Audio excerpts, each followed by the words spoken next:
Count of Monte Cristo by Alexandre Dumas. Chapter 1. Marseille, the Arrival.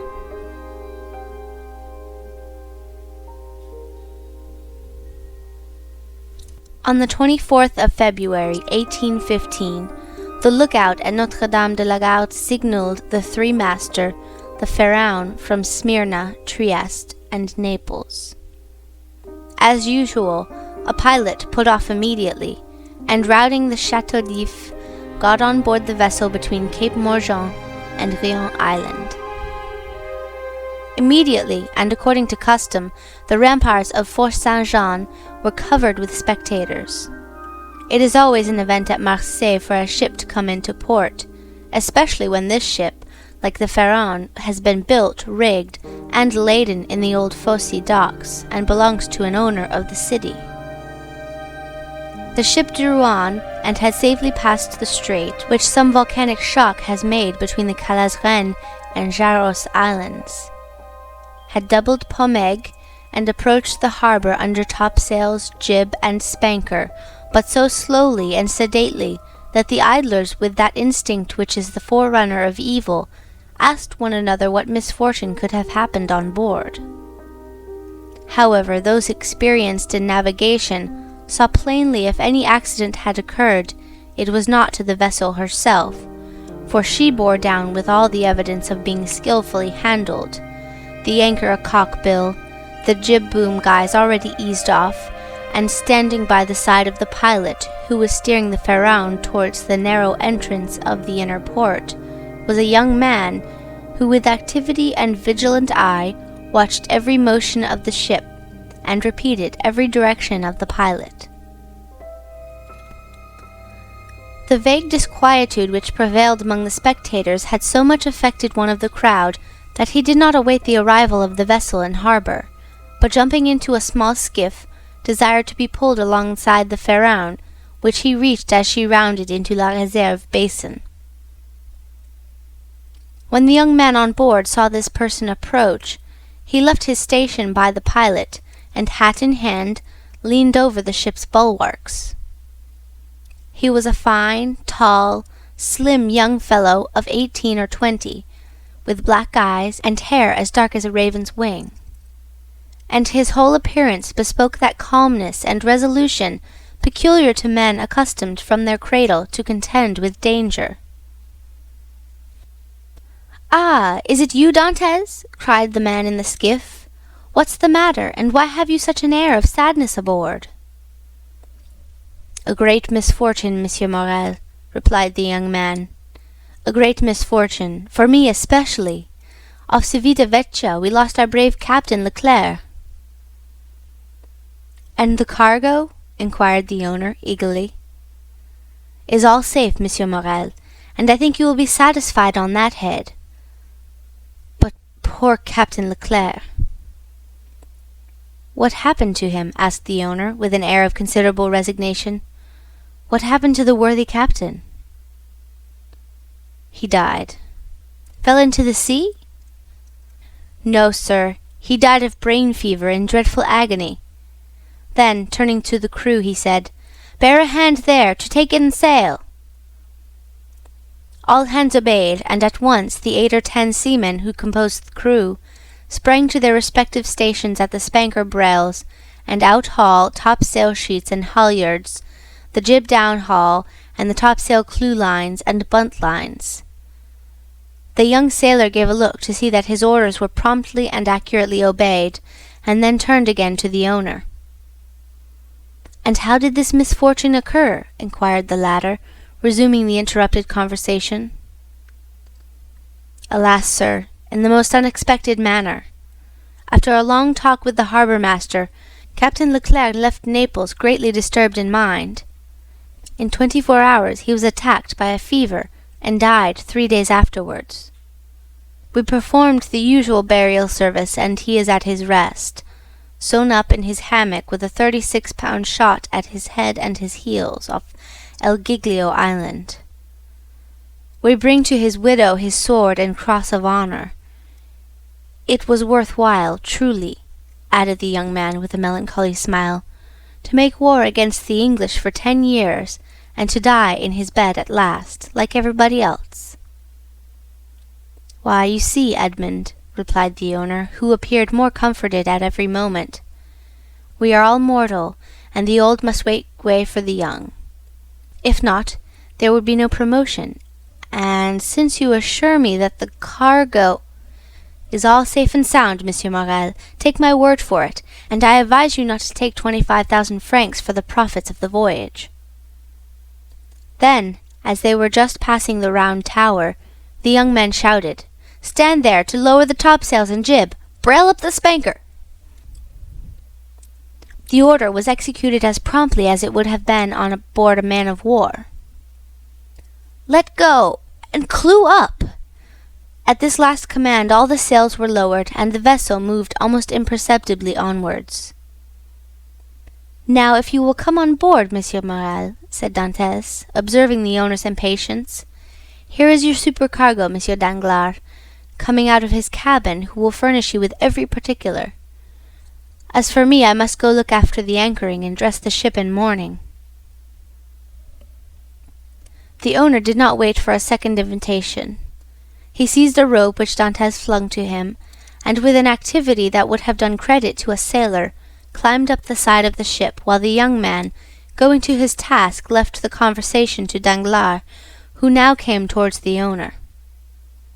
He was a man of 25 or 26 years of age, of unprepossessing countenance, obsequious to his superiors, insolent to his subordinates, and this in addition to his position as responsible agent on board, which is always obnoxious to the sailors, made him as much disliked by the crew as Edmond Dantès was beloved by them. "Well, Monsieur Morel," said Danglars, "you have heard of the misfortune that has befallen us." "Yes, yes, poor Captain Leclerc. He was a brave and honest man." "A first-rate seaman, one who had seen long and honourable service, as became a man charged with the interests of a house so important as that of Morel and Son," replied Danglars. "But," replied the owner, glancing after Dantès, who was watching the anchoring of his vessel, "it seems to me that a sailor needs not be so old as you say, Danglars, to understand his business, for our friend Edmond seems to understand it thoroughly and not to require instruction from anyone." "Yes," said Danglars, darting at Edmond a look gleaming with hate. "Yes, he is young, and youth is invariably self-confident." Scarcely was the captain's breath out of his body when he assumed the command without consulting anyone, and he caused us to lose a day and a half at the island of Elba instead of making for Marseille direct. "As to taking command of the vessel," replied Morel, "that was his duty as captain's mate. As to losing a day and a half off the island of Elba, he was wrong unless the vessel needed repairs." "The vessel was in as good condition as I am, and as I hope you are, Monsieur Morel, and this day and a half was lost from pure whim for the pleasure of going ashore and nothing else." "Dantès," said the ship-owner, turning towards the young man, "come this way." "In a moment, sir," answered Dantès, "and I'm with you." Then calling to the crew, he said, "Let go!" The anchor was instantly dropped, and the chain rattling through the porthole.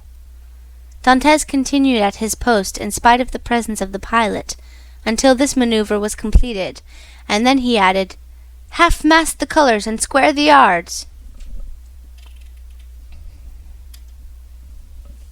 "You see," said Danglars, "he fancies himself captain already, upon my word." "And so, in fact, he is," said the owner.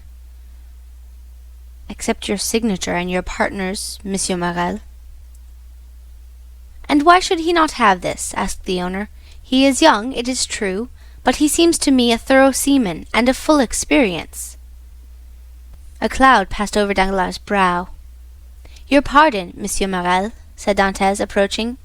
"The vessel now rides at anchor, and I am at your service. You hailed me, I think?" Danglars retreated a step or two. "I wish to inquire why you stopped at the island of Elba." "I do not know, sir. It was to fulfill the last instructions of Captain Leclerc, who, when dying, gave me a packet for Marshal Bertrand." "Then did you see him, Edmond?" "Who?" "The Marshal." "Oh, yes."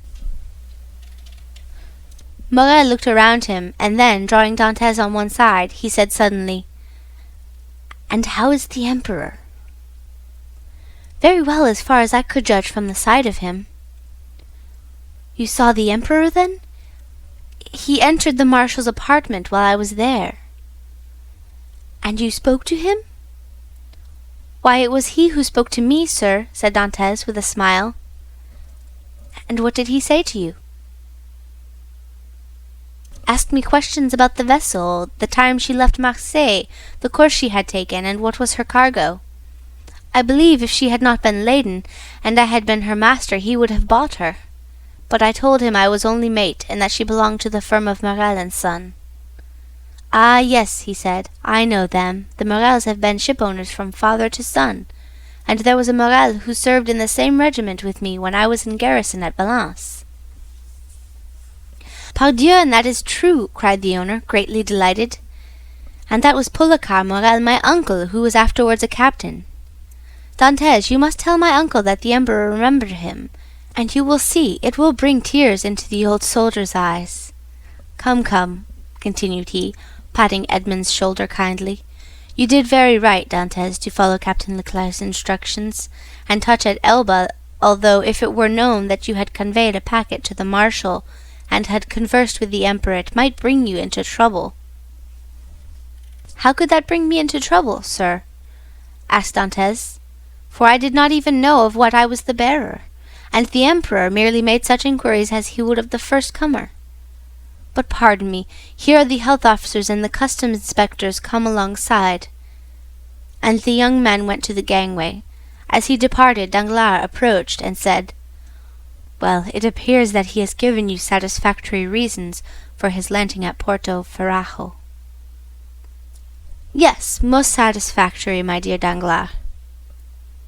"Well, so much the better," said the supercargo, "for it is not pleasant to think that a comrade has not done his duty." "Dantès has done his," replied the owner, "and that is not saying much. It was Captain Leclerc who gave orders for this delay." "Talking of Captain Leclerc, has not Dantès given you a letter from him?" "To me? No. Was there one?" "I believe that, besides the packet, Captain Leclerc confided a letter to his care." "Of what packet are you speaking, Danglars?" "Why, that which Dantès left at Porto Ferrajo." "How do you know he had a packet to leave at Porto Ferrajo?" Danglars turned very red. "I was passing close to the door of the captain's cabin, which was half open, and I saw him give the packet and letter to Dantès." "He did not speak to me of it," replied the shipowner, "but if there be any letter he will give it to me." Danglars reflected for a moment. "Then, Monsieur Morel, I beg of you," said he, "not to say a word to Dantès on the subject. I may have been mistaken." At this moment the young man returned. Danglars withdrew. "Well, my dear Dantès, are you now free?" inquired the owner. "Yes, sir." "You have not been long detained?" "No, I gave the custom-house officers a copy of our bill of lading, and as to the other papers, they sent a man off with the pilot, to whom I gave them." "Then you have nothing more to do here?" "No, everything is all right now." "Then you can come and dine with me?" I really must ask you to excuse me, Monsieur Morel. My first visit is due to my father, though I am not the less grateful for the honor you have done me." "Right, Dantès, quite right. I always knew you were a good son." "And," inquired Dantès with some hesitation, "do you know how my father is?" "Well, I believe, my dear Edmond, though I have not seen him lately." Yes, he likes to keep himself shut up in his little room. That proves at least that he has wanted for nothing during your absence. Dantès smiled. My father is proud, sir, and if he had not a meal left, I doubt he would have asked anything from anyone except from heaven. Well then, after this first visit has been made, we shall count on you.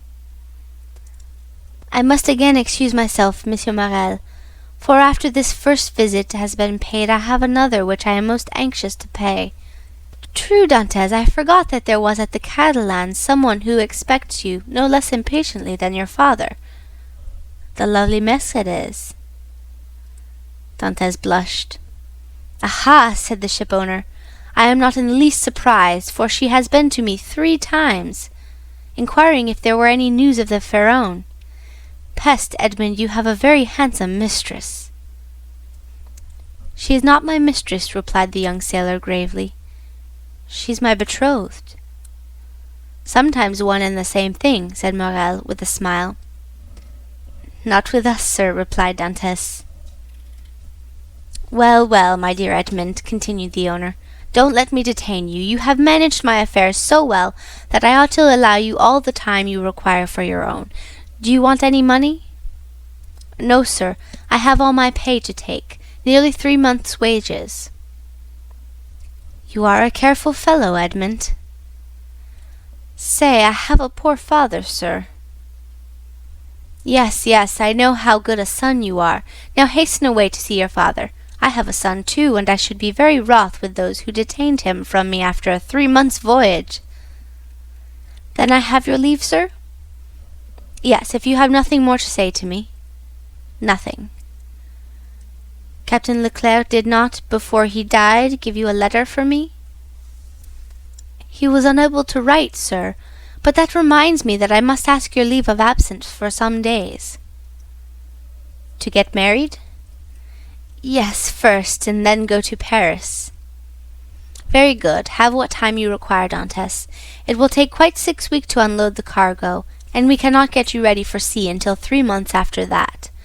Only be back again in 3 months for the Pharaon, added the owner, patting the young sailor on the back. Cannot sail without her captain. Without her captain? Cried Dantès, his eyes sparkling with animation. Pray mind what you say, for you are touching on the most secret wishes of my heart. Is it really your intention to make me captain of the Pharaon? If I were sole owner, we'd shake hands on it now, my dear Dantès, and call it settled. But I have a partner, and you know the Italian proverb, Chi ha compagno ha padrone. He who has a partner has a master. But the thing is at least half done, as you have 1 out of 2 votes. Rely on me to procure you the other. I will do my best.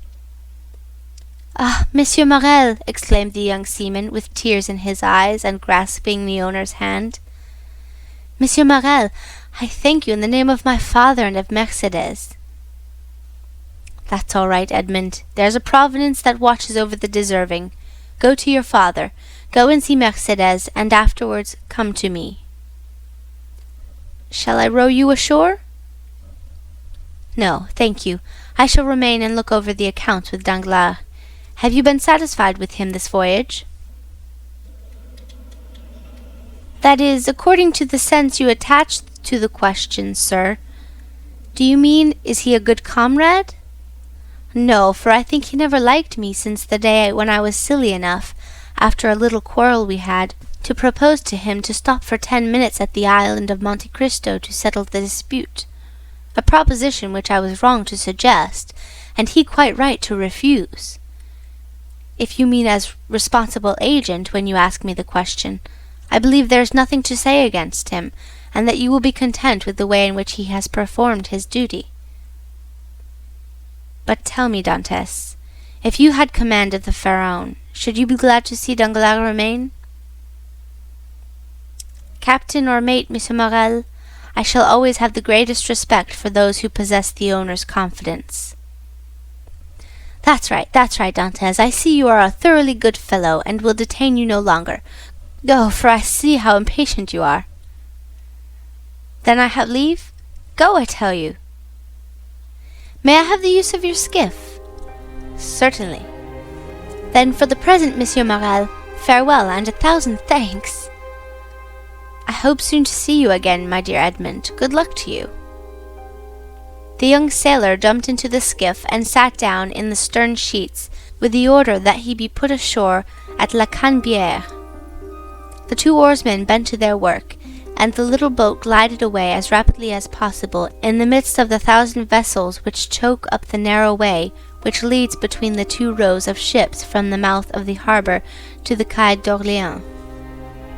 The shipowner, smiling, followed him with his eyes until he saw him spring out on the quay and disappeared in the midst of the throng, which from 5 o'clock in the morning until 9 o'clock at night swarms in the famous street of La Canebière, a street of which the modern Phocéens are so proud that they say with all the gravity in the world, and with that accent which gives so much character to what is said, "If Paris had La Canebière, Paris would be a second Marseille." On turning round, the owner saw Danglars behind him, apparently awaiting orders, but in reality also watching the young sailor. But there was a great difference in the expression of the 2 men who thus followed the movements of Edmond Dantès. End of Chapter 1. The Count of Monte Cristo by Alexandre Dumas. Chapter 2. Father and Son. We will leave Danglars struggling with the demon of hatred, and endeavoring to insinuate in the ear of the shipowner some evil suspicions against his comrade, and follow Dantès, who, after having traversed La Canebière, took the Rue de Noailles, and entering a small house on the left of the Allée de Mayenne, rapidly ascended 4 flights of a dark staircase, holding the baluster with one hand, while with the other he repressed the beatings of his heart, and paused before a half-open door, from which he could see the whole of a small room. The room was occupied by Dantès' father. The news of the arrival of the Pharaon had not yet reached the old man, who, mounted on a chair, was amusing himself by training with trembling hands the nasturtiums and sprays of clematis that clambered over the trellis at his window. Suddenly, he felt an arm thrown round his body, and a well-known voice behind him exclaimed, "Father! Dear father!" The old man uttered a cry and turned around. Then, seeing his son, he fell into his arms, pale and trembling. "What ails you, my dearest father? Are you ill?" inquired the young man, much alarmed. "No, no, my dear Edmund, my boy, my son, no, but I did not expect you, and joy, the surprise of seeing you so suddenly. I feel as if I were going to die." Come, come, cheer up, my dear father. 'Tis I, really I. They say joy never hurts, and so I came to you without any warning. Come now, do smile instead of looking at me so solemnly. Here I am back again, and we are going to be happy. Yes, yes, my boy, so we will, replied the old man. But how shall we be happy? Shall you never leave me again? Come, tell me all the good fortune that has befallen you. God forgive me, said the young man, for rejoicing at happiness derived from the misery of others. But heaven knows I did not seek this good fortune. It has happened, and I really cannot pretend to lament it. The good Captain Leclerc is dead, father, and it is probable that, with the aid of Monsieur Morel, I shall have his place. Do you understand, father? Only imagine me, a captain at 20, with 100 louis pay, and a share in the profits. Is this not more than a poor sailor like me could have hoped for? Yes, my dear boy, replied the old man. It is very fortunate. Well then, with the first money I touch, I mean you to have a small house with a garden in which to plant clematis and nasturtiums and honeysuckle. But what ails you, father? Are you not well?" "'Tis nothing, 'tis nothing. It will soon pass away." And as he said so, the old man's strength failed him, and he fell backwards. "Come, come," said the young man. "A glass of wine, father, will revive you. Where do you keep your wine?" "No, no, thanks. You need not look for it. I do not want it," said the old man. "Yes, yes, father, tell me where it is." He opened 2 or 3 cupboards. "It is no use," said the old man. "There is no wine." "What? No wine?" said Dantes, turning pale and looking alternately at the hollow cheeks of the old man and the empty cupboards. "What? No wine? Have you wanted money, father?" "I want nothing now that I have you," said the old man. "Yet," stammered Dantes, wiping the perspiration from his brow, "yet I gave you 200 francs when I left, 3 months ago." "Yes, yes, Edmund, that is true. But you forgot at that time a little debt to our neighbor, Caderousse. He reminded me of it, telling me if I did not pay for you, he would be paid by Monsieur Morel.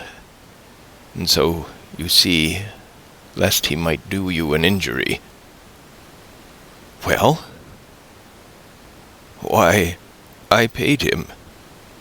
"But," cried Dantes, "it was 140 francs I owed Caderousse."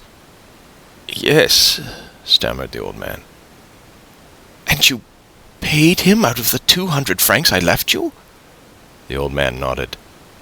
"So that you have lived for 3 months on 60 francs?" muttered Edmund. "You know how little I require," said the old man. "Heaven pardon me!" cried Edmund, falling on his knees before his father. "What are you doing?" "You have wounded me to the heart." "Never mind it, for I see you once more," said the old man. "And now it's all over. Everything is all right again." "Yes, here I am," said the young man, "with a promising future and a little money. Here, father, here," he said. "Take this, take it, and send for something immediately." And he emptied his pockets on the table, the contents consisting of a dozen gold pieces, 5 or 6 5-franc pieces, and some smaller coin. The countenance of old Dantes brightened. "Whom does this belong to?" he inquired. "To me, to you, to us." "Take it, buy some provisions, be happy, and tomorrow we shall have more." "Gently, gently," said the old man with a smile. "And by your leave I will use your purse moderately, for they would say if they saw me buy too many things at a time that I had been obliged to await your return in order to be able to purchase them. Do as you please, but first of all, pray have a servant, father. I will not have you left alone so long. I have some smuggled coffee and most capital tobacco in a small chest in the hold, which you shall have tomorrow. But hush, here comes somebody. 'Tis Caderousse, who has heard of your arrival. No doubt comes to congratulate you on your fortunate return." "Ah, lips that say one thing while the heart thinks another," murmured Edmund. "But never mind, he is a neighbor who has done us a service on a time, so he's welcome." As Edmund paused, the black and bearded head of Caderousse appeared at the door.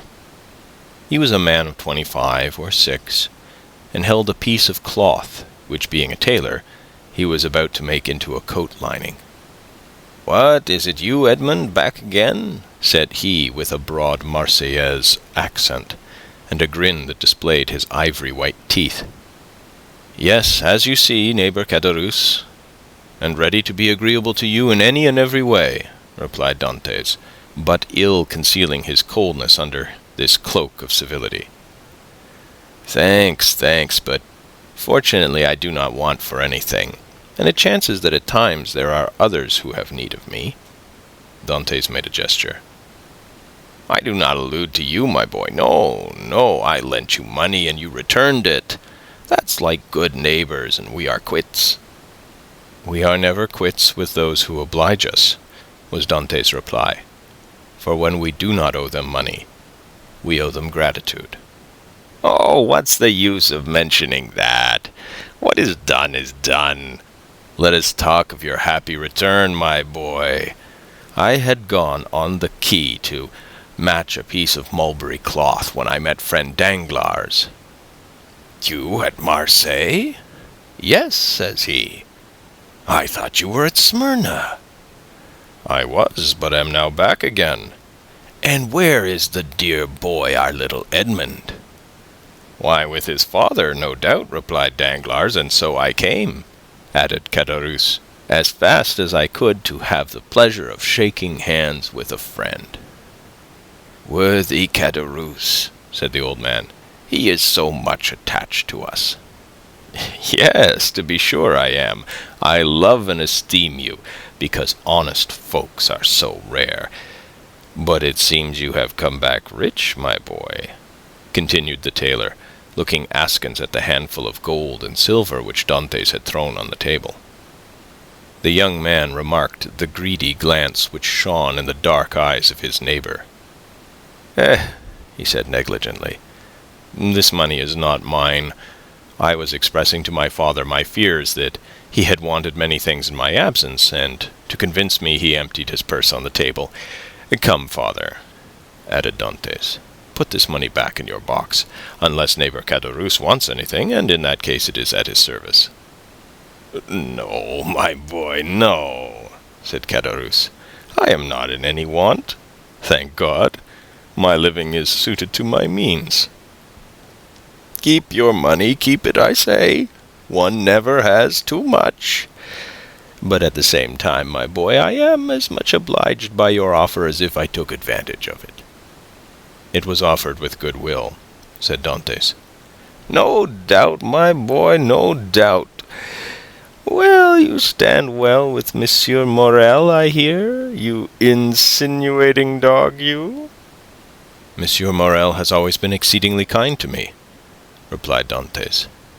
'Then you were wrong to refuse to dine with him.' 'What? Did you refuse to dine with him?' said the old Dantès. 'And did he invite you to dine?' 'Yes, my dear father,' replied Edmund, smiling at his father's astonishment at the excessive honor paid to his son. 'And why did you refuse, my son?' inquired the old man. 'That I might the sooner see you again, my dear father,' replied the young man. 'I was most anxious to see you.' 'But it must have vexed Monsieur Morel, good worthy man,' said Caderousse. 'And when you were looking forward to be captain, it was wrong to annoy the owner.' 'But I explained to him the cause of my refusal,' replied Dantès, 'and I hope he fully understood it.' 'Yes, but to be captain, one must do a little flattery to one's patrons.'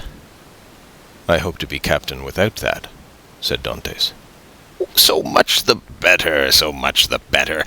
Nothing will give greater pleasure to all your old friends, and I know one down there behind the St. Nicholas citadel who will not be sorry to hear it.' 'Mercedes?' said the old man. 'Yes, my dear father.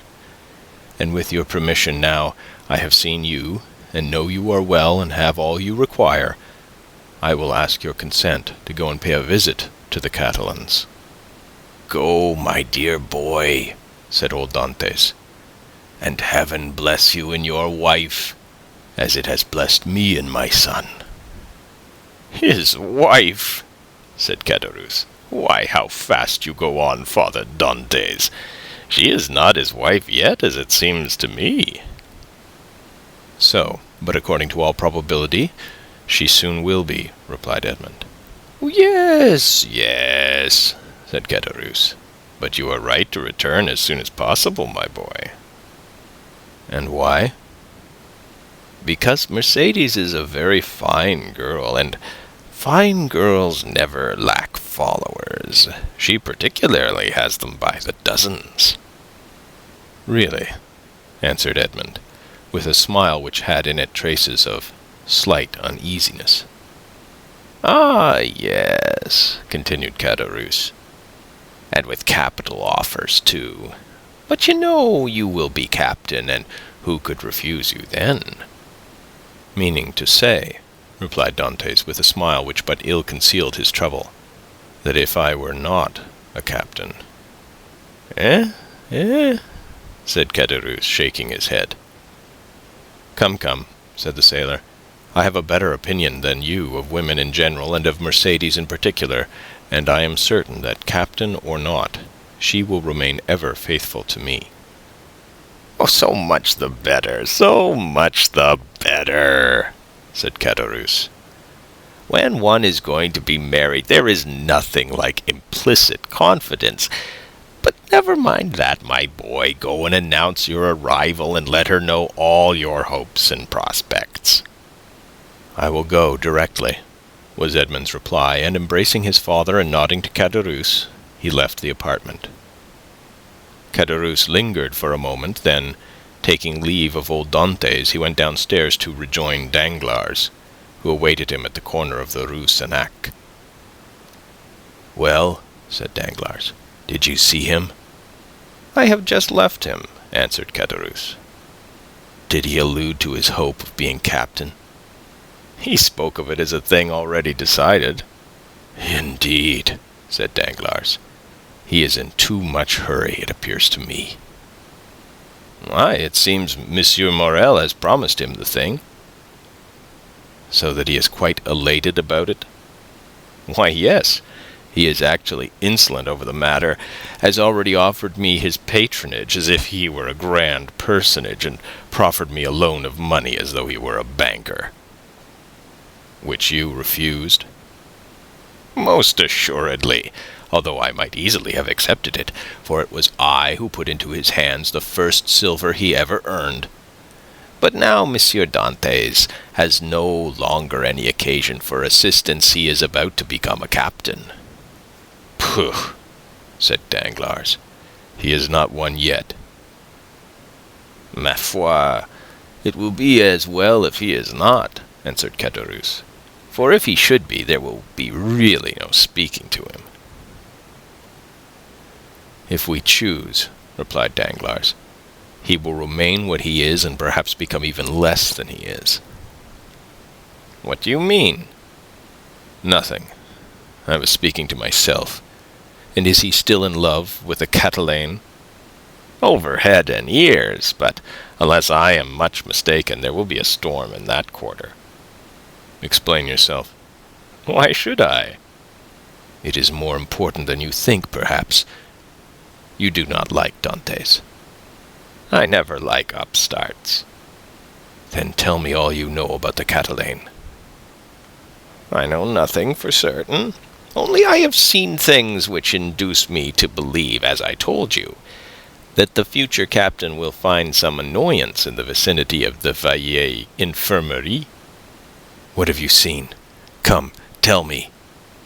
Well, every time I have seen Mercedes come into the city, she has been accompanied by a tall, strapping, black-eyed Catalan, with a red complexion, brown skin, and fierce air, whom she calls cousin. Really? And you think this cousin pays her attentions? I only suppose so. What else can a strapping chap of 21 mean with a fine wench of 17? And you say that Dantès has gone to the Catalans? He went before I came down. Let us go the same way. We will stop at La Réserve, and we can drink a glass of La Malgue whilst we wait for news. Come along, said Caderousse. But you pay the score.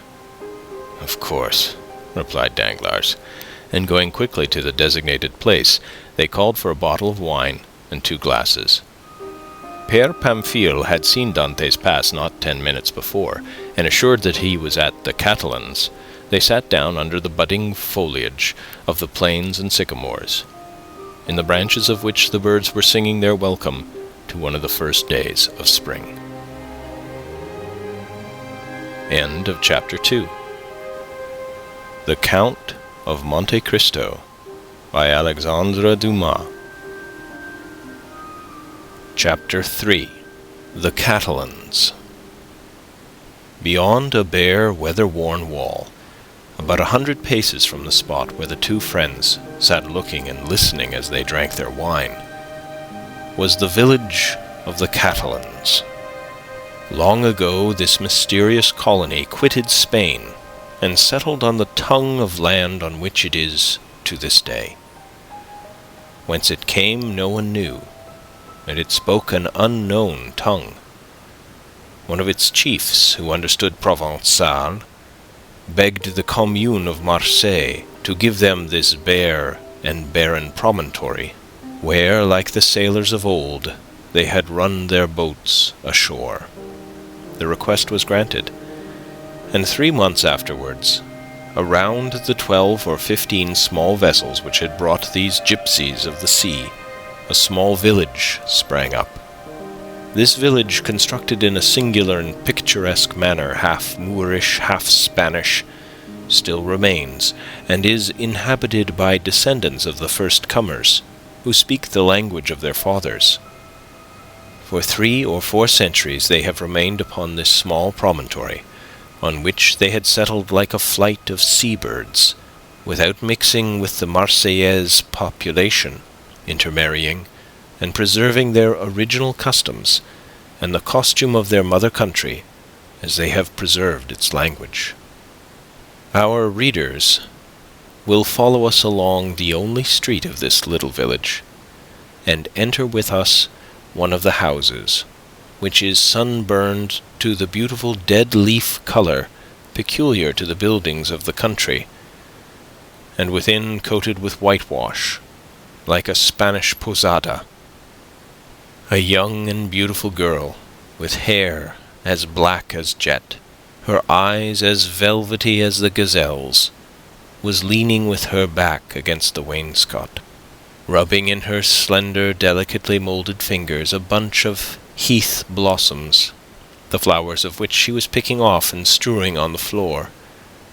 Her arms, bare to the elbow, brown, and modelled after those of the Arlesian Venus, moved with a kind of restless impatience, and she tapped the earth with her arched and supple foot, so as to display the pure and full shape of her well-turned leg in its red cotton, grey and blue clocked stocking.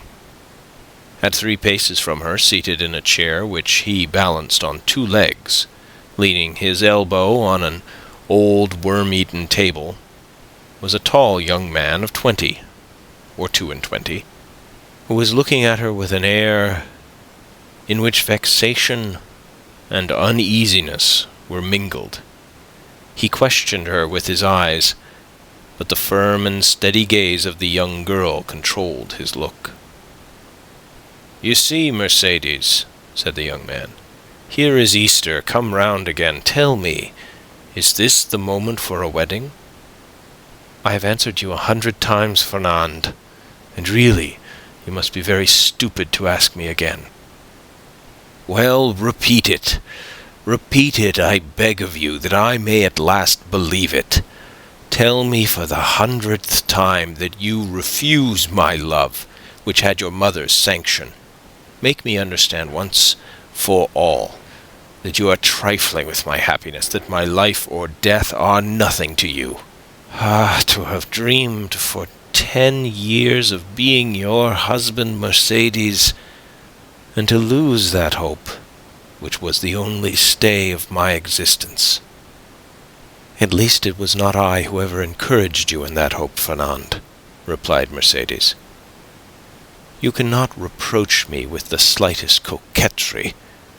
I have always said to you, I love you as a brother, but do not ask for me more than sisterly affection, for my heart is another's.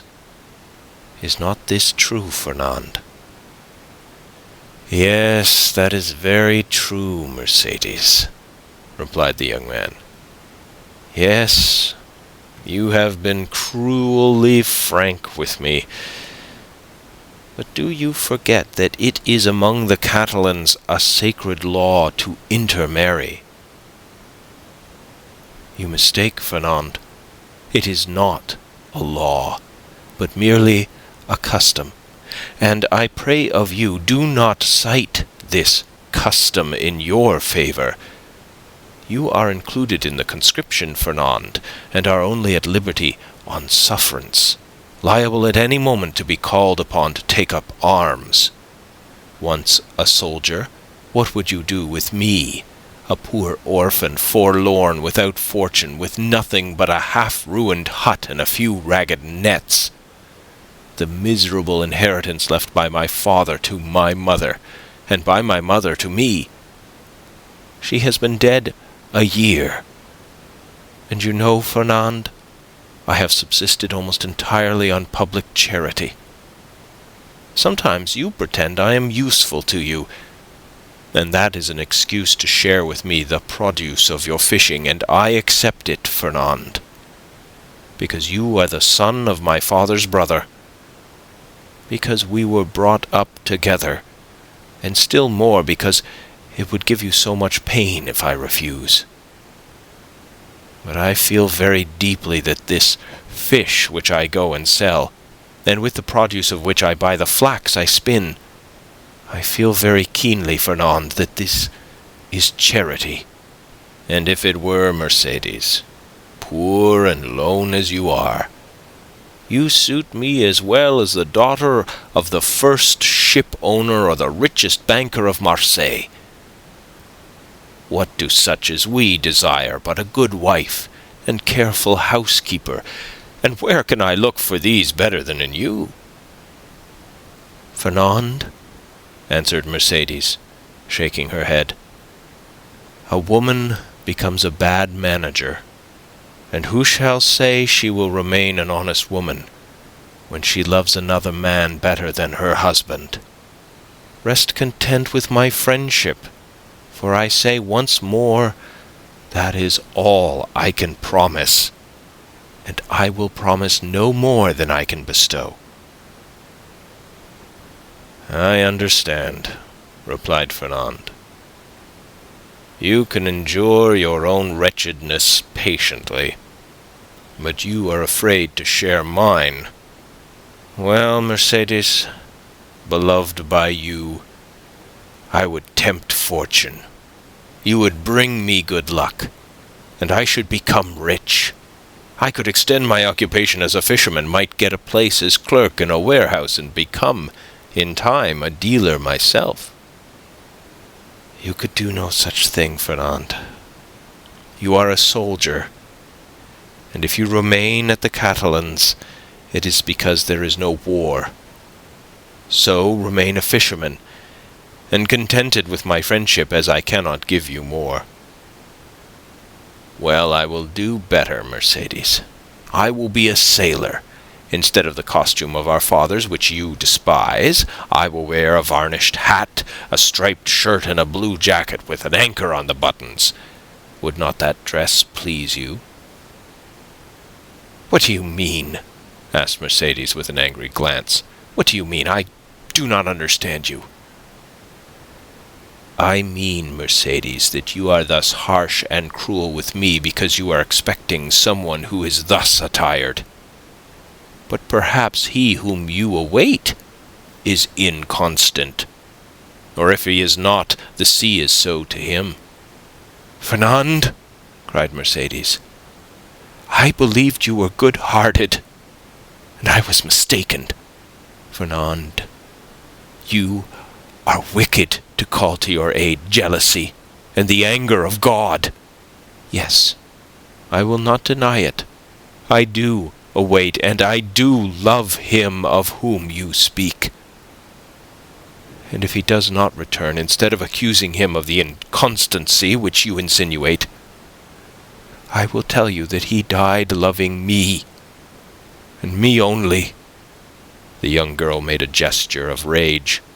"I understand you, Fernand. You would be revenged on him because I do not love you. You would cross your Catalan knife with his dirk. What end would that answer? To lose you my friendship if he were conquered, and see that friendship changed into hate if you were victor. Believe me, to seek a quarrel with a man is a bad method of pleasing the woman who loves that man.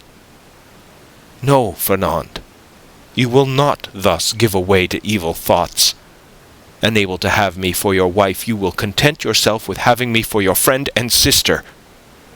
And besides," she added, her eyes troubled and moistened with tears, "Wait, wait, Fernand. You said just now that the sea was treacherous, and he has been gone 4 months. And during these 4 months there have been some terrible storms." Fernand made no reply, nor did he attempt to check the tears which flowed down the cheeks of Mercedes, although for each of those tears he would have shed his heart's blood. But these tears flowed for another. He arose, paced a while up and down the hut, and then suddenly stopping before Mercedes, with his eyes glowing and his hands clenched. "Say, Mercedes," he said, "once for all, is this your final determination?" "I love Edmond Dantes," the young girl calmly replied, "and none but Edmond shall ever be my husband." "And you will always love him?" "As long as I live." Fernand let fall his head like a defeated man, heaved a sigh that was like a groan, and then suddenly looked her full in the face with clenched teeth and expanded nostrils, said, "But if he is dead..." "If he is dead, I shall die too." "If he has forgotten you..." "Mercedes!" called a joyous voice from without. "Mercedes!" "Ah!" exclaimed the young girl, blushing with delight, and fairly leaping in excess of love. "You see, he has not forgotten me, for here he is!" And rushing towards the door, she opened it, saying, "Here, Edmond, here I am." Fernand, pale and trembling, drew back, like a traveller at the sight of a serpent, and fell into a chair beside him. Edmond and Mercedes were clasped in each other's arms. The burning Marseille sun, which shot into the room through the open door, covered them with a flood of light. At first they saw nothing around them. Their intense happiness isolated them from all the rest of the world, and they only spoke in broken words, which are the tokens of a joy so extreme that they seem rather the expression of sorrow. Suddenly Edmond saw the gloomy, pale, and threatening countenance of Fernand, as it was defined in the shadows. By a movement for which he could scarcely account to himself, the young Catalan placed his hand on the knife at his belt. "Ah, your pardon," said Dantes, frowning in his turn. "I did not perceive that there were 3 of us." Then turning to Mercedes, he inquired, "Who is this gentleman?" "One who will be your best friend, Dantes, for he is my friend, my cousin, my brother. It is Fernand, the man whom, after you, Edmond, I love the best in the world. Do you not remember him?" "Yes," said Dantes, and without relinquishing Mercedes' hand clasped in one of his own, he extended the other to the Catalan with a cordial air. But Fernand, instead of responding to this amiable gesture, remained mute and trembling. Edmund then cast his eyes scrutinizingly at the agitated and embarrassed Mercedes, and then again on the gloomy and menacing Fernand. This look told him all, and his anger waxed hot. "I did not know when I came with such haste to you that I was to meet an enemy here." "An enemy?" cried Mercedes with an angry look at her cousin. "An enemy in my house, do you say, Edmund? If I believed that, I would place my arm under yours and go with you to Marseille, leaving the house to return to it no more." Fernand's eye darted lightning. "And should any misfortune occur to you, dear Edmund," she continued with the same calmness which proved to Fernand that the young girl had read the very innermost depths of his sinister thought, "if misfortune should occur to you, I would ascend the highest point of the Cape de Morgion and cast myself headlong from it." Fernand became deadly pale. "But you are deceived, Edmund," she continued. "You have no enemy here. There is no one but Fernand, my brother, who will grasp your hand as a devoted friend." And at these words the young girl fixed her imperious look on the Catalan, who, as if fascinated by it, came slowly towards Edmund and offered him his hand. His hatred, like a powerless though furious wave, was broken against the strong ascendancy which Mercedes exercised over him. Scarcely, however, had he touched Edmund's hand than he felt he had done all he could do, and he rushed hastily out of the house. "Oh!" he exclaimed, running furiously and tearing at his hair. "Oh, who will deliver me from this man? Wretched, wretched that I am!" "Hello, Catalan! Hello, Fernand! Where are you running to?" exclaimed a voice.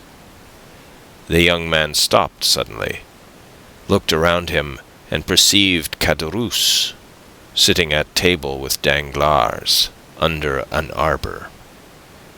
"Well," said Caderousse, "why don't you come?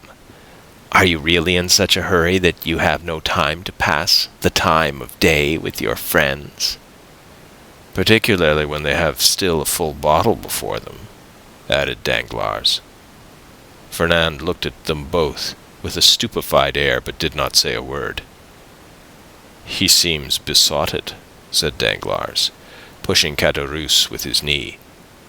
"Are we mistaken, and is Dantes triumphant in spite of all we have believed?" "Why, we must inquire into that," was Caderousse's reply. And turning towards the young man, said, "Well, Catalan, can't you make up your mind?"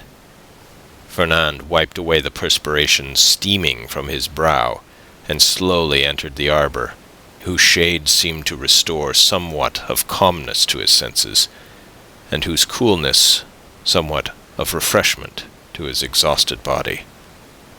"Good day," said he. "You called me, didn't you?"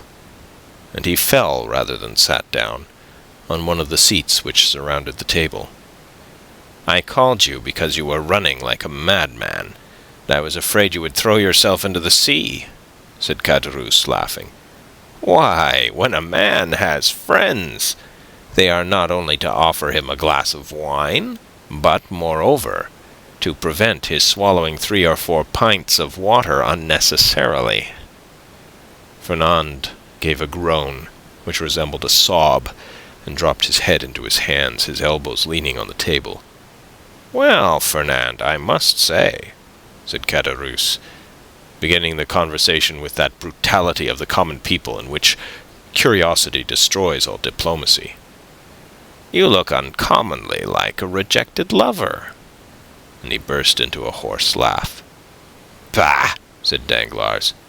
"A lad of his make was not born to be unhappy in love. You are laughing at him, Caderousse."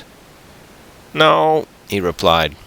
Only hark how he sighs. Come, come, Fernand, said Caderousse. Hold up your head and answer us. It's not polite not to reply to your friends who ask news of your health. My health is well enough, said Fernand, clenching his hands without raising his head. Ah, you see, Danglars, said Caderousse, winking at his friend. This is how it is. Fernand, whom you see here, is a good and brave Catalan, one of the best fishermen in Marseille, and he is in love with a very fine girl named Mercedes. But it appears, unfortunately, that the girl is in love with the mate of the Pharaon. And as the Pharaon arrived today, why, you understand. No, I don't understand, said Danglars. Poor Fernand has been dismissed, continued Caderousse. Well, and what then? Said Fernand, lifting up his head and looking at Caderousse like a man who looks for someone on whom to vent his anger. Mercedes is not accountable to any person, is she? Is she not free to love whomever she will? Oh, if you take it in that sense, said Caderousse, it is another thing. But I thought you were a Catalan, and they told me the Catalans were not men to allow themselves to be supplanted by a rival. It was even told me that Fernand, especially, was terrible in his vengeance. Fernand smiled piteously. A lover is never terrible, he said. Poor fellow, remarked Danglars, affecting to pity the young man from the bottom of his heart. Why, you see, he did not expect to see Dante's return so suddenly. He thought he was dead, perhaps, or perchance faithless. These things always come on us more severely when they come suddenly.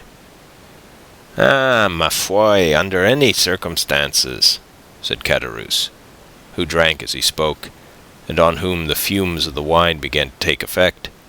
Under any circumstances, Fernand is not the only person put out by the fortunate arrival of Dante's, is he, Danglars? No, you're right.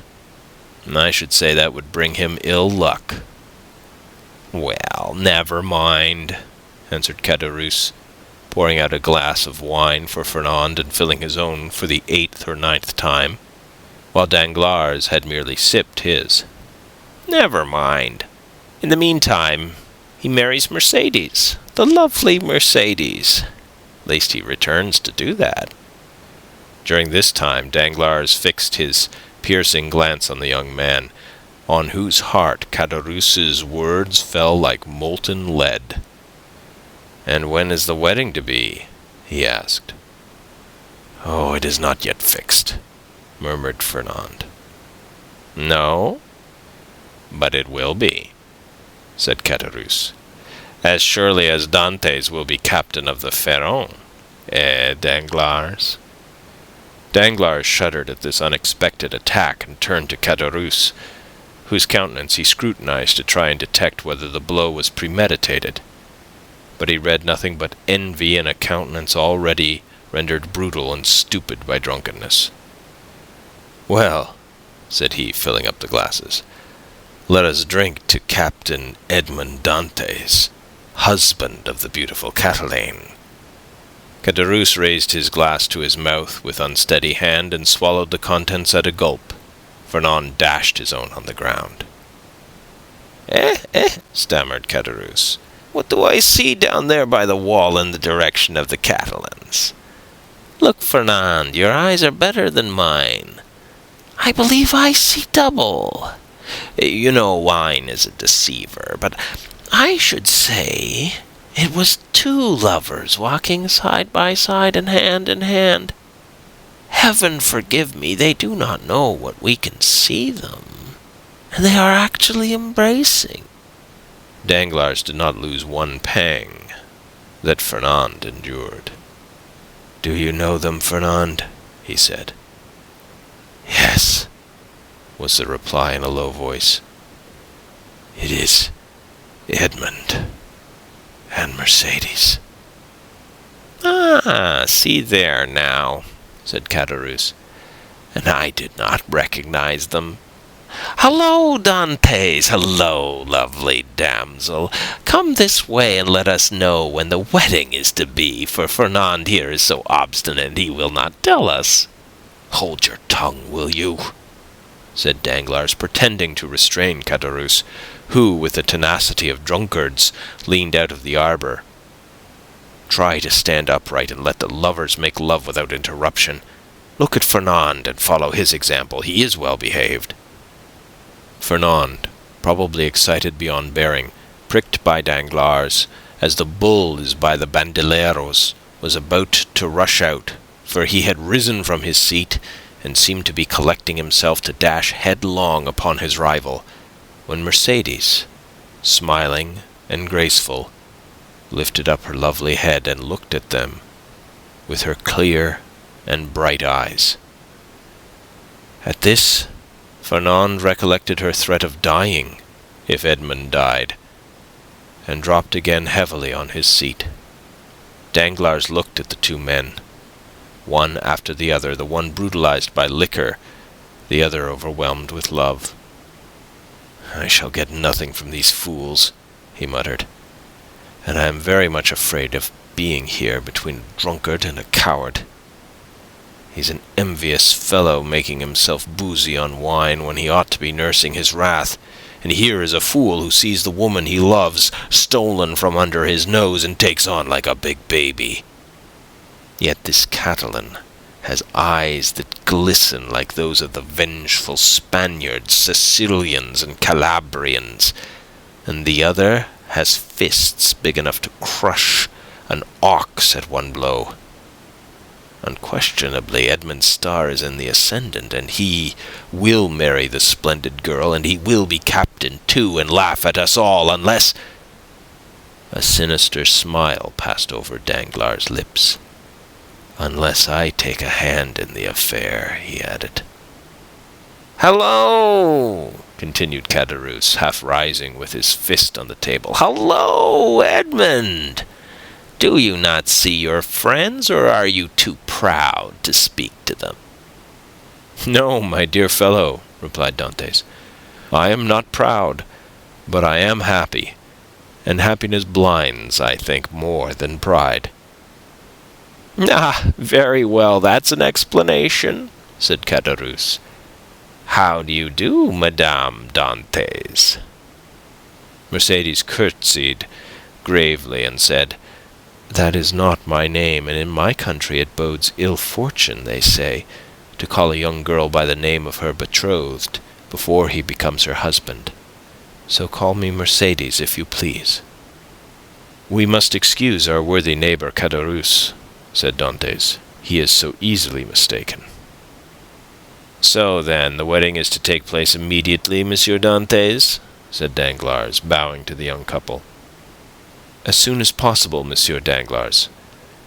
Today all preliminaries will be arranged at my father's, and tomorrow, or next day at latest, the wedding festival here at La Réserve. My friends will be there, I hope. That is to say, you are invited, Monsieur Danglars, and you, Caderousse." "And Fernand," said Caderousse with a chuckle. "Fernand, too, is invited." "My wife's brother is my brother," said Edmund, "and we, Mercedes and I, should be very sorry if he were absent at such a time." Fernand opened his mouth to reply, but his voice died on his lips, and he could not utter a word. "Today the preliminaries, tomorrow or next day the ceremony. You are in a hurry, Captain." "Danglars," said Edmund, smiling, "I will say to you, as Mercedes said just now to Caderousse, do not give me a title which does not belong to me. That may bring me bad luck." "Your pardon," replied Danglars. "I merely said you seemed in a hurry, and we have lots of time. The Pharaon cannot be under way again in less than 3 months." "We are always in a hurry to be happy, Monsieur Danglars, for when we have suffered a long time, We have great difficulty in believing in good fortune. But it is not selfishness alone that makes me thus in haste. I must go to Paris." "Ah, really? To Paris? And will it be the first time you have ever been there, Dantes?" "Yes." "Have you business there?" "Not of my own. The last commission of poor Captain Leclerc. You know to what I allude, Danglars. It is sacred. Besides, I shall only take the time to go and return." Yes, I understand," said Danglars, and then in a low tone he added, "To Paris, no doubt to deliver the letter which the Grand Marshal gave him. This letter gives me an idea. Ah, Dantes, my friend, you are not yet registered number 1 on board the good ship Pharaon." Then turning towards Edmond, who was walking away, "A pleasant journey," he cried. "Thank you," said Edmond with a friendly nod, and the two lovers continued on their way, as calm and joyous as if they were the very elect of heaven. End of chapter 3. The Count of Monte Cristo by Alexandre Dumas. Chapter 4. Conspiracy. Danglars followed Edmond and Mercédès with his eyes, until the two lovers disappeared behind one of the angles of Fort Saint Nicholas. Then, turning round, he perceived Fernand, who had fallen pale and trembling into his chair, while Caderousse stammered out the words of a drinking song. "Well, my dear sir," said Danglars to Fernand, "here is a marriage which does not appear to make everybody happy." "It drives me to despair," said Fernand. "Do you, then, love Mercédès?" "I adore her." "For long?" "As long as I have known her, always." "And you sit there, tearing your hair instead of seeking to remedy your condition. I did not think that was the way of your people." "What would you have me do?" said Fernand. "How do I know? Is it my affair? I am not in love with Mademoiselle Mercédès. But for you, in the words of the Gospel, seek and you shall find." "I have found already." "What?" "I would stab the man, but the woman told me that if any misfortune happened to her betrothed, she would kill herself." "Pooh! Women say those things, but never do them." "You do not know Mercédès. What she threatens, she will do." "Idiot!" muttered Danglars. "Whether she kill herself or not, what matter, provided Dantes is not captain?" "Before Mercédès should die," replied Fernand, with the accents of unshaken resolution, "I would die myself." "That's what I call love," said Caderousse, with a voice more tipsy than ever. "That's love, or I don't know what love is." "Come," said Danglars. "You appear to me a good sort of fellow, and hang me, I should like to help you, but—" "Yes," said Caderousse, "but how?" "My dear fellow," replied Danglars, "you are 3 parts drunk. Finish the bottle, and you will be completely so. Drink, then, and do not meddle with what we are discussing, for that requires all one's wit and cool judgment." "I? Drunk?" said Caderousse. "Well, that's a good one. I could drink 4 more such bottles. They are no bigger than cologne flasks. Père Pamphile, more wine!" And Caderousse rattled his glass upon the table. "You were saying, sir," said Fernand, awaiting with great anxiety the end of this interrupted remark. "What was I saying? I forget. This Drunken Caderousse has made me lose the thread of my sentence. Drunk if you like. So much the worse for those who fear wine, for it is because they have bad thoughts which they are afraid the liquor will extract from their hearts. And Caderousse began to sing the 2 last lines of a song very popular at the time. Tous les méchants sont buveux d'eau. C'est bien prouvé par le déluge. The wicked are great drinkers of water, as the flood proved once for all. You said, sir, you would like to help me, but... Yes, but I added, to help you it would be sufficient that Dantes did not marry her you love, and the marriage may easily be thwarted, methinks. And yet Dantes need not die. Death alone can separate them, remarked Fernand. You talk like a noodle, my friend, said Caderousse. And here is Danglars, who is a wide-awake, clever, deep fellow, who will prove to you that you are wrong. Prove it, Danglars. I have answered for you. Say there is no need why Dantes should die. It would indeed be a pity he should. Dantes is a good fellow. I like Dantes. Dantes, your health. Fernand rose impatiently. Let him run on, said Danglars, restraining the young man. Drunk as he is not much out in what he says. Absence severs as well as death, and if the walls of a prison were between Edmond and Mercédès, they would be as effectually separated as if he lay under a tombstone. Yes, but one gets out of prison, said Caderousse, who, with what sense was left him, listened eagerly to the conversation. And when one gets out and one's name is Edmond Dantes, one seeks revenge. What matters that? Muttered Fernand.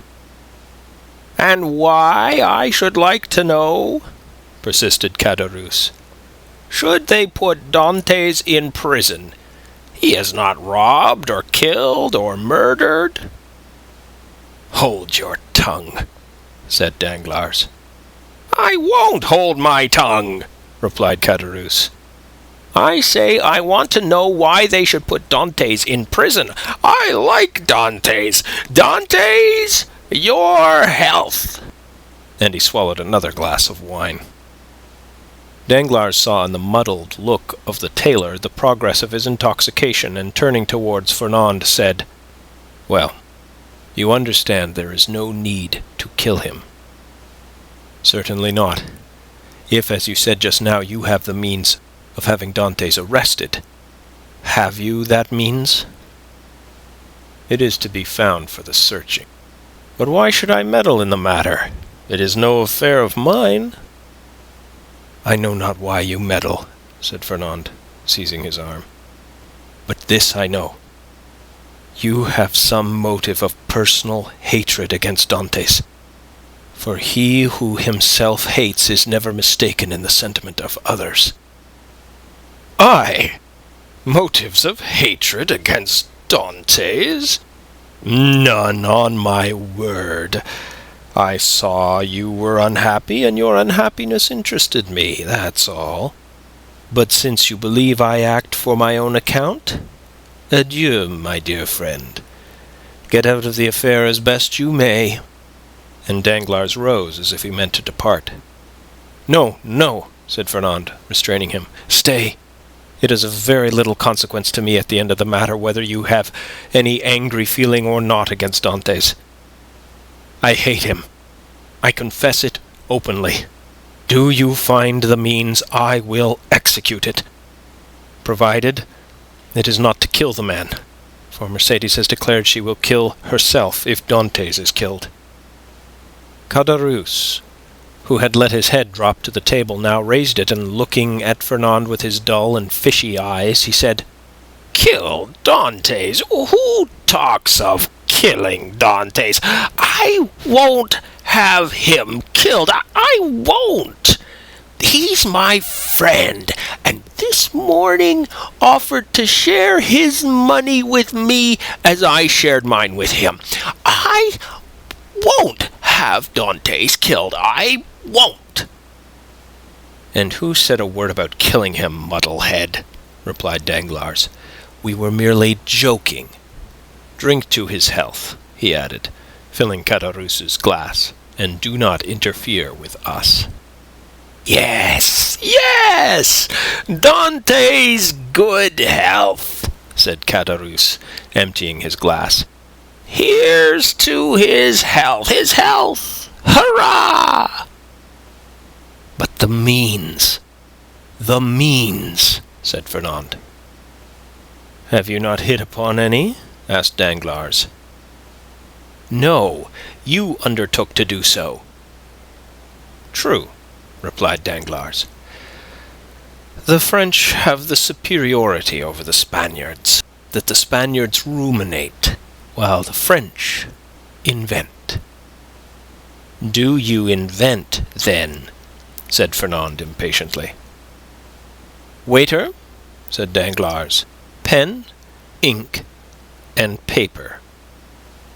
"Pen, ink, and paper," muttered Fernand. "Yes, I am a supercargo. Pen, ink, and paper are my tools, and without my tools I am fit for nothing." "Pen, ink, and paper, then," called Fernand loudly. "There's what you want on that table," said the waiter. "Bring them here." The waiter did as he was desired. "When one thinks," said Caderousse, letting his hand drop on the paper, "there is here wherewithal to kill a man more sure than if we waited at the corner of a wood to assassinate him, I have always had more dread of a pen, a bottle of ink, and a sheet of paper than of a sword or a pistol." "The fellow is not so drunk as he appears to be," said Danglars. "Give him some more wine, Fernand." Fernand filled Caderousse's glass, who, like the confirmed topper he was, lifted his hand from the paper and seized the glass. The Catalan watched him until Caderousse, almost overcome by this fresh assault on his senses, rested, or rather dropped, his glass upon the table. "Well," resumed the Catalan, as he saw the final glimmer of Caderousse's reason vanishing before the last glass of wine. "Well, then, I should say, for instance," resumed Danglars, "that if, after a voyage such as Dantes has just made, in which he touched at the island of Elba, someone were to denounce him to the king's procurer as a Bonapartist agent—" "I will denounce him!" exclaimed the young man hastily. "Yes, but they will make you then sign your declaration and confront you with him you have denounced.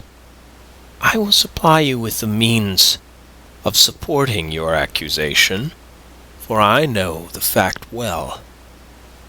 But Dantes cannot remain forever in prison, and one day or other he will leave it, and the day when he comes out, woe betide him who was the cause of his incarceration. Oh, I should like nothing better than he would come and seek a quarrel with me. Yes, and Mercedes, who will detest you if you have only the misfortune to scratch the skin of her dearly beloved Edmond." "True," said Fernand.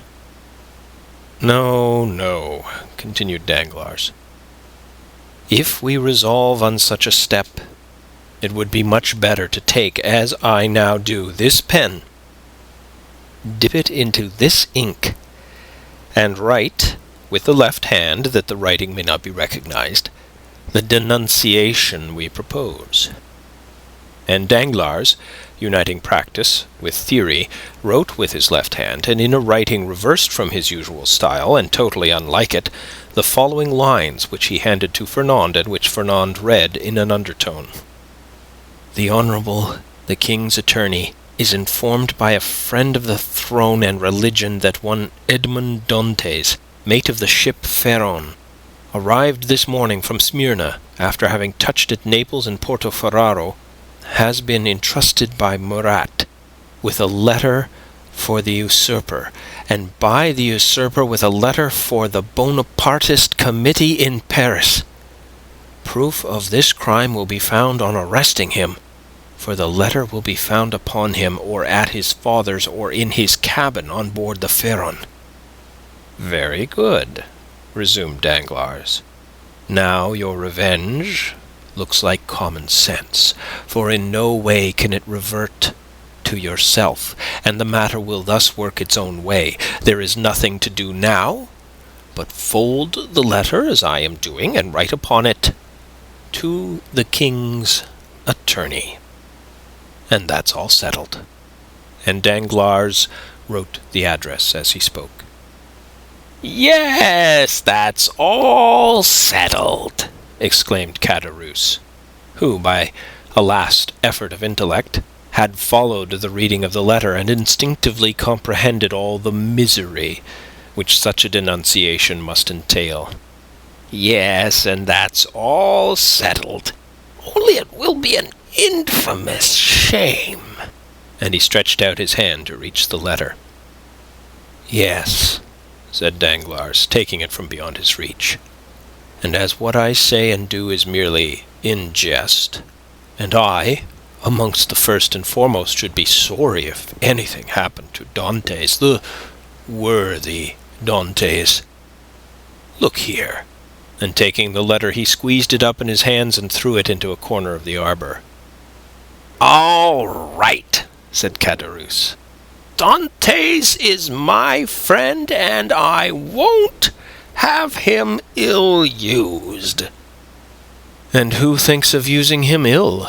Certainly neither I nor Fernand," said Danglars, rising and looking at the young man, who still remained seated, but whose eye was fixed on the denunciatory sheet of paper flung into the corner. "In this case," replied Caderousse, "let's have some more wine. I wish to drink to the health of Edmond and the lovely Mercedes." "You have had too much already, drunkard," said Danglars, "and if you continue you will be compelled to sleep here, because unable to stand on your own legs." "I?" said Caderousse, rising with all the offended dignity of a drunken man. "I can't keep my own legs? Why, I'll wager I can go up into the belfry of the Accoules, and without staggering too." "Done," said Danglars. "I'll take your bet, but tomorrow. Today it is time to return. Give me your arm and let us go." "Very well, let us go," said Caderousse. "I don't want your arm at all.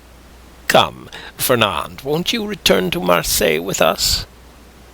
"No," said Fernand.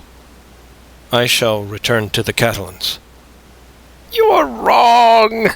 Come with us to Marseille. Come along." "I will not." "What do you mean you will not?" "Well, just as you like, my prince. There's liberty for all the world. Come along, Danglars, and let the young gentleman return to the Catalans if he chooses." Danglars took advantage of Caderousse's temper at the moment to take him off toward Marseille by the Porte Saint-Victor, staggering as he went. When they had advanced about 20 yards, Danglars looked back and saw Fernand stoop, pick up the crumpled paper, and putting it into his pocket, then rush out of the arbor towards Pilon. "Well," said Caderousse, "why, what a lie he told. He said he was going to the Catalans, and he's going to the city. Hello, Fernand!" "No, you don't see straight," said Danglars. "He's gone right enough." "Well," said Caderousse, "I should have said naught. How treacherous wine is." "Come, come," said Danglars to himself. "Now the thing is at work, and it will effect its purpose unassisted." End of chapter 4. Count of Monte Cristo by Alexandre Dumas. Chapter 5. The Marriage Feast. The morning's sun rose clear and resplendent, touching the foamy waves into a network of ruby-tinted light. The feast had been made ready on the second floor at La Réserve, with whose arbor the reader is already familiar. The apartment destined for the purpose was spacious and lighted by a number of windows, over each of which was written in golden letters, for some inexplicable reason, the name of one of the principal cities of France. Beneath these windows a wooden balcony extended the entire length of the house, and although the entertainment was fixed for 12 o'clock, an hour previous to that time, the balcony was filled with impatient and expectant guests, consisting of the favored part of the crew of the Pharaon and other personal friends of the bridegroom, the whole of whom had arrayed themselves in their choicest costumes in order to do greater honor to the occasion. Various rumors were afloat to the effect that the owners of the Pharaon had promised to attend the nuptial feast, but all seemed unanimous in doubting that an act of such rare and exceeding condescension could possibly be intended. Danglars, however, who now made his appearance, accompanied by Caderousse, effectually confirmed the report, stating that he had recently conversed with Monsieur Morel, who had himself assured him of his intention to dine at La Réserve. In fact, a moment later Monsieur Morel appeared and was saluted with an enthusiastic burst of applause from the crew of the Pharaon, who hailed the visit of the shipowner as a sure indication that the man whose wedding feast he thus delighted to honor would ere long be first in command of the ship. And as Dantès was universally beloved on board his vessel, the sailors put no restraint on their tumultuous joy at finding that the opinion and choice of their superiors so exactly coincided with their own. With the entrance of Monsieur Morel, Danglars and Caderousse were dispatched in search of the bridegroom, to convey to him the intelligence of the arrival of the important personage whose coming had created such a lively sensation, and to beseech him to make haste. Danglars and Caderousse set off upon their errand at full speed, but ere they had gone many steps they perceived a group advancing towards them, composed of the betrothed pair, a party of young girls in attendance on the bride, by whose side walked Dantès' father, the whole brought up by Fernand, whose lips wore their usual sinister smile. Neither Mercédès nor Edmond observed the strange expression of his countenance. They were so happy that they were conscious only of the sunshine and the presence of each other. Having acquitted themselves of their errand, and exchanged a hearty shake of the hand with Edmond, Danglars and Caderousse took their places behind Fernand and old Dantès, the latter of whom attracted universal notice. The old man was attired in a suit of glistening watered silk, trimmed with steel buttons, beautifully cut and polished. His thin but wiry legs were arrayed in a pair of richly embroidered clocked stockings, evidently of English manufacture, while from his three-cornered hat depended a long streaming knot of white and blue ribbons.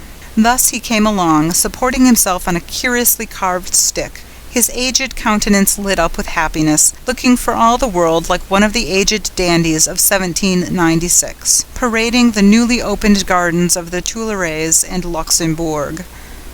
Beside him glided Caderousse, whose desire to partake of the good things provided for the wedding party had induced him to become reconciled to the Dantès, father and son, although they still lingered in his mind a faint and unperfect recollection of the events of the preceding night, just as the brain retains on waking in the morning the dim and misty outline of a dream. As Danglars approached the disappointed lover, he cast on him a look of deep meaning, while Fernand, as he slowly paced behind the happy pair, who seemed, in their own unmixed content, to have entirely forgotten that such a being as himself existed, was pale and abstracted. Occasionally, however, a deep flush would overspread his countenance, and a nervous contraction distort his features, while, with an agitated and restless gaze, he would glance in the direction of Marseilles, like one who either anticipated to foresee some great and important event. Dantès himself was simply but becomingly clad in the dress peculiar to the merchant service, a costume somewhat between a military and a civil garb. With his fine countenance radiant with joy and happiness, a more perfect specimen of manly beauty could scarcely be imagined. Lovely as the Greek girls of Cyprus or Chios, Mercedes boasted the same bright flashing eyes of jet and ripe round coral lips. She moved with the light, free step of an Arlesienne or an Andalusian.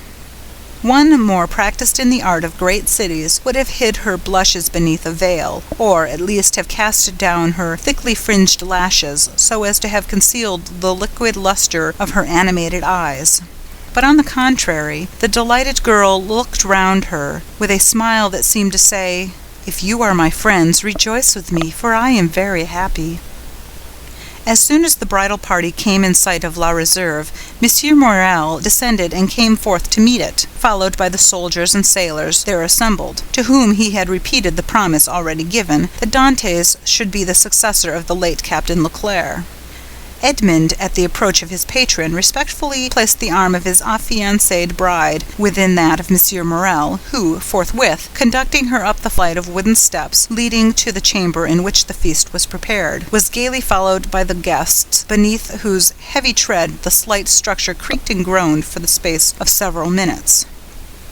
"Father," said Mercedes, stopping when she had reached the center of the table, "sit, I pray you, on my right hand.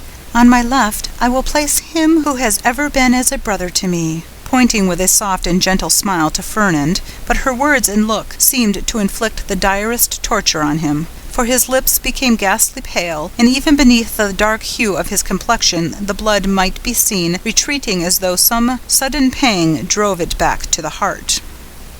During this time, Dantes, at the opposite side of the table, had been occupied in similarly placing his own honored guests.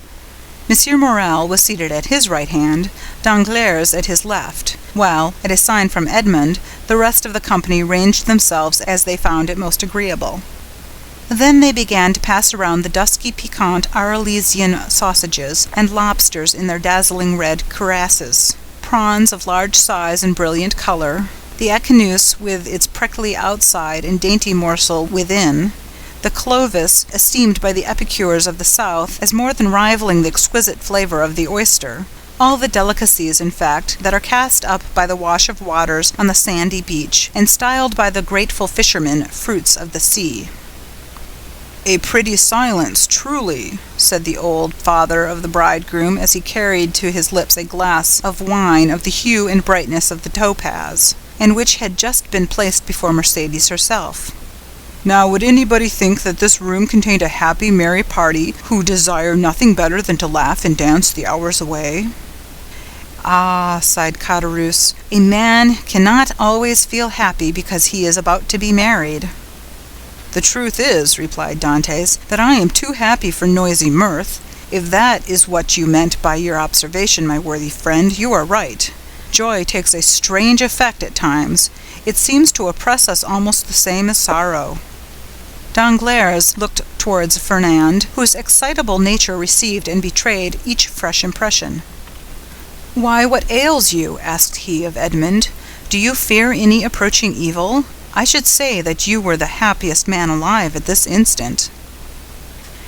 "And that is the very thing that alarms me," returned Dantes. "Man does not appear to me to be intended to enjoy felicity so unmixed.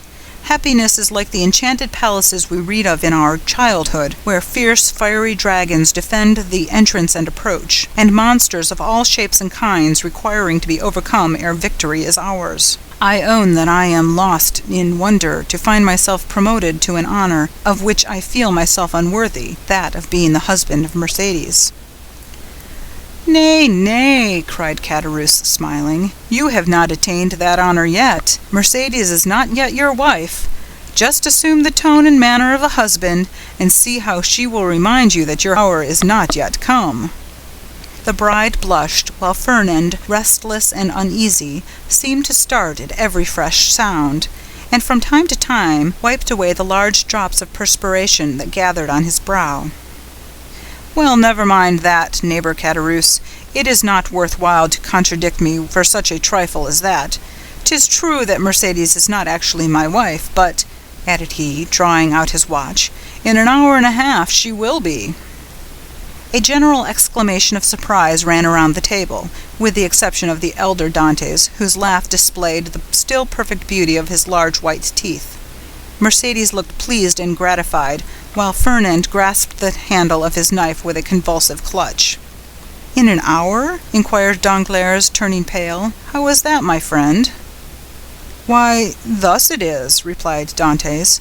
"Thanks to the influence of Monsieur Morel, to whom, next to my father, I owe every blessing I enjoy, every difficulty has been removed. We have purchased permission to waive the usual delay, and at 2:30 the mayor of Marseille will be waiting for us at the city hall. Now, as 1:15 has already struck, I do not consider I have asserted too much in saying that, in another hour and 30 minutes, Mercedes will have become Madame Dantès." Fernand closed his eyes. A burning sensation passed across his brow, and he was compelled to support himself by the table to prevent his falling from his chair. But in spite of all his efforts, he could not refrain from uttering a deep groan, which, however, was lost amid the noisy felicitations of the company.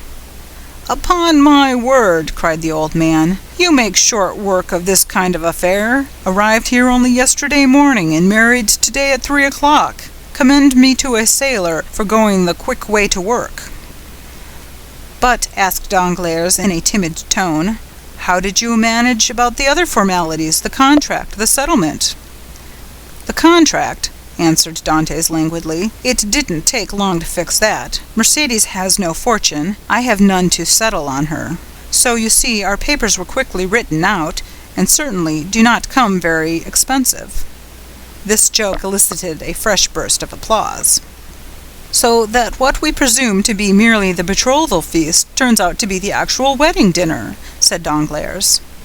"No, no," answered Dantès. "Don't imagine I am going to put you off in that shabby manner. Tomorrow morning I start for Paris. 4 days to go, and the same to return, with 1 day to discharge the commission entrusted to me, is all the time I shall be absent.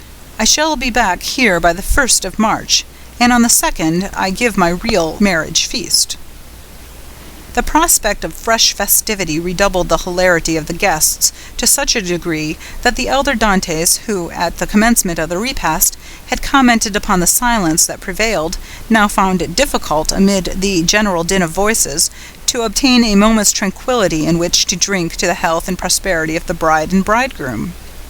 Dantès, perceiving the affectionate eagerness of his father, responded by a look of grateful pleasure, while Mercedes glanced at the clock and made an expressive gesture to Edmond. Around the table reigned that noisy hilarity which usually prevails at such a time among people sufficiently free from the demands of social position not to feel the trammels of etiquette. Such as at the commencement of the repast had not been able to seat themselves according to their inclination rose unceremoniously and sought out more agreeable companions. Everybody talked at once, without waiting for a reply, and each one seemed to be contented with expressing his or her own thoughts. Fernand's paleness appeared to have communicated itself to Danglars. As for Fernand himself, he seemed to be enduring the tortures of the damned. Unable to rest, he was among the first to quit the table, and, as though seeking to avoid the hilarious mirth that rose in such deafening sounds, he continued, in utter silence, to pace the farther end of the salon. Caderousse approached him just as Danglars, whom Fernand seemed most anxious to avoid, had joined him in a corner of the room. "Upon my word," said Caderousse, from whose mind the friendly treatment of Dantès, united with the effect of the excellent wine he had partaken of, had effaced every feeling of envy or jealousy at Dantès' good fortune. "Upon my word, Dantès is a downright good fellow, and when I see him sitting there beside his pretty wife, that is so soon to be, I cannot help thinking it would have been a great pity to have served him that trick you were planning yesterday." "Oh, there was no harm meant," answered Danglars. "At first I certainly did feel somewhat uneasy as to what Fernand might be tempted to do, but when I saw how completely he had mastered his feelings, even so far as to become one of his rival's attendants, I knew there was no further cause for apprehension." Caderousse looked full at Fernand. He was ghastly pale. "Certainly," continued Danglars, "the sacrifice was no trifling one, when the beauty of the bride is concerned. Upon my soul, that future captain of mine is a lucky dog. Gad, I only wish he would let me take his place." "Shall we not set forth?" asked the sweet silvery voice of Mercedes. "To 2 o'clock has just struck, and you know we are expected in a quarter of an hour." To be sure," cried Dantès, eagerly quitting the table. "Let us go directly." His words were re-echoed by the whole party with vociferous cheers. At this moment Danglars, who had been incessantly observing every change in Fernand's look and manner, saw him stagger and fall back with an almost convulsive spasm against a seat placed near one of the open windows. At the same instant his ear caught a sort of indistinct sound on the stairs, followed by the measured tread of soldiery, with the clanking of swords and military accoutrements. Then came a hum and buzz as of many voices, so as to deaden even the noisy mirth of the bridal party, among whom a vague feeling of curiosity and apprehension quelled every disposition to talk, and almost instantaneously the most death-like stillness prevailed. The sounds drew nearer. 3 blows were struck upon the panel of the door. The company looked at each other in consternation. "I demand admittance," said a loud voice outside the room, "in the name of the law." As no attempt was made to prevent it, the door was opened, and a magistrate, wearing his official scarf, presented himself, followed by 4 soldiers and a corporal. Uneasiness now yielded to the most extreme dread on the part of those present. "May I venture to inquire the reason of this unexpected visit?" said Monsieur Morel, addressing the magistrate, whom he evidently knew. "There is, doubtless, some mistake easily explained." "If it is so," explained the magistrate, "rely upon every reparation being made. Meanwhile, I am the bearer of an order of arrest, and although I must reluctantly perform the task assigned me, it must nevertheless be fulfilled. Who among the persons here assembled answers to the name of Edmond Dantès?" Every eye was turned towards the young man, who, spite of the agitation he could not but feel, advanced with dignity and said in a firm voice, "I am he. What is your pleasure with me?"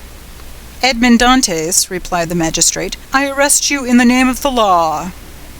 "Me?" repeated Edmond, slightly changing color. "And wherefore, I pray?" "I cannot inform you, but you will be duly acquainted with the reasons that have rendered such a step necessary at the preliminary examination." Monsieur Morel felt that further resistance or remonstrance was useless. He saw before him an officer delegated to enforce the law, and perfectly well knew that it would be as unavailing to seek pity from a magistrate decked with his official scarf as to address a petition to some cold marble effigy. Old Dantès, however, sprang forward. There are situations which the heart of a father or a mother cannot be made to understand. He prayed and supplicated in terms so moving that even the officer was touched, and, although firm in his duty, he kindly said, "My worthy friend, let me beg of you to calm your apprehensions. Your son has probably neglected some prescribed form or attention in registering his cargo, and it is more than probable he will be set at liberty directly he has been given the information required, whether touching the health of his crew or the value of his freight." "What is the meaning of all this?" inquired Caderousse, frowning on Danglars, who had assumed the air of utter surprise. "How can I tell you?" replied he. "I am, like yourself, utterly bewildered at all that is going on, and cannot in the least make out what it is about." Caderousse then looked round for Fernand, but he had disappeared. The scene of the previous night now came back to his mind with startling clearness. The painful catastrophe he had just witnessed appeared effectually to have rent away the veil which the intoxication of the evening before had raised between himself and his memory. "So, said he in a hoarse and choking voice to Danglars, "this, then, I suppose, is a part of the trick you were concerting yesterday. All I can say is, that if it be so, 'tis an ill turn, and well deserves to bring double evil on those who have projected it." "Nonsense," returned Danglars. "I tell you again I have nothing whatever to do with it.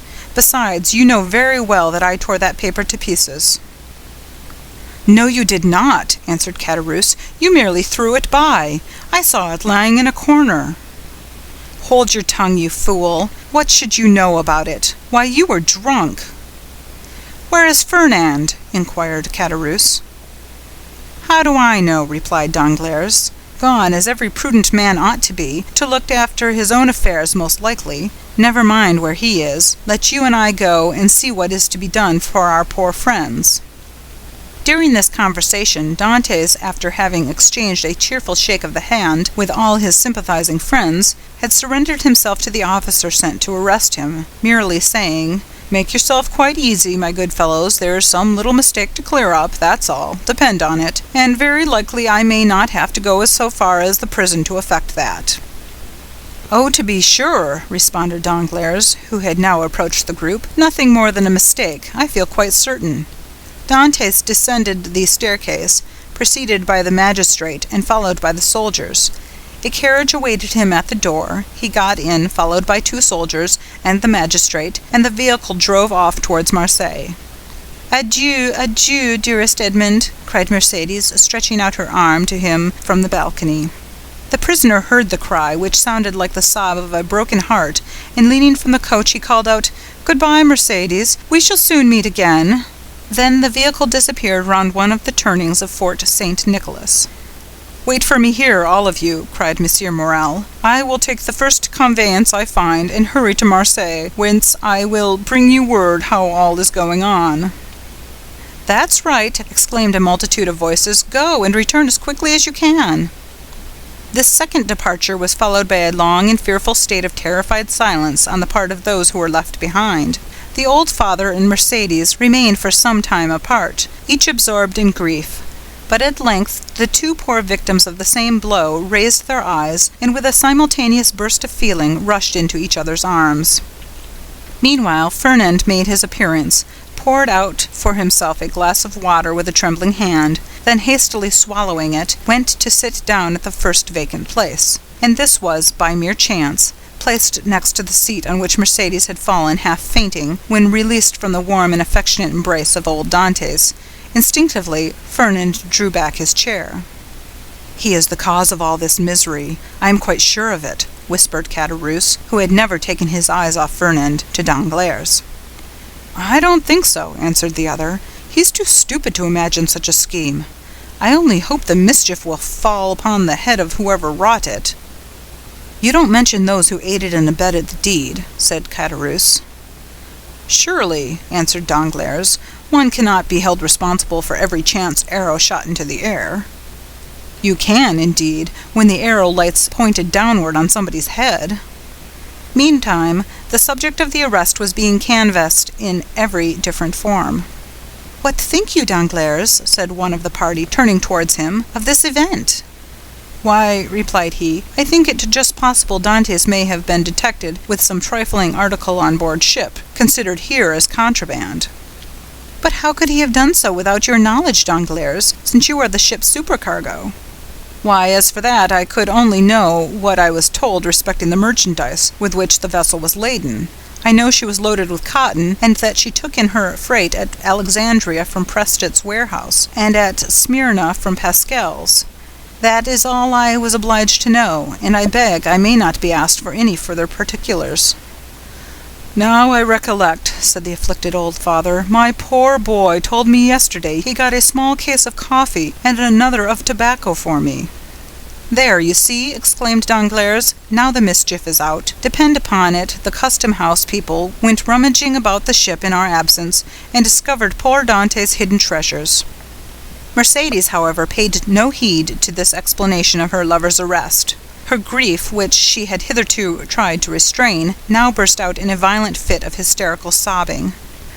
"Come, come," said the old man, "be comforted, my poor child. There is still hope." "Hope," repeated Danglars.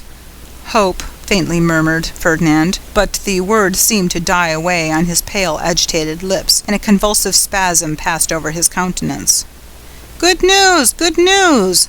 shouted forth one of the party stationed in the balcony on the lookout. "Here comes Monsieur Morel back. No doubt now we shall hear that our friend is released." Mercedes and the old man rushed to meet the shipowner and greeted him at the door. He was very pale. "What news?" exclaimed a general burst of voices. "Alas, my friends," replied Monsieur Morel with a mournful shake of his head, "the thing has assumed a more serious aspect than I expected." "Oh, indeed, sir, he is innocent," sobbed forth Mercedes. "That I believe," answered Monsieur Morel, "but still he is charged." "With what?" inquired the elder Dantes. "With being an agent of the Bonapartist faction." Many of our readers may be able to recollect how formidable such an accusation became in the period at which our story is dated. A despairing cry escaped the pale lips of Mercédès. The old man sank into a chair. "Ah, Danglars," whispered Caderousse, "you have deceived me. The trick you spoke of last night has been played. But I cannot suffer a poor old man or an innocent girl to die of grief through your fault. I am determined to tell them all about it." "Be silent, you simpleton," cried Danglars, grasping him by the arm, "or I will not answer even for your own safety. Who can tell whether Dantès be innocent or guilty? The vessel did touch at Elba, where he quitted it, and passed a whole day in the island. Now, should any letters or other documents of a compromising character be found upon him, will it not be taken for granted that all who uphold him are his accomplices?" With the rapid instinct of selfishness, Caderousse readily perceived the solidarity of this mode of reasoning. He gazed doubtfully, wistfully on Danglars, and then caution supplanted generosity. "Suppose we wait a while and see what comes of it," said he, casting a bewildered look on his companion. "To be sure," answered Danglars. "Let us wait, by all means. If he be innocent, of course he will be set at liberty. If guilty, why, it is no use involving ourselves in a conspiracy." "Let us go, then. I cannot stay here any longer." "With all my heart," replied Danglars, pleased to find the other so tractable. "Let us take ourselves out of the way, and leave things for the present to take their course."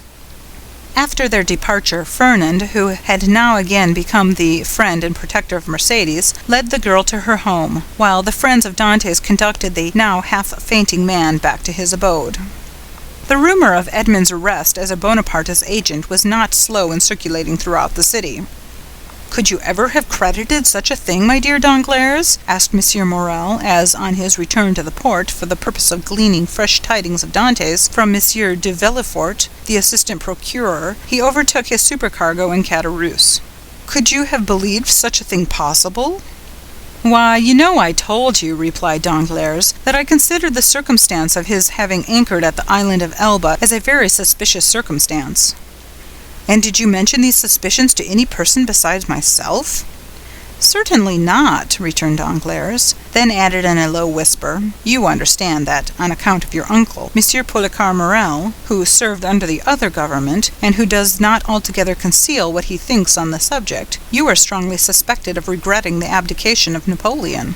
I should have feared to injure both Edmond and yourself, had I divulged my own apprehensions to a soul. I am too well aware that, though a subordinate like myself is bound to acquaint the shipowner with everything that occurs, there are many things he ought most carefully to conceal from all else." "'Tis well, Danglars, 'tis well," replied M. Morrel. "You are a worthy fellow, and I had already thought of your interests in the event of poor Edmond having become captain of the Pharaon." "Is it possible you were so kind?" "Yes, indeed. I had previously inquired of Dantès what was his opinion of you, and if he should have any reluctance to continue you in your post, for somehow I have perceived a sort of coolness between you." "And what was his reply?" "That he certainly did think he had given you offense in an affair which he merely referred to without entering into particulars, but that whoever possessed the good opinion and confidence of the ship's owner would have his preference also." "The hypocrite!" murmured Danglars. "Poor Dantès!" said Caderousse. "No one can deny his being a noble-hearted young fellow." "But meanwhile," continued M. Morrel, "here is the Pharaon without a captain." "Oh," replied Danglars, "since we cannot leave this port for the next 3 months, let us hope that, ere the expiration of that period, Dantès will be set at liberty." "No doubt, but in the meantime?" "I am entirely at your service, M. Morrel," answered Danglars. "You know that I am as capable of managing a ship as the most experienced captain in the service, and it will be so far advantageous to you to accept my services that upon Edmond's release from prison no further charge will be requisite on board the Pharaon than for Dantès and myself each to resume our respective posts." "Thanks, Danglars. That will smooth over all difficulties. I fully authorize you at once to assume the command of the Pharaon, and look carefully to the unloading of her freight. Private misfortunes must never be allowed to interfere with business." "Be easy on that score, M. Morrel. But do you think we shall be permitted to see our poor Edmond?" I will let you know that directly. I have seen Monsieur de Villefort, whom I shall endeavour to interest in Edmund's favour. I am aware he is a furious royalist, but in spite of that, and of his being king's attorney, he is a man like ourselves, and I fancy not a bad sort of one." "Perhaps not," replied Danglars, "but I hear that he is ambitious, and that's rather against him." "Well, well," returned Monsieur Morel, "we shall see. But now hasten on board. I will join you there ere long." So saying, the worthy shipowner quitted the two allies and proceeded in the direction of the Palais de Justice. "You see," said Danglars, addressing Caderousse, "the turn things have taken. Do you still feel any desire to stand up in his defense?" "Not the slightest. But yet it seems to me a shocking thing that a mere joke should lead to such consequences." "But who perpetrated that joke, let me ask? Neither you nor myself, but Ferdinand. You knew very well that I threw the paper into the corner of the room. Indeed, I fancied I had destroyed it." "Oh, no," replied Caderousse, "that I can answer for. You did not. I only wish I could see it now as plainly as I saw it lying all crushed and crumpled in a corner of the arbor." "Well, then, if you did, depend upon it, Ferdinand picked it up and either copied it or caused it to be copied. Perhaps even he did not take the trouble of recopying it. And now I think of it, by heavens, he may have sent the letter himself. Fortunately for me, the handwriting was disguised." "Then you were aware of Dante's being engaged in a conspiracy?" "Not I, as I said before. I thought the whole thing was a joke, nothing more. It seems, however, that I have unconsciously stumbled upon the truth." "Still," argued Caderousse, "I would give a great deal if nothing of the kind had happened, or, at least, that I had had no hand in it. You will see, Danglars, that it will turn out an unlucky job for both of us." "Nonsense. If any harm come of it, it should fall on the guilty person, and that, you know, is Ferdinand. How can we be implicated in any way? All we have got to do is to keep our own counsel, and remain perfectly quiet, not breathing a word to any living soul, and you will see that the storm will pass away without in the least affecting us." "Amen," responded Caderousse, waving his hand in token of adieu to Danglars, and bending his steps towards the Allées du Milieu, moving his head to and fro, and muttering as he went, after the manner of one whose mind was overcharged with one absorbing idea. "So far, then," said Danglars mentally, "all has gone as I would have it. I am temporarily commander of the Pharaon, with the certainty of being permanently so, if that fool of a Caderousse can be persuaded to hold his tongue. My only fear is the chance of Dante's being released. But there he is in the hands of justice, and," admitted he with a smile, "she will take her own." So saying, he leaped into a boat, desiring to be rowed on board the Pharaon, where Monsieur Morel had agreed to meet him. End of chapter 5. The Count of Monte Cristo by Alexandre Dumas. Chapter 6. The Deputy Procureur du Roi. In one of the aristocratic mansions built by Puget in the Rue du Grand Cours opposite the Medusa fountain, a second marriage feast was being celebrated, almost at the same hour with the nuptial repast given by Dantes. In this case, however, although the occasion of the entertainment was similar, the company was strikingly dissimilar. Instead of a rude mixture of sailors, soldiers, and those belonging to the humblest grade of life, the present assembly was composed of the very flower of Marseille society, magistrates who had resigned their office during the usurper's reign, officers who had deserted from the imperial army and joined forces with Condé, and the younger members of families brought up to hate and execrate the man whom 5 years of exile would convert into a martyr, and 15 of restoration elevate to the rank of a god. The guests were still at table, and the heated and energetic conversation that prevailed betrayed the violent and vindictive passions that then agitated each dweller of the South, where unhappily for 5 centuries religious strife had long given increased bitterness to the violence of party feeling. The emperor, now king of the petty island of Elba, after having held sovereign sway over 1/2 of the world, counting as his subjects a small population of 5 or 6,000 souls, after having been accustomed to hear the Vive Napoleons of 120 millions of human beings uttered in 10 different languages, was looked upon here as a ruined man, separated forever from any fresh connection with France or claim to her throne. The magistrates freely discussed their political views.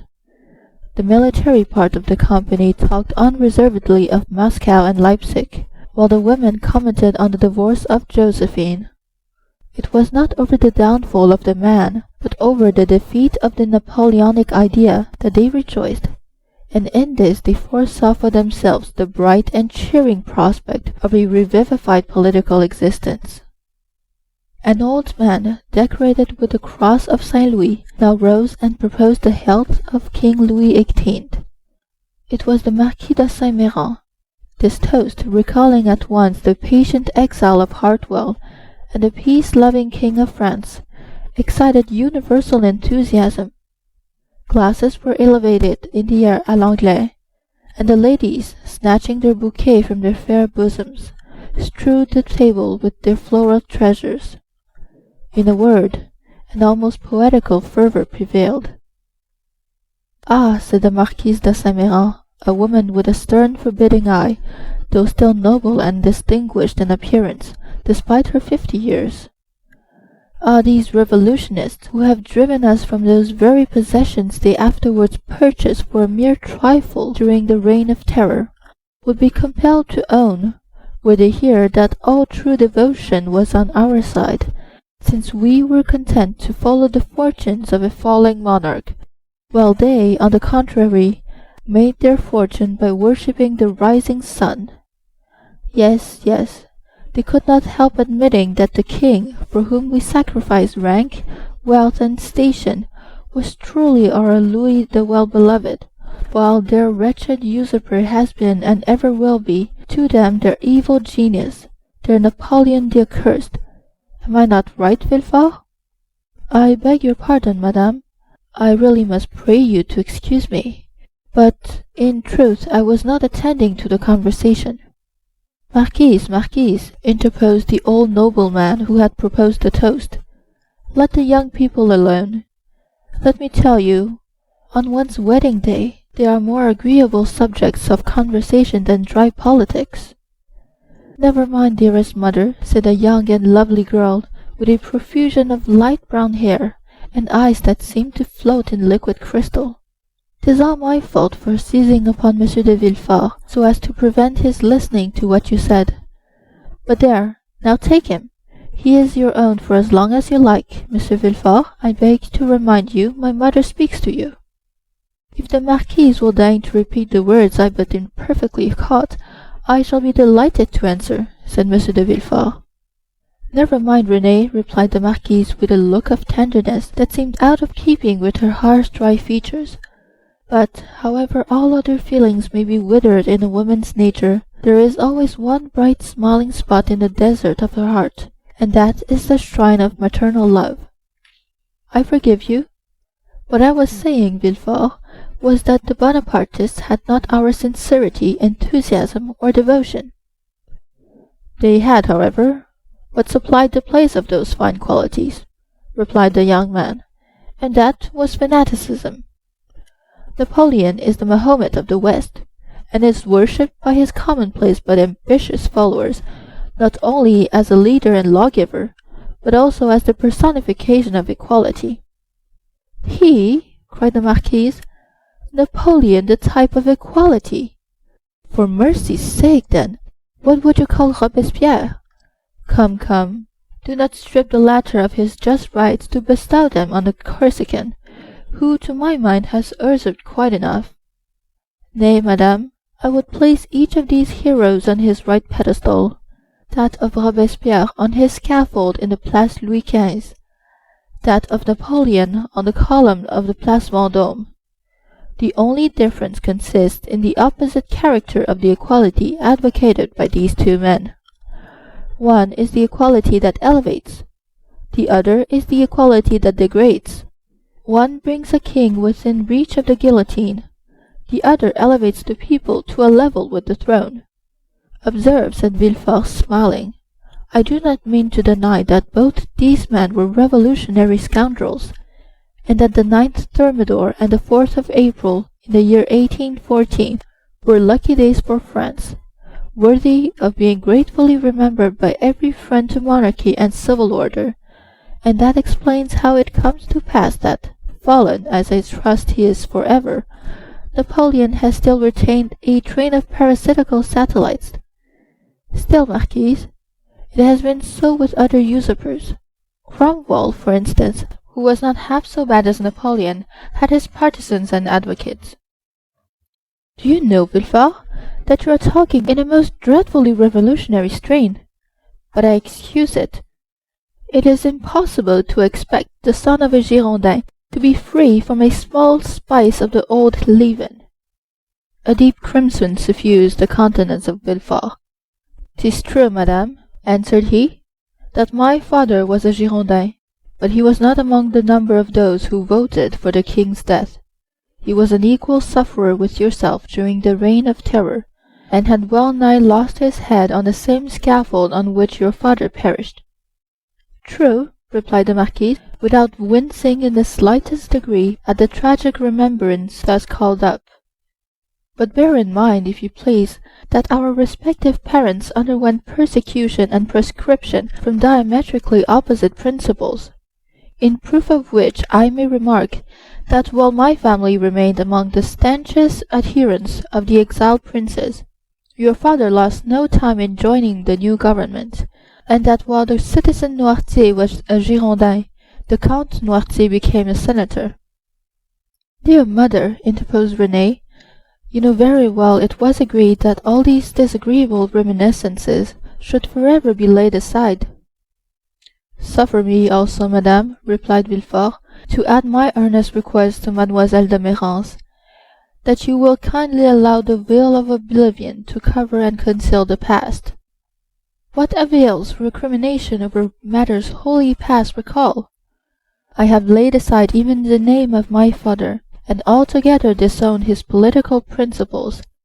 He was, nay, probably may still be, a Bonapartist, and is called Noirtier. I, on the contrary, am a stanch royalist, and style myself de Villefort. Let what may remain of revolutionary sap exhaust itself and die away with the old trunk, and condescend only to regard the young shoot which has started up at a distance from the parent tree, without having the power, any more than the wish, to separate entirely from the stock from which it sprung." "Bravo, Villefort!" cried the Marquis.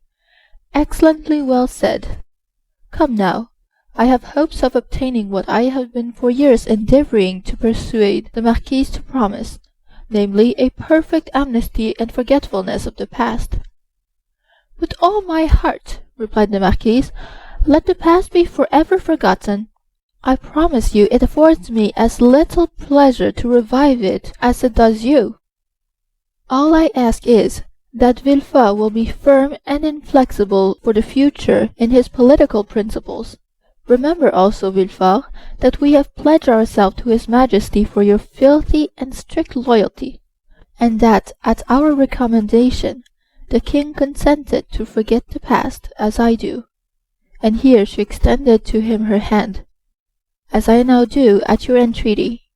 But bear in mind that should there fall in your way any one guilty of conspiring against the government, you will be so much the more bound to visit the offence with rigorous punishment, as it is known you belong to a suspected family." "Alas, madame," returned Villefort, "my profession, as well as the times in which we live, compels me to be severe. I have already successfully conducted several public prosecutions, and brought the offenders to merited punishment, but we have not done with the thing yet." "Do you indeed think so?" inquired the Marquise. "I am at least fearful of it. Napoleon, in the island of Elba, is too near France, and his proximity keeps up the hopes of his partisans. Marseilles is filled with half-pay officers, who are daily, under one frivolous pretext or another, getting up quarrels with the royalists. From hence arise continual and fatal duels among the highest classes of persons, and assassinations in the lower.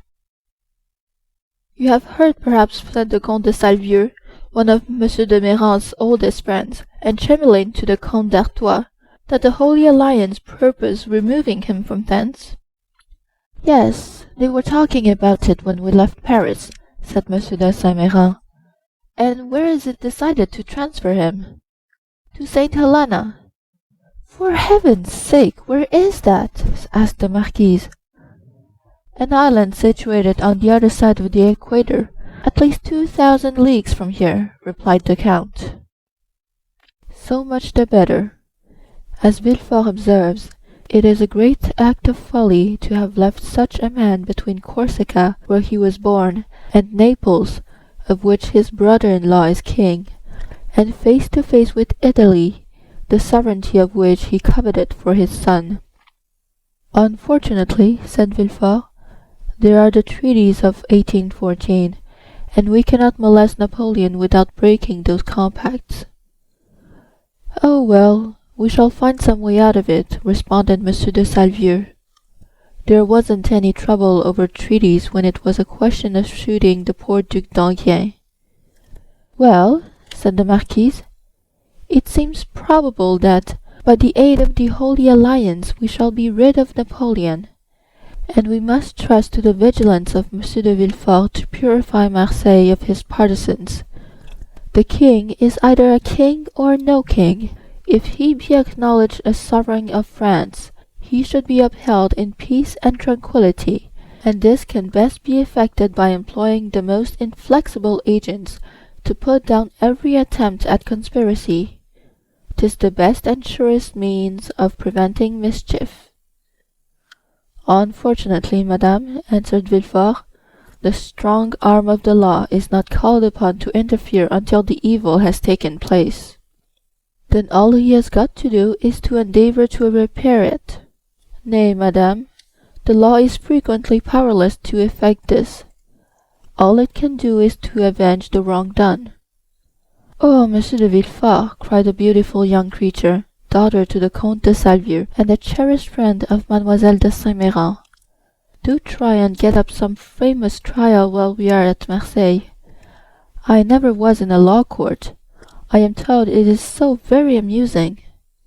Amusing? Certainly, replied the young man, inasmuch as instead of shedding tears at the fictitious tale of woe produced at the theatre, you behold in a law court a case of real and genuine distress, a drama of life. The prisoner whom you there see pale, agitated, and alarmed, instead of, as is the case when a curtain falls on a tragedy, going home to sup peacefully with his family, and then retiring to rest, that he may recommence his mimic woes on the morrow, is removed from your sight merely to be reconducted to his prison and delivered up to the executioner.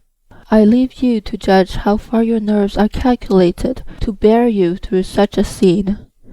Of this, however, be assured, that should any favourable opportunity present itself, I will not fail to offer you the choice of being present.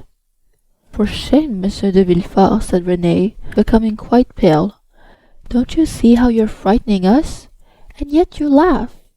What would you have? 'Tis like a duel. I have already recorded sentence of death 5 or 6 times against the movers of political conspiracies, and who can say how many daggers may be ready sharpened, and only awaiting a favourable opportunity to be buried in my heart? Gracious heavens, Monsieur de Villefort, said Renée, becoming more and more terrified. You surely are not in earnest? Indeed I am, replied the young magistrate with a smile, and in the interesting trial that young lady is anxious to witness, the case would only be still more aggravated. Suppose, for instance, the prisoner, as is more than probable, to have served under Napoleon. Well, can you expect for an instant that one accustomed at the word of his commander to rush fearlessly on the very bayonets of his foe, will scruple more to drive a stiletto into the heart of one he knows to be his personal enemy, than to slaughter his fellow creature, merely because bidden to do so by one he is bound to obey? Besides, one requires the excitement of being hateful in the eyes of the accused, in order to lash oneself into a state of sufficient vehemence and power. I would not choose to see the man against whom I pleaded smile, as though in mockery of my words. No, my pride is to see the accused pale, agitated, and as though beaten out of all composure by the fire of my eloquence. Renee uttered a smothered exclamation. "Bravo!" cried one of the guests. "That is what I call talking to some purpose." "Just the person we require at a time like the present," said a second. "What a splendid business that last case of yours was, my dear Villefort," remarked a third. "I mean the trial of the man for murdering his father.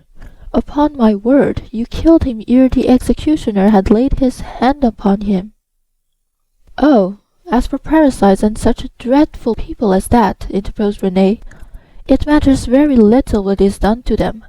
But as regards poor unfortunate creatures whose only crime consists in having mixed themselves up in political intrigues, why, that is the very worst offence they could possibly commit. For don't you see, Renee, the king is the father of his people, and he who shall plot or contrive aught against the life and safety of the parent of 32 millions of souls is a parricide upon a fearfully great scale." "I don't know anything about that," replied Renee, "but Monsieur de Villefort, you have promised me, have you not, always to show mercy to those I plead for?" "Make yourself quite easy on that point," answered Villefort, with one of his sweetest smiles. "You and I will always consult upon our verdicts." "My love," said the Marquise, "attend to your doves, your lapdogs, and embroidery, but do not meddle with what you do not understand. Nowadays the military profession is in abeyance, and the magisterial robe is the badge of honor. There is a wise Latin proverb that is very much in point. Sedant arma togae, said Villefort with a bow. "I cannot speak Latin," responded the Marquise. "Well," said Renee, "I cannot help regretting you had not chosen some other profession than your own. A physician, for instance. Do you know I always felt a shudder at the idea of even a destroying angel." "Dear good Renee," whispered Villefort, as he gazed with unutterable tenderness on the lovely speaker. "Let us hope, my child," cried the Marquis, "that Monsieur de Villefort may prove the moral and political physician of this province. If so, he will have achieved a noble work, and one which will go far to efface the recollection of his father's conduct," added the incorrigible Marquise. "Madame," replied Villefort with a mournful smile, "I have already had the honor to observe that my father has, at least I hope so, abjured his past errors, and that he is, at the present moment, a firm and zealous friend of the religion and order. A better royalist, possibly, than his son, for he has to atone for past dereliction, while I have no other impulse than warm, decided preference and conviction." Having made this well-turned speech, Villefort looked carefully round to mark the effect of his oratory, much as he would have done had he been addressing the bench in open court. "Do you know, my dear Villefort," cried the Comte de Salvieux, "that is exactly what I myself said the other day at the Tuileries, when questioned by His Majesty's principal chamberlain touching the singularity of an alliance between the son of a Girondin and the daughter of an officer of the Duc de Condé.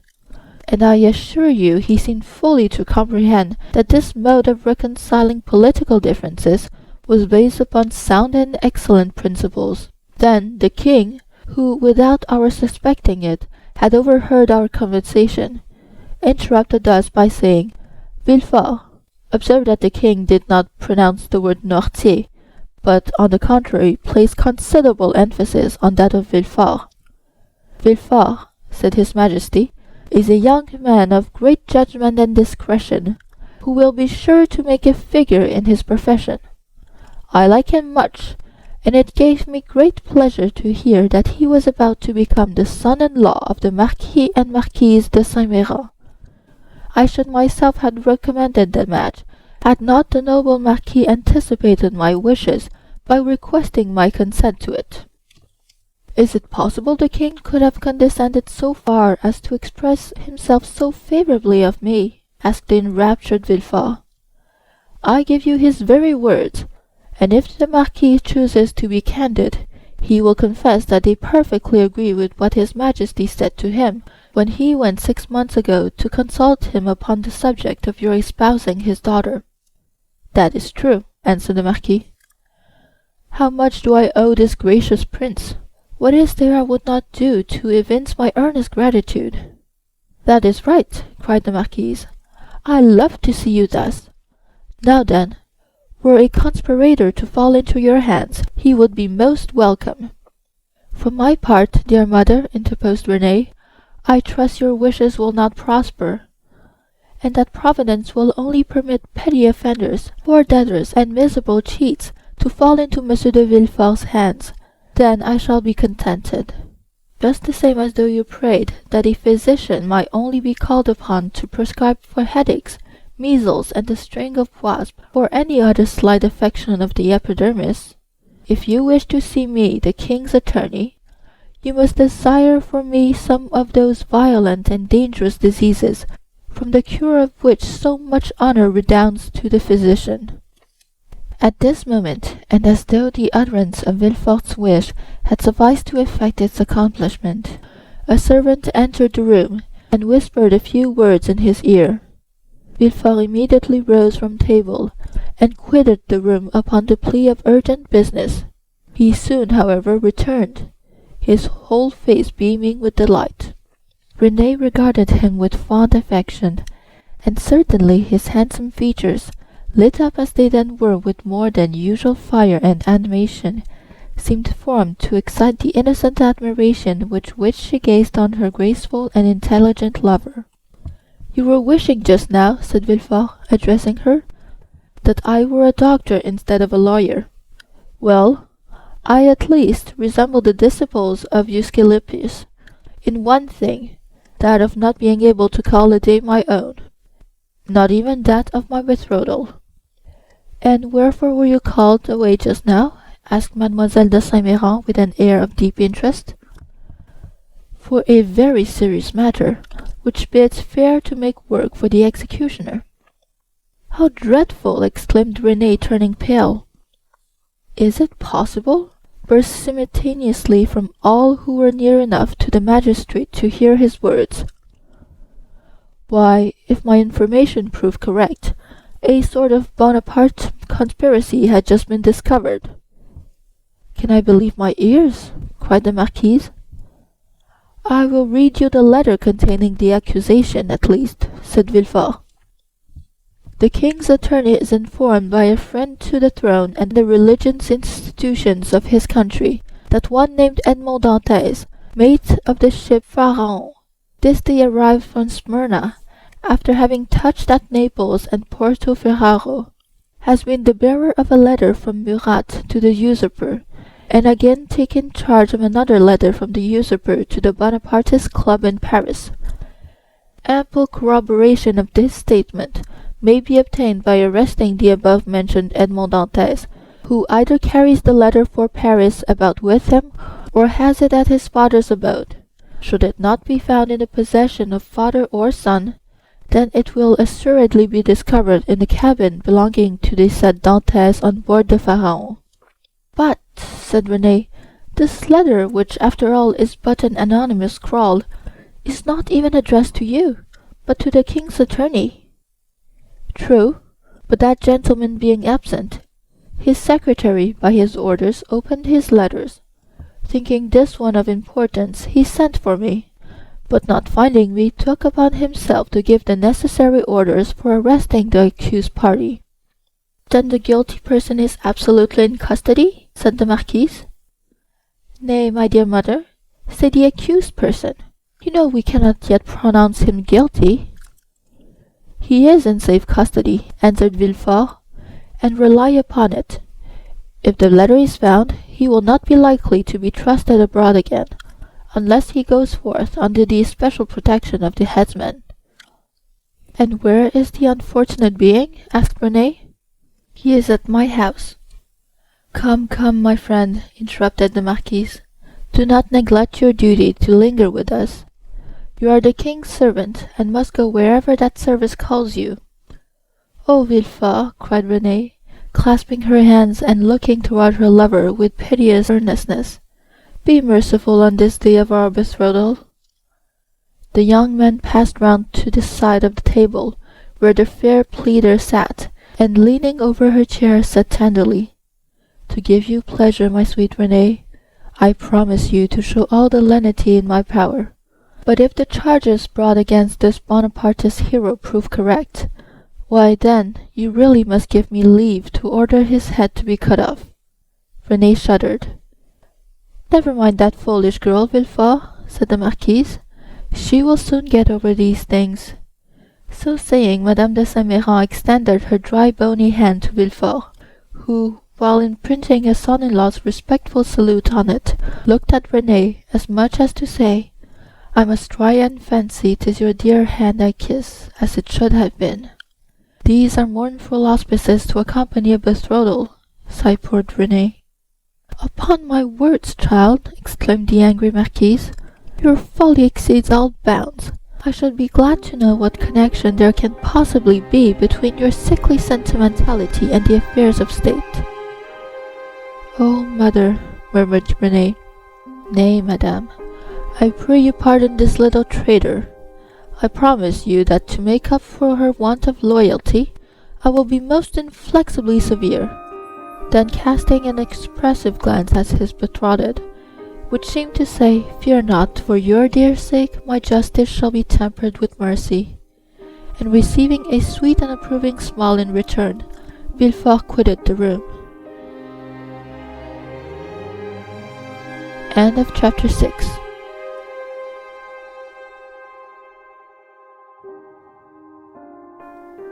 The Count of Monte Cristo by Alexandre Dumas. Chapter 7. The Examination. No sooner had Villefort left the salon than he assumed the grave air of a man who holds the balance of life and death in his hands. Now, in spite of the mobility of his countenance, the command of which, like a finished actor, he had carefully studied before the glass, it was by no means easy for him to assume an air of judicial severity. Except the recollection of the line of politics his father had adopted, and which might interfere unless he acted with the greatest prudence with his own career, Gérard de Villefort was as happy as a man could be. Already rich, he held a high official situation, though only 27.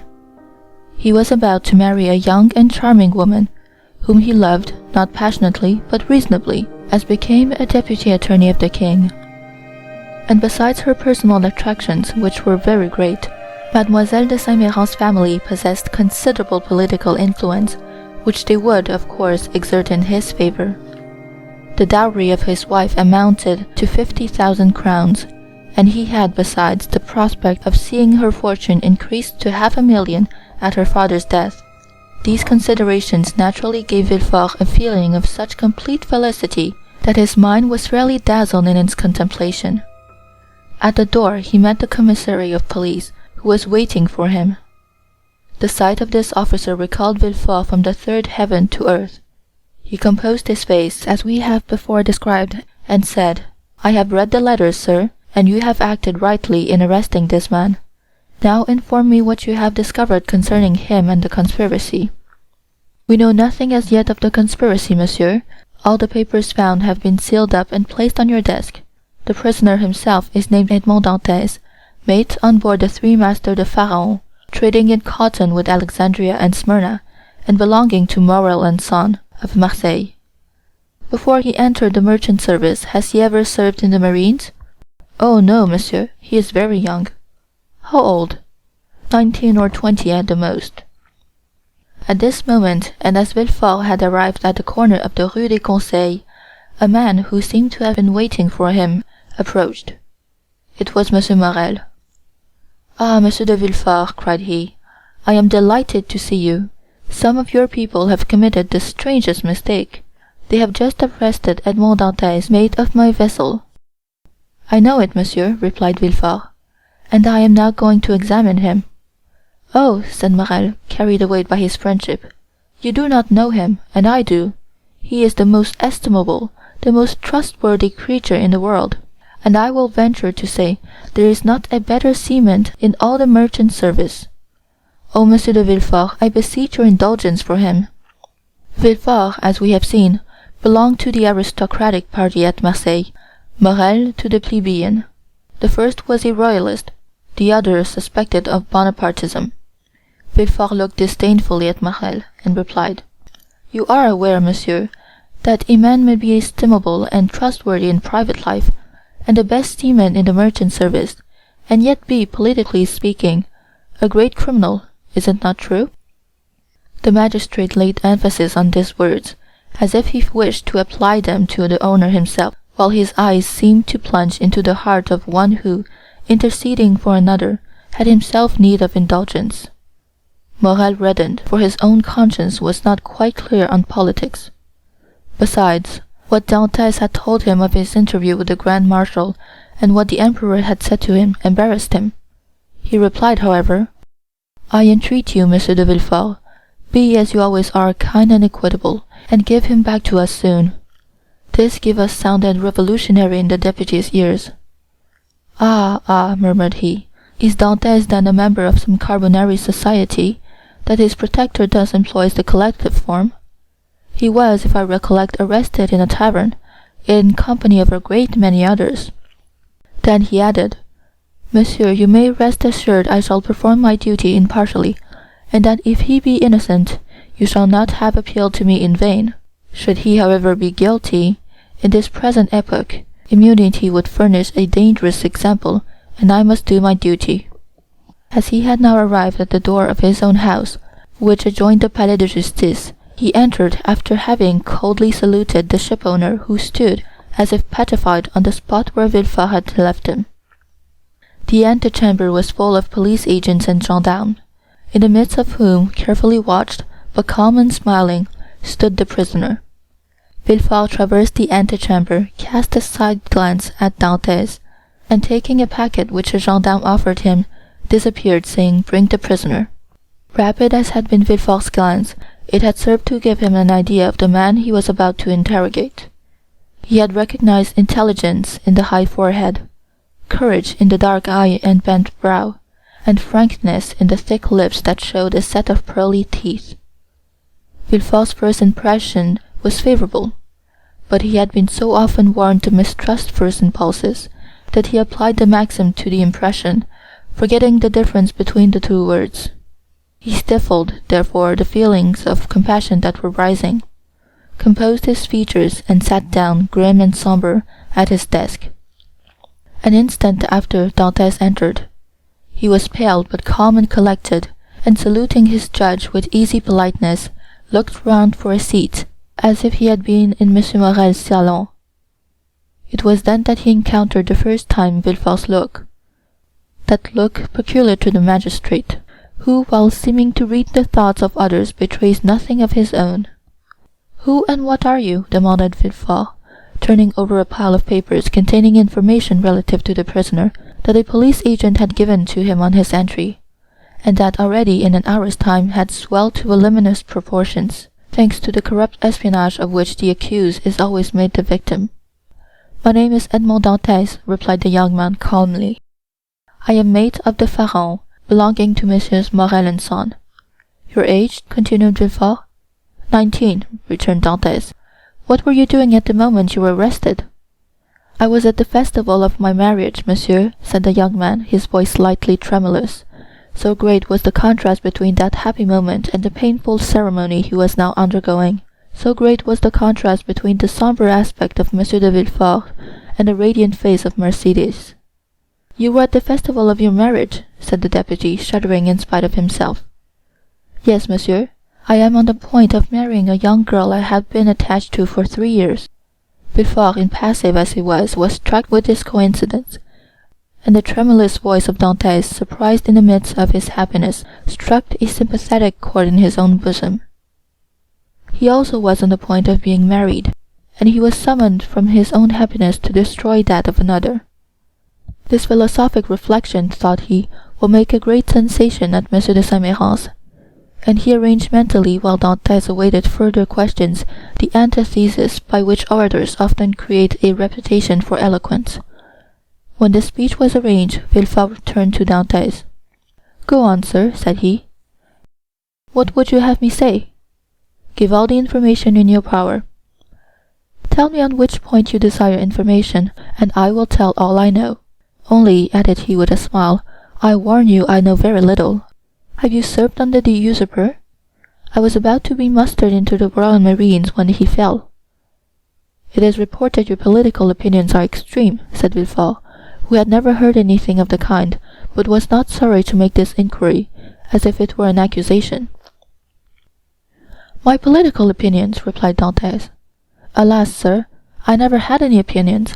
I am hardly 19. I know nothing. I have no part to play. If I obtain the situation I desire, I shall owe it to Monsieur Morel. Thus all my opinions, I will not say public but private, are confined to these 3 sentiments. I love my father, I respect Monsieur Morel, and I adore Mercédès. This, sir, is all I can tell you, and you see how uninteresting it is." As Dantès spoke, Villefort gazed at his ingenuous and open countenance, and recollected the words of Renée, who, without knowing who the culprit was, had besought his indulgence for him. With the deputy's knowledge of crime and criminals, every word the young man uttered convinced him more and more of his innocence. This lad, for he was scarcely a man, simple, natural, eloquent, with that eloquence of the heart never found when sought for, full of affection for everybody, because he was happy, and because happiness renders even the wicked good, extended his affection even to his judge, in spite of Villefort's severe look and stern accent. Dantès seemed full of kindness. "Pardieu," said Villefort, "he is a noble fellow. I hope I shall gain Renée's favor easily by obeying the first command she ever imposed on me. I shall have at least a pressure of the hand in public, and a sweet kiss in private." Full of this idea, Villefort's face became so joyous that when he turned to Dantès, the latter, who had watched the change on his physiognomy, was smiling also. "Sir," said Villefort, "have you any enemies, at least that you know?" "I have enemies?" replied Dantès. "My position is not sufficiently elevated for that. As for my disposition, that is perhaps somewhat too hasty, but I have striven to repress it. I have had 10 or 12 sailors under me, and if you question them they will tell you that they love and respect me not as a father, for I am too young, but as an elder brother. But you may have excited jealousy. You are about to become captain at 19, an elevated post. You are about to marry a pretty girl, who loves you, and these 2 pieces of good fortune may have excited the envy of someone. You are right, you know men better than I do, and what you say may possibly be the case, I confess, but if such persons are among my acquaintances, I prefer not to know it, because then I should be forced to hate them. You are wrong. You should always strive to see clearly around you. You seem a worthy young man. I will depart from the strict line of my duty to aid you in discovering the author of this accusation. Here is the paper. Do you know the writing?" As he spoke, Villefort drew the letter from his pocket, and presented it to Dantès. Dantès read it. A cloud passed over his brow as he said, "No, monsieur, I do not know the writing, and yet it is tolerably plain. Whoever did it writes well. I am very fortunate," added he, looking gratefully at Villefort, "to be examined by such a man as you, for this envious person is a real enemy." And by the rapid glance that the young man's eyes shot forth, Villefort saw how much energy lay hid beneath this mildness. "Now," said the deputy, "answer me frankly, not as a prisoner to a judge, but as one man to another who takes an interest in him. What truth is there in the accusation contained in this anonymous letter?" And Villefort drew disdainfully on his desk the letter Dantès had just given back to him. "None at all. I will tell you the real facts. I swear by my honor as a sailor, by my love for Mercédès, by the life of my father." "Speak, monsieur," said Villefort. Then internally, "If Renée could see me, I hope she would be satisfied, and would no longer call me a decapitator. Well, when we quitted Naples, Captain Leclerc was attacked with a brain fever. As we had no doctor on board, and he was so anxious to arrive at Elba that he would not touch at any other port. His disorder rose to such a height that at the end of the 3rd day, feeling he was dying, he called me to him. "My dear Dantès," said he, "swear to perform what I am going to tell you, for it is a matter of the deepest importance." "I swear, Captain," replied I.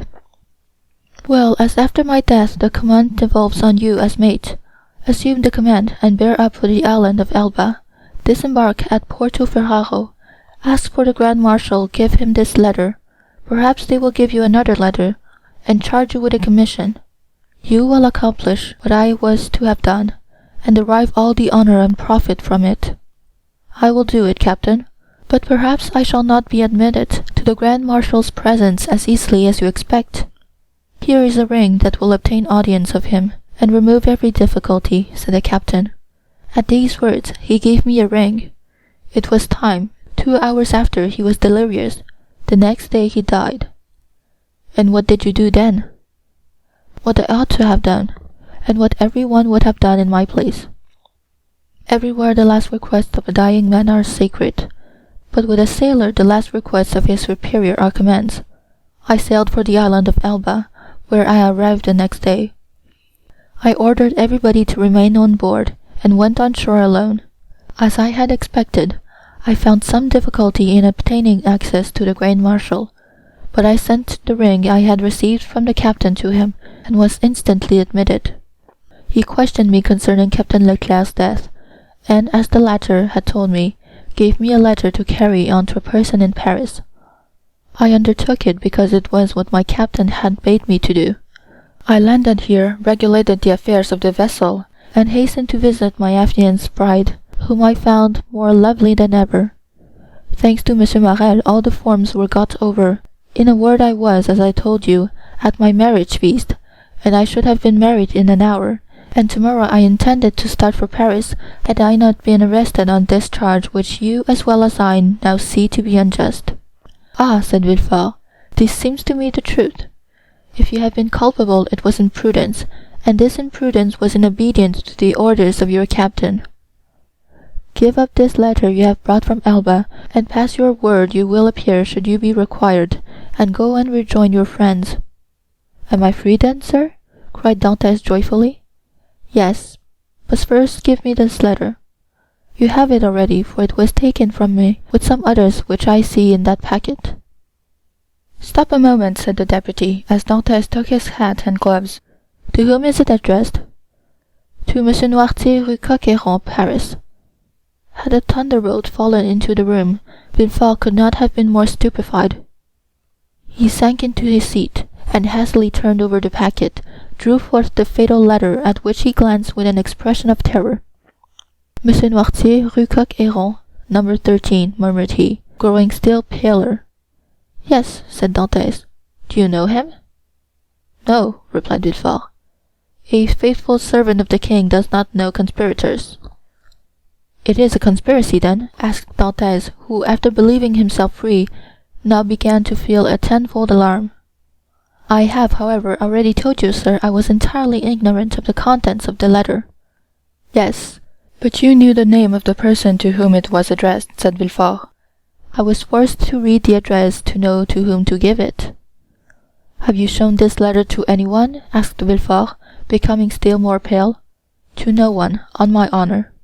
"Everybody is ignorant that you are the bearer of a letter from the island of Elba, and addressed to Monsieur Noirtier?" "Everybody, except the person who gave it to me." "And that was too much, far too much," murmured Villefort. Villefort's brow darkened more and more. His white lips and clenched teeth filled Dantès with apprehension. After reading the letter, Villefort covered his face with his hands. "Oh," said Dantès timidly, "what is the matter?" Villefort made no answer, but raised his head at the expiration of a few seconds, and again perused the letter. "And you say that you are ignorant of the contents of this letter?" "I give you my word of honor, sir," said Dantès. "But what is the matter? You are ill. Shall I ring for assistance? Shall I call?" "No," said Villefort, rising hastily. "Stay where you are. It is for me to give orders here, and not you." "Monsieur," replied Dantès proudly, "it was only to summon assistance for you." "I want none. It was a temporary indisposition. Attend to yourself, answer me. Dantès waited, expecting a question, but in vain. Villefort fell back on his chair, passed his hand over his brow, moist with perspiration, and for the third time read the letter. "Oh, if he only knows the contents of this," murmured he, "and that Noirtier is the father of Villefort, I am lost." And he fixed his eyes upon Edmond as if he would have penetrated his thoughts. "Oh, it is impossible to doubt it," cried he suddenly. "In heaven's name," cried the unhappy young man, "if you doubt me, question me, I will answer you." Villefort made a violent effort, and in a tone he strove to render firm. "Sir," said he, "I am no longer able, as I have hoped, to restore you immediately to liberty. Before doing so, I must consult the trial justice. What my own feelings is, you already know." "Oh, monsieur," cried Dantès, "you have been rather a friend than a judge." "Well, I must detain you some time longer, but I will strive to make it as short as possible. The principal charge against you is this letter, and you see, Villefort approached the fire, cast it in, and waited until it was entirely consumed. You see, I destroy it." "Oh," exclaimed Dantès, "you are goodness itself." "Listen," continued Villefort, "you cannot have confidence in me after what I have done." "Oh, command, and I will obey." "Listen, this is not a command, but advice I give you. Speak, and I will follow your advice. I shall detain you until this evening in the Palais de Justice. Should anyone else interrogate you, say to him what you have said to me, but do not breathe a word of this letter. I promise." It was Villefort who seemed to entreat, and the prisoner who reassured him. "You see," continued he, glancing toward the grate, where fragments of burnt paper fluttered in the flames, "the letter is destroyed. You and I alone know of its existence. Should you therefore be questioned, deny all knowledge of it. Deny it boldly, and you are saved." "Be satisfied, I will deny it." "It was the only letter you had?" "It was." "Swear it." "I swear it." Villefort rang. A police agent entered. Villefort whispered some words in his ear, to which the officer replied by a motion of his head. "Follow him," said Villefort to Dantès. Dantès saluted Villefort and retired. Hardly had the door closed when Villefort threw himself half fainting into a chair. "Alas, alas," murmured he, "if the procureur himself had been at Marseille, I should have been ruined. This accursed letter would have destroyed all my hopes. Oh, my father, must your past career always interfere with my successes?" Suddenly a light passed over his face, a smile played round his set mouth, and his haggard eyes were fixed in thought. "This will do," said he, "and from this letter, which might have ruined me, I will make my fortune. Now to the work I have in hand." And after having assured himself that the prisoner was gone, the deputy procureur hastened to the house of his betrothed. End of chapter 7.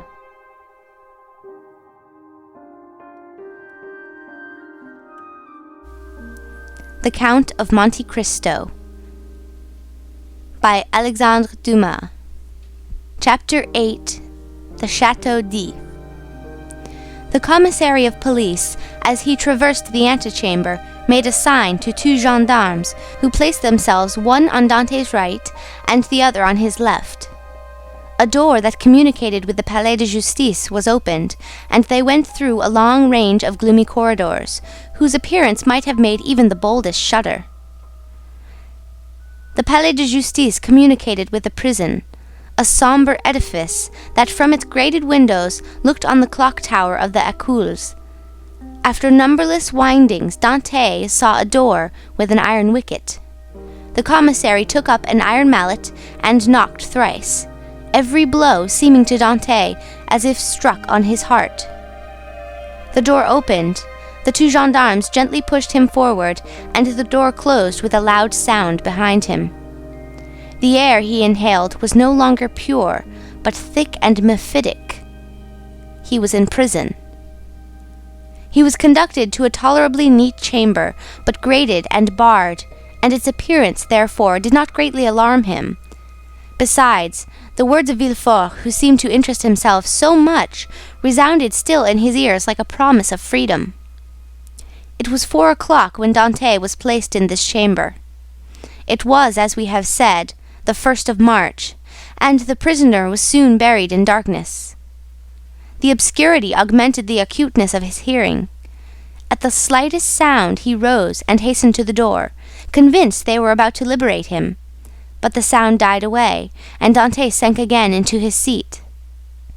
At last, about 10 o'clock, and just as Dante began to despair, steps were heard in the corridor. A key turned in the lock. The bolts creaked, and the massy oaken door flew open, and a flood of light from 2 torches pervaded the apartment. By the torchlight Dante saw the glittering sabres and carbines of 4 gendarmes. He had advanced at first, but stopped at the sight of this display of force. "Are you come to fetch me?" asked he. "Yes," replied a gendarme. "By the orders of the deputy procureur?" "I believe so." The conviction that they came from Monsieur de Villefort relieved all Dante's apprehensions. He advanced calmly and placed himself in the center of the escort. A carriage waited at the door, the coachman was on the box, and a police officer sat beside him. "Is this carriage for me?" said Dante. "It is for you," replied the gendarme. Dante was about to speak, but feeling himself urged forward, and having neither the power nor the intention to resist, he mounted the steps, and was in an instant seated inside between 2 gendarmes. The 2 others took their places opposite, and the carriage rolled heavily over the stones. The prisoner glanced at the windows. They were grated. He had changed his prison for another that was conveying him he knew not whither. Through the grating, however, Dante saw they were passing through the Rue Cazerie, and by the Rue Saint-Laurent, and the Rue Taremi to the port. Soon he saw the lights of La Conseigne. The carriage stopped, the officer descended, approached the guard-house. A dozen soldiers came out and formed themselves in order. Dante saw the reflection of their muskets by the light of the lamps on the quay. "Can all this force be summoned on my account?" thought he. The officer opened the door, which was locked, and without speaking a word answered Dante's question. For he saw between the ranks of the soldiers a passage formed from the carriage to the port. The 2 gendarmes who were opposite to him descended first. Then he was ordered to alight, and the gendarmes on each side of him followed his example. They advanced towards a boat, which a custom-house officer held by a chain near the quay. The soldiers looked at Dantès with an air of stupid curiosity. In an instant he was placed in the stern sheets of the boat, between the gendarmes, while the officer stationed himself at the bow. A shove sent the boat adrift, and 4 sturdy oarsmen impelled it rapidly towards the pilon. A shout from the boat. The chain that closes the mouth of the port was lowered, and in a second they were, as Dantès knew, in the Frioul, outside the inner harbor. The prisoner's first feeling was of a joy at again breathing the pure air, for air is freedom. But he soon sighed, for he passed before La Réserve, where he had that morning been so happy, and now through the open windows came the laughter and revelry of a ball. Dante folded his hands, raised his eyes to heaven, and prayed fervently. The boat continued her voyage. They had passed the Tête de Mort, were now off the Anse de Faro, and about to double the battery. This maneuver was incomprehensible to Dante. "Whither are you taking me?" asked he. "You will soon know." But still, we are forbidden to give you any explanation." Dante, trained in discipline, knew that nothing would be more absurd than to question subordinates, who were forbidden to reply, and so he remained silent. The most vague and wild thoughts passed through his mind. The boat they were in could not make a long voyage. There was no vessel at anchor outside the harbor. He thought, perhaps, they were going to leave him on some distant point. He was not bound, nor had they made any attempt to handcuff him. This seemed good augury. Besides, had not the deputy, who had been so kind to him, told him that provided he did not pronounce the dreaded name of Noirtier, he had nothing to apprehend? Had not Villefort in his presence destroyed the fatal letter, the only proof against him? He waited silently, striving to pierce through the darkness. They had left the Île Ratonneau, where the lighthouse stood, on the right, and were now opposite the Point des Catalans. It seemed to the prisoner that he should distinguish a feminine form on the beach, for it was there Mercédès dwelt. How was it that a presentiment did not warn Mercédès that her lover was within 300 yards of her? One light alone was visible, and Dantès saw that it came from Mercédès' chamber. Mercédès was the only one awake in the whole settlement. A loud cry could be heard by her, but pride restrained him, and he did not utter it. What would his guards think if they had heard him shout like a madman? He remained silent, his eyes fixed upon the light. The boat went on, but the prisoner thought only of Mercédès. An intervening elevation of land hid the light. Dantès turned and perceived that they had gone out to sea. While he had been absorbed in thought, they had shipped their oars and hoisted sail. The boat was now moving with the wind. In spite of his repugnance to address the guards, Dantès turned to the nearest gendarme, and, taking his hand, "Comrade," said he, "I adjure you, as a Christian and a soldier, to tell me where we are going. I am Captain Dantès, a loyal Frenchman, though accused of treason. Tell me where you are conducting me, and I promise you, on my honor, I will submit to my fate." The gendarme looked irresolutely at his companion, who returned for an answer a sign that said, "I see no great harm in telling him now." The gendarme replied, "You are a native of Marseille and a sailor, and yet you do not know where you are going?" "On my honor, I have no idea." "Have you no idea whatever?" "None at all." "That is impossible." "I swear to you it is true. Tell me, I entreat." "But my orders." "Your orders do not forbid you telling me what I must know in 10 minutes, in half an hour, or an hour. You see I cannot escape, even if I intended." "Unless you are blind, or have never been outside the harbor, you must know." "I do not." "Look round you, then." Dantès rose and looked forward. When he saw rise within 100 yards of him the black and frowning rock on which stands the Château d'If. This gloomy fortress, which has for more than 300 years furnished food for so many wild legends, seemed to Dantès like a scaffold to a malefactor. "The Château d'If?" cried he. "What are we going there for?" The gendarme smiled. "I am not going there to be imprisoned," said Dantès. "It is only used for political prisoners. I have committed no crime. Are there any magistrates or judges at the Château d'If?" "There are only," said the gendarme, "a governor, a garrison, turnkeys, and good thick walls. Come, come, do not look so astonished, or you will make me think you are laughing at me in return for my good nature." Dantès pressed the gendarme's hand as though he would crush it. "You think, then," said he, "that I am taken to the Château d'If to be imprisoned there?" "It is probable, but there is no occasion to squeeze so hard." "Without any inquiry, without any formality?" "All the formalities have been gone through. The inquiry is already made." "And so, in spite of M. de Villefort's promises?" "I do not know what M. de Villefort promised you," said the gendarme, "but I know we are taking you to the Château d'If." "But what are you doing? Help! Comrades, help!" By a rapid movement which the gendarme's practiced eye had perceived, Dantès sprang forward to precipitate himself into the sea. But 4 vigorous arms seized him as his feet quitted the bottom of the boat. He fell back, cursing with rage. "Good," said the gendarme, placing his knee on his chest. "Believe soft-spoken gentlemen again. Hark ye, my friend, I have disobeyed my first order, but I will not disobey the second, and if you move, I will blow your brains out." And he levelled his carbine at Dantès, who felt the muzzle against his temple. For a moment, the idea of struggling crossed his mind, and of so ending the unexpected evil that had overtaken him. But he bethought him of M. de Villefort's promises, and besides, death in a boat from the hand of a gendarme seemed too terrible. He remained motionless, but gnashing his teeth and wringing his hands with fury. At this moment the boat came to a landing with a violent shock.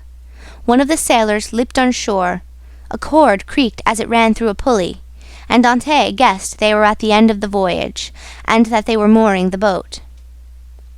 His guards, taking him by the arms and coat collar, forced him to rise, and dragged him towards the steps that led to the gate of the fortress, while the police officer, carrying a musket with fixed bayonet, followed behind. Dante made no resistance. He was like a man in a dream. He saw soldiers drawn up on the embankment. He knew vaguely that he was ascending a flight of steps. He was conscious that he passed through a door, and that the door closed behind him, but all this indistinctly as through a mist.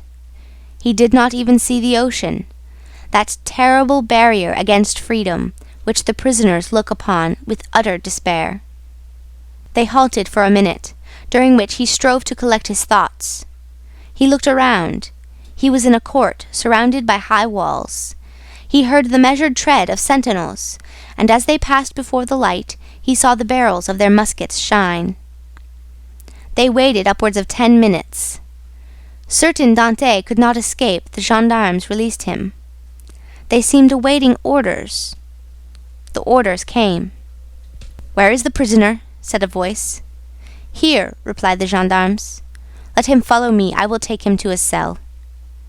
"Go," said the gendarmes, thrusting Dante forward. The prisoner followed his guide, who led him into a room almost underground, whose bare and reeking walls seemed as though impregnated with tears. A lamp placed on a stool illumined the apartment faintly, and showed Dante the features of his conductor, an under-jailer, ill-clothed, and of sullen appearance. "Here is your chamber for tonight," said he. "It is late, and the governor is asleep. Tomorrow, perhaps, he may change you. In the meantime there is bread, water, and fresh straw, and that is all a prisoner can wish for. Good night." And before Dante could open his mouth, before he had noticed where the jailer placed his bread or the water, before he glanced towards the corner where the straw was, the jailer disappeared, taking with him the lamp and closing the door, leaving stamped upon the prisoner's mind the dim reflection of the dripping walls of his dungeon. Dante was alone in darkness and in silence, cold as the shadows that he felt breathe on his burning forehead. With the first dawn of day, the jailer returned, with orders to leave Dante where he was. He found the prisoner in the same position, as if fixed there, his eyes swollen with weeping. He had passed the night standing and without sleep. The jailer advanced. Dante appeared not to perceive him. He touched him on the shoulder. Edmund started. "Have you not slept?" said the jailer. "I do not know," replied Dante. The jailer stared. "Are you hungry?" continued he. "I do not know." "Do you wish for anything?" "I wish to see the governor." The jailer shrugged his shoulders and left the chamber. Dante followed him with his eyes and stretched forth his hands toward the open door, but the door closed. All his emotion then burst forth. He cast himself on the ground, weeping bitterly, and asking himself what crime he had committed that he was thus punished. The day passed thus. He scarcely tasted food, but walked round and round the cell like a wild beast in his cage.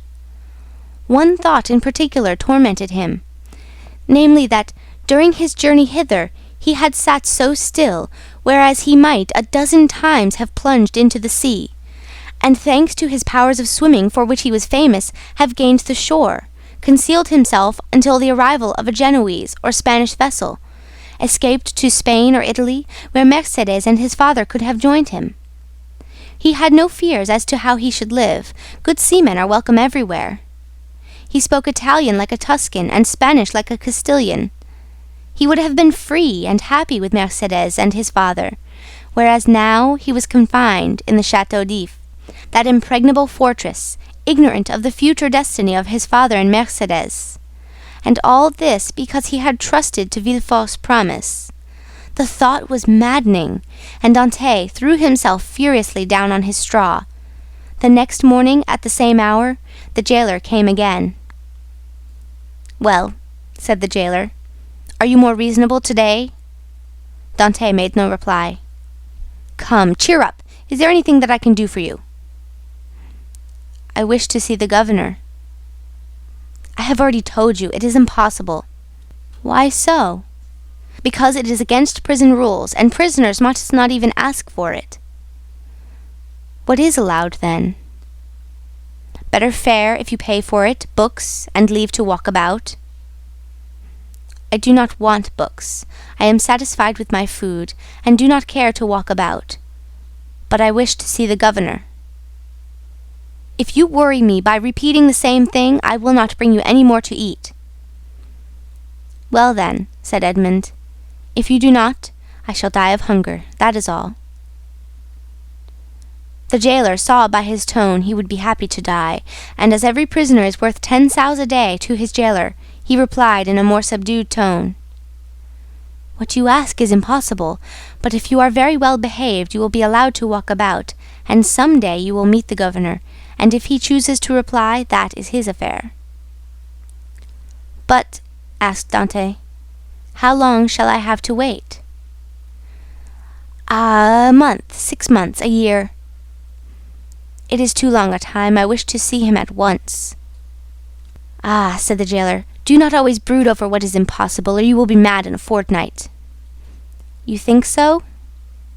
"Yes, we have an instance here. It was by always offering 1,000,000 francs to the governor for his liberty that an abbé became mad, who is in this chamber before you." "How long has he left it?" 2 years. "Was he liberated then?" "No, he was put in a dungeon." "Listen," said Dante, "I am not an abbé. I am not mad. Perhaps I shall be, but at present, unfortunately, I am not. I will make you another offer." "What is that?" "I do not offer you 1,000,000 because I have it not, but I will give you 100 crowns if, the first time you go to Marseille, you will seek out a young girl named Mercedes at the Catalans and give her 2 lines from me. If I took them and were detected, I should lose my place, which is worth 2,000 francs a year, so that I should be a great fool to run such a risk for 300. "Well," said Dante, "mark this.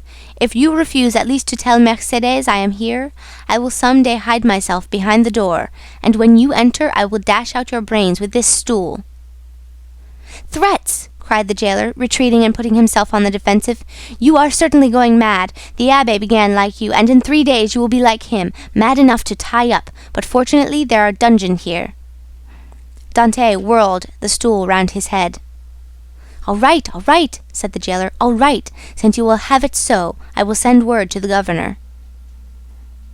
"Very well," returned Dante, dropping the stool and sitting on it, as if he were in reality mad. The jailer went out, and returned in an instant with a corporal and 4 soldiers. "By the governor's orders," said he, "conduct the prisoner to the tier beneath." "To the dungeon, then," said the corporal. "Yes, we must put the madman with the madmen." The soldiers seized Dante, who followed passively.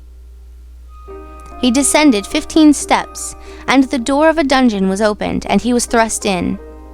The door closed, and Dante advanced with outstretched hands until he touched the wall. He then sat down in the corner until his eyes became accustomed to the darkness. The jailer was right. Dante wanted but little of being utterly mad. End of chapter 8.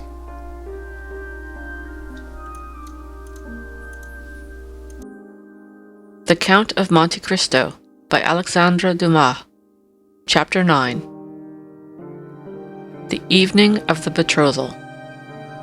Villefort had, as we have said, hastened back to Madame de Saint-Méran's in the Place de Grandcour, and on entering the house found that the guests whom he had left at table were taking coffee in the salon.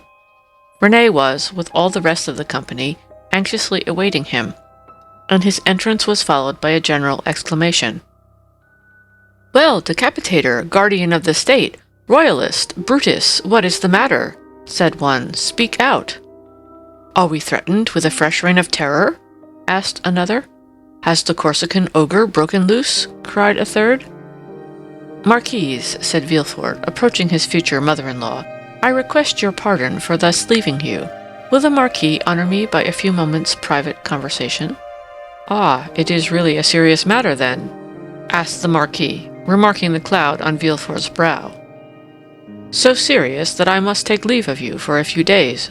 So," added he, turning to Renée, "judge for yourself if it be not important." "You're going to leave us?" cried Renée, unable to hide her emotion at this unexpected announcement. "Alas," returned Villefort, "I must." "Where then are you going?" asked the Marquise. "That, madame, is an official secret, but if you have any commissions for Paris, a friend of mine is going there tonight, and will with pleasure undertake them." The guests looked at each other. "You wish to speak to me alone?" said the Marquis. "Yes, let us go to the library, please." The Marquis took his arm, and they left the salon. "Well," asked he, as soon as they were by themselves, "tell me what it is." "An affair of the greatest importance that demands my immediate presence in Paris. Now excuse the indiscretion, Marquis, but have you any landed property?" "All my fortune is in the funds, 700,000 or 800,000 francs." "Then sell out, Marquis, or you will lose it all." "But how can I sell out here? You have a broker, have you not?" "Yes." "Then give me a letter to him, and tell him to sell out without an instant's delay. Perhaps even now I shall arrive too late." "The deuce you say!" replied the Marquis. "Let us lose no time, then." And sitting down, he wrote a letter to his broker, ordering him to sell out at the market price. "Now then," said Villefort, placing the letter in his pocket-book, "I must have another." "To whom?" "To the king." "To the king?" "Yes." "I dare not write to his Majesty." "I do not ask you to write to his Majesty, but ask Monsieur de Servieux to do so. I want a letter that will enable me to reach the king's presence without all the formalities of demanding an audience. That would occasion a loss of precious time." "But address yourself to the Keeper of the Seals. He has the right of entry at the Tuileries, and can procure you audience at any hour of the day or night." "Doubtless, but there is no occasion to divide the honors of my discovery with him. The keeper would leave me in the background, and take all the glory to himself. I tell you, Marquis, my fortune is made if I only reach the Tuileries the first, for the king will not forget the service I do him. In that case, go and get ready. I will call Servieux and make him write the letter. Be as quick as possible. I must be on the road in a quarter of an hour. Tell your coachman to stop at the door. You will present my excuses to the Marquise and Mademoiselle Renée, whom I leave on such a day with great regret. You will find them both here, and can make your farewells in person. 1,000 thanks, and now for the letter." The Marquis rang. A servant entered. "Say to the Comte de Servieux that I would like to see him." "Now then, go," said the Marquis. "I shall be gone only a few moments." Villefort hastily quitted the apartment, but reflecting that the sight of the deputy procureur running through the streets would be enough to throw the whole city into confusion, he resumed his ordinary pace. At his door he perceived a figure in the shadow that seemed to wait for him. It was Mercédès, who, hearing no news of her lover, had come unobserved to inquire after him. As Villefort drew near, she advanced and stood before him. Dante had spoken of Mercédès, and Villefort instantly recognized her. Her beauty and high bearing surprised him, and when she inquired what had become of her lover, it seemed to him that she was the judge and he the accused. "The young man you speak of," said Villefort abruptly, "is a great criminal, and I can do nothing for him, mademoiselle." Mercédès burst into tears, and as Villefort strove to pass her, again addressed him. "But at least tell me where he is, that I may know whether he is alive or dead," said she. "I do not know. He is no longer in my hands," replied Villefort. And desirous of putting an end to the interview, he pushed by her and closed the door, as if to exclude the pain he felt. But remorse is not thus banished. Like Virgil's wounded hero, he carried the arrow in his wound, and arrived at the salon, Villefort uttered a sigh that was almost a sob, and sank into a chair. Then the first pangs of an unending torture seized upon his heart. The man he sacrificed to his ambition, that innocent victim immolated on the altar of his father's faults, appeared to him pale and threatening, leading his affianced bride by the hand and bringing with him remorse, not such as the ancients figured, furious and terrible, but that slow and consuming agony whose pangs are intensified from hour to hour up to the very moment of death. Then he had a moment's hesitation. He had frequently called for capital punishment on criminals, and owing to his irresistible eloquence they had been condemned, and yet the slightest shadow of remorse had never clouded Villefort's brow, because they were guilty, at least he believed so. But here was an innocent man, whose happiness he had destroyed. In this case he was not the judge, but the executioner. As he thus reflected, he felt the sensation we have described, and which had hitherto been unknown to him, arise in his bosom, and fill him with vague apprehensions. It is thus that a wounded man trembles instinctively at the approach of the finger to his wound, until it be healed. But Villefort's was one of those that never close, or if they do, only close to reopen more agonizing than ever. If at this moment the sweet voice of Renée had sounded in his ears pleading for mercy, or the fair Mercedes had entered and said, "In the name of God, I conjure you to restore me my affianced husband," his cold and trembling hands would have signed his release.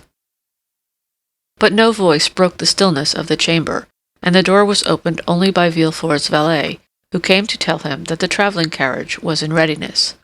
Villefort rose, or rather sprang from his chair, hastily opened one of the drawers of his desk, emptied all the gold it contained into his pocket, stood motionless an instant, his hand pressed to his head, muttering a few inarticulate sounds, and then, perceiving that his servant had placed his cloak upon his shoulders, he sprang into the carriage, ordering the postilions to drive to M. de Saint-Méran's. The hapless Dante was doomed. As the Marquis had promised, Villefort found the Marquise and Renée in waiting. He started when he saw Renée, for he fancied she was again about to plead for Dante. Alas, her emotions were wholly personal. She was thinking only of Villefort's departure. She loved Villefort, and he left her at the moment he was about to become her husband. Villefort knew not when he should return, and Renée, far from pleading for Dante, hated the man whose crime separated her from her lover. Meanwhile, what of Mercedes? She had met Fernand at the corner of the Rue de la Loge. She had returned to the Catalan, and had despairingly cast herself on her couch. Fernand, kneeling by her side, took her hand, and covered it with kisses, that Mercedes did not even feel. She passed the night thus. The lamp went out for want of oil, but she paid no heed to the darkness, and dawn came, but she knew not that it was day. Grief had made her blind to all but one object. That was Edmond. "Ah, you are there," said she, at length, turning towards Fernand. "I have not quitted you since yesterday," returned Fernand sorrowfully. Monsieur Morel had not readily given up the fight. He had learned that Dante had been taken to prison, and he had gone to all his friends and the influential persons of the city. But the report was already in circulation that Dante was arrested as a Bonapartist agent, and as the most sanguine looked upon any attempt of Napoleon to remount the throne as impossible. He met with nothing but refusal, and had returned home in despair, declaring that the matter was serious, and that nothing more could be done.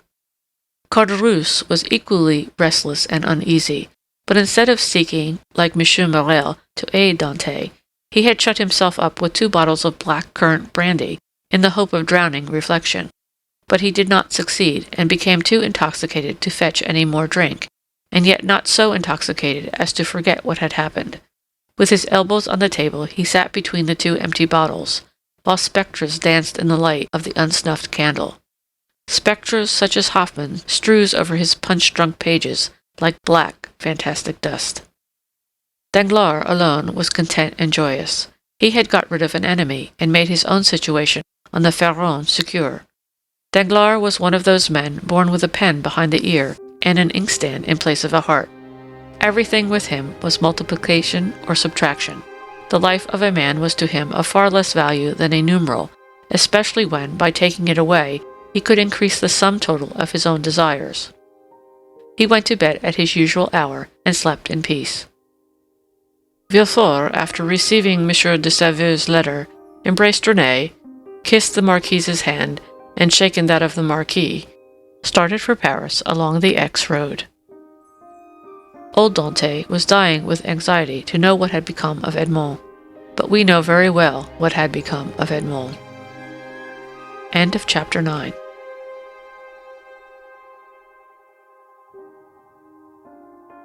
The Count of Monte Cristo by Alexandre Dumas. Chapter 10. The King's Closet at the Tuileries. We will leave Villefort on the road to Paris, traveling, thanks to trebled fees, with all speed, and passing through 2 or 3 apartments, enter at the Tuileries the little room with the arched window, so well known as having been the favorite closet of Napoleon and Louis XVIII, and now of Louis-Philippe. There, seated before a walnut table he had brought with him from Hartwell, and to which, from one of those fancies not uncommon to great people, he was particularly attached, the King, Louis XVIII, was carelessly listening to a man of 50 or 52 years of age, with grey hair, aristocratic bearing, and exceedingly gentlemanly attire, and meanwhile making a marginal note in a volume of Gryphius's rather inaccurate but much sought-after edition of Horace, a work which was much indebted to the sagacious observations of the philosophical monarch. "You say, sir," said the King, "that I am exceedingly disquieted, sire." "Really? Have you had a vision of the 7 fat kine and the 7 lean kine?" "No, sire, for that would only betoken for us 7 years of plenty and 7 years of scarcity, and with a king as full of foresight as your majesty, scarcity is not a thing to be feared." "Then of what other scourge are you afraid, my dear Blacas?" "Sire, I have every reason to believe that a storm is brewing in the south." "Well, my dear Duke," replied Louis XVIII, "I think you are wrongly informed, and know positively that, on the contrary, it is very fine weather in that direction." Man of ability as he was, Louis XVIII liked a pleasant jest. "Sire," continued M. de Blacas, "if it only be to reassure a faithful servant, will your majesty send into Languedoc, Provence, and Dauphine trusty men who will bring you back a faithful report as to the feeling in these 3 provinces?" "Canonis surdis," replied the King, continuing the annotations in his Horace. "Sire," replied the courtier, laughing, in order that he might seem to comprehend the quotation, "your majesty may be perfectly right in relying on the good feeling of France, but I fear I am not altogether wrong in dreading some desperate attempt." "By whom? By Bonaparte, or at least by his adherents." "My dear Blacas," said the King, "you with your alarms prevent me from working." "And you, sire, prevent me from sleeping with your security." "Wait, my dear sir, wait a moment, for I have such a delightful note on the pastor quum traheret. Wait, and I will listen to you afterwards." There was a brief pause, during which Louis XVIII wrote, in a hand as small as possible, another note on the margin of his Horace, and then looking at the Duke with an air of a man who thinks he has an idea of his own, while he is only commenting upon the idea of another, said, "Go on, my dear Duke, go on, I listen." "Sire," said Blacas, who had for a moment the hope of sacrificing Villefort to his own profit, "I am compelled to tell you that these are not mere rumors destitute of foundation which thus disquiet me, but a serious-minded man, deserving all my confidence, and charged by me to watch over the south," the Duke hesitated as he pronounced these words, "has arrived by post to tell me that a great peril threatens the king, and so I hasten to you, sire." "Maledustis savi domum," continued Louis XVIII, still annotating. "Does your majesty wish me to drop the subject?" "By no means, my dear Duke, but just stretch out your hand." "Which?" "Whichever you please. There, to the left." "Here, sire?" "I tell you to the left, and you are looking to the right. I mean on my left. Yes, there. You will find yesterday's report of the Minister of Police. But here is Monsieur d'André himself." And Monsieur d'André, announced by the chamberlain-in-waiting, entered. "Come in," said Louis XVIII, with repressed smile. "Come in, Baron, and tell the Duke all you know, the latest news of Monsieur de Bonaparte. Do not conceal anything, however serious. Let us see. The island of Elba is a volcano, and we may expect to have issuing thence flaming and bristling war. Bella, horrida bella." Monsieur d'André leaned very respectfully on the back of a chair with his 2 hands, and said, Has your Majesty perused yesterday's report? But tell the Duke himself, who cannot find anything, what the report contains. Give him the particulars of what the usurper is doing in his islet." "Monsieur," said the Baron to the Duke, "all the servants of his Majesty must approve of the latest intelligence which we have from the island of Elba. Bonaparte," Monsieur d'Andre looked at Louis XVIII, who, employed in writing a note, did not even raise his head. "Bonaparte," continued the Baron, "is mortally wearied, and passes whole days in watching his miners at work at Porto Longone." "And scratches himself for amusement," added the King. "Scratches himself?" inquired the Duke. "What does your Majesty mean?" "Yes, indeed, my dear Duke. Did you forget that this great man, this hero, this demigod, is attacked with a malady of the skin which worries him to death? Prurigo? And moreover, my dear Duke," continued the Minister of Police, "we are almost assured that, in a very short time, the usurper will be insane." "Insane?" "Raving mad. His head becomes weaker. Sometimes he weeps bitterly, sometimes laughs boisterously. At other times he passes hours on the seashore, flinging stones in the water, and when the flint makes duck and drake 5 or 6 times, he appears as delighted as if he had gained another Marengo or Austerlitz. Now you must agree that these are indubitable symptoms of insanity." "Or of wisdom, my dear Baron, or of wisdom," said Louis XVIII, laughing. "The greatest captains of antiquity amused themselves by casting pebbles into the ocean. See Plutarch's Life of Scipio Africanus." Monsieur de Blacas pondered deeply between the confident monarch and the truthful minister. Villefort, who did not choose to reveal the whole secret, lest another should reap all the benefit of the disclosure, had yet communicated enough to cause him the greatest uneasiness. "Well, well, d'Andre," said Louis XVIII, "Blacas is not yet convinced. Let us proceed, therefore, to the usurper's conversion." The Minister of Police bowed. "The usurper's conversion," murmured the Duke, looking at the King and d'Andre, who spoke alternately, like Virgil's shepherds. "The usurper converted?" "Decidedly, my dear Duke." "In what way converted?" "To good principles. Tell him all about it, Baron." "Why, this is the way of it," said the minister, with the gravest air in the world. "Napoleon lately had a review, and as 2 or 3 of his old veterans expressed a desire to return to France, he gave them their dismissal, and exhorted them to serve the good king. These were his own words, of that I am certain." "Well, Blacas, what do you think of this?" inquired the king triumphantly, and pausing for a moment from the voluminous Goliath before him.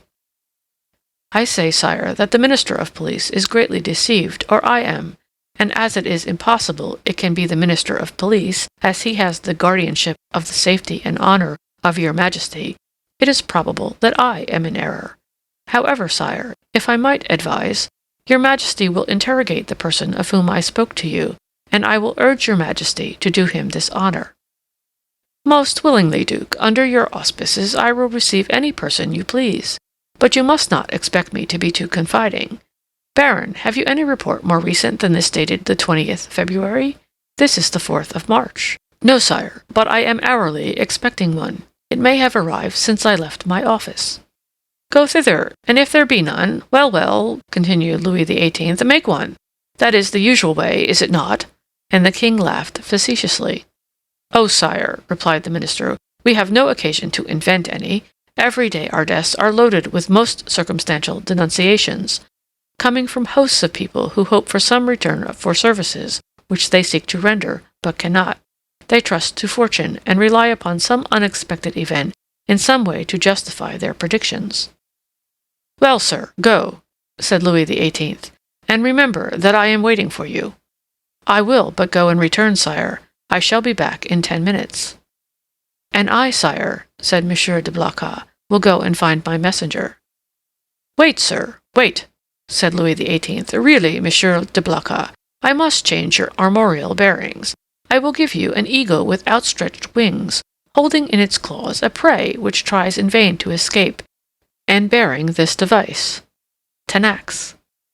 "Sire, I listen," said de Blacas, biting his nails with impatience. "I wish to consult you on this passage. Molly Fugain Angelitu. You know it refers to a stag flying from a wolf. Are you not a sportsman and a great wolf hunter? Well then, what do you think of the Muli Angelitu? Admirable, sire, but my messenger is like the stag you refer to, for he has posted 220 leagues in scarcely 3 days. Which is undergoing great fatigue and anxiety, my dear Duke, when we have a telegraph which transmits messages in 3 or 4 hours, and that without getting in the least out of breath. Ah, sire, you recompense but badly this poor young man, who has come so far, and with so much ardor, to give your Majesty useful information. If only for the sake of Monsieur de Selvieux, who recommends him to me, I entreat your Majesty to receive him graciously. Monsieur de Selvieux, my brother's chamberlain? Yes, sire. He is at Marseille, and writes me thence. Does he speak to you of this conspiracy? No, but strongly recommends Monsieur de Villefort, and begs me to present him to your Majesty. Monsieur de Villefort, cried the king. Is the messenger's name Monsieur de Villefort? Yes, sire. And he comes from Marseille? In person. Why did you not mention his name at once? Replied the king, betraying some uneasiness. Sire, I thought his name was unknown to your Majesty. No, no, Blacas, he is a man of strong and elevated understanding, ambitious, too, and pardieu, you know his father's name. His father? Yes, Noirtier. Noirtier, the Girondin? Noirtier, the senator? He himself. And your Majesty has employed the son of such a man? Blacas, my friend, you have but limited comprehension. I told you Villefort was ambitious, and to attain this ambition, Villefort would sacrifice everything, even his father. Then, sire, may I present him? This instant, Duke. Where is he? Waiting below in my carriage. Seek him at once. I hasten to do so. The Duke left the royal presence with the speed of a young man. His really sincere royalism made him youthful again. Louis XVIII remained alone, and turning his eyes on his half-opened Horace, muttered, Justum et tenacem propositi verum. Monsieur de Blacas returned as speedily as he had departed, but in the antechamber he was forced to appeal to the king's authority. Villefort's dusty garb, his costume, which was not of courtly cut, excited the susceptibility of Monsieur de Breze, who was all astonishment at finding that this young man had the audacity to enter before the king in such attire. The Duke, however, overcame all difficulties with a word, His Majesty's order, and in spite of the protestations which the Master of Ceremonies made for the honor of his office and principles, Villefort was introduced. The king was seated in the same place where the Duke had left him. On opening the door, Villefort found himself facing him, and the young magistrate's first impulse was to pause. "Come in, Monsieur de Villefort," said the king. "Come in." Villefort bowed, and advancing a few steps, waited until the king should interrogate him. "Monsieur de Villefort," said Louis XVIII, "the Duc de Blacas assures me you have some interesting information to communicate. Sire, the Duke is right, and I believe your Majesty will think it equally important. In the first place, and before everything else, sir, is the news as bad in your opinion as I am asked to believe? Sire, I believe it to be most urgent, but I hope, by the speed I have used, that it is not irreparable." "Speak as fully as you please, sir," said the king, who began to give way to the emotion which had showed itself in Blacas's face and affected Villefort's voice. "Speak, sir, and pray begin at the beginning. I like order in everything."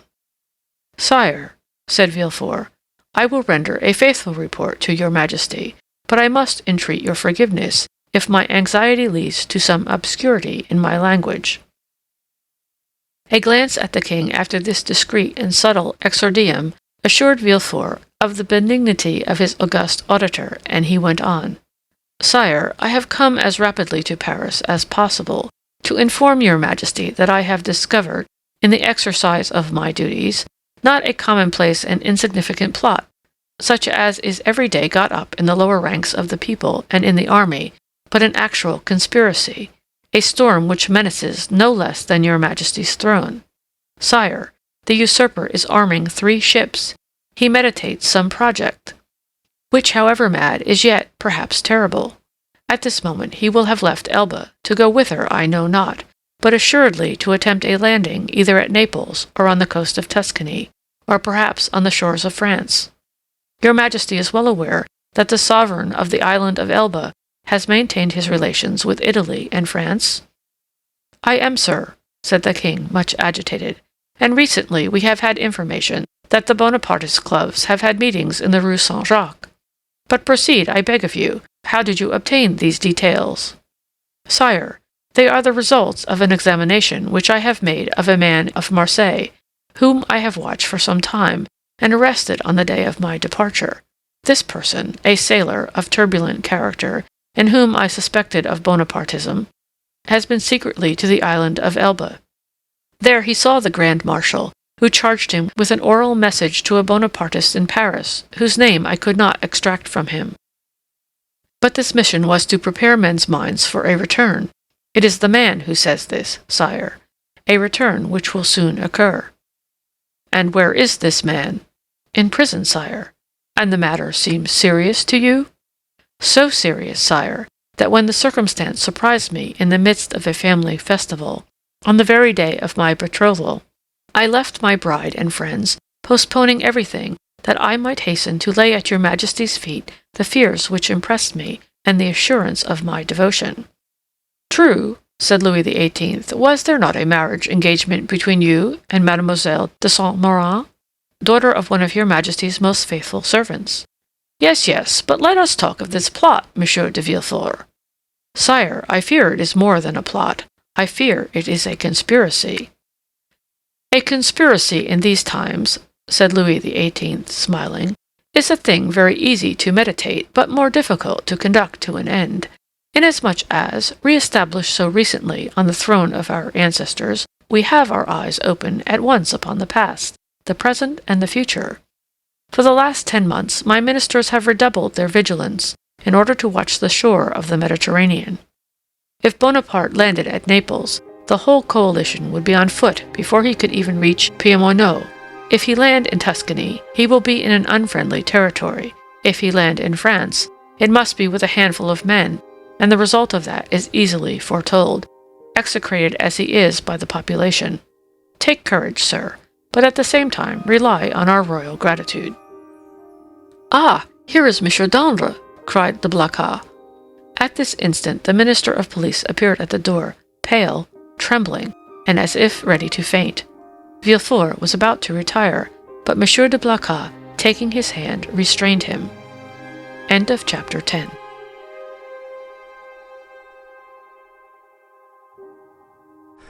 The Count of Monte Cristo by Alexandre Dumas. Chapter 11. The Corsican Ogre. At the sight of this agitation, Louis XVIII pushed from him violently the table at which he was sitting. "What ails you, Baron?" he exclaimed. "You appear quite aghast. Has your uneasiness anything to do with what Monsieur de Blacas has told me, and Monsieur de Villefort has just confirmed?" Monsieur Blacas moved suddenly toward the Baron, but the fright of the courtier pleaded for the forbearance of the statesman, and besides, as matters were, it was much more to his advantage that the prefect of police should triumph over him than that he should humiliate the prefect. "Sire," stammered the Baron. "Well, what is it?" answered Louis XVIII. The Minister of Police, giving way to an impulse of despair, was about to throw himself at the feet of Louis, who retreated a step and frowned. "Will you speak?" he said. "Oh, sire, what a dreadful misfortune! I am indeed to be pitied. I can never forgive myself." "Monsieur," said Louis XVIII, "I command you to speak." "Well, sire, the usurper left Elba on the 26th of February and landed on the 1st of March. "And where? In Italy?" asked the king eagerly. In France, sire, at a small port near Antibes in the Gulf of Juan." "The usurper landed in France, near Antibes, in the Gulf of Juan, 250 leagues from Paris, on the 1st of March, and you only acquired this information today, the 4th of March?" Well, sir, what you tell me is impossible. You must have received a false report, or you have gone mad. Alas, sire, it is but too true. Louis made a gesture of indescribable anger and alarm, and then drew himself up as if this sudden blow had struck him in the same moment, in heart and in countenance.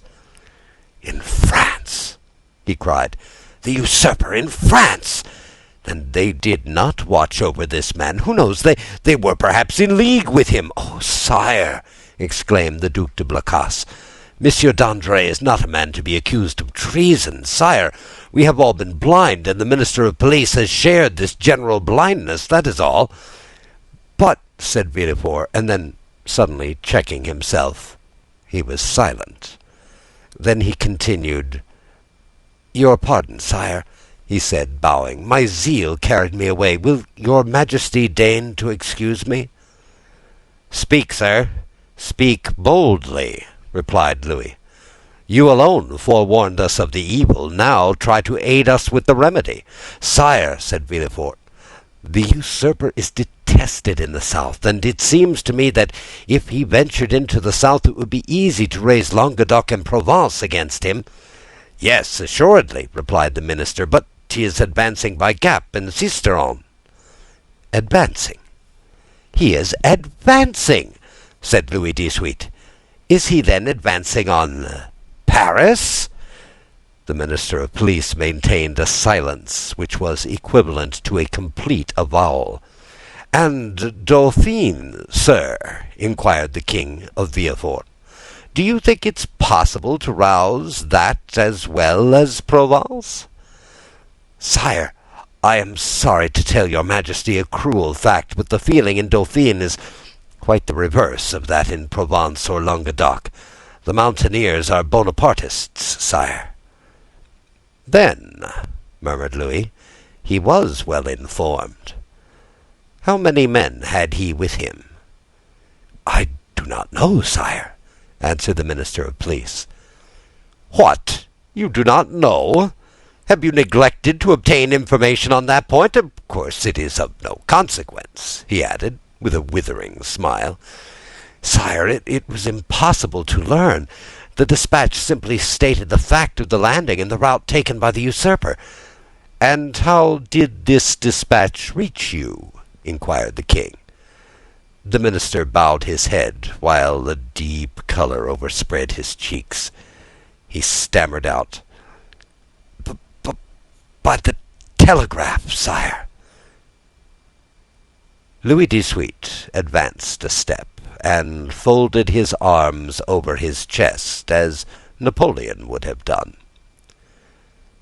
"So then," he exclaimed, turning pale with anger, 7 conjoined and allied armies overthrew that man.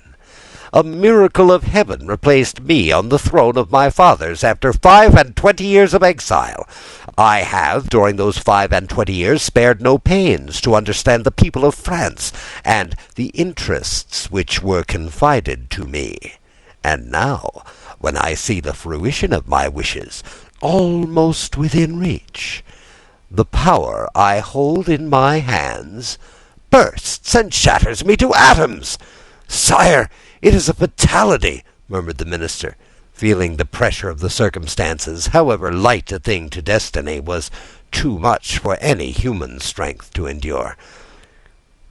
"What our enemies say of us, then, is true. We have learnt nothing, forgotten nothing. If I were betrayed as he was, I would console myself, but to be in the midst of persons elevated by myself to places of honor, who ought to watch over me more carefully than over themselves, for my fortune is theirs. Before me they were nothing, after me they will be nothing, and perish miserably from incapacity, ineptitude. Oh, yes, sir, you are right. It is fatality." The minister quailed before this outburst of sarcasm. Monsieur de Blacas wiped the moisture from his brow. Villefort smiled within himself, for he felt his increased importance. "To fall," continued King Louis, who at the first glance had sounded the abyss on which his monarchy hung suspended, to fall, and learn of that fall by telegraph. Oh, I would rather mount the scaffold of my brother Louis XVI than thus descend the staircase at the Tuileries, driven away by ridicule. Ridicule, sir! Why, you know not its power in France, and yet you ought to know it.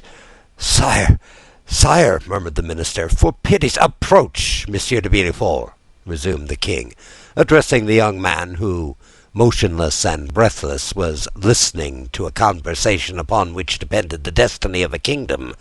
Approach, and tell monsieur that it is possible to know beforehand all that he has not known.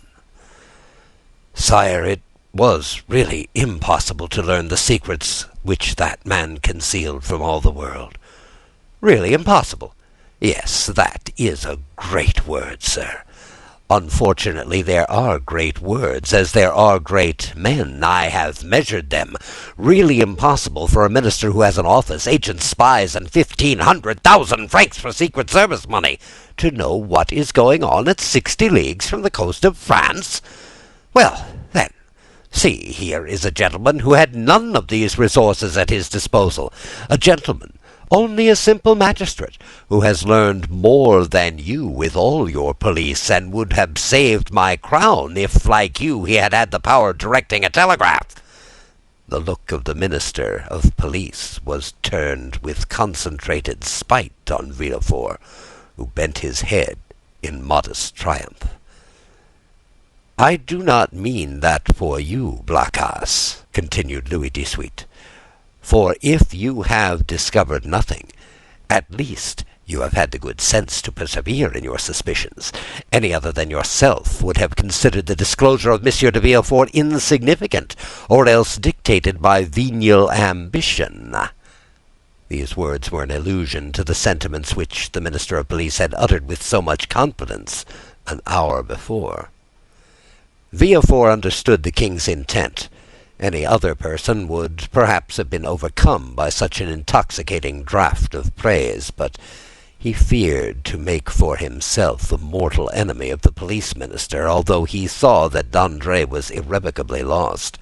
In fact, the minister, who in the plenitude of his power had been unable to unearth Napoleon's secret, might, in despair at his own downfall, interrogate Dantes, and so lay bare the motives of Villefort's plot. Realizing this, Villefort came to the rescue of the crestfallen minister, instead of aiding to crush him. "Sire," said Villefort, "the suddenness of this event must prove to your majesty that the issue is in the hands of Providence. What your majesty is pleased to attribute to me as profound perspicacity is simply owing to chance, and I have profited by that chance like a good and devoted servant, that's all. Do not attribute to me more than I deserve, sire. Then your majesty may never have occasion to recall the first opinion you may have been pleased to form of me." The minister of police thanked the young man by an eloquent look, and Villefort understood that he had succeeded in his design. That is to say, that without forfeiting the gratitude of the king, he had made a friend of one whom, in case of necessity, he might rely. "'Tis well," resumed the king. "And now, gentlemen," he continued, turning toward Monsieur de Blacas and the minister of police, "I have no further occasion for you, and you may retire. What now remains to do is in the department of the minister of war." "Fortunately, sire," said Monsieur de Blacas, "we can rely on the army. Your majesty knows how every report confirms their loyalty and attachment." "Do not mention reports, Duke, to me, for I know now what confidence to place in them. Yet, speaking of reports, Baron, what have you learned with regard to the affair in the Rue Saint-Jacques?" "The affair in the Rue Saint-Jacques?" exclaimed Villefort, unable to repress an exclamation. Then, suddenly pausing, he added, "Your pardon, sire, but my devotion to your majesty has made me forget, not the respect that I have, for it is too deeply engraved in my heart, but the rules of etiquette." Go on, sir," replied the king. "You have today earned the right to make inquiries here." "Sire," interposed the Minister of Police. "I came a moment ago to give your Majesty fresh information which I had obtained on this head, when your Majesty's attention was attracted by the terrible event that has occurred in the Gulf, and now these facts will cease to interest your Majesty." "On the contrary, sir, on the contrary," said Louis XVIII. "This affair seems to me to have a decided connection with that which occupies our attention, and the death of General Quesnel will, perhaps, put us on the direct track of a great internal conspiracy." At the name of General Quesnel, Villefort trembled. "Everything points to the conclusion, sire," said the Minister of Police. "That death was not the result of suicide, as we first believed, but of assassination. General Quesnel, it appears, has just left a Bonapartist club when he disappeared. An unknown person had been with him that morning, and had made an appointment with him in the Rue Saint-Jacques. Unfortunately, the General's valet, who was dressing his hair at the moment when the stranger entered, heard the street mentioned, but did not catch the number." As the police minister related this to the king, Villefort, who looked as if his very life hung on the speaker's lips, turned alternately red and pale. The king looked towards him. "Do you not think with me, Monsieur de Villefort, that General Quesnel, whom they believed attached to the usurper, but who was really entirely devoted to me, has perished the victim of a Bonapartist ambush?" "It is probable, sire," replied Villefort. "But is this all that is known?" "They are on the track of the man who appointed the meeting with him." "On his track?" said Villefort. "Yes, the servant has given his description. He is a man of from 50 to 52 years of age, dark, with black eyes, covered with shaggy eyebrows, and a thick moustache. He was dressed in a blue frock coat, buttoned up to the chin, and he wore at his buttonhole a rosette of an officer of the Legion of Honor. Yesterday, a person exactly corresponding with this description was followed, but he was lost sight of at the corner of the Rue de la Josienne and the Rue Coqueron." Villefort leaned on the back of an armchair, for, as the Minister of Police went on speaking, he felt his legs bend under him. But when he learned that the unknown had escaped the vigilance of the agent who followed him, he breathed again. "Continue to seek for this man, sir," said the king to the Minister of Police.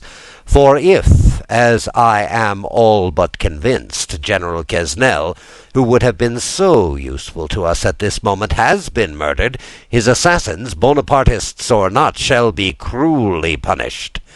It required all of Villefort's coolness not to betray the terror with which this declaration of the king inspired him. "How strange," continued the king with some asperity. "The police think that they have disposed of the whole matter when they say a murder has been committed, and especially so when they can add, 'and we are on the track of the guilty persons.' Sire, your Majesty will, I trust, be amply satisfied on this point at least. We shall see. I will no longer detain you, Monsieur de Villefort, for you must be fatigued after so long a journey. Go and rest. Of course, you stopped at your father's?" A feeling of faintness came over Villefort. "No, sire," he replied. "I alighted at the Hôtel de Madrid in the Rue de Turon." "But you have seen him?" "Sire, I went straight to the Duc de Blacas." "But you will see him, then?" "I think not, sire." "Ah, I forgot," said Louis, smiling in a manner which proved that all these questions were not made without a motive. "I forgot that you and Mr. Noirtier were not on the best terms possible, and that is another sacrifice made to the royal cause, and for which you should be recompensed." "Sir, the kindness your Majesty deigns to evince toward me is a recompense which so far surpasses my utmost ambition that I have nothing more to ask for." "Never mind, sir, we will not forget you. Make your mind easy. In the meanwhile, The king here detached the cross of the Legion of Honor, which he usually wore over his blue coat, near the cross of Saint Louis, above the order of Notre Dame du Mont Carmel and Saint Lazare, and gave it to Villefort. "In the meanwhile, take this cross." "Sire," said Villefort, "your Majesty mistakes. This is an officer's cross." "Ma foi," said Louis XVIII, "take it, such as it is, for I have not the time to procure you another. Blacas, let it be your care to see that the brevet is made out and sent to Monsieur de Villefort." Villefort's eyes were filled with tears of joy and pride. He took the cross and kissed it. "And now," he said, "may I inquire what are the orders with which your Majesty deigns to honor me?" "Take what rest you require, and remember that if you are not able to serve me here in Paris, you may be of the greatest service to me at Marseilles." "Sire," replied Villefort, bowing, "in an hour I shall have quitted Paris." "Go, sir," said the king, "and should I forget you, king's memories are short, do not be afraid to bring yourself to my recollection. Baron, send for the Minister of War. Blacas, remain." "Ah, sir," said the Minister of Police to Villefort, as they left the Tuileries, "you entered by luck's door. Your fortune is made." "Will it be long first?" muttered Villefort, saluting the minister, whose career was ended, and looking about him for a hackney coach. One passed at the moment, which he hailed. He gave his address to the driver, and springing on, threw himself on the seat, and gave loose to dreams of ambition. 10 minutes afterward, Villefort reached his hotel, ordered horses to be ready in 2 hours, and asked to have his breakfast brought to him. He was about to begin his repast when the sound of the bell rang sharp and loud. The valet opened the door, and Villefort heard someone speak his name. "Who would know that I was here already?" said the young man. The valet entered. "Well," said Villefort, "what is it? Who rang? Who asked for me?" "A stranger who will not send in his name." "A stranger who will not send in his name? What can he want with me?" "He wishes to speak to you." "To me?" "Yes." "Did he mention my name?" "Yes." "What sort of a person is he?" "Why, sir, a man of about 50. "Short or tall?" "About your own height, sir." "Dark or fair?" "Dark, very dark, with black eyes, black hair, black eyebrows." "And how dressed?" asked Villefort quickly. "In a blue frock coat, buttoned up close, decorated with the Legion of Honor." "It is he," said Villefort, turning pale. "Eh, pardieu," said the individual whose description we have twice given, entering the door. "What a great deal of ceremony! Is it the custom in Marseilles for sons to keep their fathers waiting in their anterooms?" "Father!" cried Villefort. "Then I was not deceived. I felt sure it must be you." "Well, then, if you felt so sure," replied the newcomer, putting his cane in a corner and his hat on a chair, "allow me to say, my dear Gerard, that it was not very filial of you to keep me waiting at the door." "Leave us, Germain," said Villefort. The servant quitted the apartment with evident signs of astonishment. So ends Chapter 11, The Corsican Ogre. The Count of Monte Cristo by Alexandre Dumas. Chapter 12, Father and Son. Monsieur Noirtier, for it was indeed he who entered, looked after the servant until the door was closed, and then, fearing no doubt that he might be overheard in the antechamber, he opened the door again. Nor was that precaution useless, as appeared from the rapid retreat of Germain, who proved that he was not exempt from the sin which ruined our first parents. Monsieur Noirtier then took the trouble to close and bolt the antechamber door, then that of the bedchamber, and then extended his hand to Villefort, who had followed all his motions with surprise which he could not conceal. "Well, now, my dear Gerard," he said to the young man, with a very significant look, "do you know, you seem as if you were not very glad to see me." "My dear father," said Villefort, "I am, on the contrary, delighted, but I so little expected your visit that it has somewhat overcome me." "But, my dear fellow," replied Monsieur Noirtier, seating himself, "I might say the same thing to you when you announced to me your wedding for the 28th of February, and on the 3rd of March you turn up here in Paris."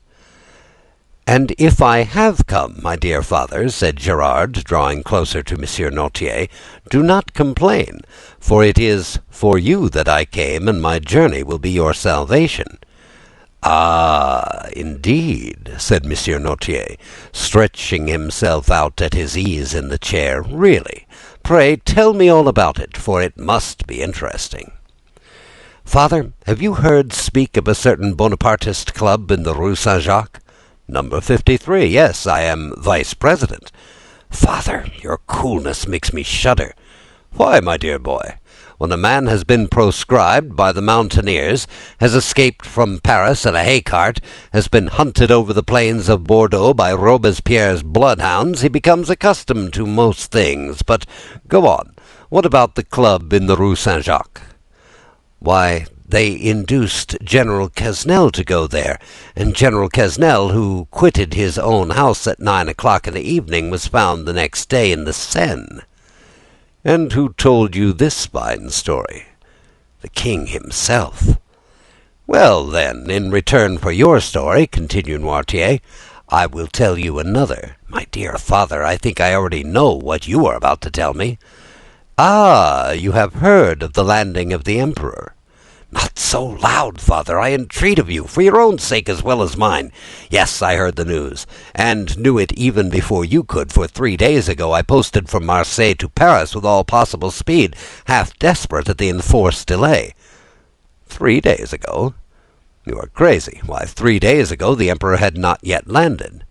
"No matter, I was aware of his intention." "How did you know about it?" "By a letter addressed to you from the island of Elba." "To me?" "To you, and which I discovered in the pocket-book of the messenger. Had that letter fallen into the hands of another, you, my dear father, would probably ere this have been shot." Villefort's father laughed. Come, said he.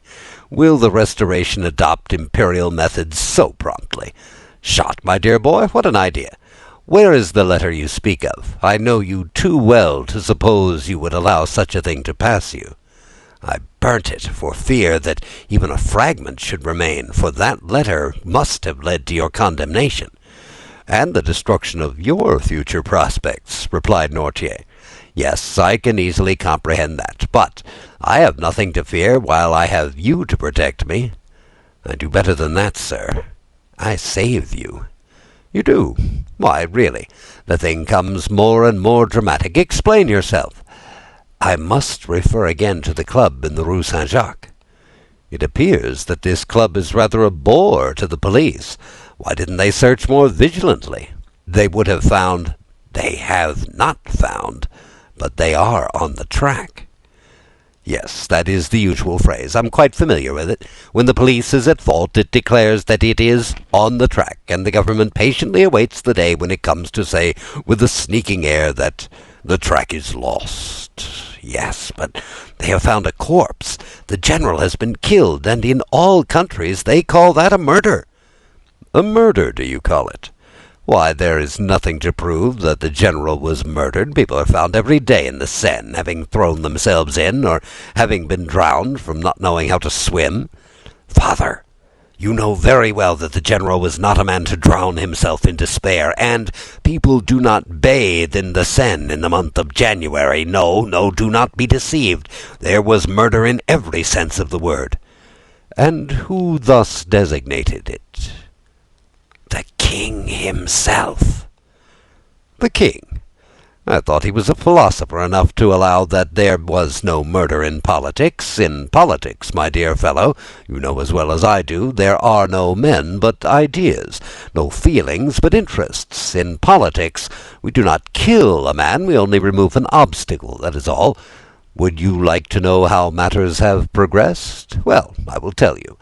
It was thought reliance might be placed in General Quesnel. He was recommended to us from the island of Elba. One of us went to him and invited him to the Rue Saint-Jacques, where he would find some friends. He came there, and the plan was unfolded to him for leaving Elba, the projected landing, etc. When he heard and comprehended all to the fullest extent, he replied that he was a royalist. Then all looked at each other. He was made to take an oath, and he did so, but with such an ill grace that it was really tempting Providence to swear him, and yet, in spite of that, the general was allowed to depart free, perfectly free. Yet he did not return home. What could that mean, my dear fellow? That on leaving us he lost his way? That's all? A murder? Really, Villefort, you surprise me. You, a deputy procurer, to have found an accusation on such bad premises. Did I ever say to you, when you were fulfilling your character as a royalist, and cut off the head of one of my party, "My son, you have committed a murder"? No, I said, "Very well, sir. You have gained the victory. Tomorrow, perchance, it will be our turn." "But, father, take care. When our turn comes, our revenge will be sweeping." "I do not understand you." "You rely on the usurper's return?" "We do." "You are mistaken. He will not advance 2 leagues into the interior of France without being followed, tracked, and caught like a wild beast." "My dear fellow, the Emperor is at this moment on his way to Grenoble. On the 10th or 12th he will be at Lyons, and on the 20th or 25th at Paris." "The people will rise." "Yes, to go and meet him." "He has but a handful of men with him, and armies will be dispatched against him." "Yes, to escort him to the capital. Really, my dear Gerard, you are but a child. You think yourself well informed because the telegraph has told you 3 days after the landing. The usurper has landed at Cannes with several men he has pursued. But where is he? What is he doing? You do not know at all. And in this way they will chase him to Paris without drawing a trigger. Grenoble and Lyons are faithful cities, and will oppose to him an impassable barrier. Grenoble will open her gates to him with enthusiasm. All Lyons will hasten to welcome him. Believe me, we are as well informed as you, and our police are as good as your own. Would you like proof of it? Well, you wished to conceal your journey from me, and yet I knew of your arrival half an hour after you had passed the barrier. You gave your direction to no one but your postilion, yet I have your address, and in proof I am here, at the very instant you are going to sit at your table. Ring then, if you please, for a second knife, fork, and plate, and we will dine together." "Indeed," replied Villefort, looking at his father with astonishment, "you really do seem to be well informed." "The thing is simple enough.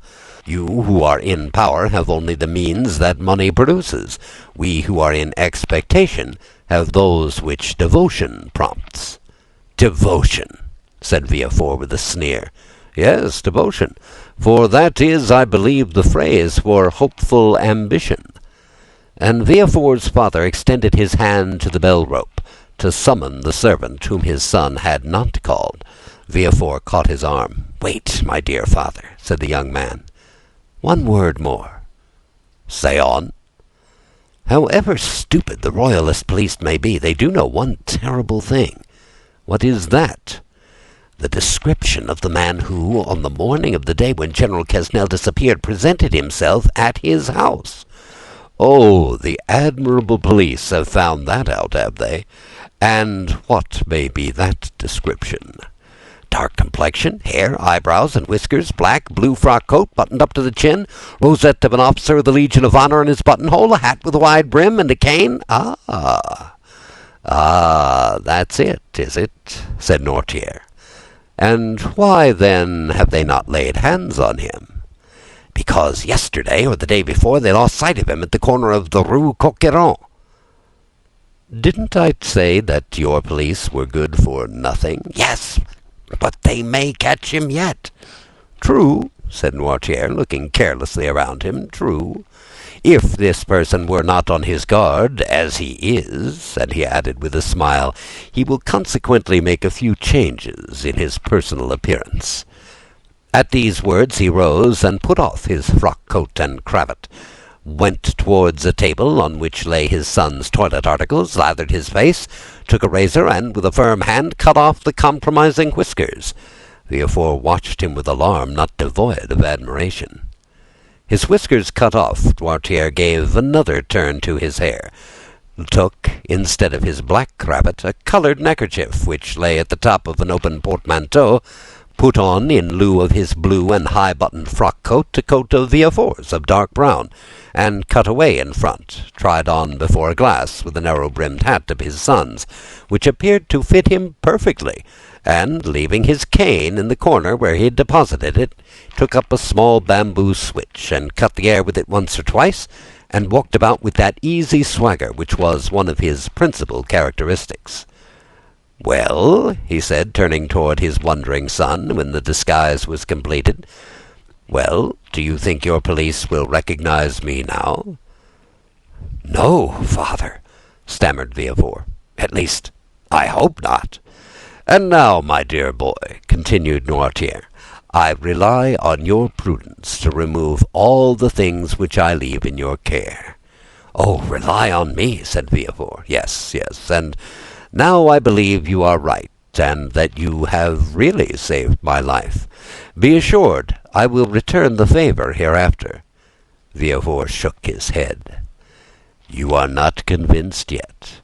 I hope, at least, that you may be mistaken. Shall you see the king again?" "Perhaps." "Would you pass, in his eyes, for a prophet?"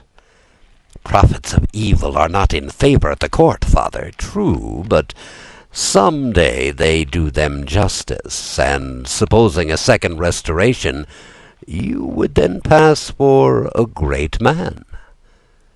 "Well, what should I say to the king?"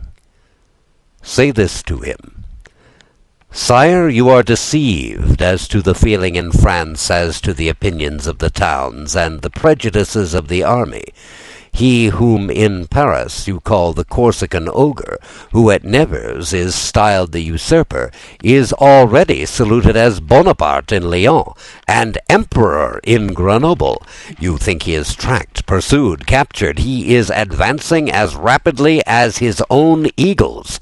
The soldiers you believe to be dying with hunger, worn out with fatigue, ready to desert, gather like atoms of snow about the rolling ball as it hastens forward. Sire, go, leave France to its real master, to him who acquired it not by purchase, but by right of conquest. Go, sire, that you not incur any risk, for your adversary is powerful enough to show you mercy, but because it would be humiliating for a grandson of Saint Louis to owe his life to a man of Arcola, Marengo, Austerlitz.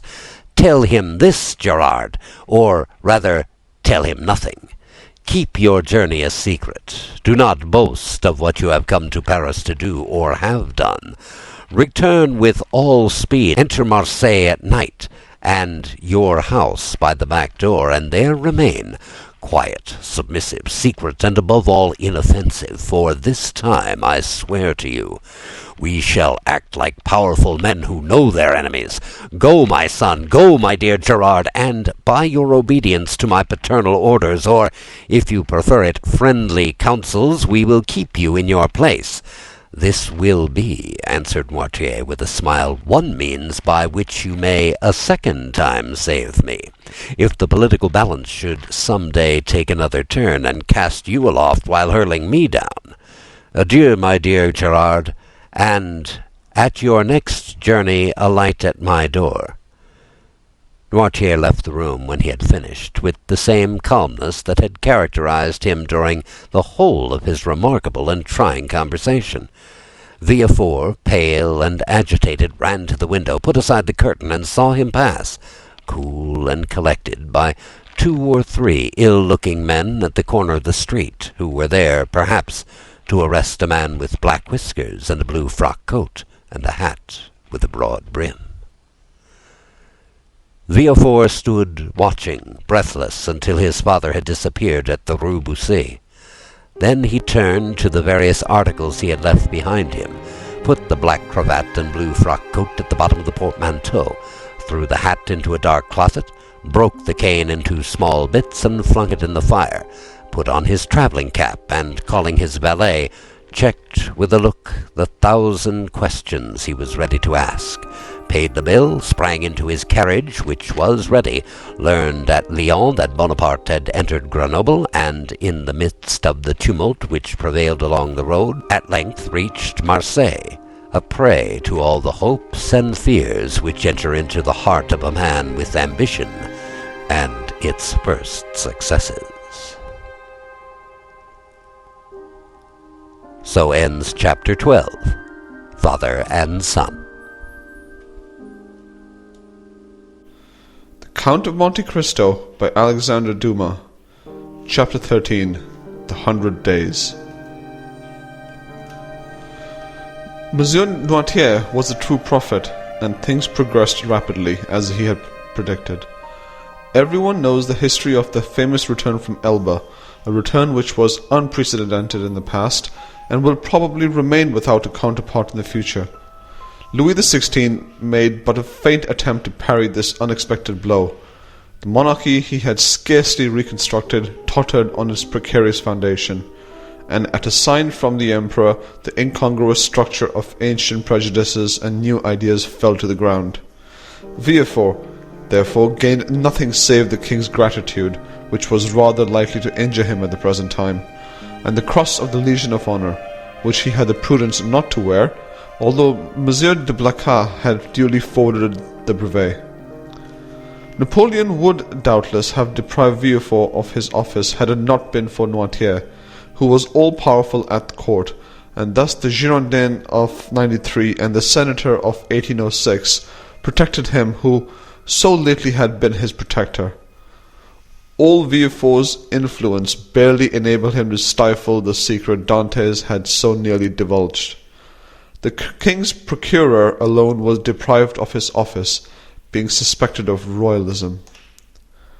However, scarcely was the imperial power established, that is, scarcely had the emperor re-entered the Tuileries and begun to issue orders from the closet into which we have introduced our readers, he found on the table there Louis XVI's half-filled snuff-box. Scarcely had this occurred when Marseilles began, in spite of the authorities, to rekindle the flames of civil war, always smouldering in the south, and it required but little to excite the populace to acts of far greater violence than the shouts and insults with which they assailed the royalists whenever they ventured abroad. Owing to this change, the worthy shipowner became at that moment, we will not say all-powerful, because Morel was a prudent and rather a timid man, so much so that many of the most zealous partisans of Bonaparte accused him of moderation, but sufficiently influential to make a demand in favour of Dantes. Villefort retained his place, but his marriage was put off until a more favourable opportunity. If the emperor remained on the throne, Gerard required a different alliance to aid his career. If Louis XVI returned, the influence of Monsieur de Saint-Méran, like his own, could be vastly increased, and the marriage be still more suitable. The deputy procureur was, therefore, the first magistrate of Marseilles, when one morning his door opened and Monsieur Morel was announced. Anyone else would have hastened to receive him, but Villefort was a man of ability, and he knew this would be a sign of weakness. He made Morel wait in the antechamber, although he had no one with him, for the simple reason that the king's procureur always makes one wait, and after passing a quarter of an hour in reading the papers, he ordered Monsieur Morel to be admitted. Morel expected Villefort would be dejected. He found him as he had found him 6 weeks before, calm, firm, and full of that glacial politeness, that most insurmountable barrier which separates the well-bred from the vulgar man. He had entered Villefort's office expecting that the magistrate would tremble at the sight of him. On the contrary, he felt a cold shudder all over him when he saw Villefort sitting there with his elbows on his desk and his head leaning on his hand. He stopped at the door. Villefort gazed at him as if he had some difficulty in recognizing him. Then, after a brief interval, during which the honest shipowner turned his hat in his hand. "Monsieur Morel, I believe?" said Villefort. "Yes, sir." "Come nearer," said the magistrate, with a patronizing wave of the hand, "and tell me to what circumstance I owe the honour of this visit." "Do you not guess, monsieur?" asked Morel. "Not in the least, but if I can serve you in any way, I shall be delighted." "Everything depends on you." "Explain yourself, pray." "Monsieur," said Morel, recovering his assurance as he proceeded, "do you recollect that a few days before the landing of His Majesty the Emperor, I came to intercede for a young man, the mate of my ship, who was accused of being concerned in correspondence with the island of Elba? What was the other day a crime is today a title to favour. You then served Louis XVI, and you did not show any favour. It was your duty. Today you serve Napoleon, and you ought to protect him. It is equally your duty. I come, therefore, to ask what has become of him." Villefort, by a strong effort, sought to control himself. "What is his name?" said he. "Tell me his name." "Edmond Dantès." Villefort would probably have rather stood the opposite muzzle of a pistol at 25 paces than have heard this name spoken, but he did not blanch. "Dantès," repeated he. "Edmond Dantès." "Yes, monsieur." Villefort opened a large register, then went to a table. From the table turned to his registers, and then, turning to Morel, "Are you quite sure you are not mistaken, monsieur?" said he, in the most natural tone in the world. Had Morel been a more quick-sighted man, or better versed in these matters, he would have been surprised at the king's procureur answering him on such a subject, instead of referring him to the governors of the prison or the prefect of the department.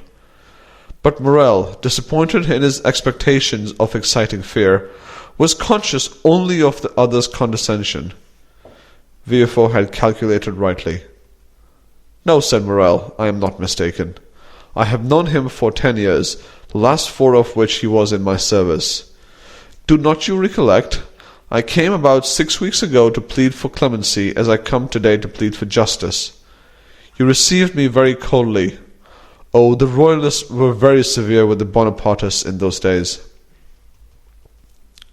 "Monsieur," returned Villefort, "I was then a royalist, because I believed the Bourbons not only the heirs to the throne, but the chosen of the nation. The miraculous return of Napoleon has conquered me. The legitimate monarch is he who is loved by his people." "That's right," cried Morel. "I like to hear you speak thus, and I augur well for Edmond for him." "Wait a moment," said Villefort, turning over the leaves of his register. "I have it. A sailor who was about to marry a young Catalan girl. I recollect it now. It was a very serious charge." "How so?" "You know that when he left here he was taken to the Palais de Justice." "Well?"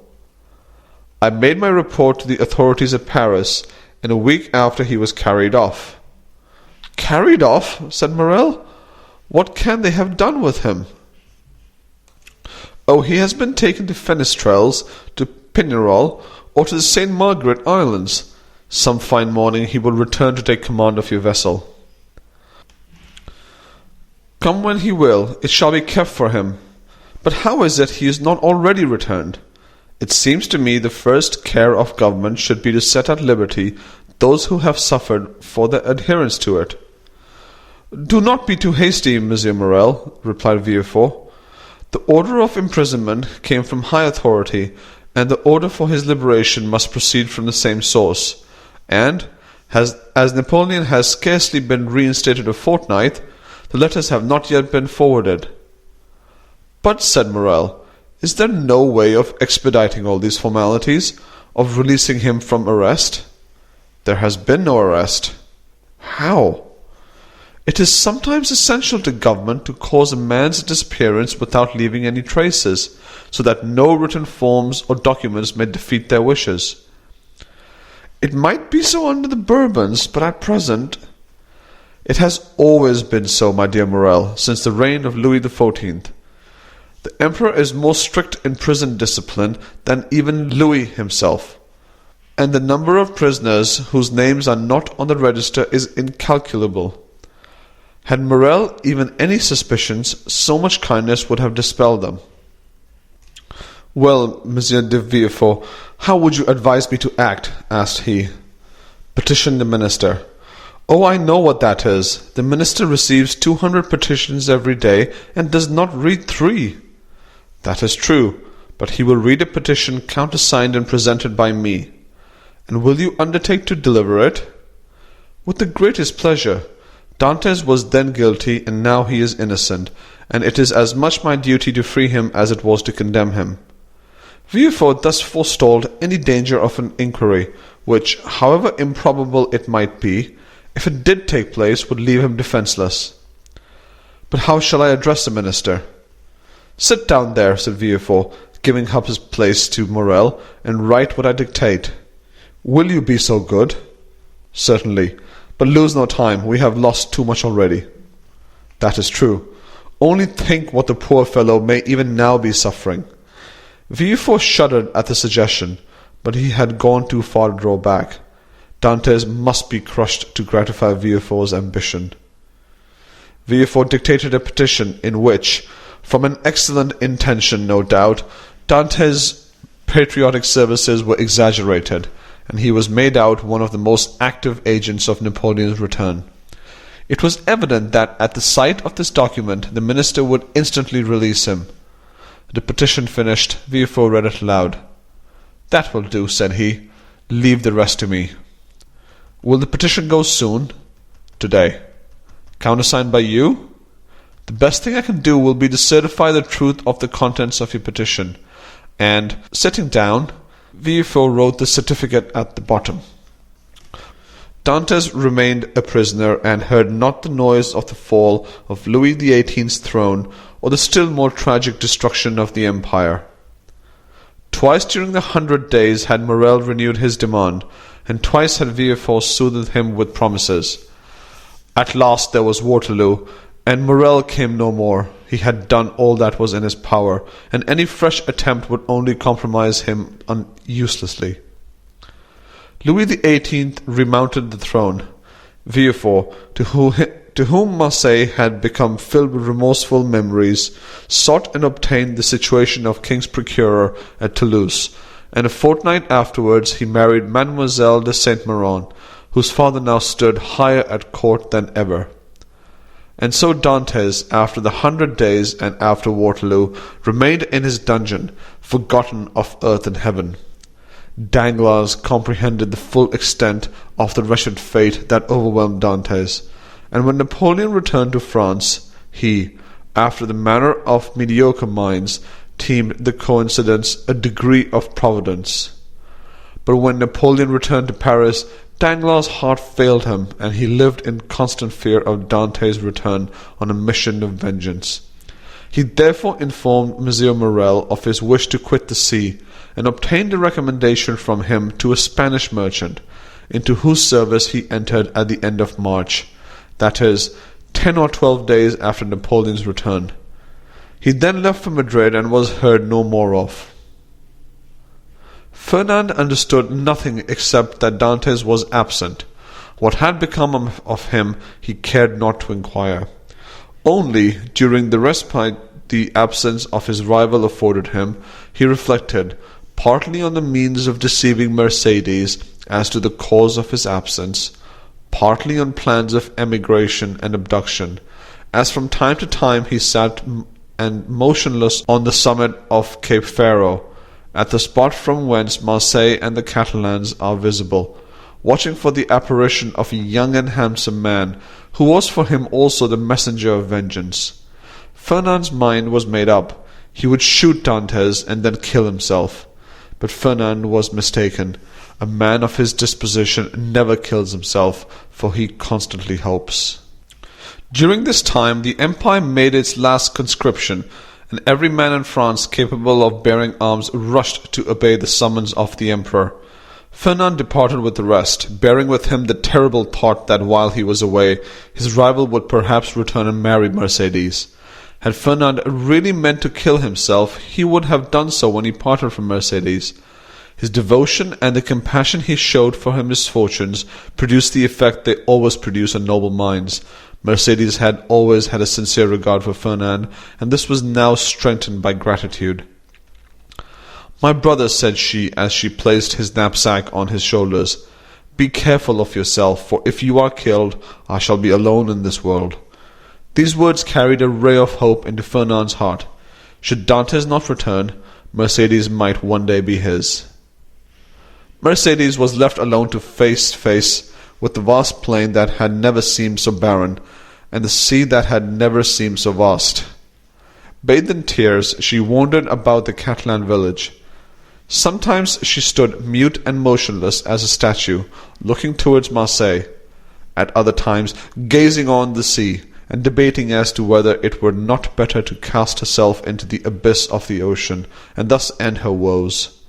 It was not want of courage that prevented her putting this resolution into execution, but her religious feelings came to her aid and saved her. Caderousse was, like Fernand, enrolled in the army, but, being married and 8 years older, he was merely sent to the frontier. Old Dantes, who was only sustained by hope, lost all hope at Napoleon's downfall.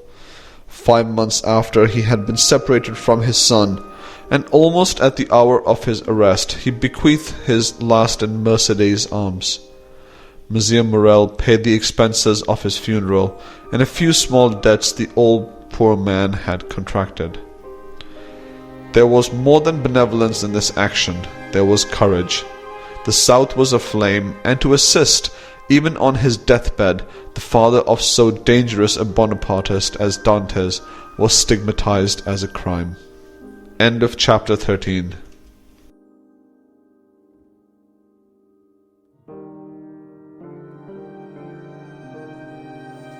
The Count of Monte Cristo by Alexandre Dumas. Chapter 14. The Two Prisoners. A year after Louis XVIII's restoration, a visit was made by the Inspector General of Prisons. Dantes in his cell heard the noise of preparation. Sounds that at the depth where he lay would have been inaudible to any but the ear of a prisoner, who could hear the splash of the drop of water that every hour fell from the roof of his dungeon. He guessed something uncommon was passing among the living, but he had so long ceased to have any intercourse with the world that he looked upon himself as dead. The inspector visited, one after another, the cells and dungeons of several of the prisoners, whose good behaviour or stupidity recommended them to the clemency of the government. He inquired how they were fed, and if they had any request to make. The universal response was that the fare was detestable, and that they wanted to be set free. The inspector asked if they had anything else to ask for.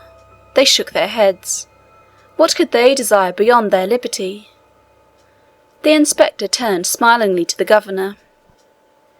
"I do not know what reason government can assign for these useless visits. When you see one prisoner, you see all, always the same thing, ill-fed and innocent. Are there any others?" "Yes, the dangerous and mad prisoners are in the dungeons." "Let us visit them then," said the inspector with an air of fatigue. "We must play the farce to the end. Let us see the dungeons." "Let us first send for 2 soldiers," said the governor. "The prisoners sometimes, through mere uneasiness of life, and in order to be sentenced to death, commit acts of useless violence, and you might fall a victim." "Take all needful precautions," replied the inspector. 2 soldiers were accordingly sent for, and the inspector descended a stairway, so foul, so humid, so dark, as to be loathsome to sight, smell, and respiration. "Oh!" cried the inspector, "who can live here?" "A most dangerous conspirator, a man we are ordered to keep the most strict watch over, as he is daring and resolute." "He is alone?" "Certainly." "How long has he been there?" "Nearly a year." Was he placed here when he first arrived? No, not until he attempted to kill the turnkey, who took his food to him. To kill the turnkey? Yes, the very one who is lighting us. Is it not true, Antoine? Asked the governor. True enough, he wanted to kill me, returned the turnkey. He must be mad, said the inspector. He is worse than that. He is a devil, returned the turnkey. Shall I complain of him? Demanded the inspector. Oh no, it is useless. Besides, he is almost mad now, and in another year he will be quite so. So much the better for him. He will suffer less, said the inspector. He was, as this remark shows, a man full of philanthropy, and in every way fit for his office. You are right, sir, replied the governor, and this remark proves that you have deeply considered the subject. Now we have in a dungeon about 20 feet distant, and to which you descended by another stair, an abbé, formerly leader of a party in Italy, who has been here since 1811, and in 1813 he went mad, and the change is astonishing. He used to weep, he now laughs. He grew thin, he now grows fat. You had better see him, for his madness is amusing. I will see them both, returned the inspector. I must conscientiously perform my duty. This was the inspector's first visit. He wished to display his authority. Let us visit this one first, added he. By all means, replied the governor, and he signed to the turnkey to open the door. At the sound of the key turning in the lock, and the creaking of the hinges, Dantès, who was crouched in a corner of the dungeon, whence he could see the ray of light that came through a narrow iron grating above, raised his head. Seeing a stranger, escorted by 2 turnkeys, holding torches and accompanied by 2 soldiers, and to whom the governor spoke bareheaded, Dantès, who guessed the truth, and that the moment to address himself to the superior authorities was come, sprung forward with clasped hands. The soldiers interposed their bayonets, for they thought that he was about to attack the inspector, and the latter recoiled 2 or 3 steps. Dantès saw that he was looked upon as dangerous. Then, infusing all the humility he possessed into his eyes and voice, he addressed the inspector, and sought to inspire him with pity. The inspector listened attentively, then, turning to the governor, observed, He will become religious. He is already more gentle. He is afraid, and retreated before the bayonets. Madmen are not afraid of anything. I made some curious observations on this at Charenton. Then, turning to the prisoner, What is it you want? Said he. I want to know what crime I have committed, to be tried, and if I am guilty, to be shot, if innocent, to be set at liberty. Are you well fed? Said the inspector. I believe so. I don't know. It's of no consequence. What matters really, not only to me, but to officers of justice and the king, is that an innocent man should languish in prison, the victim of an infamous denunciation, to die here cursing his executioners. You are very humble today, remarked the governor. You are not always so. The other day, for instance, when you tried to kill the turnkey. It is true, sir, and I beg his pardon, for he has always been very good to me, but I was mad. Are you not so any longer? No, captivity has subdued me. I have been here so long. So long? When were you arrested, then? Asked the inspector. The 28th of February, 1815, at 2:30 in the afternoon. Today is the 30th of July, 1816. Why, it is but 17 months. Only 17 months? Replied Dantès. Oh, you do not know what is 17 months in prison. 17 ages, rather, especially to a man who, like me, had arrived at the summit of his ambition, to a man who, like me, was on the point of marrying a woman he adored, who saw an honourable career opened before him, and who loses all in an instant, who sees his prospects destroyed, and is ignorant of the fate of his affianced wife, and whether his aged father be living. 17 months' captivity to a sailor accustomed to the boundless ocean is a worse punishment than human crime ever merited. Have pity on me, then, and ask for me, not intelligence, but a trial, not pardon, but a verdict. A trial, sir, I only ask for that. That surely cannot be denied to one who is accused."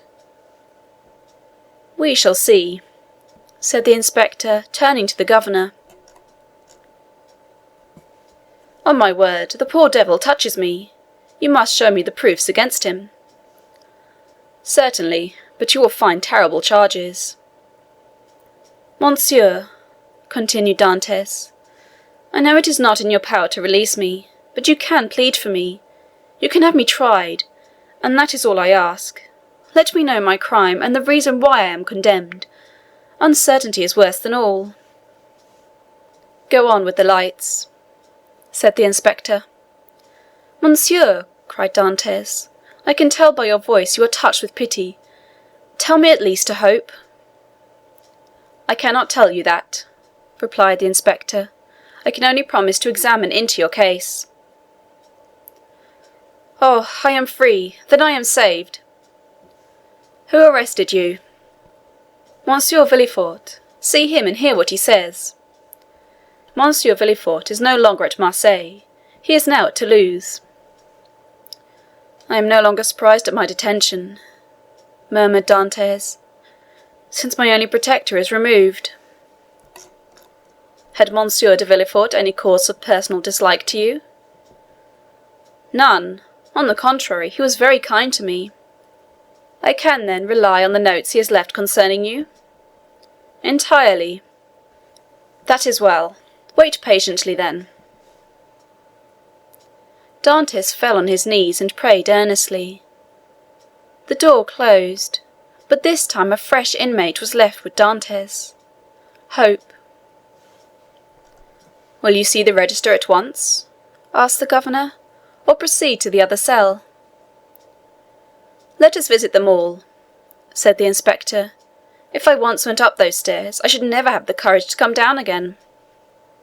"Ah, this one is not like the other, and his madness is less affecting than this one's display of reason.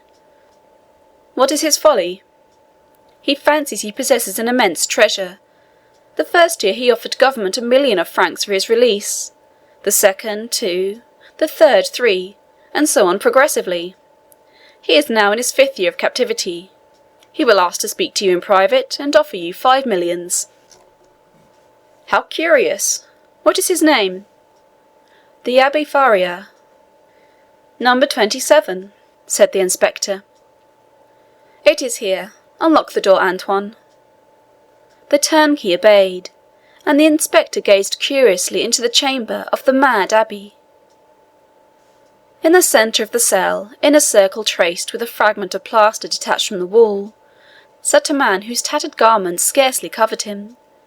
He was drawing in this circle geometrical lines, and seemed as much absorbed in his problem as Archimedes was when the soldier of Marcellus slew him.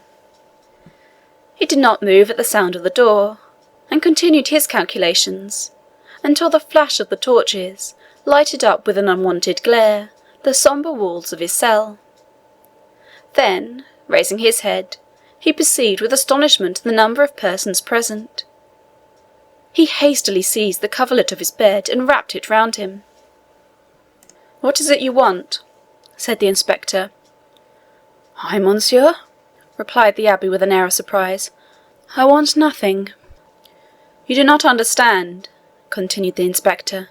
"I am sent here by government to visit the prison and hear the requests of the prisoners."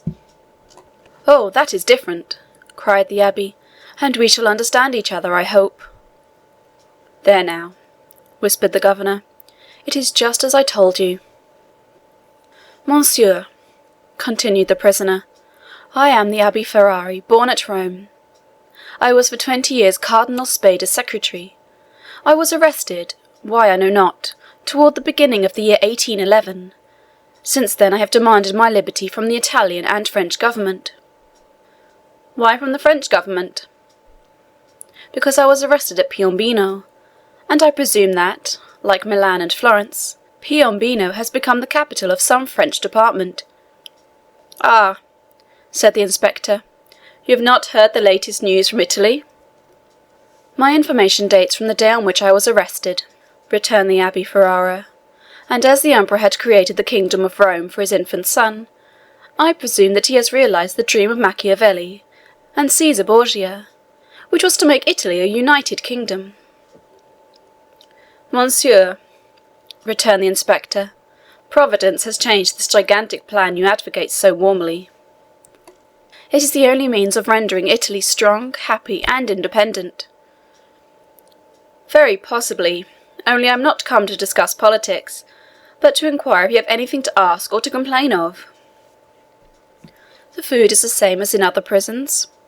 That is, very bad. The lodging is very unhealthful, but, on the whole, passable for a dungeon. And it is not that which I wish to speak of, but a secret I have to reveal of the greatest importance. We are coming to the point, whispered the governor. It is for that reason that I am delighted to see you, continued the abbé.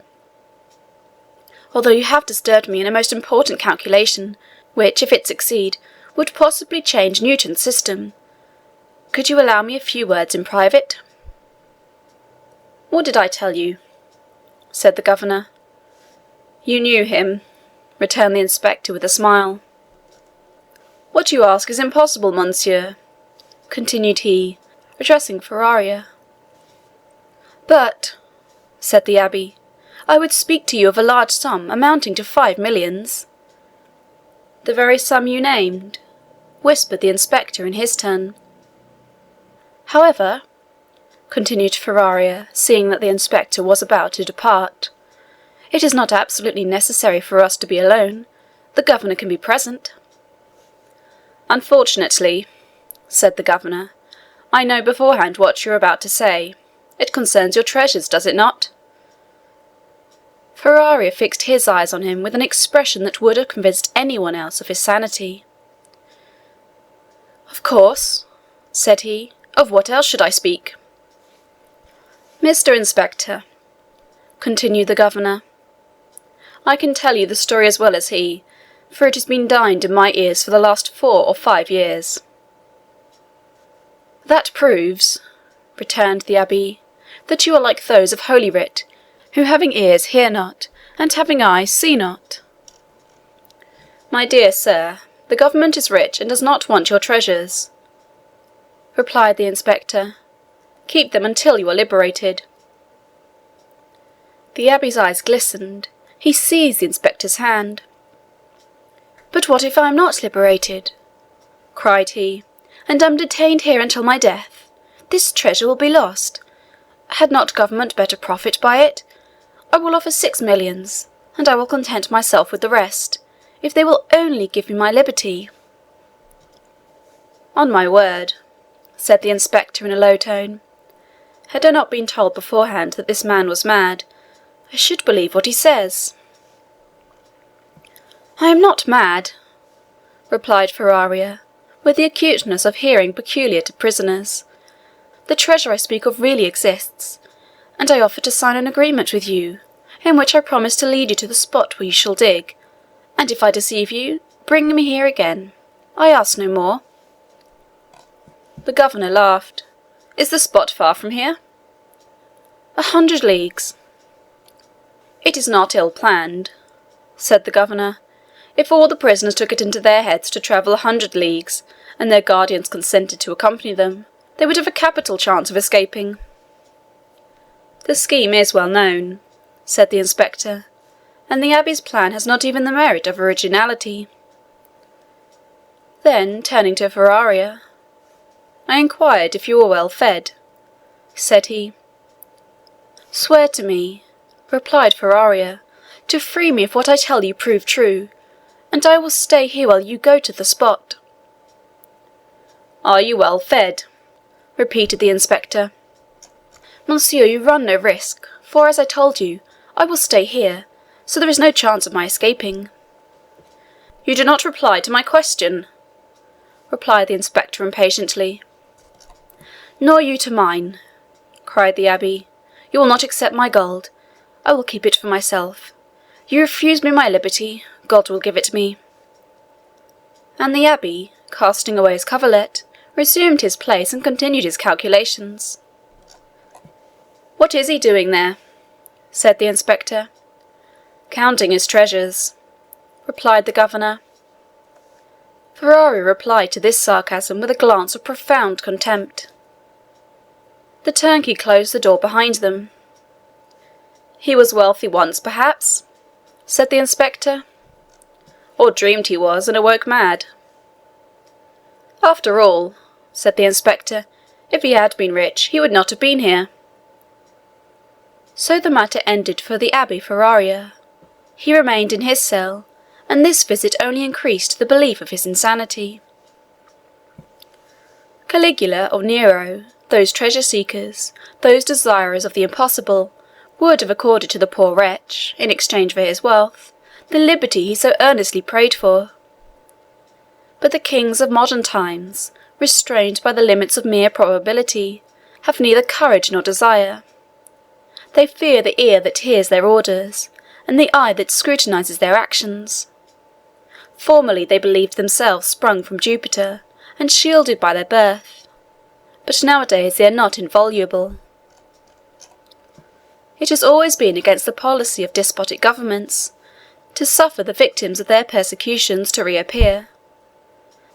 As the Inquisition rarely allowed its victims to be seen with their limbs distorted and their flesh lacerated by torture, so madness is always concealed in its cell, from whence, should it depart, it is conveyed to some gloomy hospital, where the doctor has no thought for man or mind in the mutilated being the jailer delivers to him. The very madness of the Abbé Ferraria, gone mad in prison, condemned him to the perpetual captivity. The inspector kept his word with Dantès. He examined the register and found the following note concerning him. Edmond Dantès, violent Bonapartist, took an active part in the return from Elba. The greatest watchfulness and care to be exercised. This note was in a different hand from the rest, which showed that it had been added since his confinement. The inspector could not contend against this accusation. He simply wrote, "Nothing to be done." This visit had infused new vigour into Dantès. He had, till then, forgotten the date. But now, with a fragment of plaster, he wrote the date, 30th of July, 1816, and made a mark every day, in order not to lose his reckoning again. Days and weeks passed away, then months. Dantès still waited. He at first expected to be freed in a fortnight. This fortnight expired. He decided that the inspector would do nothing until his return to Paris, and that he would not reach there until his circuit was finished. He therefore fixed 3 months. 3 months passed away, then 6 more. Finally 10 months and a half had gone by, and no favourable change had taken place. And Dantès began to fancy the inspector's visit but a dream, an illusion of the brain. At the expiration of a year, the governor was transferred. He had obtained charge of the fortress at Ham. He took with him several of his subordinates, and amongst them Dantès' jailer.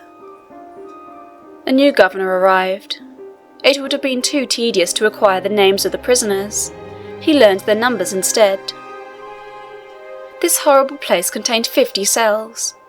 Their inhabitants were designated by the numbers of their cell, and the unhappy young man was no longer called Edmond Dantès.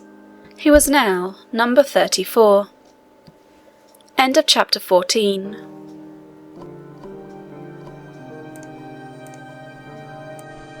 Count of Monte Cristo by Alexandre Dumas.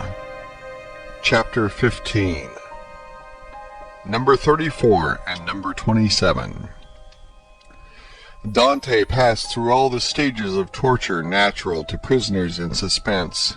He was sustained at first by that pride of conscious innocence which is the sequence to hope. Then he began to doubt his own innocence, which justified in some measure the governor's belief in his mental alienation. And then, realizing his sentiment of pride, he addressed his supplications not to God, but to man. God is always the last resource. Unfortunates who ought to begin with God do not have any hope in him till they have exhausted all other means of deliverance.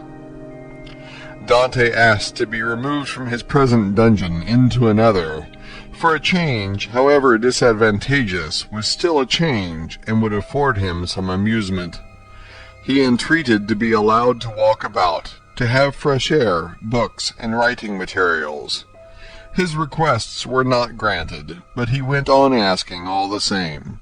He accustomed himself to speaking to the new jailer, although the latter was, if possible, more taciturn than the old one. But still, to speak to a man, even though mute, was something.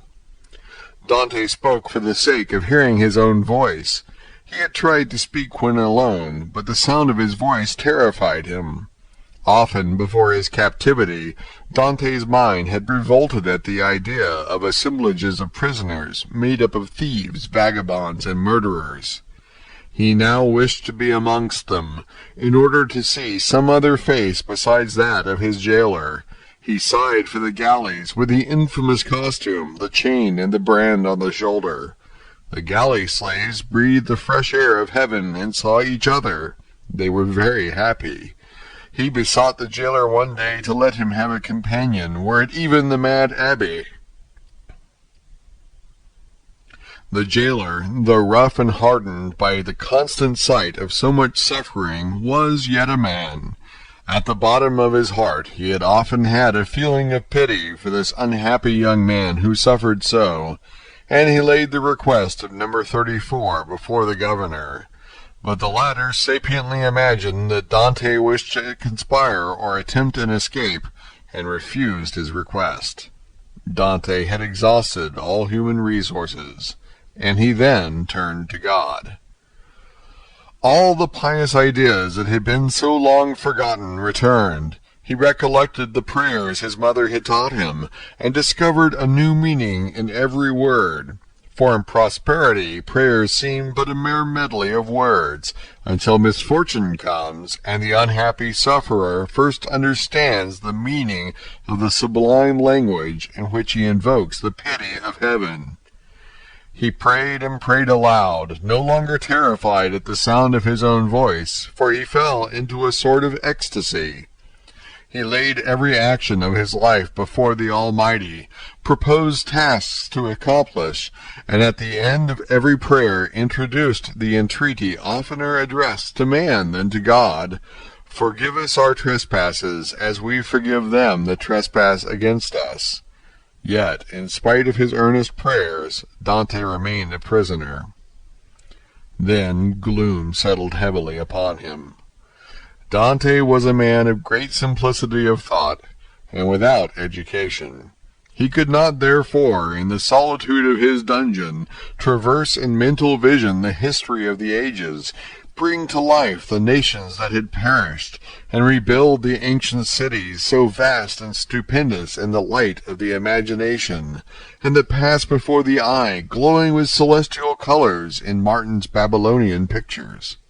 He could not do this, he whose past life was so short, whose present so melancholy, and his future so doubtful.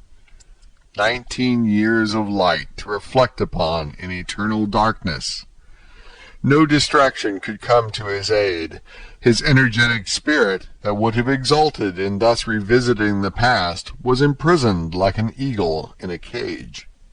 He clung to one idea, that of his happiness destroyed without apparent cause by an unheard-of fatality. He considered and reconsidered this idea, devoured it, so to speak, as the implacable Ugolino devours the skull of Archbishop Roger in the Inferno of Dante. Rage supplanted religious fervor.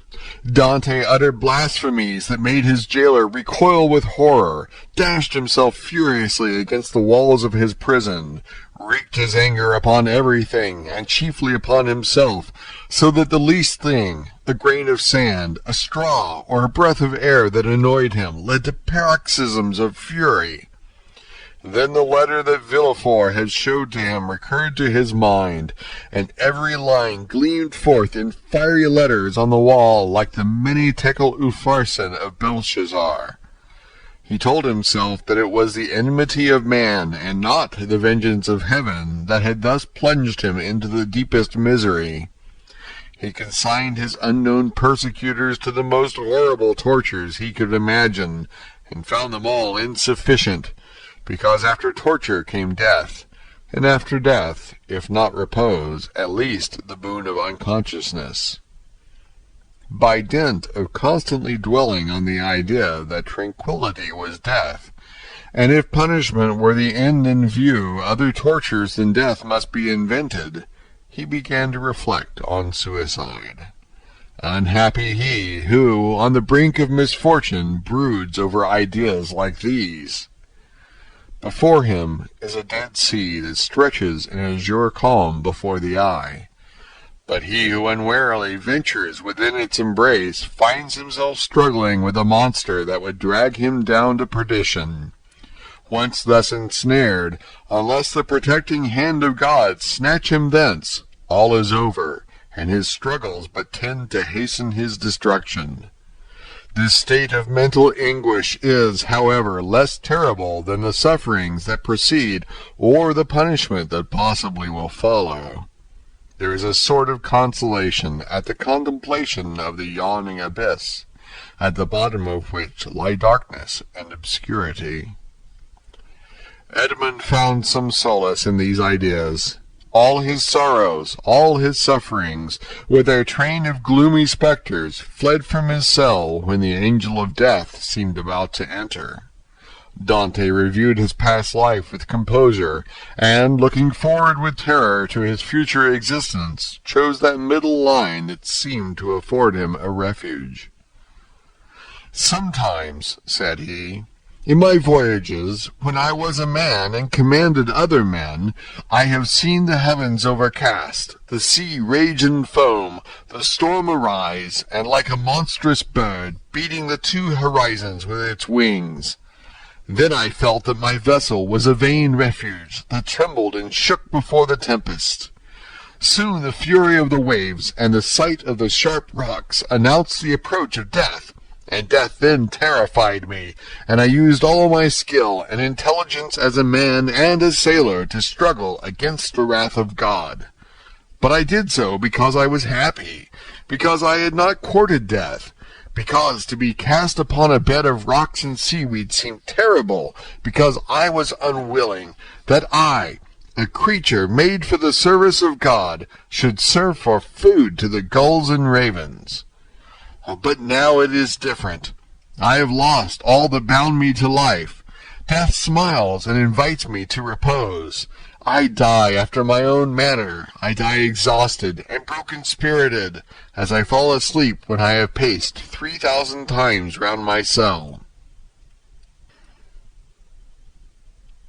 No sooner had this idea taken possession of him than he became more composed, arranged his couch to the best of his power, ate little and slept less, and found existence almost supportable, because he felt that he could throw it off at pleasure like a worn-out garment.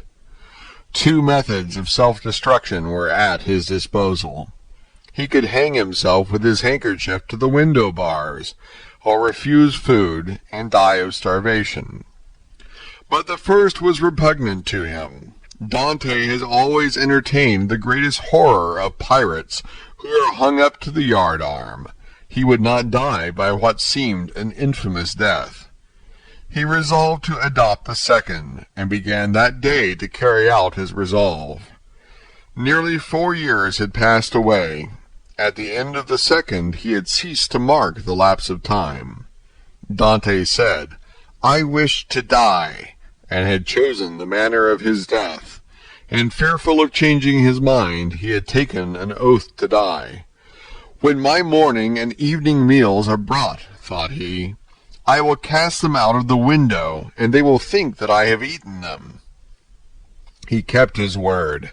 Twice a day he cast out, through the barred aperture, the provisions his jailer brought him, at first gaily, then with deliberation, and at last with regret. Nothing but the recollection of his oath gave him strength to proceed. Hunger made viands once repugnant, now acceptable. He held the plate in his hand for an hour at a time, and gazed thoughtfully at the morsel of bad meat, of tainted fish, of black and mouldy bread. It was the last yearning for life, contending with the resolution of despair. Then his dungeon seemed less sombre, his prospects less desperate. He was still young. He was only 4 or 5 and 20. He had nearly 50 years to live. What unforeseen events might not open his prison door and restore him to liberty?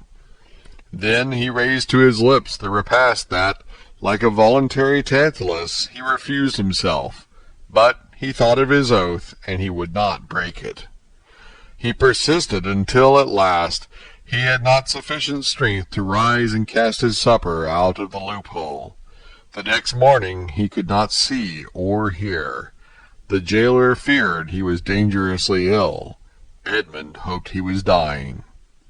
Thus the day passed away. Edmund felt a sort of stupor creeping over him, which brought with it a feeling almost of content. The gnawing pain at his stomach had ceased. His thirst had abated. When he closed his eyes, he saw myriads of lights dancing before them like the will-o'-the-wisps that play about the marshes.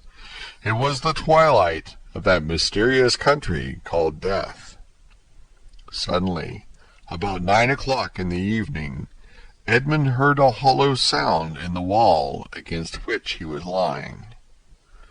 So many loathsome animals inhabited the prison that their noise did not, in general, awake him. But whether abstinence had quickened his faculties, or whether the noise was really louder than usual, Edmund raised his head and listened. It was a continual scratching, as if made by a huge claw, a powerful tooth, or some iron instrument attacking the stones. Although weakened, the young man's brain instantly responded to the idea that haunts all prisoners, liberty. It seemed to him that heaven had at length taken pity on him, and had sent this noise to warn him on the very brink of the abyss.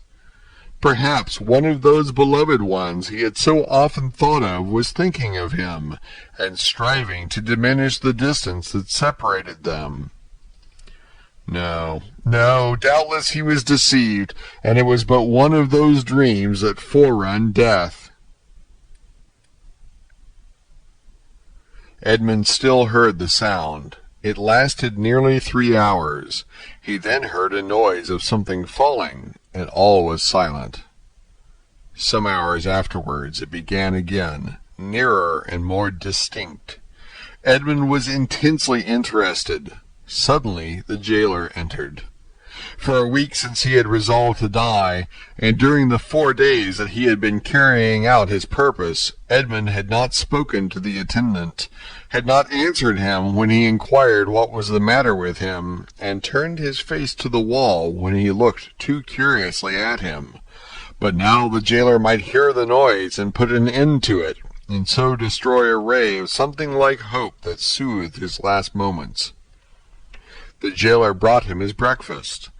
Dante raised himself up and began to talk about everything, about the bad quality of the food, about the coldness of his dungeon, grumbling and complaining in order to have an excuse for speaking louder, and wearying the patience of his jailer, who out of kindness of heart had brought broth and white bread for his prisoner.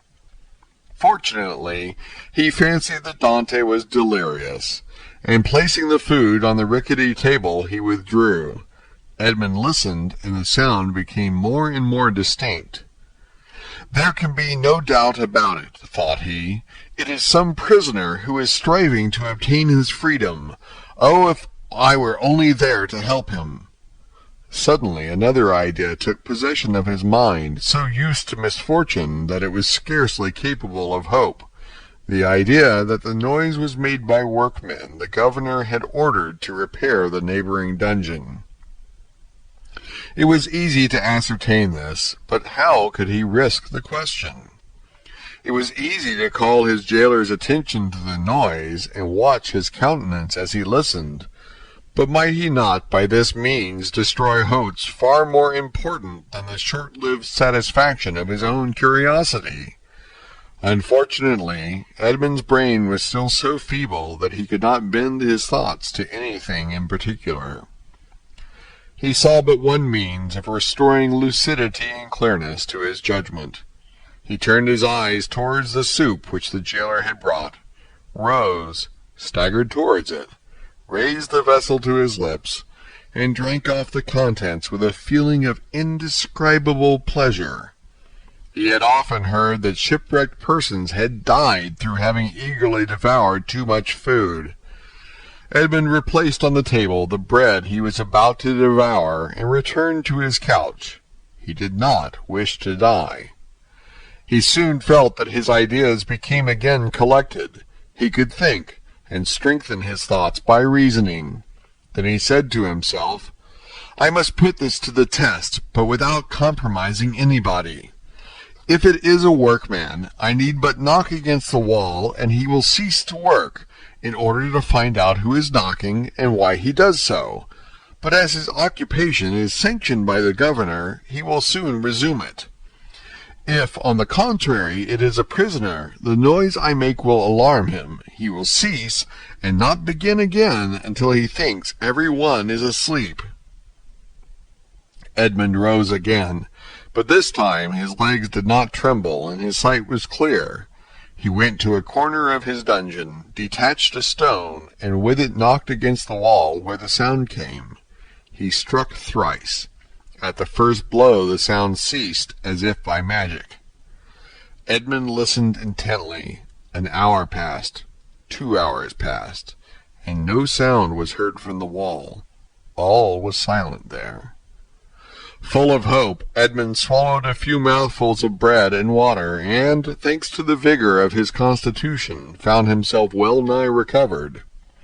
The day passed away in utter silence. Night came without recurrence of the noise. "It is a prisoner," said Edmund joyfully. The night passed in perfect silence. Edmund did not close his eyes. In the morning the jailer brought him fresh provisions. He had already devoured those of the previous day. He ate these, listening anxiously for the sound, walking round and round his cell, shaking the iron bars of the loophole, restoring vigor and agility to his limbs by exercise, and so preparing himself for his future destiny.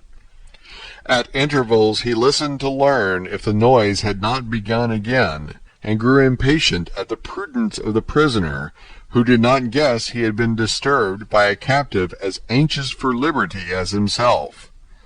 3 days passed, 72 long, tedious hours, which he counted off by minutes. At length, one evening, as the jailer was visiting him for the last time that night, Dante, with his ear for the 100th time at the wall, fancied he heard an almost imperceptible movement among the stones. He moved away, walked up and down his cell to collect his thoughts, and then went back and listened. The matter was no longer doubtful.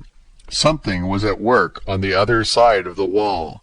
The prisoner had discovered the danger, and had substituted a lever for a chisel. Encouraged by this discovery, Edmund determined to assist the indefatigable laborer. He began by moving his bed, and looked around for anything with which he could pierce the wall, penetrate the moist cement, and displace a stone. He saw nothing.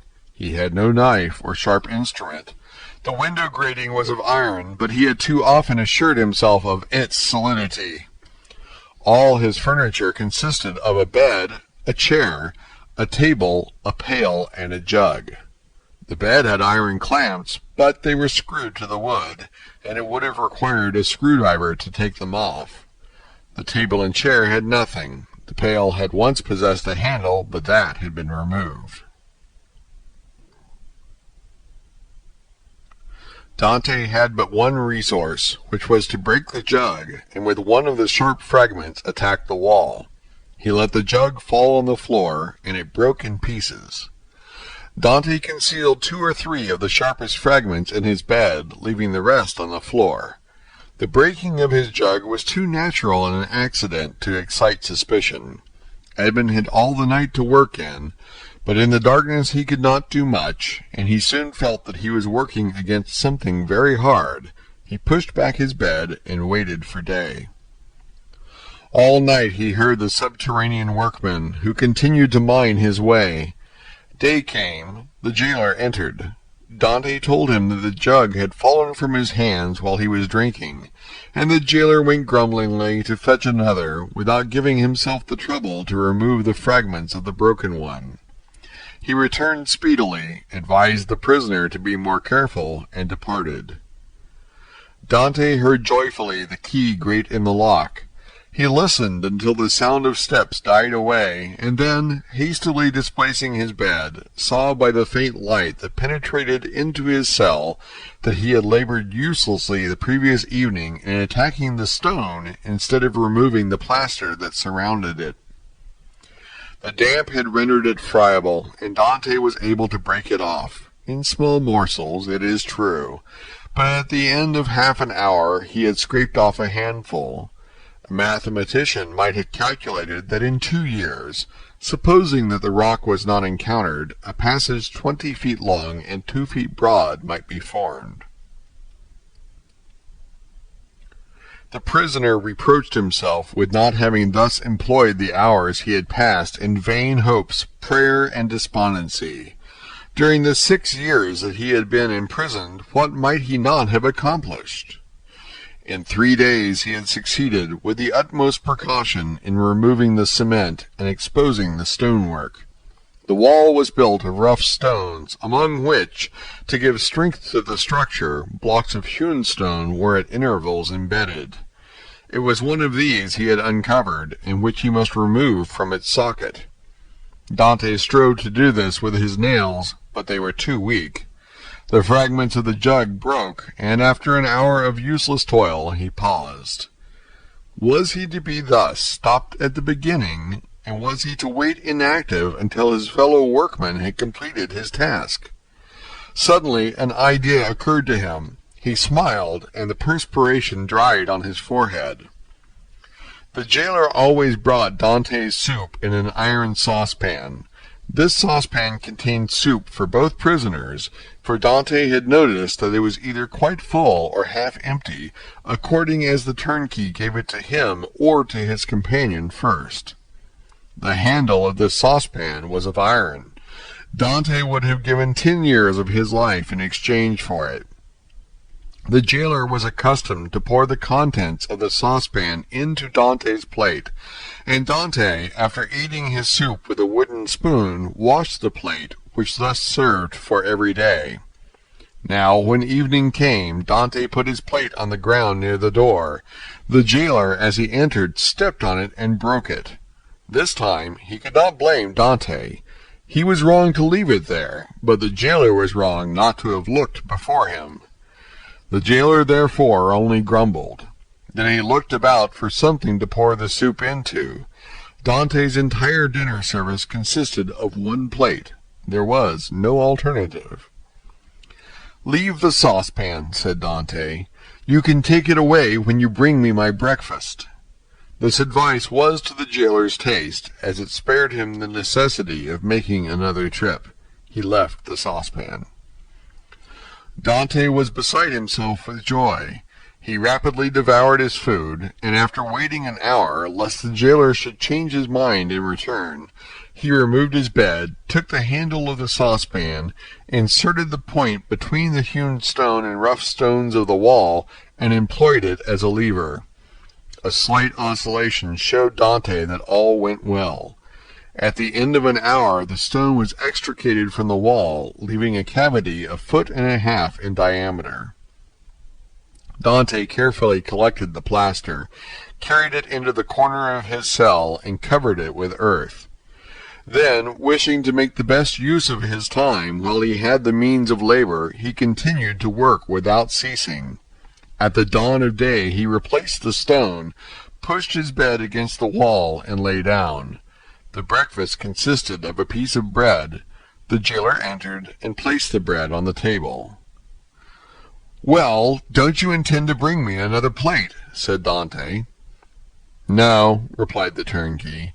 "You destroy everything. First you break your jug, then you make me break your plate. If all the prisoners followed your example, the government would be ruined. I shall leave you the saucepan and pour your soup into that. So for the future, I hope you will not be so destructive." Dante raised his eyes to heaven and clasped his hands beneath the coverlet. He felt more gratitude for the possession of this piece of iron than he had ever felt for anything. He had noticed, however, that the prisoner on the other side had ceased to labor. No matter, this was a greater reason for proceeding. If his neighbor would not come to him, he would go to his neighbor. All day he toiled on untiringly, and by the evening he had succeeded in extracting 10 handfuls of plaster and fragments of stone. When the hour for his jailer's visit arrived, Dante straightened the handle of the saucepan as well as he could, and placed it in its accustomed place. The turnkey poured his ration of soup into it, together with the fish. For thrice a week the prisoners were deprived of meat. This would have been a method of reckoning time, had not Dante long ceased to do so. Having poured out the soup, the turnkey retired. Dante wished to ascertain whether his neighbor had really ceased to work. He listened. All was silent, as it had been for the last 3 days. Dante sighed. It was evident that his neighbor distrusted him. However, he toiled on all the night without being discouraged, but after 2 or 3 hours he encountered an obstacle. The iron made no impression, but met with a smooth surface. Dante touched it, and found that it was a beam. This beam crossed, or rather blocked up, the hole Dante has made. It was necessary, therefore, to dig above or under it. The unhappy young man had not thought of this. "Oh, my God, murmured he. "I have so earnestly prayed to you that I hoped my prayers had been heard. After having deprived me of my liberty, after having deprived me of death, after having recalled me to existence, my God, have pity on me, and do not let me die in despair." "Who talks of God and despair at the same time?" said a voice that seemed to come from beneath the earth, and, deadened by the distance, sounded hollow and sepulchral in the young man's ears. Edmund's hair stood on end, and he rose to his knees. "Ah," said he, "I hear a human voice." Edmund had not heard anyone speak save his jailer for 4 or 5 years, and a jailer is no man to a prisoner. He is a living door, a barrier of flesh and blood, adding strength to restraints of oak and iron. "In the name of heaven," cried Dante, "speak again, though the sound of your voice terrifies me. Who are you?" "Who are you?" said the voice. "An unhappy prisoner," replied Dante, who made no hesitation in answering. "Of what country?" "A Frenchman." "Your name?" "Edmond Dante." "Your profession?" "A sailor." "How long have you been here?" "Since the 28th of February, 1815. "Your crime?" "I am innocent." "But of what are you accused?" "Of having conspired to aid the Emperor's return." "What?" "For the Emperor's return." "The Emperor is no longer on the throne, then?" "He abdicated at Fontainebleau in 1814, and was sent to the island of Elba." "But how long have you been here, that you are ignorant of all this?" "Since 1811. Dante shuddered. This man had been 4 years longer than himself in prison. "Do not dig any more," said the voice. "Only tell me, how high up is your excavation?" "On a level with the floor." "How is it concealed?" "Behind my bed." "Has your bed been moved since you have been a prisoner?" "No." "What does your chamber open on?" "A corridor." "And the corridor?" "On a court." "Alas," murmured the voice. "Oh, what is the matter?" cried Dante. "I have made a mistake owing to an error in my plans. I took the wrong angle, and have come out 15 feet from where I intended. I took the wall you are mining for the outer wall of the fortress." "But then you would be close to the sea." "That is what I hoped. And supposing you had succeeded?" "I should have thrown myself into the sea, gained one of the islands near here, the Isle de Dôme or the Isle de Tipulin, and then I should have been safe." "Could you have swum so far?" "Heaven would have given me strength, but now all is lost." "All?" "Yes. Stop up your excavation carefully. Do not work any more, and wait until you hear from me." "Tell me at least who you are." I am number 27. "You mistrust me, then," said Dante. Edmund fancied he heard a bitter laugh resounding from the depths. "Oh, I am a Christian!" cried Dante, guessing instinctively that this man meant to abandon him. "I swear to you by him who died for us that naught shall induce me to breathe one syllable to my jailers. But I conjure you, do not abandon me. If you do, I swear to you, for I have got to the end of my strength, that I will dash my brains out against the wall, and you will have my death to reproach yourself with." "How old are you?" "Your voice is that of a young man." "I do not know my age, for I have not counted the years I have been here. All I do know is that I was just 19 when I was arrested, the 28th of February, 1815. "Not quite 26, murmured the voice. "At that age he could not be a traitor." "Oh, no, no!" cried Dante. "I swear to you again, rather than betray you, I would allow myself to be hacked in pieces." "You have done well to speak to me, and ask for my assistance, for I was about to form another plan and leave you. But your age reassures me. I will not forget you. Wait." "How long?" "I must calculate our chances. I will give you the signal." "But you will not leave me. You will come to me, or you will let me come to you. We will escape, and if we cannot escape, we will talk. You have those whom you love, and I have those whom I love. You must love somebody." "No, I am alone in the world." "Then you will love me. If you are young, I will be your comrade. If you are old, I will be your son. I have a father who is 70 if he yet lives. I only love him and a young girl called Mercedes. My father has not yet forgotten me, I am sure, but God alone knows if she loves me still. I shall love you as I loved my father." "It is well," returned the voice.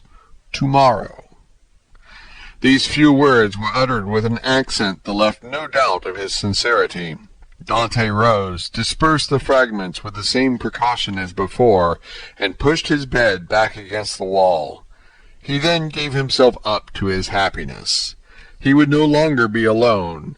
He was, perhaps, about to regain his liberty. At the worst, he would have a companion, and captivity that is shared is but half captivity. Plaints made in common are almost prayers, and prayers where 2 or 3 are gathered together invoke the mercy of heaven. All day Dante walked up and down his cell. He sat down occasionally on his bed, pressing his hand on his heart. At the slightest noise he bounded towards the door. Once or twice the thought crossed his mind that he might be separated from this unknown, whom he loved already, and then his mind was made up. When the jailer moved his bed and stooped to examine the opening, he would kill him with his water jug. He would be condemned to die, but he was about to die of grief and despair when this miraculous noise recalled him to life. The jailer came in the evening. Dante was on his bed. It seemed to him that thus he better guarded the unfinished opening. Doubtless there was a strange expression in his eyes, for the jailer said, "Come, are you going mad again?" Dante did not answer. He feared that the emotion of his voice would betray him. The jailer went away, shaking his head. Night came.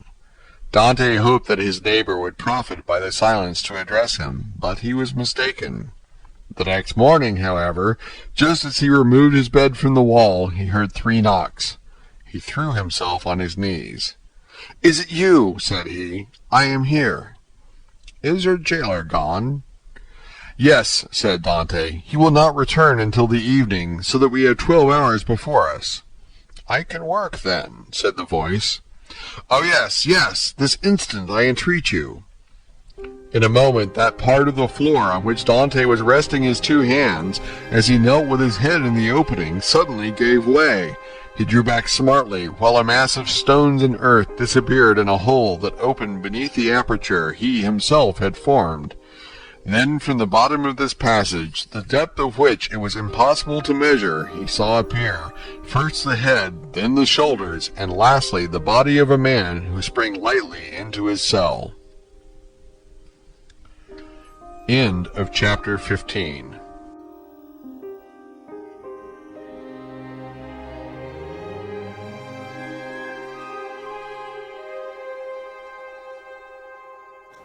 The Count of Monte Cristo by Alexandre Dumas.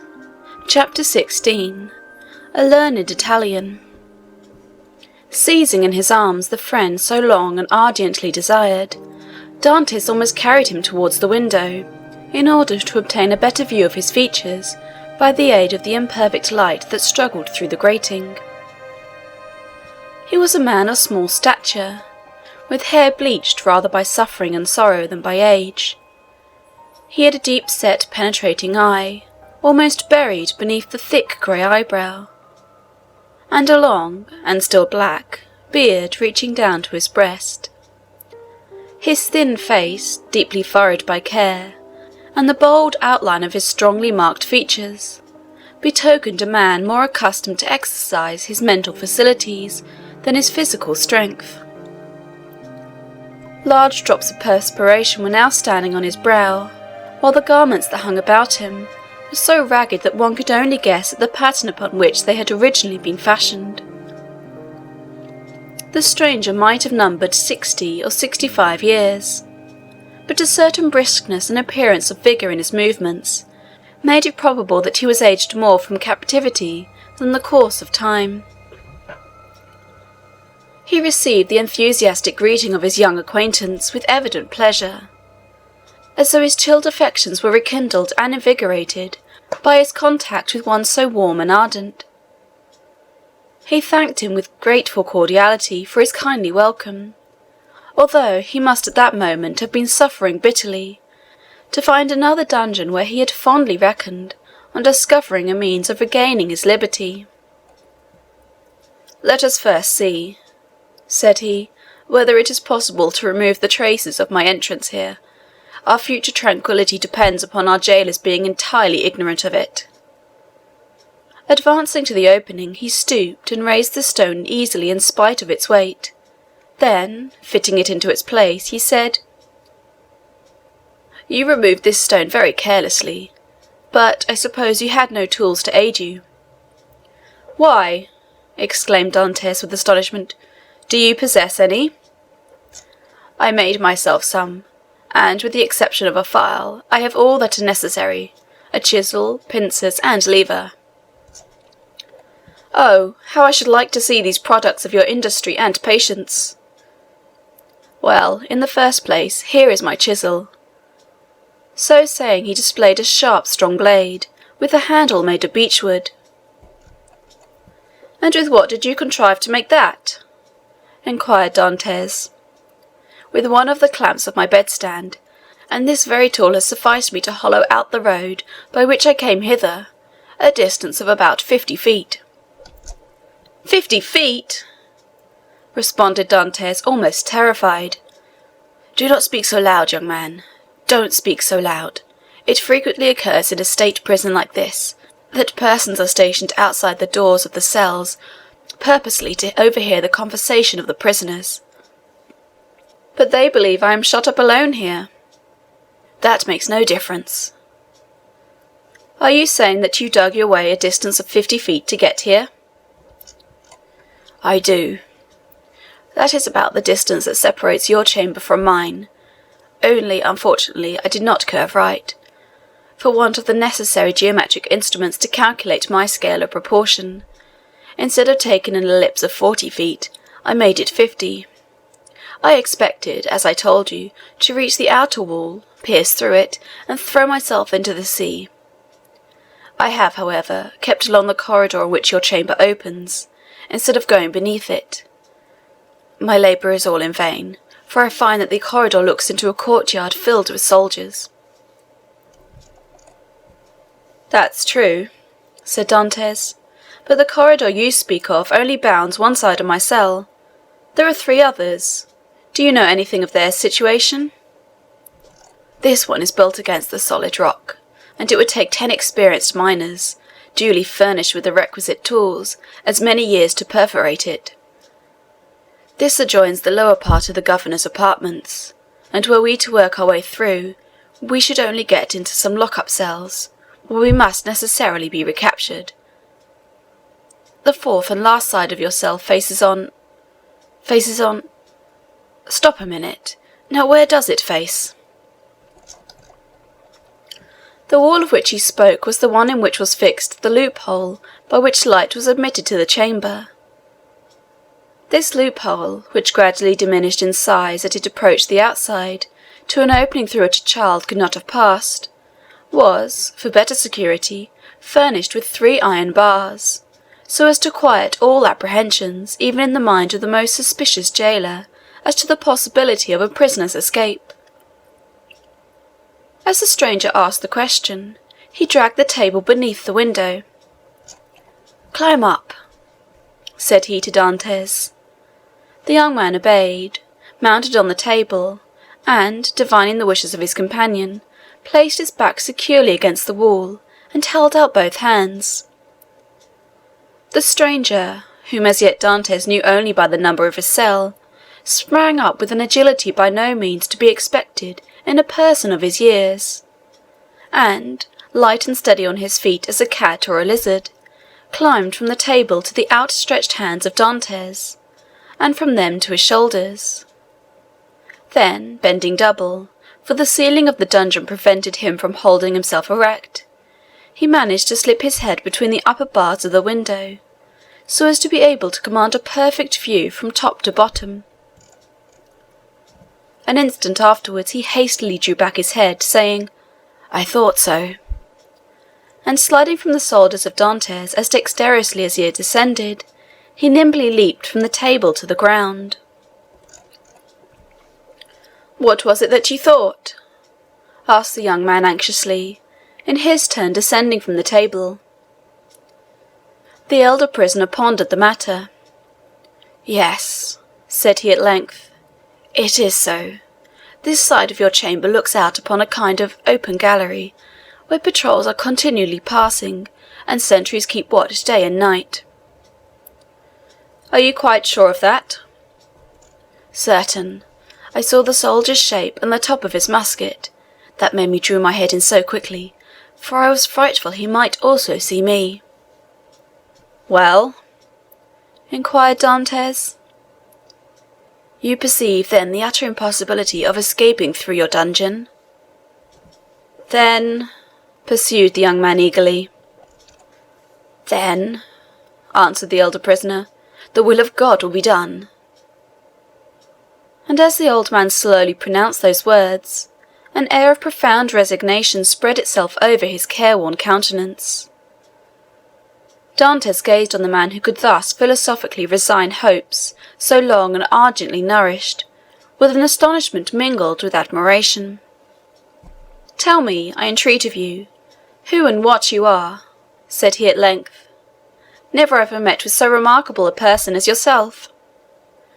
"Willingly," answered the stranger, "if indeed you feel any curiosity respecting one, now, alas, powerless to aid you in any way."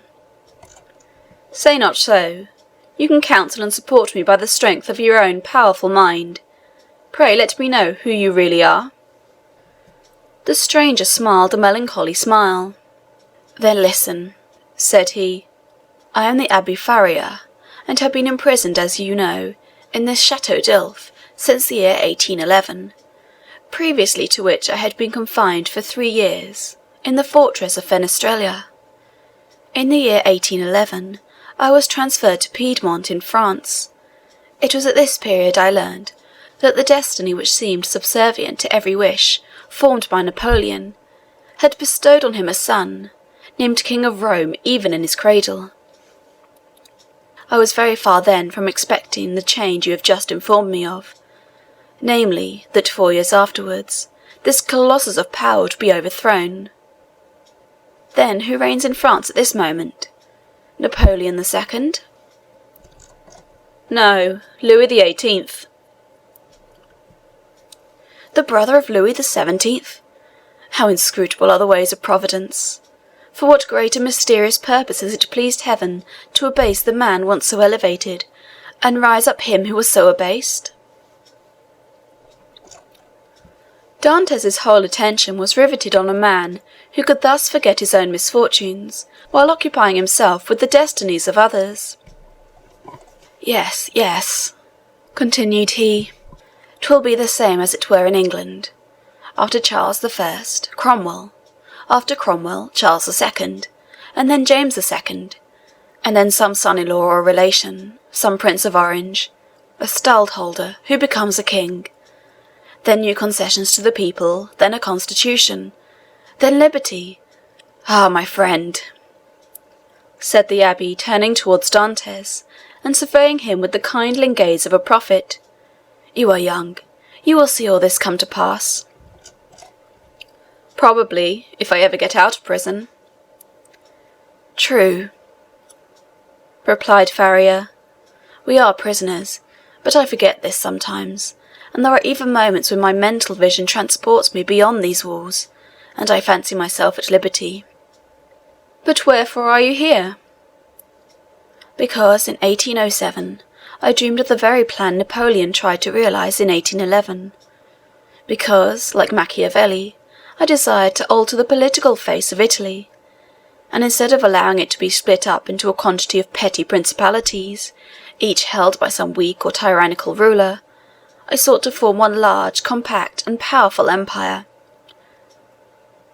And lastly, because I fancied I had found my Caesar Borgia in a crowned simpleton, who feigned to enter into my views only to betray me. It was the plan of Alexander VI and Clement VII, but it will never succeed now, for they attempted it fruitlessly, and Napoleon was unable to complete his work. Italy seems fated to misfortune." And the old man bowed his head. Dantès could not understand a man risking his life for such matters. Napoleon certainly he knew something of, insomuch as he had seen and spoken with him. But of Clement VII and Alexander VI he knew nothing. "Are you not," he asked, "the priest who here in the Chateau d'Ilf is generally thought to be ill?" "Mad, you mean, don't you?" "I do not like to say so," answered Dantès, smiling. "Well, then," resumed Faria with a bitter smile, "let me answer your question in full, by acknowledging that I am the poor mad prisoner of the Chateau d'Ilf, for many years permitted to amuse the different visitors with what is said to be my insanity, and, in all probability, I should be promoted to the honour of making sport for the children, if such innocent beings could be found in an abode devoted like this to suffering and despair." Dantès remained for a short time mute and motionless. At length he said, "Then you abandon all hope of escape?" "I perceive its utter impossibility, and I consider it impious to attempt that which the Almighty evidently does not approve." "Nay, be not discouraged. Would it not be expecting too much to hope to succeed at your first attempt? Why not try to find an opening in another direction from that which has so unfortunately failed?" "Alas, it shows how little notion you can have of all it has cost me to effect a purpose so unexpectedly frustrated, that you talk of beginning over again.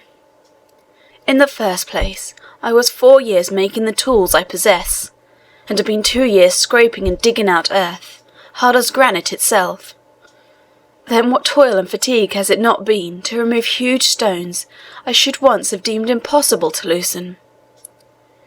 Whole days have I passed in these titanic efforts, considering my labour well repaid if, by night time, I had contrived to carry away a square inch of this hard-bound cement, changed by ages into a substance unyielding as the stones themselves. Then, to conceal the mass of earth and rubbish I dug up, I was compelled to break through a staircase, and throw the fruits of my labour into the hollow part of it. But this well is now so completely choked up, that I scarcely think it would be possible to add another handful of dust without leading to discovery. Consider also that I fully believed I had accomplished the end and aim of my undertaking, for which I had so exactly husbanded my strength as to make it just hold out to the termination of my enterprise. And now, at the moment when I reckoned upon success, my hopes are forever dashed from me. No, I repeat again, that nothing shall induce me to renew attempts evidently at variance with the Almighty's pleasure." Dantès held down his head, that the other might not see how joy at the thought of having a companion outweighed the sympathy he felt for the failure of the Abbé's plans. The Abbé sank upon Edmund's bed, while Edmund himself remained standing. Escape had never once occurred to him. There are indeed some things which appear so impossible that the mind does not dwell on them for an instant. To undermine the ground for 50 feet, to devote 3 years to a labour which, if successful, would conduct you to a precipice overhanging the sea, to plunge into the waves from the height of 50, 60, perhaps 100 feet, at the risk of being dashed to pieces against the rocks, should you have been fortunate enough to have escaped the fire of the sentinels. And even, supposing all these perils past, then to have to swim for your life at a distance of at least 3 miles ere you could reach the shore, were difficulties so startling and formidable that Dantès had never even dreamed of such a scheme, resigning himself rather to death. But the sight of an old man clinging to life with so desperate a courage gave a fresh turn to his ideas, and inspired him with new courage. Another, older and less strong than he, had attempted what he had not had sufficient resolution to undertake, and had failed only because of an error in calculation. This same person, who with almost incredible patience and perseverance had contrived to provide himself with tools requisite for so unparalleled an attempt. Another had done all this. Why then was it impossible to Dantès? Farrier had dug his way through 50 feet. Dantès would dig 100. Farrier, at the age of 50, had devoted 3 years to the task. He, who was but half as old, would sacrifice 6. Farrier, a priest and savant, had not shrunk from the idea of risking his life by trying to swim a distance of 3 miles to one of the islands, Domer, Retoniou, or Limar. Should a hardy sailor, an experienced diver like himself, shrink from a similar task? Should he, who had so often for mere amusement's sake plunged to the bottom of the sea to fetch up the bright coral branch, hesitate to entertain the same project? He could do it in an hour, and how many times had he, for pure pastime, continued in the water for more than twice as long? At once Dantès resolved to follow the brave example of his energetic companion, and to remember that what has once been done may be done again. After continuing some time in profound meditation, the young man suddenly exclaimed, "I have found what you were in search of." Farrier started. "Have you indeed?" cried he, raising his head with quick anxiety. "Pray let me know what it is you have discovered." "The corridor through which you have bored your way from the cell you occupy here extends in the same direction as the outer gallery, does it not?" "It does." and is not above 15 feet from it?" "About that." "Well, then, I will tell you what we must do. We must pierce through the corridor by forming a side opening about the middle, as if it were the top part of a cross. This time you will lay your plans more accurately. We shall get out into the gallery you have described, kill the sentinels who guards it, and make our escape. All we require to ensure success is courage, and that you possess, and strength, which I am not deficient in. As for patience, you have abundantly proved yours. You shall now see me prove mine." "One instant, my dear friend," replied the abbé. "It is clear you do not understand the nature of the courage with which I am endowed, and what use I intend making of my strength. As for patience, I consider that I have abundantly exercised that in beginning every morning the task of the night before, and every night renewing the task of the day. But then, young man, and I pray of you to give me your full attention, then I thought I could not be doing anything displeasing to the Almighty in trying to set an innocent being at liberty, one who had committed no offence and merited no condemnation." "And have your notions changed?" asked Dantès with much surprise. "Do you think yourself more guilty in making the attempt, since you have encountered me?" "No, neither do I wish to incur guilt. Hitherto I have fancied myself merely waging war against circumstances, not men. I have thought it no sin to bore through a wall or destroy a staircase. But I cannot so easily persuade myself to pierce a heart or take away a life." A slight movement of surprise escaped Dantès. "Is it possible," said he, "that where your liberty is at stake you can allow any such scruple to deter you from obtaining it?" "Tell me," replied Faria, "what has hindered you from knocking down your jailer with a piece of wood torn from your bedstead, dressing yourselves in his clothes, and endeavouring to escape?" "Simply the fact that the idea never occurred to me," answered Dantès. "Because," said the old man, "the natural repugnance to the commission of such a crime prevented you from thinking of it, and so it ever is because, in simple and allowable things, our natural instincts keep us from deviating from the strict line of duty.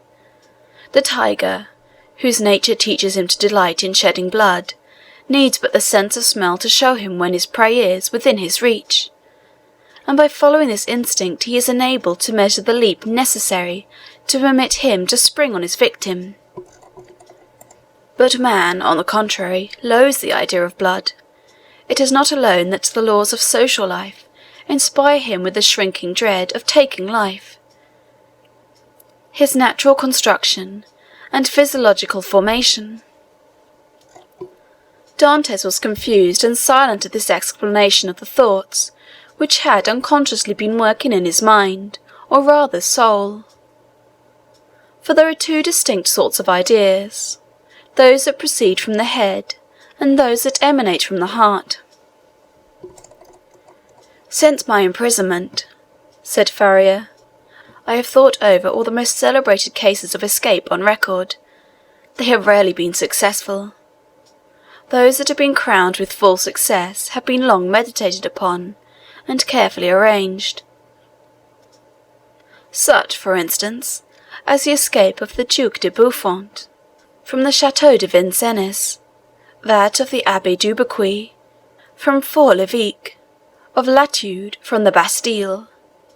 Then there are those for which chance sometimes affords opportunity, and those are the best of us. Let us, therefore, wait patiently for some favourable moment, and when it presents itself, profit by it." "Ah," said Dantès, "you might well endure the tedious delay. You were constantly employed in the task you set yourself, and when weary with toil, you had your hopes to refresh and encourage you." "I assure you," replied the old man, "I do not turn to that source for recreation or support." "What did you do, then?" "I wrote or studied." "Were you then permitted the use of pens, ink, and paper?" "Oh no," answered the abbé. "I had none but what I made for myself." "You made paper, pens, and ink?" "Yes." Dantès gazed with admiration, but he had some difficulty in believing. Faria saw this. "When you pay me a visit in my cell, my young friend," said he, "I will show you an entire work, the fruits of the thoughts and reflections of my whole life, many of them meditated over in the shades of the Colosseum at Rome, at the foot of St. Mark's column at Venice, and on the borders of the Arno at Florence, little imagining at the time that they would be arranged in order within the walls of the Chateau d'Ilf. The work I speak of is called A Treatise on the Possibility of a General Monarchy in Italy, and will make one large quarto volume." "And on what have you written all this?" "On 2 of my shirts. I invented a preparation that makes lines as smooth and easy to write on as parchment." "You are then a chemist?" "Somewhat.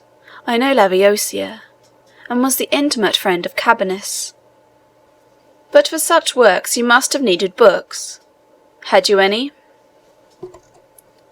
"I had nearly 5,000 in my library at Rome, but after reading them over many years, I found out that with 150 well-chosen books, a man possesses, if not a complete summary of all human knowledge, at least all that a man need really know. I devoted 3 years of my life to reading and studying these 150 volumes, till I knew them nearly by heart, so that since I have been in prison, a very slight effort of memory has enabled me to recall their contents as readily as though the pages were open before me. I could recite you the whole of Thucydides, Xenophon, Plutarch, Titus Livius, Tacitus, Strada, John Anders, Dante, Montaigne, Shakespeare, Spinoza, Machiavelli, and Bossuet. I name only the most important." "You are doubtless acquainted with a variety of languages, so as to be enabled to read all these?" "Yes, I speak 5 of the modern tongues, that is to say, German, French, Italian, English, and Spanish. By the aid of ancient Greek I learned modern Greek. I don't speak it so well as I could wish, but I am still trying to improve myself." "Improve yourself?" repeated Dantès. "Why, how can you manage to do so?" "Why, I made a vocabulary of the words I knew, turned, returned, and arranged them, so as to enable me to express my thoughts through their medium. I know nearly 1,000 words, which is all that is absolutely necessary, although I believe there are nearly 100,000 in the dictionaries. I cannot hope to be very fluent, but I certainly should have no difficulty in explaining my wants and wishes, and that would be quite as much as I should ever require." Stronger grew the wonder of Dantès, who almost fancied he had to do with one gifted with supernatural powers. Still hoping to find some imperfection which might bring him down to a level with human beings, he added, "Then, if you were not furnished with pens, how did you manage to write the work which you speak of?" "I made myself some excellent ones, which would be universally preferred to all others if once known. You are aware what huge whitings are served to us on maigre days. Well, I selected the cartilages of the heads of these fishes, and you can scarcely imagine the delight with which I welcome the arrival of each Wednesday, Friday, and Saturday, as affording me the means of increasing my stock of pens. For I will freely confess that my historical labours have been my greatest solace and relief. While retracing the past, I forget the present, and traversing at will the path of history, I cease to remember that I am myself a prisoner." "But the ink," said Dantès. "Of what do you make your ink?" "There was formerly a fireplace in my dungeon," replied Faria, "but it was closed up long ere I became an occupant of this prison.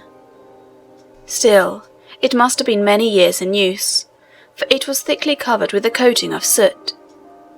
This soot I dissolved in a portion of the wine brought to me every Sunday, and I assure you a better ink cannot be desired.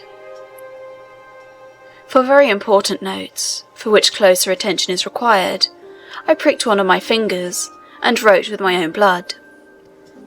And when, asked Dantès, may I see all this? Whenever you please, replied the abbé. Oh, then let it be directly, exclaimed the young man. Follow me, then, said the abbé, as he re-entered the subterranean passage, in which he soon disappeared, followed by Dantès. End of chapter 16.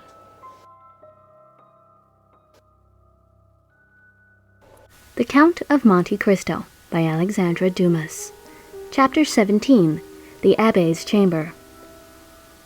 After having passed with tolerable ease through the subterranean passage, which, however, did not admit of their holding themselves erect, the two friends reached the further end of the corridor, into which the abbé's cell opened. From that point the passage became much narrower, and barely permitted one to creep through on hands and knees. The floor of the abbé's cell was paved, and it had been by raising one of the stones in the most obscure corner that Faria had been able to commence the laborious task of which Dantès had witnessed the completion.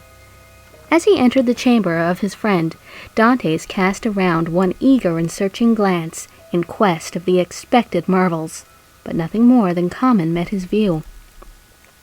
"It is well," said the abbé. "We have some hours before us. It is now just 12:15 o'clock. Instinctively Dantès turned round to observe by what watch or clock the abbé had been able so accurately to specify the hour. "Look at this ray of light which enters by my window," said the abbé, "and then observe the lines traced on the wall. Well, by means of these lines, which are in accordance with the double motion of the earth, and the ellipse it describes round the sun, I am enabled to ascertain the precise hour with more minuteness than if I possessed a watch, for that might be broken or deranged in its movements, while the sun and earth never vary in their appointed paths." This last explanation was wholly lost upon Dantès, who had always imagined, from seeing the sun rise from behind the mountains and set in the Mediterranean, that it moved, and not the earth. A double movement of the globe he inhabited, and of which he could feel nothing, appeared to him perfectly impossible. Each word that fell from his companion's lips seemed fraught with the mysteries of science, as worthy of digging out as the gold and diamonds in the mines of Guzerat and Golconda, which he could just recollect having visited during a voyage made in his earliest youth. "Come," he said to the abbé, "I am anxious to see your treasures."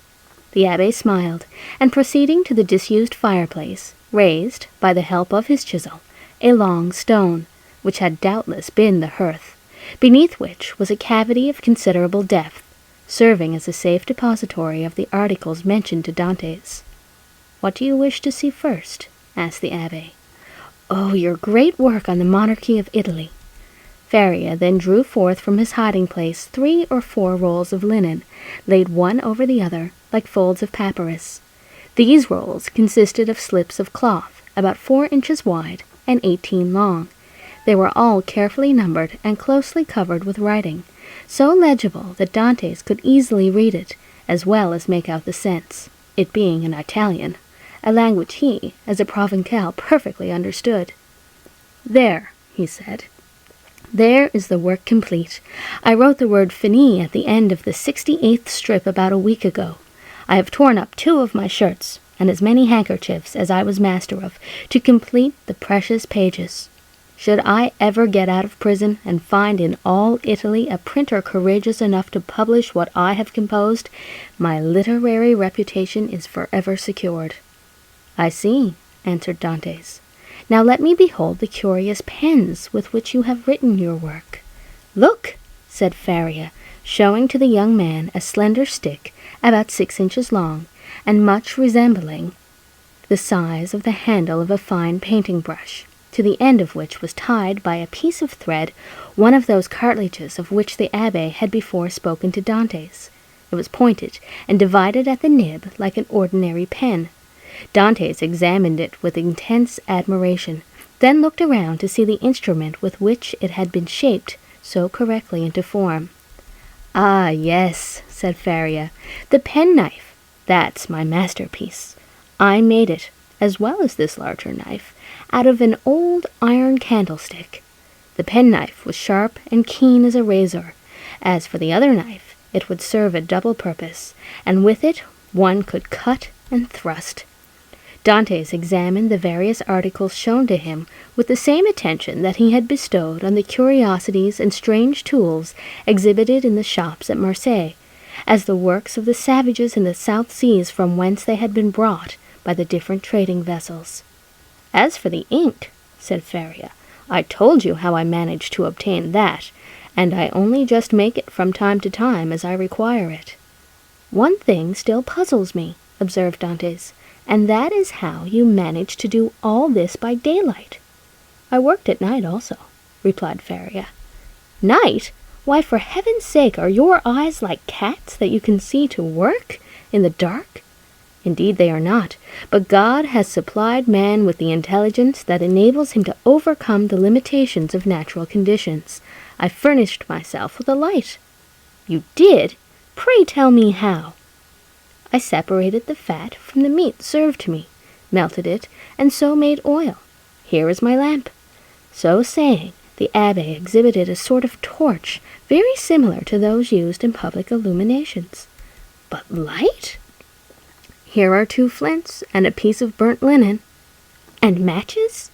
"I pretended that I had a disorder of the skin, and asked for a little sulphur, which was readily supplied."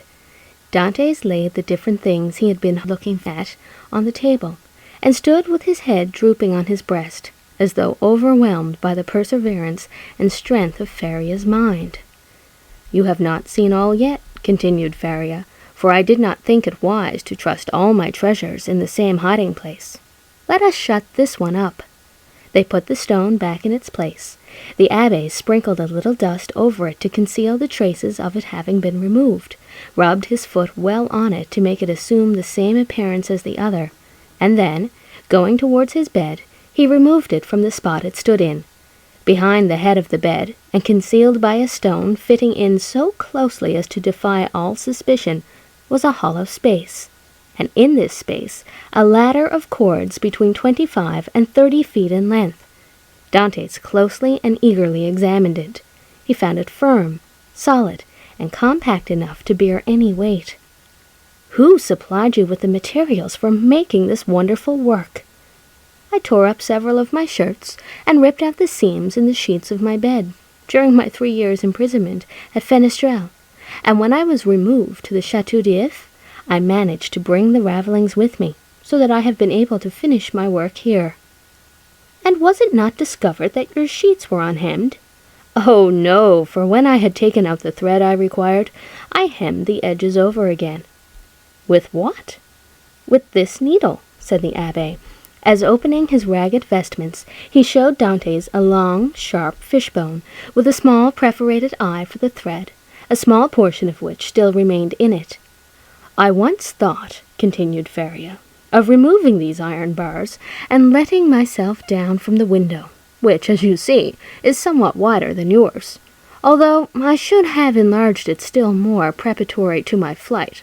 However, I discovered that I should merely have dropped into a sort of inner court, and I therefore renounced the project altogether as too full of risk and danger. Nevertheless, I carefully preserved my ladder against one of those unforeseen opportunities of which I just spoke, and which sudden chance frequently brings about.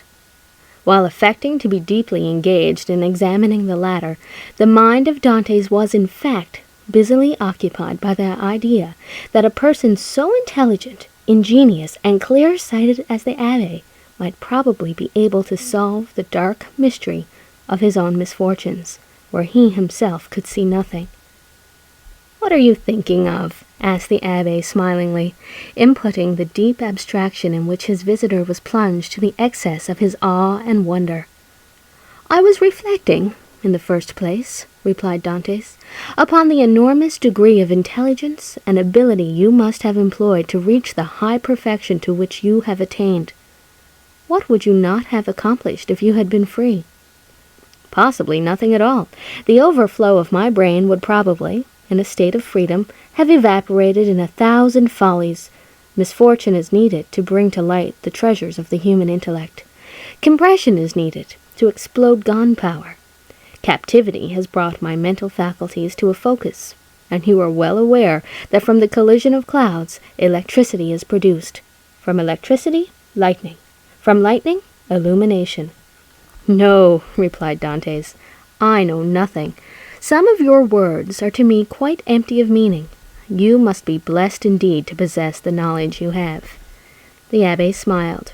Well, said he, but you had another subject for your thoughts. Did you not say so just now? I did. You have told me, as yet, but one of them. Let me hear the other. It was this, that while you had related to me all the particulars of your past life, you were perfectly unacquainted with mine. Your life, my young friend, has not been of sufficient length to admit of your having passed through any very important events. It has been long enough to inflict on me a great and undeserved misfortune. I would fain fix the source of it on man, that I may no longer vent reproaches upon heaven. Then you profess ignorance of the crime with which you are charged. I do indeed, and this I swear by the two beings most dear to me upon the earth, my father and Mercedes. Come, said the abbé, closing his hiding-place and pushing the bed back to its original situation. Let me hear your story. Dantes obeyed, and commenced what he called his history, but which consisted only of the account of the voyage to India, and 2 or 3 voyages to the Levant, until he arrived at the recital of his last cruise, with the death of Captain Leclerc, and the receipt of a packet to be delivered by himself to the Grand Marshal. His interview with that personage, and his receiving, in place of the packet brought, a letter addressed to a Monsieur Noirtier, his arrival at Marseille, and interview with his father, his affection for Mercedes and their nuptial feast, his arrest and subsequent examination, his temporary detention at the Palais de Justice, and his final imprisonment in the Château d'If. From this point, everything was a blank to Dantes. He knew nothing more, not even the length of time he had been imprisoned. His recital finished, the abbé reflected long and earnestly. There is, said he, at the end of his meditations, a clever maxim, which bears upon what I was saying to you some little while ago, and that is, that unless wicked ideas take root in a naturally depraved mind, human nature, in a right and wholesome state, revolts at crime.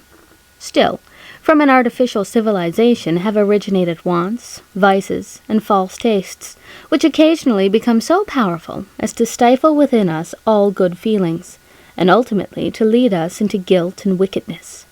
From this view of things, then, comes the axiom that if you visit to discover the author of any bad action, seek first to discover the person to whom the perpetration of that bad action could be, in any way, advantageous.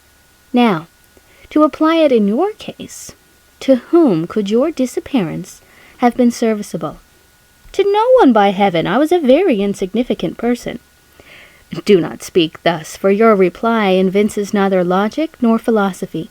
Everything is relative, my dear young friend, from the king who stands in the way of his successor to the employee who keeps his rival out of a place. Now, in the event of the king's death, his successor inherits a crown.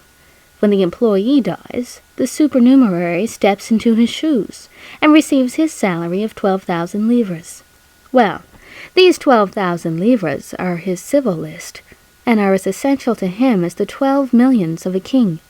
Every one, from the highest to the lowest degree, has his place on the social ladder, and is beset by stormy passions and conflicting interests, as in Descartes' theory of pressure and impulsion. But these forces increase as we go higher, so that we have a spiral which in defiance of reason rests upon the apex and not on the base. Now, let us return to your particular world. You say you were on the point of being made captain of the Pharaon. Yes. And about to become the husband of a young and lovely girl. Yes. Now, Could anyone have had any interest in preventing the accomplishment of these two things? But let us first settle the question as to its being the interest of anyone to hinder you from being captain of the Pharaon. What say you? I cannot believe such was the case. I was generally liked on board, and had the sailors possessed the right of selecting a captain themselves, I feel convinced their choice would have fallen on me. There was only one person among the crew who had any feeling of ill will towards me. I had quarrelled with him some time previously, and had even challenged him to fight me, but he refused. Now we are getting on. And what was this man's name? Danglars. What rank did he hold on board? He was supercargo. And had you been captain, should you have retained him in his employment? Not if the choice had remained with me, for I had frequently observed inaccuracies in his accounts. Good again. Now then, tell me, was any person present during your last conversation with Captain Leclerc? No, we were quite alone. Could your conversation have been overheard by anyone? It might, for the cabin door was open, and— Stay, now I recollect. Danglars himself passed by just as Captain Leclerc was giving me the packet for the Grand Marshal. That's better, cried the Abbé. Now we are on the right scent. Did you take anybody with you when you put into the port of Elba? Nobody. Somebody there received your packet, and gave you a letter in place of it, I think. Yes, the Grand Marshal did. And what did you do with that letter? Put it into my portfolio. You had your portfolio with you, then. Now, how could a sailor find room in his pocket for a portfolio large enough to contain an official letter?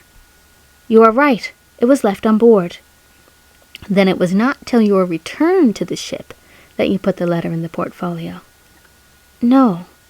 And what did you do with this same letter while returning from Porto Ferraio to the vessel? I carried it in my hand, so that when you went on board the Pharaon, everybody could see that you held a letter in your hand? Yes. Danglars as well as the rest? Danglars as well as others. Now listen to me, and try to recall every circumstance attending your arrest. Do you recollect the words in which the information against you was formulated? Oh, yes, I read it over 3 times, and the words sank deeply into my memory. Repeat it to me. Dantes paused a moment, then said, This is it, word for word. The king's attorney is informed by a friend to the throne and religion that one Edmond Dantes, mate on board the Pharaon, this day arrived from Smyrna, after having touched at Naples and Porto Ferraio, has been entrusted by Murat with a packet for the usurper, again by the usurper with a letter for the Bonapartist Club in Paris. This proof of his guilt may be procured by his immediate arrest, as the letter will be found either about his person, at his father's residence, or in his cabin on board the Pharaon. The Abbé shrugged his shoulders. The thing is clear as day, said he, and you must have had a very confiding nature, as well as a good heart, not to have suspected the origin of the whole affair. Do you really think so? Ah, that would indeed be infamous. How did Danglars usually write? Oh, in a handsome running hand. And how was the anonymous letter written? Backhanded. Again the Abbé smiled. Disguised? It was very boldly written, if disguised. Stop a bit, said the Abbé, taking up what he called his pen, and after dipping it into the ink, he wrote on a piece of prepared linen, with his left hand, the first 2 or 3 words of the accusation. Dantes drew back and gazed on the Abbé with a sensation almost amounting to terror. How very astonishing! Cried he at length. Why, your writing exactly resembles that of the accusation. Simply because that accusation had been written with the left hand, and I have noticed that— What? That while the writing of different persons done with the right hand varies, that performed with the left hand is invariably uniform. You have evidently seen and observed everything. Oh, let us proceed. Oh, yes, yes. Now, as regards the second question, I'm listening. Was there any person whose interest it was to prevent your marriage with Mercedes? Yes, a young man who loved her. And his name was? Fernand. That is a Spanish name, I think. He was a Catalan. You imagine him capable of writing the letter? Oh, no, he would more likely have got rid of me by sticking a knife into me. That is in strict accordance with the Spanish character. An assassination they will unhesitatingly commit, but an act of cowardice, never. Besides, said Dantes, the various circumstances mentioned in the letter were wholly unknown to him. You had never spoken of them yourself to anyone? To no one. Not even to your mistress? No, not even to my betrothed. Then it is Danglars. I feel quite sure of it now. Wait a little. Pray, was Danglars acquainted with Fernand? No. Yes, he was. Now I recollect. What? To have seen them both sitting at table together under an arbor at Père Pamphil's the evening before the day fixed for my wedding. They were in earnest conversation. Danglars was joking in a friendly way, but Fernand looked pale and agitated. Were they alone? There was a third person with them, whom I knew perfectly well, and who had, in all probability, made their acquaintance. He was a tailor named Caderousse, but he was very drunk. Stay! How strange that it should not have occurred to me before! Now I remember quite well that on the table round which they were sitting were pens, ink, and paper. Oh, the heartless, treacherous scoundrels! Exclaimed Dantes, pressing his hand to his throbbing brows. Is there anything else I can assist you in discovering, besides the villainy of your friends? Inquired the Abbé with a laugh. Yes, replied Dantes eagerly. I would beg of you, who see so completely to the depth of things, and to whom the greatest mystery seems but an easy riddle, to explain to me how it was that I underwent no second examination, was never brought to trial, and above all, was condemned without ever having had sentence passed on me. That is altogether a different and more serious matter, responded the Abbé. The ways of justice are frequently too dark and mysterious to be easily penetrated. All we have hitherto done in the matter has been child's play. If you wish me to enter upon the more difficult part of the business, you must assist me by the most minute information on every point. Pray ask me whatever questions you please, for in good truth you see more clearly into my life than I do myself. In the first place, then, who examined you? The king's attorney, his deputy, or a magistrate? The deputy. Was he young or old? About 6 or 7 and 20 years of age, I should say. So, answered the Abbé, old enough to be ambitious, but too young to be corrupt. And how did he treat you? With more of mildness than severity. Did you tell him your whole story? I did. And did his conduct change at all in the course of your examination? He did appear much disturbed when he read the letter that had brought me into this scrape. He seemed quite overcome by my misfortune. By your misfortune? Yes. Then you feel quite sure that it was your misfortune he deplored. He gave me one great proof of his sympathy at any rate. And that? He burnt the sole evidence that could have at all incriminated me. What, the accusation? No, the letter. Are you sure? I saw it done. That alters the case. This man might after all be a greater scoundrel than you have thought possible. Upon my word, said Dantes, you make me shudder. Is the world filled with tigers and crocodiles? Yes, and remember that 2-legged tigers and crocodiles are more dangerous than the others. Never mind, let us go on. With all my heart, you tell me he burned the letter? He did, saying at the same time, you see, I thus destroy the only proof existing against you. This action is somewhat too sublime to be natural. You think so? I am sure of it. To whom was this letter addressed? To Monsieur Noirtier, number 13, Coq Heron, Paris. Now, Can you conceive of any interest that your heroic deputy could possibly have had in the destruction of that letter? Why, it is not altogether impossible. He might have had, for he made me promise several times never to speak of that letter to anyone, assuring me he so advised me for my own interest, and more than this, he insisted on my taking a solemn oath never to utter the name mentioned in the address. Noirtier, repeated the Abbé. Noirtier.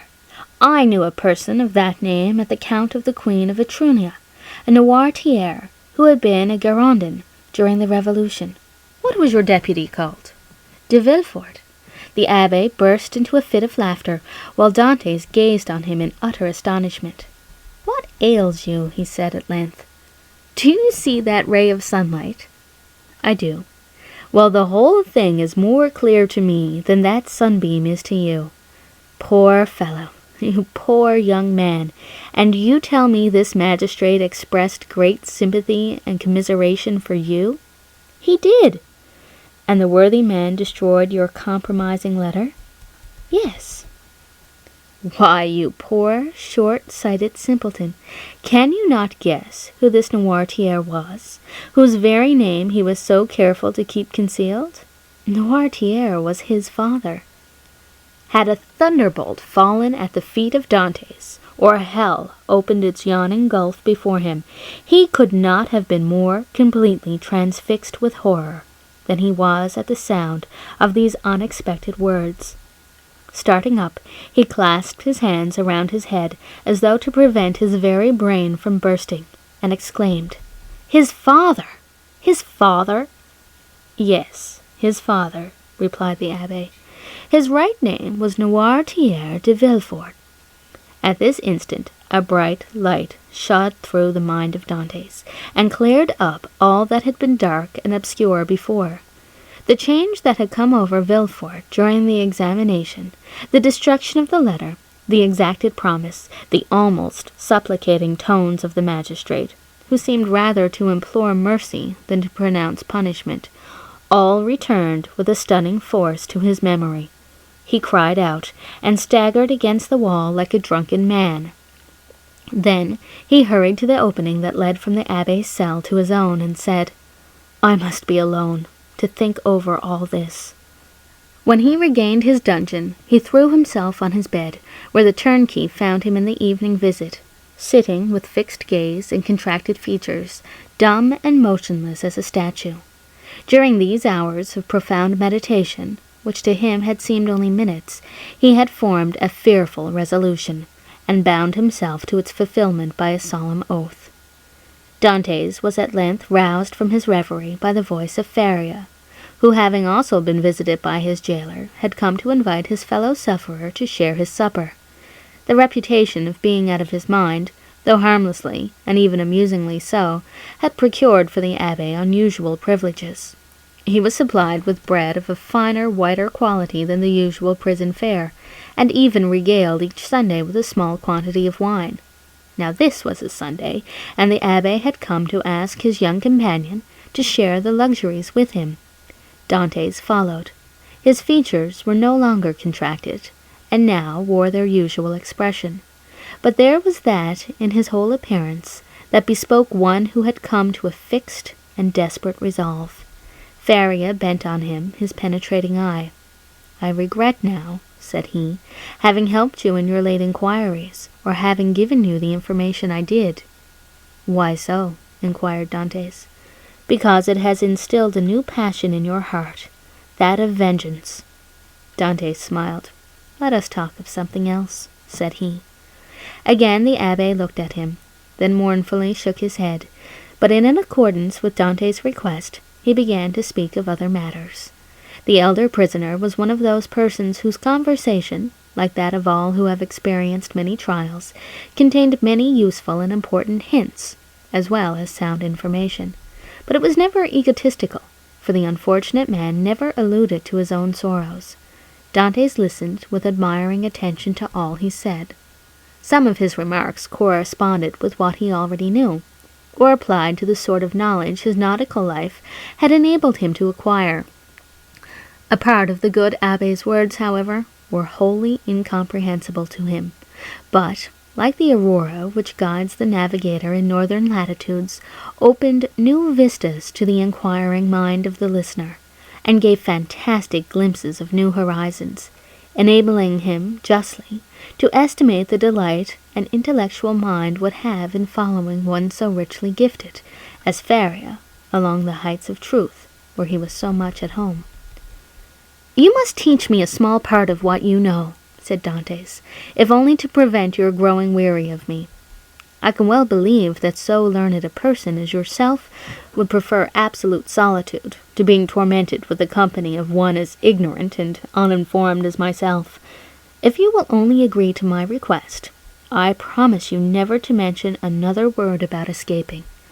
The Abbe smiled. "Alas, my boy," said he, "human knowledge is confined within very narrow limits, and when I have taught you mathematics, physics, history, and the 3 or 4 modern languages with which I am acquainted, you will know as much as I do myself. Now, it will scarcely require 2 years for me to communicate to you the stock of learning I possess." "2 years!" exclaimed Dantes. "Do you really believe I can acquire all these things in so short a time?" "Not their applications, certainly, but their principles you may. To learn is not to know. There are the learners and the learned. Memory makes the one, philosophy the other." "But cannot one learn philosophy?" "Philosophy cannot be taught. It is the application of the sciences to truth. It is like the golden cloud in which the Messiah went up to heaven." "Well then," said Dantes, "what shall you teach me first? I am in a hurry to begin. I want to learn." "Everything," said the Abbe, and that very evening the prisoner sketched a plan of education, to be entered upon the following day. Dantes possessed a prodigious memory, combined with an astonishing quickness and readiness of conception. The mathematical turn of his mind rendered him apt at all kinds of calculation, while his naturally poetical feelings threw a light and pleasing veil over the dry reality of arithmetical computation, or the rigid severity of geometry. He already knew Italian, and had also picked up a little of the Romantic dialect during voyages to the East, and by the aid of these 2 languages he easily comprehended the construction of all the others, so that at the end of 6 months he began to speak Spanish, English, and German. In strict accordance with the promise made to the Abbe, Dantes spoke no more of escape. Perhaps the delight his studies afforded him left no room for such thoughts. Perhaps the recollection that he had pledged his word, on which his sense of honor was keen, kept him from referring in any way to the possibilities of flight. Days, even months, passed by unheeded in one rapid and instructive course. At the end of a year, Dantes was a new man. Dantes observed, however, that Faria, in spite of the relief his society afforded, daily grew sadder. One thought seemed incessantly to harass and distract his mind. Sometimes he would fall into long reveries, sigh heavily and involuntarily, then suddenly rise, and with folded arms began pacing the confined space of his dungeon. One day he stopped all at once and exclaimed, "Oh, if there were no sentinel!" "There shall not be one a minute longer than you please," said Dantes, who had followed the workings of his thoughts as accurately as though his brain were enclosed in crystal, so clear as to display its minutest operation. "I have already told you," answered the Abbe, "that I loathe the idea of shedding blood. And yet the murder, if you choose to call it so, would be simply a measure of self-preservation. No matter, I could never agree to it." "Still, you have thought of it." "Incessantly, alas!" cried the Abbe. "And you have discovered a means of regaining our freedom, have you not?" asked Dantes eagerly. "I have. If it were only possible to place a deaf and blind sentinel in the gallery beyond us." "He shall be both blind and deaf," replied the young man, with an air of determination that made his companion shudder. "No, no," cried the Abbe. "Impossible." Dantes endeavored to renew the subject. The abbé shook his head in token of disapproval, and refused to make any further response. 3 months passed away. "Are you strong?" the abbé asked one day of Dantes. The young man, in reply, took up the chisel, bent it into the form of a horseshoe, and then as readily straightened it. "And will you engage not to do any harm to the sentry, except as a last resort?" "I promise on my honor." "Then," said the abbé, "we may hope to put our design into execution." "And how long shall we be in accomplishing the necessary work?" "At least a year." "And shall we begin at once?" "At once." "We have lost a year to no purpose," cried Dantes. "Do you consider the last 12 months to have been wasted?" asked the abbé. "Forgive me," cried Edmund, blushing deeply. "Tut, tut," answered the abbé. "Man is but man after all, and you are about the best specimen of the genus I have ever known. Come, let me show you my plan." The abbé then showed Dantes the sketch he had made for their escape. It consisted of a plan of his own cell and that of Dantes, with the passage which united them. In this passage he proposed to drive a level, as they do in mines. This level would bring the 2 prisoners immediately beneath the gallery, where the sentry kept watch. Once there, a large excavation would be made, and one of the flagstones with which the gallery was paved be so completely loosened that at the desired moment it would give way beneath the feet of the soldier, who, stunned by his fall, would be immediately bound and gagged by Dantes before he had power to offer any resistance. The prisoners were then to make their way through one of the gallery windows, and to let themselves down from the outer walls by means of the abbé's ladder of cords.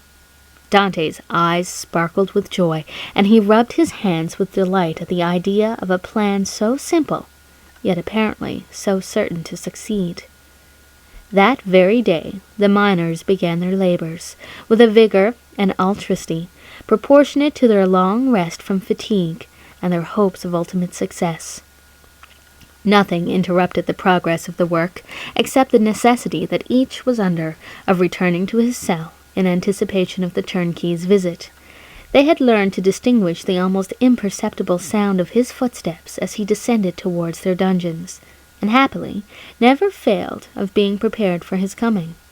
The fresh earth excavated during their present work, and which would have entirely blocked up the old passage, was thrown, by degrees and with the utmost precaution, out of the window, in either Faria's or Dante's cell, the rubbish being first pulverized so finely that the night wind carried it far away without permitting the smallest trace to remain. More than a year had been consumed in this undertaking, the only tools for which had been a chisel, a knife, and a wooden lever. Faria still continuing to instruct Dantes by conversing with him, sometimes in one language, sometimes in another, at others relating to him the history of nations and great men who from time to time have risen to fame and trodden the path of glory. The abbé was a man of the world, and had moreover mixed in the first society of the day. He wore an air of melancholy dignity, which Dantes, thanks to the imitative powers bestowed on him by nature, easily acquired, as well as that outward polish and politeness he had before been wanting in, and which is seldom possessed except by those who have been placed in constant intercourse with persons of high birth and breeding. At the end of 15 months the level was finished, and the excavation completed beneath the gallery, and the 2 workmen could distinctly hear the measured tread of the sentinel as he paced to and fro over their heads. Compelled as they were to await a night sufficiently dark to favor their flight, they were obliged to defer their final attempt till that auspicious moment should arrive. Their greatest dread now was lest the stone through which the sentry was doomed to fall should give way before its right time, and this they had in some measure provided against by propping it up with a small beam which they had discovered in the walls through which they had worked their way. Dantes was occupied in arranging this piece of wood when he heard Faria, who had remained in Edmund's cell for the purpose of cutting a peg to secure their rope ladder, called to him in a tone indicative of great suffering. Dantès hastened to his dungeon, where he found him standing in the middle of the room, pale as death, his forehead streaming with perspiration, and his hands clenched tightly together. "Gracious heavens!" exclaimed Dante. "What is the matter? What has happened?" "Quick, quick!" returned the abbé. "Listen to what I have to say." Dantès looked in fear and wonder at the livid countenance of Faria, whose eyes, already dull and sunken, were surrounded by purple circles, while his lips were white as those of a corpse, and his very hair seemed to stand on end. "Tell me, I beseech you, what ails you?" cried Dantès, letting his chisel fall to the floor.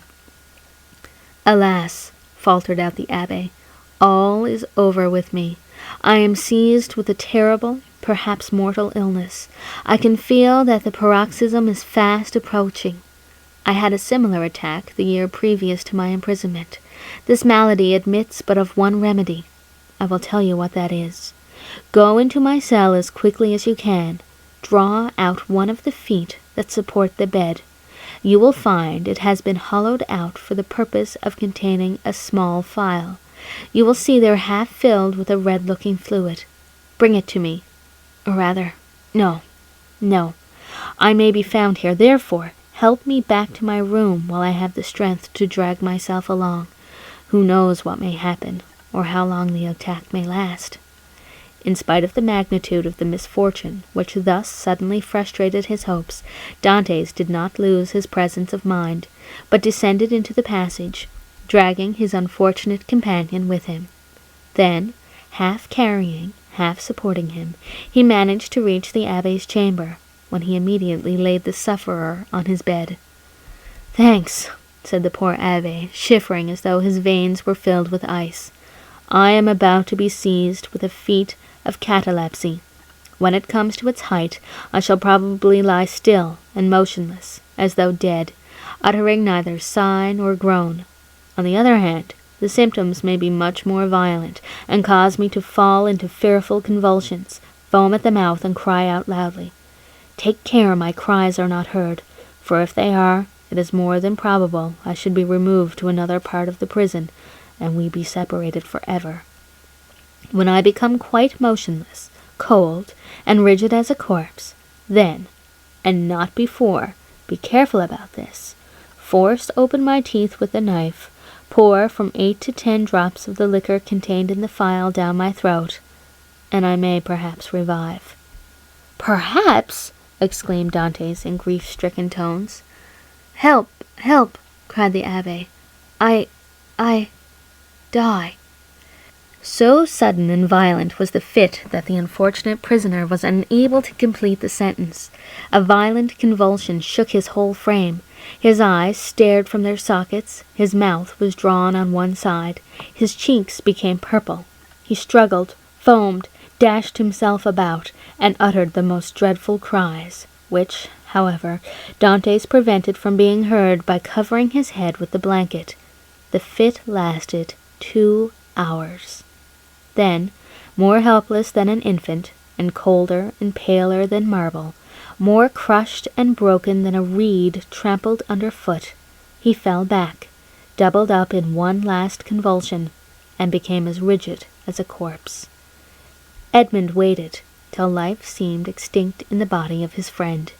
Then, taking up a knife, he with difficulty forced open the closely fixed jaws, carefully administered the appointed number of drops, and anxiously awaited the result.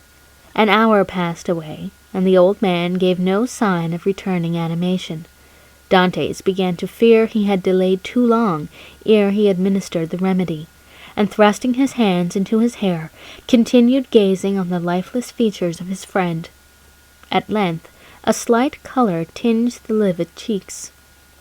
Consciousness returned to the dull open eyeballs, a faint sigh issued from the lips, and the sufferer made a feeble effort to move. "He is saved! He is saved!" cried Dantès in a paroxysm of delight. The sick man was not yet able to speak, but he pointed with evident anxiety towards the door. Dantès listened, and plainly distinguished the approaching steps of the jailer. It was therefore near 7 o'clock, but Edmund's anxiety had put all thoughts of time out of his head. The young man sprang to the entrance, darted through it, carefully drawing the stone over the opening, and hurried to his cell. He had scarcely done so before the door opened, and the jailer saw the prisoner seated as usual on the side of his bed.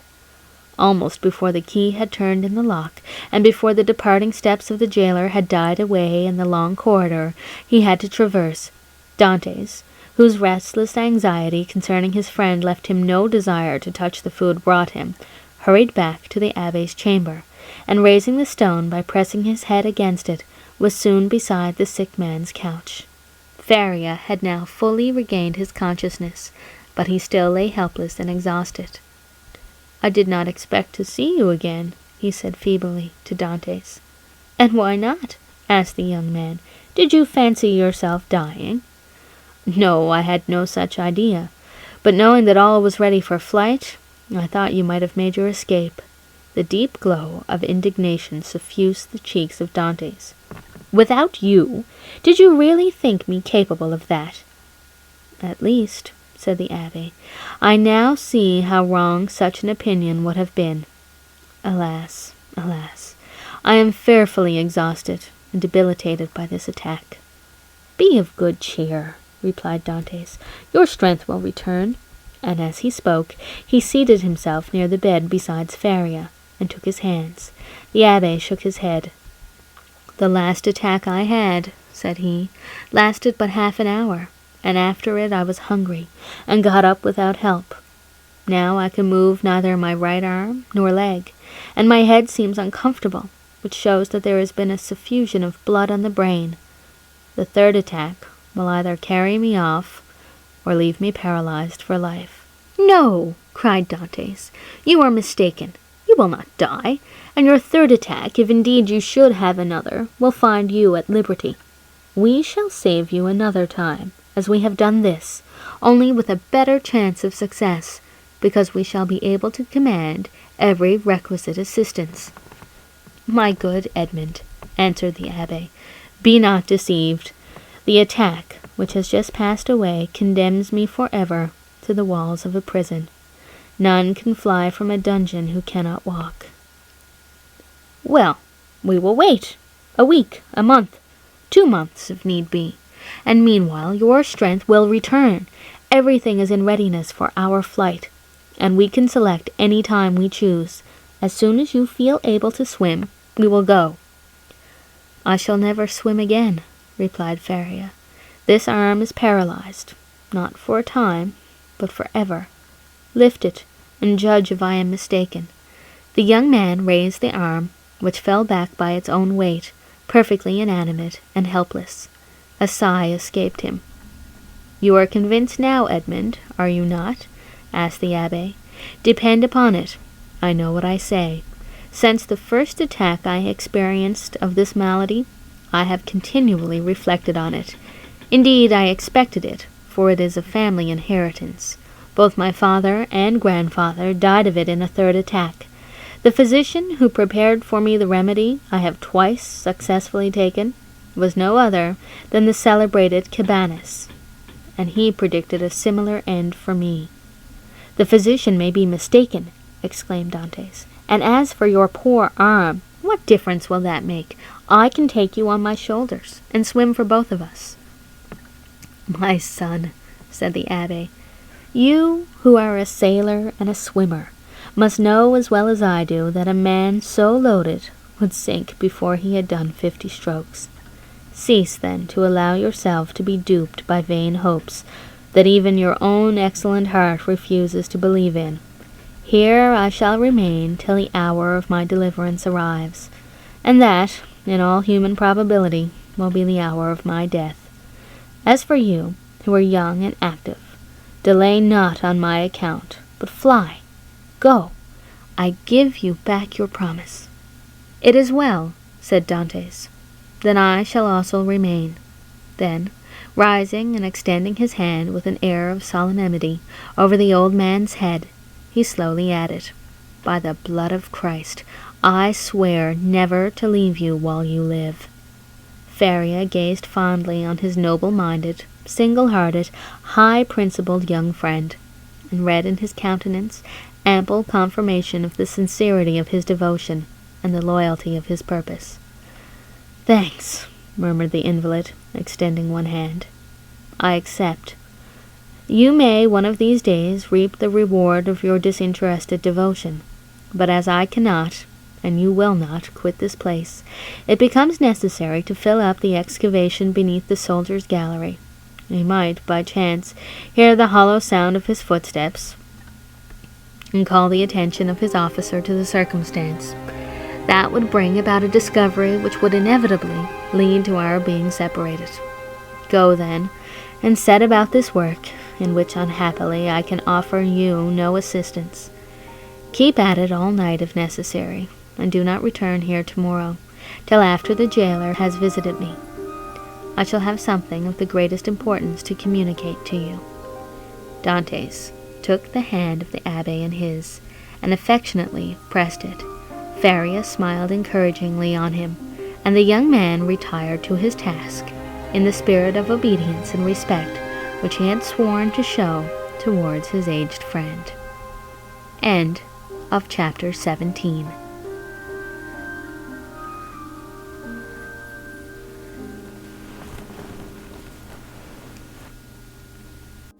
The Count of Monte Cristo by Alexandre Dumas. Chapter 18. The Treasure.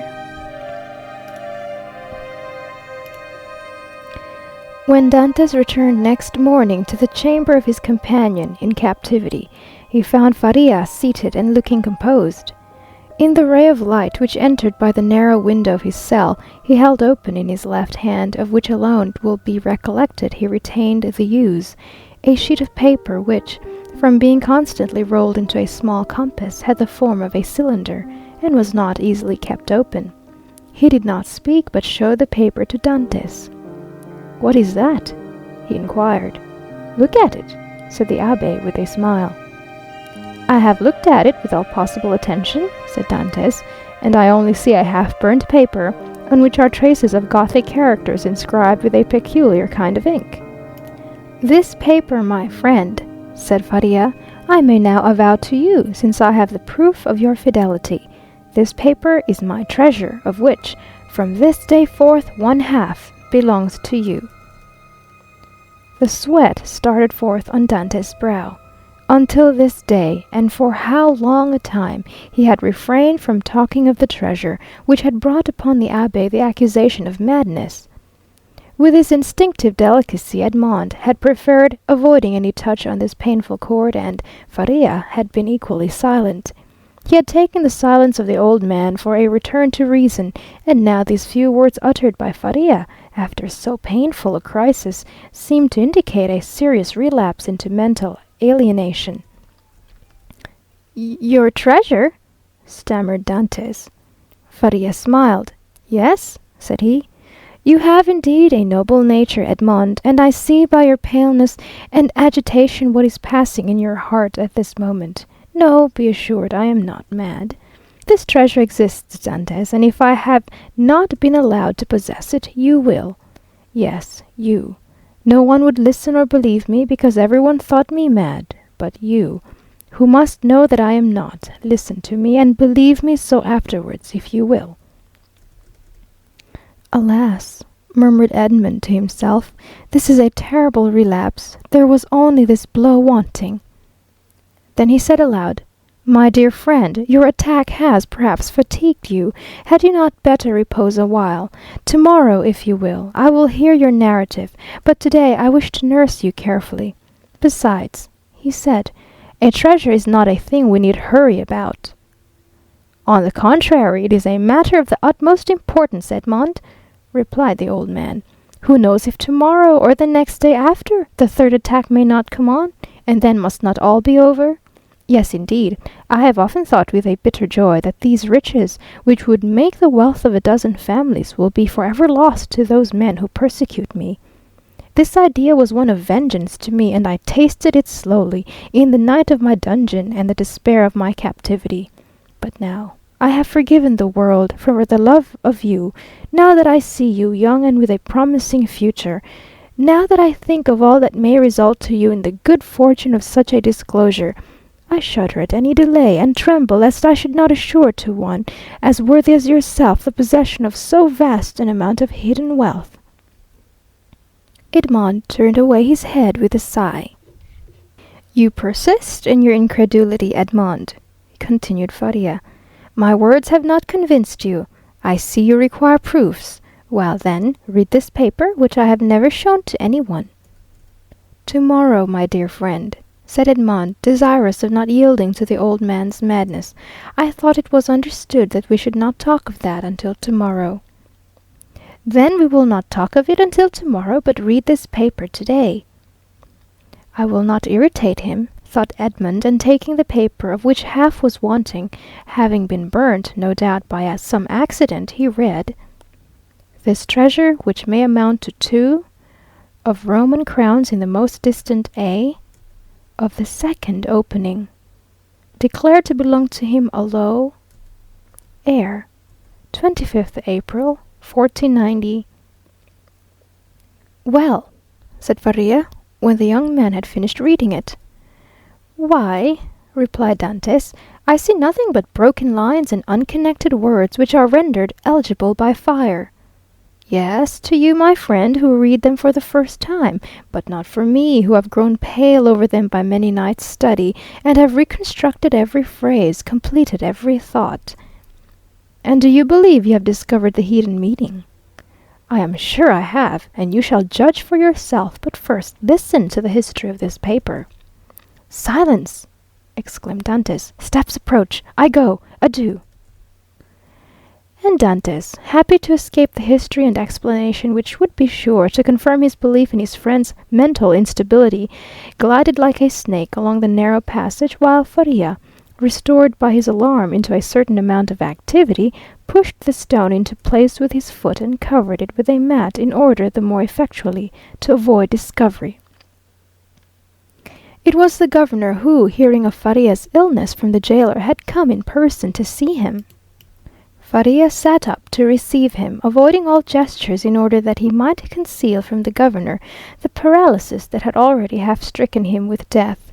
His fear was lest the governor, touched with pity, might order him to be removed to better quarters and thus separate him from his young companion.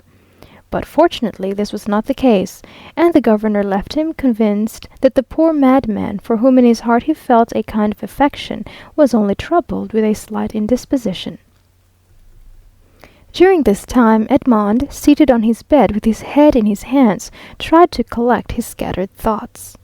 Faria, since their first acquaintance, had been on all points so rational and logical, so wonderfully sagacious, in fact, that he could not understand how so much wisdom on all points could be allied with madness. Was Faria deceived as to his treasure, or was all the world deceived as to Faria? Dantès remained in his cell all day, not daring to return to his friend, thinking thus to defer the moment when he should be convinced once for all that the abbé was mad. Such a conviction would be so terrible. But towards the evening, after the hour for the customary visit had gone by, Faria, not seeing the young man appear, tried to move and get over the distance which separated them.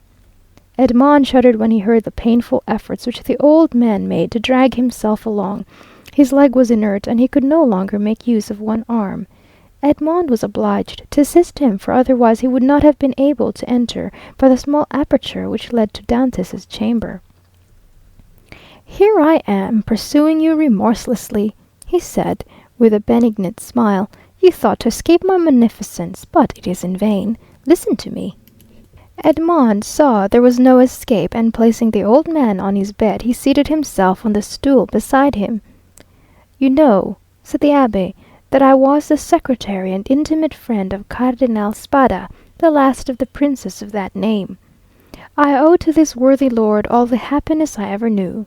He was not rich, although the wealth of his family had passed into a proverb, and I heard the phrase very often, as rich as a Spada. But he, like public rumour, lived on this reputation for wealth. His palace was my paradise.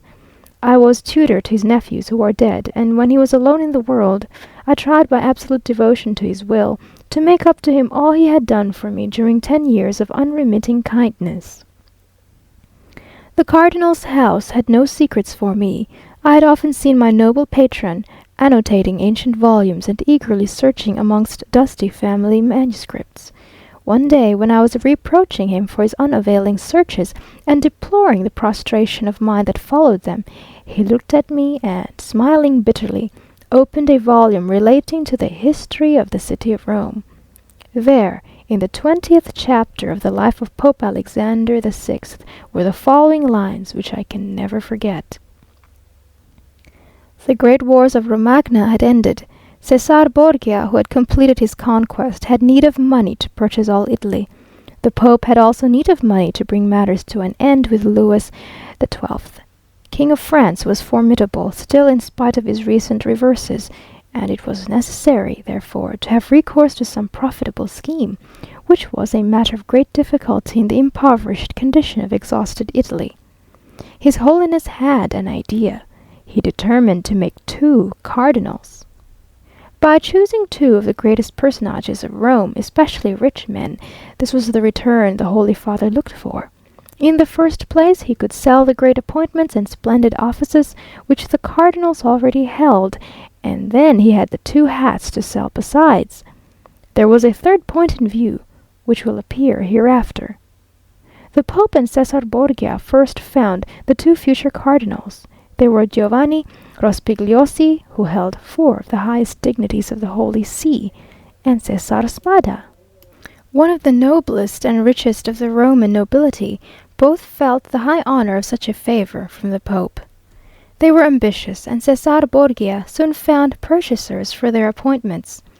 The result was that Rospigliosi and Spada paid for being cardinals, and 8 other persons paid for the offices the cardinals held before their elevation, and thus 800,000 crowns entered into the coffers of the speculators.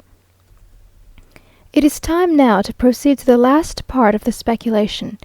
The Pope heaped attentions upon Rospigliosi and Spada, conferred upon them the insignia of the cardinalate, and induced them to arrange their affairs and take up their residence at Rome. Then the Pope and Cesar Borgia invited the 2 cardinals to dinner. This was a matter of dispute between the Holy Father and his son. Cesar thought they could make use of one of the means which he always had ready for his friends. That is to say, in the first place, the famous key which was given to certain persons with the request that they go and open a designated cupboard. This key was furnished with a small iron point, a negligence on the part of the locksmith. When this was pressed to effect the opening of the cupboard, of which the lock was difficult, the person was pricked by this small point and died next day. Then there was the rich king with the lion's head which Cesar wore when he wanted to greet his friends with a clasp of the hand. The lion bit the hand thus favoured, and at the end of 24 hours the bite was mortal. Cesar proposed to his father that they should either ask the cardinals to open the cupboard or shake hands with them. But Alexander VI replied, "Now as to the worthy cardinals, Spada and Rospigliosi, let us ask both of them to dinner. Something tells me that we shall get that money back. Besides, you forgot, Cesar. An indigestion declares itself immediately, while a prick or a bite occasions a delay of a day or 2. Cesar gave way before such cogent reasoning, and the cardinals were consequently invited to dinner. The table was laid in a vineyard belonging to the Pope, near San Pierdarena, a charming retreat which the cardinals knew very well by report. Rospigliosi, quite set up with his new dignities, went with a good appetite and his most ingratiating manner. Spada, a prudent man and greatly attached to his only nephew, a young captain of the highest promise, took paper and pen and made his will. He then sent word to his nephew to wait for him near the vineyard, but it appeared the servant did not find him. Spada knew what these invitations meant, since Christianity, so eminently civilizing, had made progress in Rome. It was no longer a centurion who came from the tyrant with a message, "Caesar wills that you die," but it was a legate, a latere, who came with a smile on his lips to say from the Pope, "His Holiness requests you to dine with him." Spada set out about 2 o'clock to San Pierdarena. The Pope awaited him. The first sight that attracted the eyes of Spada was that of his nephew in full costume, and Cesar Borgia paying him most marked attentions.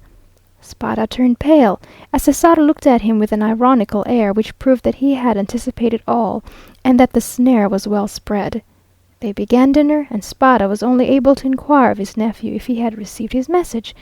The nephew replied no, perfectly comprehending the meaning of the question. It was too late, for he had already drunk a glass of excellent wine placed for him expressly by the Pope's butler. Spada at the same moment saw another bottle approach him which he was pressed to taste. An hour afterwards a physician declared they were both poisoned through eating mushrooms. Spada died on the threshold of the vineyard. The nephew expired at his own door, making signs which his wife could not comprehend. Then Cesare and the Pope hastened to lay hands on the heritage under presence of seeking for the papers of the dead man. But the inheritance consisted in this only, a scrap of paper on which Spada had written, "I bequeath to my beloved nephew my coffers, my books, and amongst others, my breviary with the gold corners, which I beg he will preserve in remembrance of his affectionate uncle." The heirs sought everywhere, admired the breviary, laid hands on the furniture, and were greatly astonished that Spada, the rich man, was really the most miserable of uncles. No treasures, unless they were those of science, contained in the library and laboratories. That was all. Cesare and his father searched, examined, scrutinized, but found nothing, or at least very little, not exceeding a few thousand crowns in plate, and about the same in ready money. But the nephew had time to say to his wife before he expired, "Look well among my uncle's papers, there is a will." They sought even more thoroughly than the august heirs had done, but it was fruitless. There were 2 palaces and a vineyard behind the Palatine Hill, but in these days landed property had not much value, and the 2 palaces and the vineyard remained to the family, since they were beneath the rapacity of the Pope and his son. Months and years rolled on. Alexander VI died, poisoned, you know by what mistake.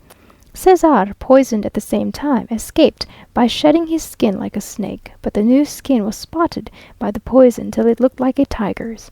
Then, compelled to quit Rome, he went and got himself obscurely killed in a night skirmish, scarcely noticed in history. After the Pope's death and his son's exile, it was supposed that the Spada family would resume the splendid position they had held before the Cardinal's time, but this was not the case. The Spadas remained in doubtful ease, a mystery hung over this dark affair, and the public rumour was that Cesare, a better politician than his father, had carried off from the Pope the fortune of the 2 cardinals. I say the 2, because Cardinal Rospigliosi, who had not taken any precaution, was completely despoiled. "Up to this," said Faria, interrupting the thread of his narrative, "this seems to you very meaningless, no doubt, eh?"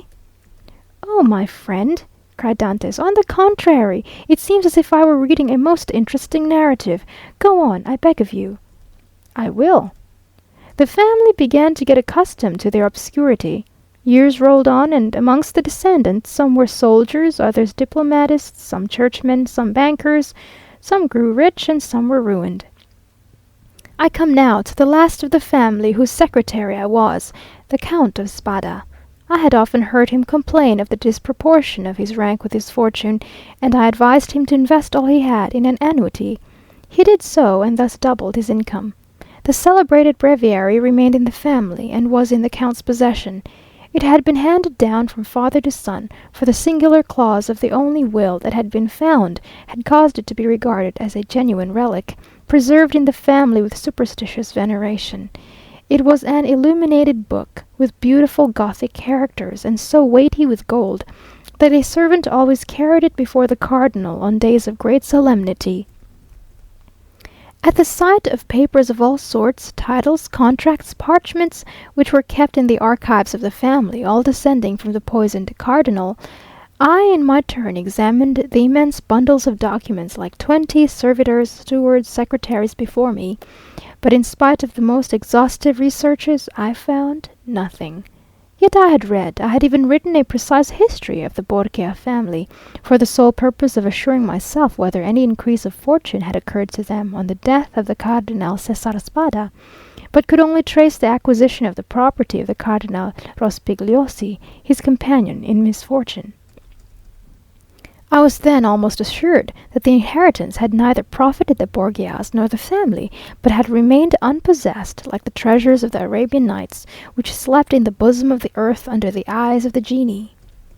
I searched, ransacked, counted, calculated 1,000 and 1,000 times the income and expenditure of the family for 300 years. It was useless. I remained in my ignorance, and the Count of Spada in his poverty. My patron died.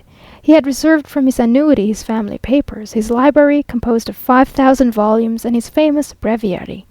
All these he bequeathed to me, with 1,000 Roman crowns, which he had in ready money, on condition that I would have anniversary masses said for the repose of his soul, and that I would draw up a genealogical tree and history of his house. All this I did scrupulously. Be easy, my dear Edmond, we are near the conclusion. In 1807, a month before I was arrested, and a fortnight after the death of the Count of Spada, on the 25th of December, you will see presently how the date became fixed in my memory.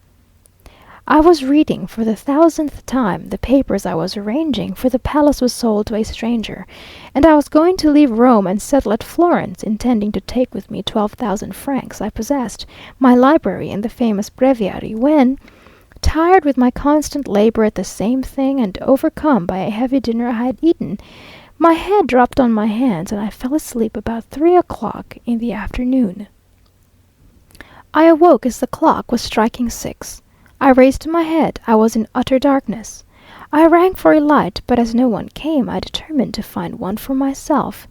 It was indeed but anticipating the simple manners which I should soon be under the necessity of adopting. I took a wax candle in one hand, and with the other groped about for a piece of paper, my matchbox being empty, with which I proposed to get a light from the small flame still playing on the embers. Fearing, however, to make use of any valuable piece of paper, I hesitated for a moment, then recollected that I had seen in the famous breviary, which was on the table beside me, an old paper quite yellow with age, and which had served as a marker for centuries, kept there by the request of the heirs. I felt for it, found it, twisted it up together, and putting it on to the expiring flame, set light to it. But beneath my fingers, as if by magic, in proportion as the fire ascended, I saw yellowish characters appear on the paper. I grasped it in my hand, put out the flame as quickly as I could, lighted my taper in the fire itself, and opened the crumpled paper with inexpressible emotion, recognizing, when I had done so, that these characters had been traced in mysterious and sympathetic ink, only appearing when exposed to the fire. Nearly 1/3 of the paper had been consumed by the flame. It was that paper you read this morning. Read it again, Dantès, and then I will complete for you the incomplete words and unconnected sense. Faria, with an air of triumph, offered the paper to Dantès, who this time read the following words, traced with an ink of a reddish color resembling rust. This 25th day of April, 1498, B. Alexander VI, and fearing that not he may desire to become my heir, and and Bentivoglio, who were poisoned, my sole heir that I have bu, and has visited with me, that is in island of Monte Cristo, all I possess, jewels, diamonds, gems that I alone may amount to nearly 2 mil, will find on raising the 20th row, creek to the east in a right line, to open. In these caves, the treasure is in the furthest A, which treasure I bequeath and leave N, as my sole heir, 25th April, 1498, says. And now, said the Abbé, read this other paper. And he presented to Dantès a second leaf with fragments of lines written on it, which Edmund read as follows. Ing invited to dine by his holiness, content with making me pay for my hat, serves for me the fate of Cardinals Caprara, I declare to my nephew Guido Spada.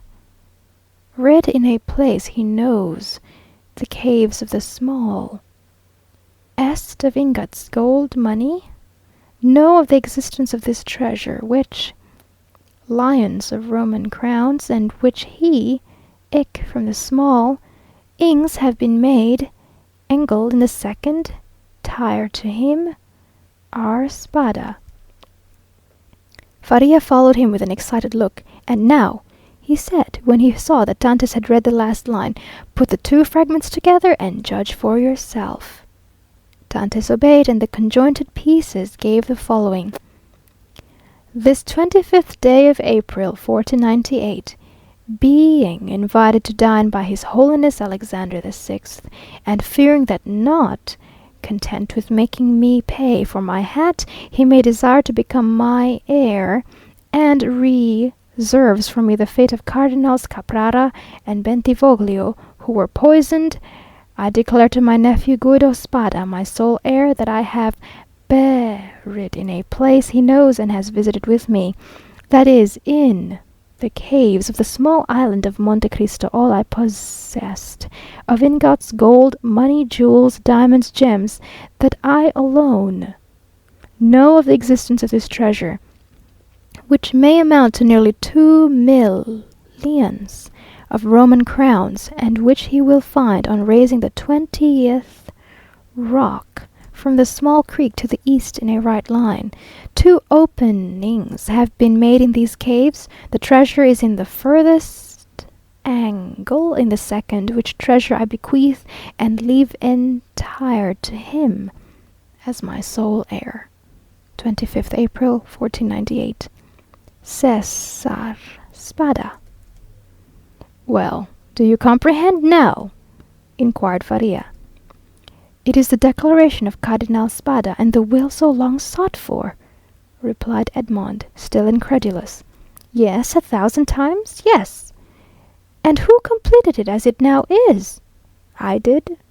Aided by the remaining fragment, I guessed the rest, measuring the length of the lines by those of the paper, and divining the hidden meaning by means of what was in part revealed, as we are guided in a cavern, by the small ray of light above us." "And what did you do when you arrived at this conclusion?" "I resolved to set out, and did set out at that very instant, carrying with me the beginning of my great work, the unity of the Italian kingdom. But for some time the imperial police, who at this period, quite contrary to what Napoleon desired so soon as he had a son born to him, wished for a partition of provinces, had their eyes on me and my hasty departure, the cause of which they were unable to guess, having aroused their suspicions. I was arrested at the very moment I was leaving Piombino." "Now," continued Faria, addressing Dantès with an almost paternal expression, "now, my dear fellow, you know as much as I do myself.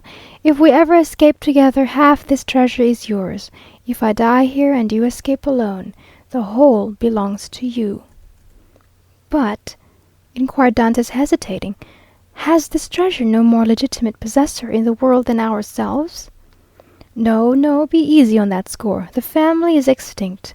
The last Count of Spada, moreover, made me his heir, bequeathing to me this symbolic breviary. He bequeathed to me all it contained. No, no, make your mind satisfied on that point. If we lay hands on this fortune, we may enjoy it without remorse."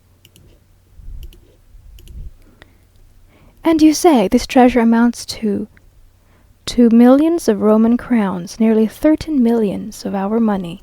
2,600,000 in 1894. "Impossible!" said Dantès, staggered at the enormous amount. "Impossible? And why?"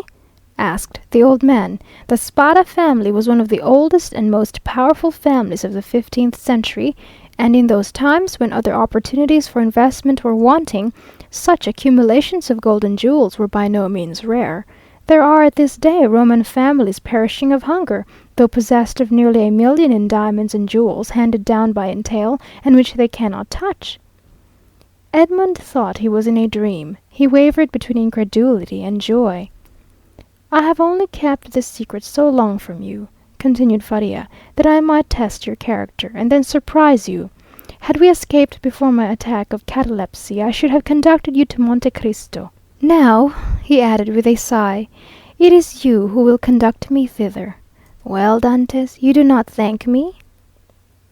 "This treasure belongs to you, my dear friend," replied Dantès, "and to you only. I have no right to it. I am no relation of yours." "You are my son, Dantès!" exclaimed the old man. "You are the child of my captivity. My profession condemns me to celibacy. God has sent you to me to console, at one and the same time, the man who could not be a father, and the prisoner who could not get free."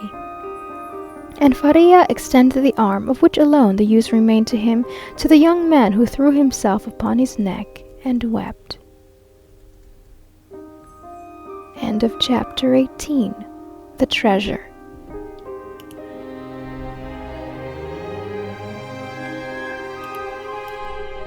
The Count of Monte Cristo by Alexandre Dumas. Chapter 19. The Third Attack. Now that this treasure, which had so long been the object of the Abbe's meditations, could ensure the future happiness of him whom Faria really loved as a son, it had doubled its value in his eyes, and every day he expatiated on the amount, explaining to Dantès all the good which, with 13 or 14 millions of francs, a man could do in these days to his friends.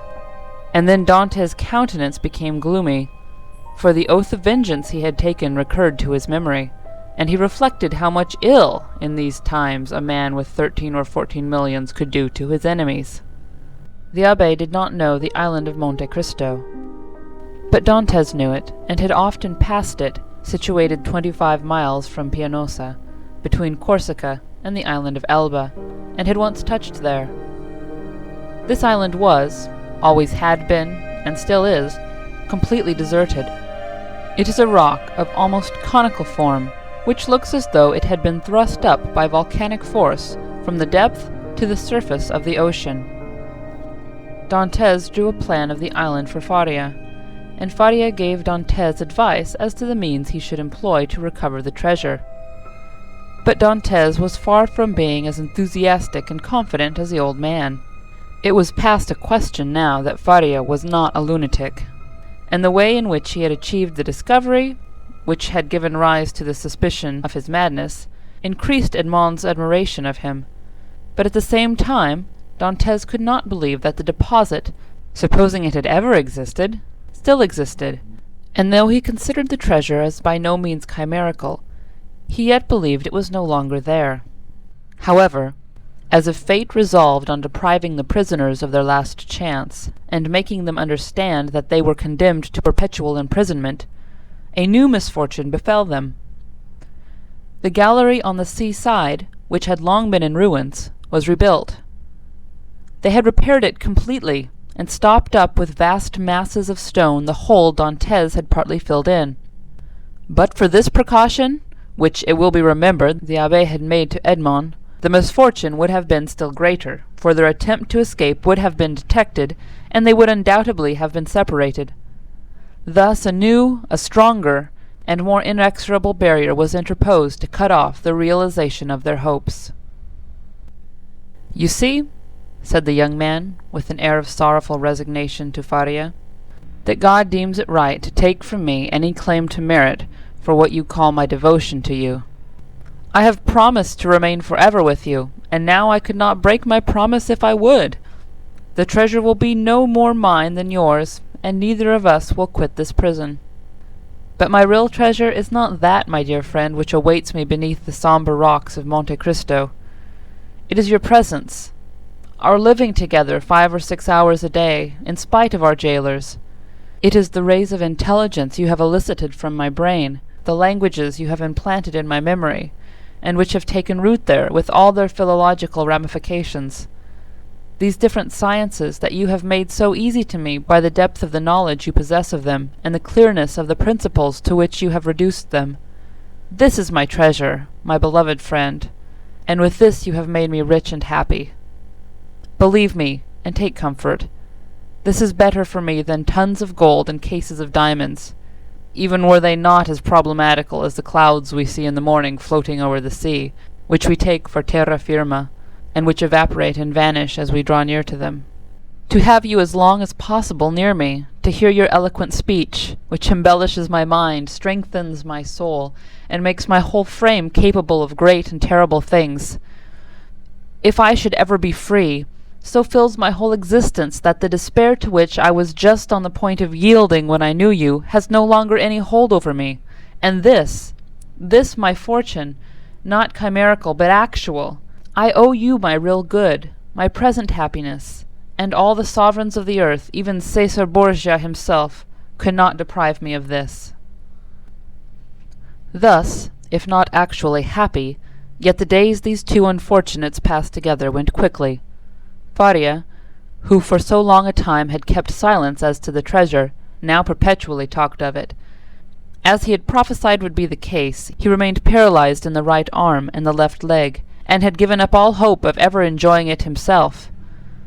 But he was continually thinking over some means of escape for his young companion, and anticipating the pleasure he would enjoy. For fear the letter might be some day lost or stolen, he compelled Dantès to learn it by heart, and Dantès knew it, from the first to the last word.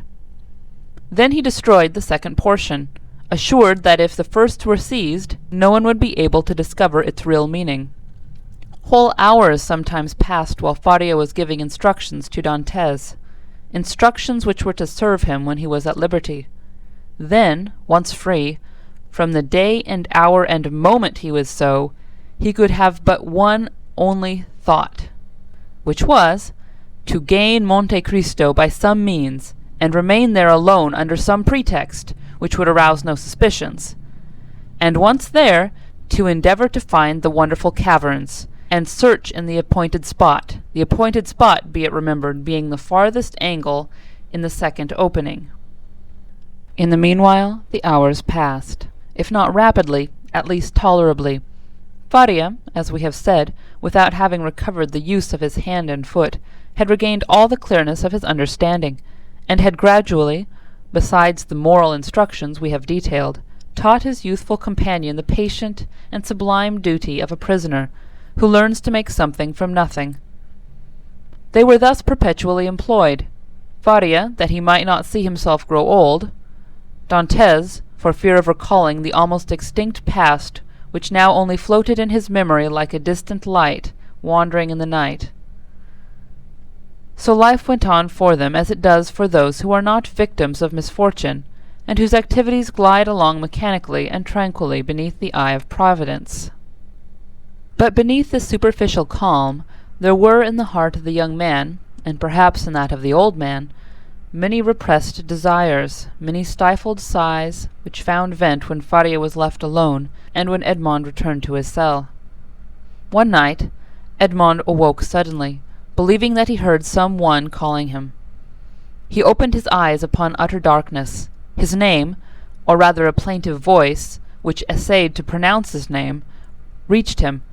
He sat up in bed, and a cold sweat broke out upon his brow. Undoubtedly the call came from Faria's dungeon. "Alas," murmured Edmond, "can it be?"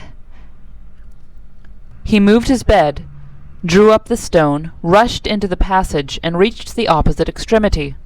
The secret entrance was open. By the light of the wretched and wavering lamp, of which we have spoken, Dantès saw the old man, pale, but yet erect, clinging to the bedstead. His features were writhing with those horrible symptoms which he already knew, and which had so seriously alarmed him when he saw them for the first time. "Alas, my dear friend," said Faria in a resigned tone, "you understand, do you not? And I need not attempt to explain to you." Edmond uttered a cry of agony, and quite out of his senses rushed towards the door, exclaiming, "Help! Help!" Faria had just sufficient strength to restrain him. "Silence," he said, "or you are lost. We must now only think of you, my dear friend, and so act as to render your captivity supportable, or your flight possible. It would require years to do again what I have done here, and the results would be instantly destroyed if our jailers knew we had communicated with each other. Besides, be assured, my dear Edmond, the dungeon I am about to leave will not long remain empty. Some other unfortunate being will soon take my place, and to him you will appear like an angel of salvation. Perhaps he will be young, strong, and enduring like yourself, and will aid you in your escape, while I have been but a hindrance. You will no longer have half a dead body tied to you as a drag to all your movements. At length Providence has done something for you. He restores to you more than he takes away, and it was time I should die." Edmond could only clasp his hands and exclaim, "Oh, my friend, speak not thus! and then resuming all his presence of mind, which had for a moment staggered under this blow, and his strength, which had failed at the words of the old man, he said, "Oh, I have saved you once, and I will save you a second time." And raising the foot of the bed, he drew out the phial, still a third filled with the red liquor. "See!" he exclaimed, "there remains still some of the magic draught. Quick, quick! Tell me what I must do this time. Are there fresh instructions? Speak, my friend, I listen." "There is not a hope," replied Faria, shaking his head. "But no matter. God wills it that man whom he has created, and in whose heart he has so profoundly rooted the love of life, should do all in his power to preserve that existence, which, however painful it may be, is yet always so dear." "Oh, yes, yes!" exclaimed Dantès, "and I tell you that I will save you yet." "Well, then, try. The cold gains upon me. I feel the blood flowing towards my brain. These horrible chills, which make my teeth chatter and seem to dislocate my bones, begin to pervade my whole frame. In 5 minutes the malady will reach its height, and in a quarter of an hour there will be nothing left of me but a corpse." "Oh!" exclaimed Dantès, his heart wrung with anguish. "Do as you did before, only do not wait so long. All the springs of life are now exhausted in me. And death," he continued, looking at his paralyzed arm and leg, "has but half its work to do. If, after having made me swallow 12 drops instead of 10, you see that I do not recover, then pour the rest down my throat. Now, lift me on my bed, for I can no longer support myself." Edmond took the old man in his arms and laid him on the bed. "And now, my dear friend," said Faria, "sole consolation of my wretched existence, you whom heaven gave me somewhat late, but still gave me, a priceless gift, and for which I am most grateful. At the moment of separating from you forever, I wish you all the happiness and all the prosperity you so well deserve. My son, I bless thee." The young man cast himself on his knees, leaning his head against the old man's bed. "Listen now to what I say in this my dying moment. The treasure of the Spadas exists. God grants me the boon of vision unrestricted by time or space. I see it in the depths of the inner cavern.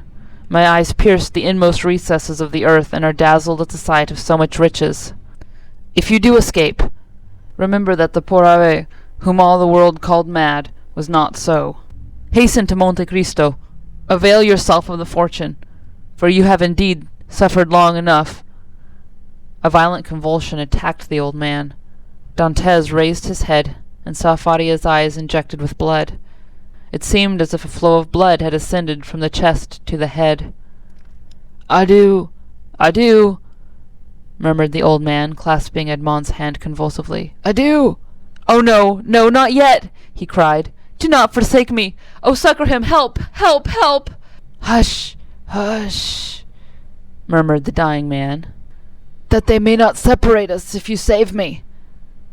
"You are right. Oh, yes, yes, be assured I shall save you. Besides, although you suffer much, you do not seem to be in such agony as you were before."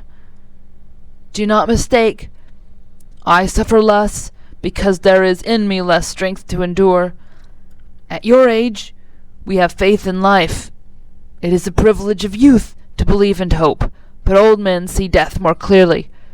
Oh, 'tis here, 'tis here, 'tis over, my sight is gone, my senses fail. Your hand, Dantès! Adieu, adieu!" And raising himself by a final effort, in which he summoned all of his faculties, he said, "Monte Cristo! Forget not Monte Cristo!" and fell back on the bed. The crisis was terrible, and a rigid form with twisted limbs, swollen eyelids, and lips flecked with bloody foam lay on the bed of torture, in place of the intellectual being who so lately rested there. Dantès took the lamp, placed it on a projecting stone above the bed, whence its tremulous light fell with strange and fantastic ray on the distorted countenance and motionless, stiffened body. With steady gaze he awaited confidently the moment for administering the restorative. When he believed that the right moment had arrived, he took the knife, pried open the teeth, which offered less resistance than before, counted one after the other 12 drops, and watched. The phial contained perhaps twice as much more. He waited 10 minutes. A quarter of an hour. Half an hour. No change took place. Trembling, his hair erect, his brow bathed with perspiration, he counted the seconds by the beating of his heart. Then he thought it was time to make the last trial, and he put the phial to the purple lips of Faria, and without having occasion to force open his jaws, which had remained extended, he poured the whole of the liquid down his throat. The draught produced a galvanic effect. A violent trembling pervaded the old man's limbs. His eyes opened until it was fearful to gaze upon them. He heaved a sigh which resembled a shriek, and then his convulsed body returned gradually to its former immobility, the eyes remaining open. Half an hour and a half elapsed, and during this period of anguish Edmond leaned over his friend, his hand applied to his heart, and felt the body gradually grow cold, and the heart's pulsation become more and more deep and dull, until at length it stopped.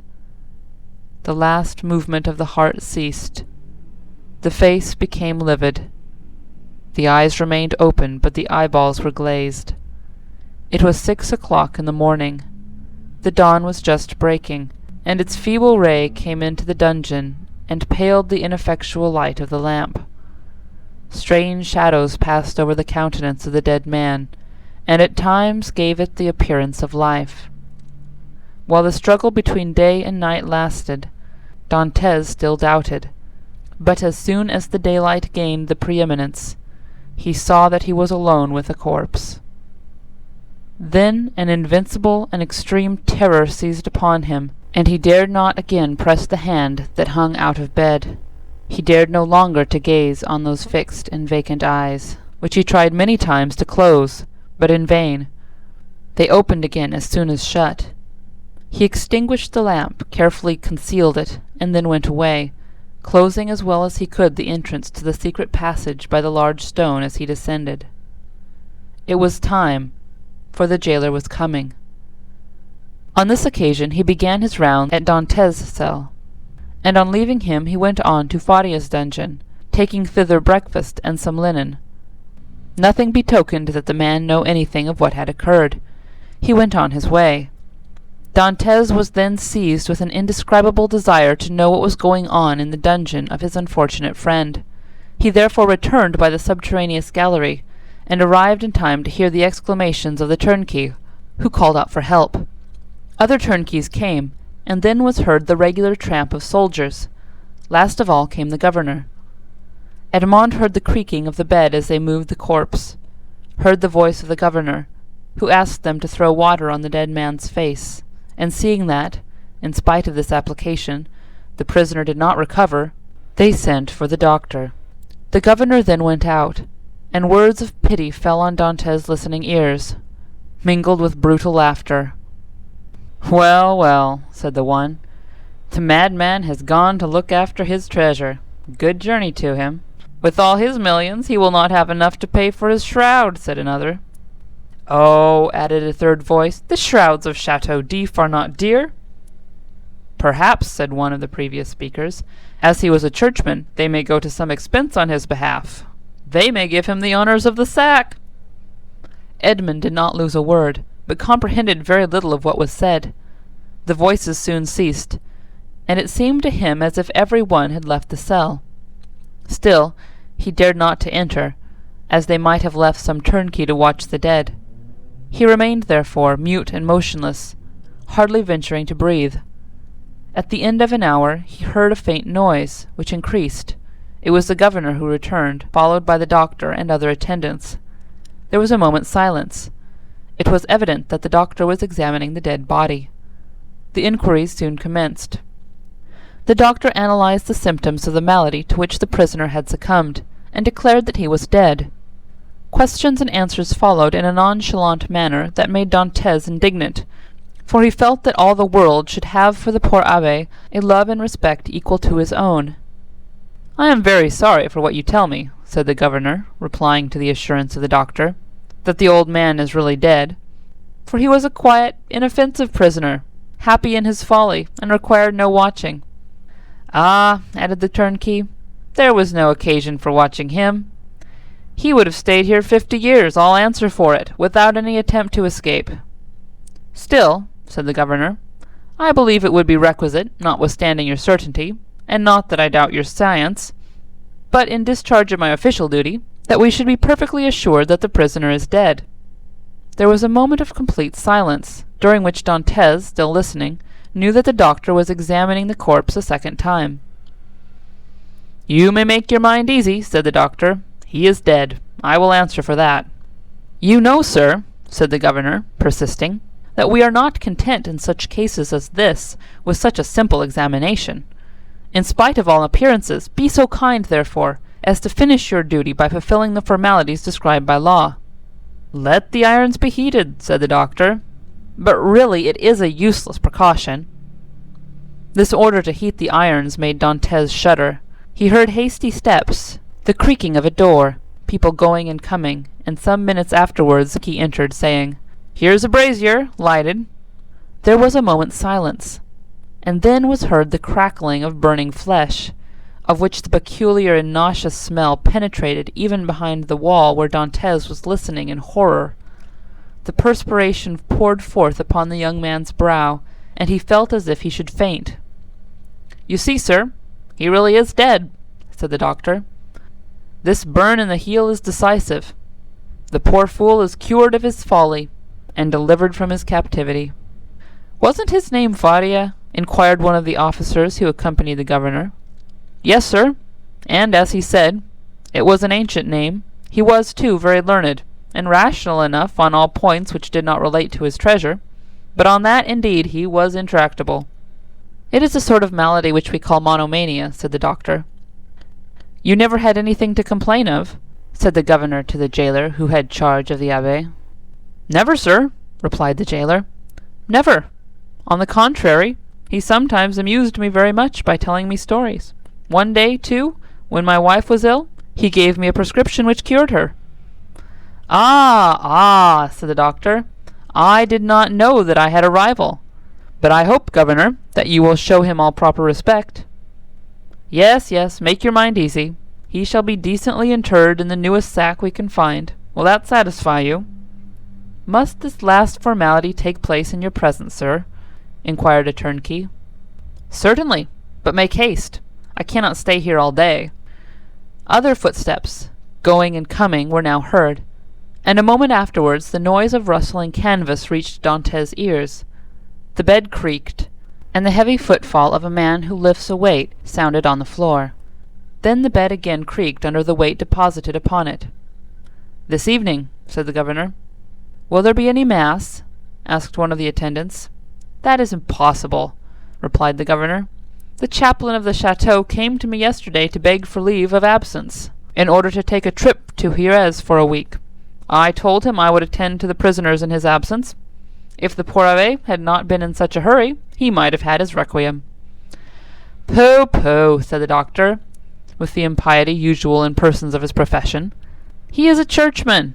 God will respect his profession, and not give the devil the wicked delight of sending him to a priest." A shout of laughter followed this brutal jest. Meanwhile, the operation of putting the body in the sack was going on. "This evening," said the governor, when the task was ended. "At what hour?" inquired the turnkey.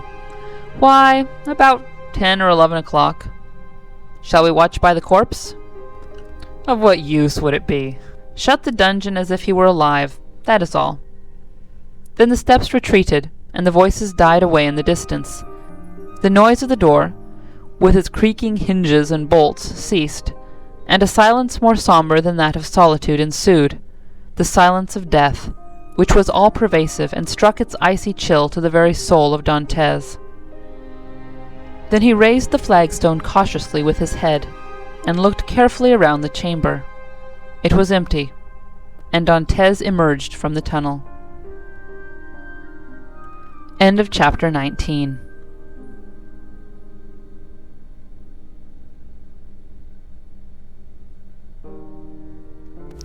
The Count of Monte Cristo by Alexandre Dumas. Chapter 20. The Cemetery of Château d'If. On the bed, at full length, and faintly illuminated by the pale light that came from the window, lay a sack of canvas, and under its rude folds was stretched a long and stiffened form. It was Faria's last winding sheet, a winding sheet which, as the turnkey said, cost so little. Everything was in readiness. A barrier had been placed between Dantès and his old friend. No longer could Edmund look into those wide-opened eyes which had seemed to be penetrating the mysteries of death. No longer could he clasp the hand which had done so much to make his existence blessed. Faria, the beneficent and cheerful companion, with whom he was accustomed to live so intimately, no longer breathed. He seated himself on the edge of that terrible bed, and fell into melancholy and gloomy reverie. Alone. He was alone again condemned to silence, again face to face with nothingness. Alone.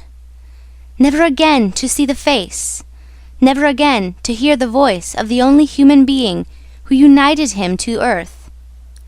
Was not Faria's fate the better, after all, to solve the problem of life at its source, even at the risk of horrible suffering? The idea of suicide, which his friend had driven away and kept away by his cheerful presence, now hovered like a phantom over the abbé's dead body. "If I could die," he said, "I should go where he goes, and should assuredly find him again. But how to die? It is very easy," he went on with a smile. "I will remain here, rush on the first person that opens the door, strangle him, and then they will guillotine me." But excessive grief is like a storm at sea, where the frail bark is tossed from the depths to the top of the wave. Dantès recoiled from the idea of so infamous a death, and passed suddenly from despair to an ardent desire for life and liberty. "Die? Oh no!" he exclaimed. "Not die now, after having lived and suffered so long and so much. Die? Yes, had I died years ago. But now to die would be, indeed, to give way to the sarcasm of destiny. No, I want to live. I shall struggle to the very last. I will yet win back the happiness of which I have been deprived. Before I die, I must not forget that I have my executioners to punish, and perhaps, too, who knows, some friends to reward. Yet they will forget me here, and I shall die in my dungeon like Faria." As he said this, he became silent, and gazed straight before him like one overwhelmed with a strange and amazing thought. Suddenly he arose, lifted his hand to his brow as if his brain were giddy, paced twice or thrice round the dungeon, and then paused abruptly by the bed. "Just God!" he muttered. "Whence comes this thought? Is it from thee? Since none but the dead pass freely from this dungeon, let me take the place of the dead." Without giving himself time to reconsider his decision, and indeed that he might not allow his thoughts to be distracted from his desperate resolution, he bent over the appalling shroud, opened it with the knife which Faria had made, drew the corpse from the sack, and bore it along the tunnel to his own chamber, laid it on his couch, tied around its head the rag he wore at night around his own, covered it with his counterpane, once again kissed the ice-cold brow, and tried vainly to close the resisting eyes, which glared horribly, turned the head towards the wall so that the jailer might, when he brought the evening meal, believe that he was asleep, as was his frequent custom. Entered the tunnel again, drew the bed against the wall, returned to the other cell, took from the hiding-place the needle and thread, flung off his rags that they might feel only naked flesh beneath the coarse canvas, and, getting inside the sack, placed himself in the posture in which the dead body had been laid, and sewed up the mouth of the sack from the inside. He would have been discovered by the beating of his heart, if by any mischance the jailers had entered at that moment. Dantès might have waited until the evening visit was over, but he was afraid that the governor would change his mind, and order the dead body to be removed earlier. In that case, his last hope would have been destroyed. Now his plans were fully made, and this is what he intended to do. if, while he was being carried out, the gravediggers should discover that they were bearing a live instead of a dead body, Dantès did not intend to give them time to recognize him, but with a sudden cut of the knife, he meant to open the sack from top to bottom, and, profiting by their alarm, escape. If they tried to catch him, he would use his knife to better purpose.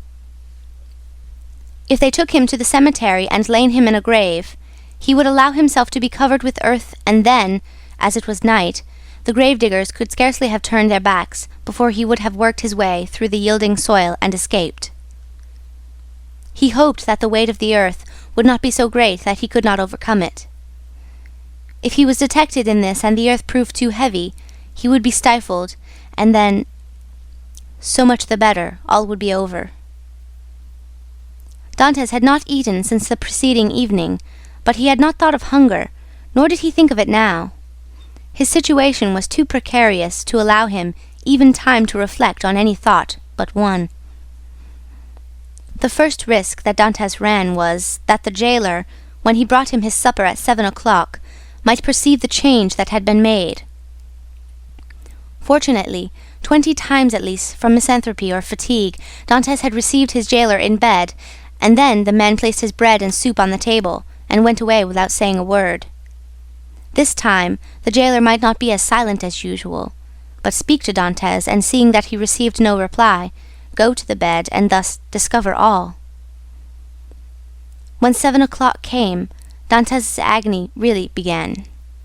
His hand, placed upon his heart, was unable to redress its throbbings, while with the other he wiped the perspiration from his temples. From time to time, chills ran through his whole body and clutched his heart in a grasp of ice. Then he thought he was going to die. Yet the hours passed on without any unusual disturbance, and Dantès knew that he had escaped the first peril. It was a good augury. At length, about the hour the governor had appointed, footsteps were heard on the stairs. Edmund felt that the moment had arrived, summoned up all his courage, held his breath, and would have been happy if at the same time he could have repressed the throbbing in his veins. The footsteps, they were double, paused at the door, and Dantès guessed that the two gravediggers had come to seek him. This idea was soon converted into certainty when he heard the noise they made in putting down the hand-bier. The door opened, and a dim light reached Dantès' eyes through the coarse sack that covered him. He saw two shadows approach his bed, a third remaining at the door with the torch in its hand. The two men, approaching the ends of the bed, took the sack by its extremities. "He's heavy, though, for an old man," said one as he raised the head. "They say every year adds 1/2 pound to the weight of bones," added another, lifting the feet. "Have you tied the knot?" inquired the first speaker. "What would be the use of carrying so much more weight?" was the reply. "I can do that when we get there." "Yes, you're right," replied the companion. "What's the knot for?" thought Dantès. They deposited the supposed corpse on the bier. Edmund stiffened himself in order to play the part of a dead man, and then the party, lighted by the man with the torch who went first, ascended the stairs. Suddenly he felt the fresh and sharp night air, and Dantès knew that the mistral was blowing. It was a sensation in which pleasure and pain were strangely mingled. The bearers went on for 20 paces, then stopped, putting the bier down on the ground. One of them went away, and Dantès heard his shoes striking on the pavement. "Where am I?" he asked himself. "Really, he is by no means a light load," said the other bearer, sitting on the edge of the hand-barrow. Dantès' first impulse was to escape, but fortunately he did not attempt it. "Give us a light," said the other bearer, "or I shall never find what I am looking for." The man with the torch complied, although not asked in the most polite terms. "What can he be looking for?" thought Edmund. "The spade, perhaps."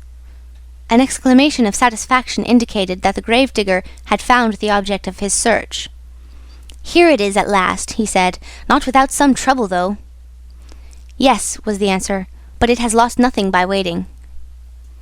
As he said this, the man came towards Edmund, who heard a heavy metallic substance laid down beside him, and at the same moment a cord was fastened round his feet with sudden and painful violence. "Well, have you tied the knot?" inquired the gravedigger, who was looking on. "Yes, and pretty tight too, I can tell you," was the answer. "Move on, then," and the bier was lifted once more, and they proceeded. They advanced 50 paces farther, and then stopped to open a door, then went forward again. The noise of the waves dashing against the rocks on which the chateau was built reached Dantès' ear distinctly as they went forward. "Bad weather," observed one of the bearers. "Not a pleasant night for a dip in the sea." "Why, yes, the abbey runs a chance of being wet," said the other, and then there was a burst of brutal laughter. Dantès did not comprehend the jest, but his hair stood erect on his head. "Well, here we are at last," said one of them. "A little farther, said the other. "You know very well that the last was stopped on his way, dashed on the rocks, and the governor told us next day that we were careless fellows." They ascended 5 or 6 more steps, and then Dantès felt that they took him, one by the head and the other by the heels, and swung him to and fro. "1," said the gravers, "2, 3. At the same instant, Dantès felt himself flung into the air like a wounded bird, falling with a rapidity that made his blood curdle. Although drawn downwards by the heavy weight which hastened his rapid descent, it seemed to him as if the fall lasted for a century. At last, with a horrible splash, he darted like an arrow into the ice-cold water, and as he did so he uttered a shrill cry, stifled in a moment by his immersion beneath the waves. Dantès had been flung into the sea and was dragged to its depths by a 36-pound shot tied to his feet. The sea is the cemetery of the Château d'If. End of chapter 20.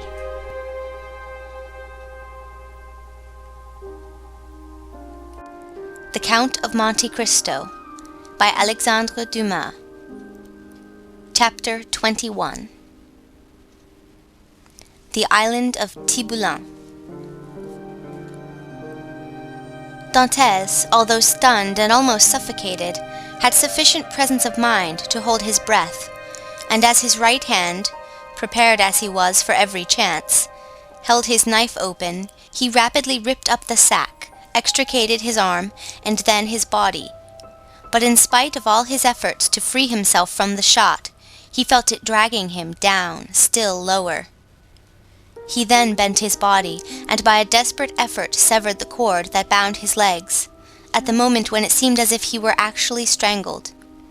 With a mighty leap, he rose to the surface of the sea, while the shot dragged down to the depths the sack that had so nearly become his shroud. Dantès waited only to get breath, and then dived in order to avoid being seen. When he arose a second time, he was 50 paces from where he had first sunk. He saw overhead a black and tempestuous sky, across which the wind was driving clouds that occasionally suffered a twinkling star to appear. Before him was the vast expanse of waters, somber and terrible, whose waves foamed and roared as if before the approach of a storm. Behind him, blacker than the sea, blacker than the sky, rose, phantom-like, the vast stone structure, whose projecting crags seemed like arms extended to seize their prey, and on the highest rock was a torch lighting 2 figures. He fancied that these 2 forms were looking at the sea. Doubtless these strange grave-diggers had heard his cry. Dantès dived again, and remained a long time beneath the water. This was an easy feat to him, for he usually attracted a crowd of spectators in the bay before the lighthouse at Marseille when he swam there, and was unanimously declared to be the best swimmer in the port. When he came up again, the light had disappeared. He must now get his bearings. Ratonneau and Pomègue are the nearest islands of all those that surround the Château d'If, but Ratonneau and Pomègue are inhabited, as is also the islet of Daume. Tiboulin and Le Maire were therefore the safest for Dantès' adventure. The island of Tiboulin and Le Maire are a league from the Château d'If. Dantès, nevertheless, determined to make for them. But how could he find his way in the darkness of the night? At this moment he saw the light of Planier, gleaming in front of him like a star. By leaving this light on the right, he kept the island of Tiboulin a little on the left. By turning to the left, therefore, he would find it. But, as we have said, it was at least a league from the Chateau d'If to this island. Often in prison, Faria had said to him, when he saw him idle and inactive, "Dantès, you must not give way to this listlessness. You will be drowned if you seek to escape, and your strength has not been properly exercised and prepared for exertion." These words rang in Dantès' ears, even beneath the waves. He hastened to cleave his way through them, to see if he had not lost his strength. He found with pleasure that his captivity had taken away nothing of his power, and he was still master of that element on whose bosom he had so often sported as a boy. Fear, that relentless pursuer, clogged Dantès' efforts. He listened for any sound that might be audible, and every time that he rose to the top of a wave, he scanned the horizon, and strove to penetrate the darkness. He fancied that every wave behind him was a pursuing boat, and he redoubled his exertions, increasing rapidly his distance from the chateau, but exhausting his strength. He swam on still, and already the terrible chateau had disappeared in the darkness. He could not see it, but he felt its presence. An hour passed, during which Dantès, excited by the feeling of freedom, continued to cleave the waves. "Let us see," said he. "I have swum about an hour, but as the wind is against me, that has retarded my speed. However, if I am not mistaken, I must be close to Tiboulin. But what if I were mistaken?" A shudder passed over him. He sought to tread water in order to rest himself, but the sea was too violent, and he felt that he could not make use of this means of recuperation.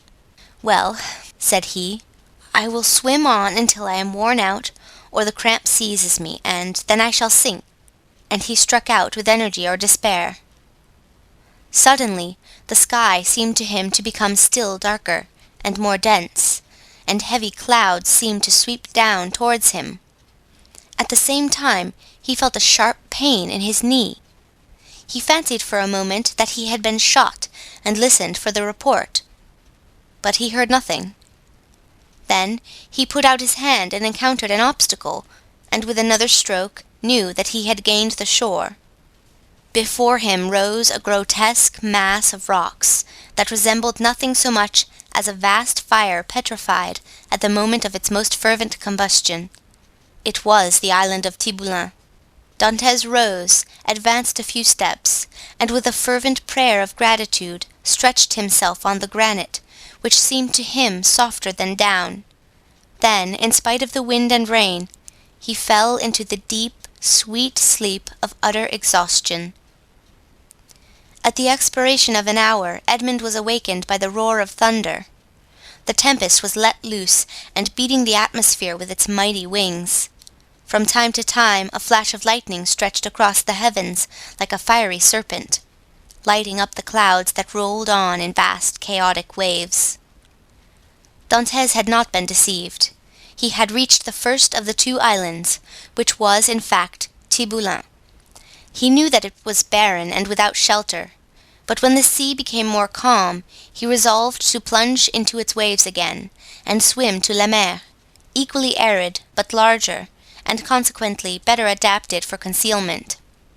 An overhanging rock offered him a temporary shelter, and scarcely had he availed himself of it, when the tempest burst forth in all its fury. Edmund felt the trembling of the rock beneath which he lay.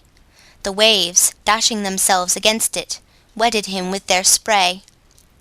He was safely sheltered, and yet he felt dizzy in the midst of the warring of the elements and the dazzling brightness of the lightning. It seemed to him that the island trembled to its base, and that it would, like a vessel at anchor, break moorings and bear him off into the center of the storm. He then recollected that he had not eaten or drunk for 24 hours. He extended his hands and drank greedily of the rainwater that had lodged in a hollow of the rock. As he rose, a flash of lightning that seemed to rive the remotest heights of heaven illumined the darkness.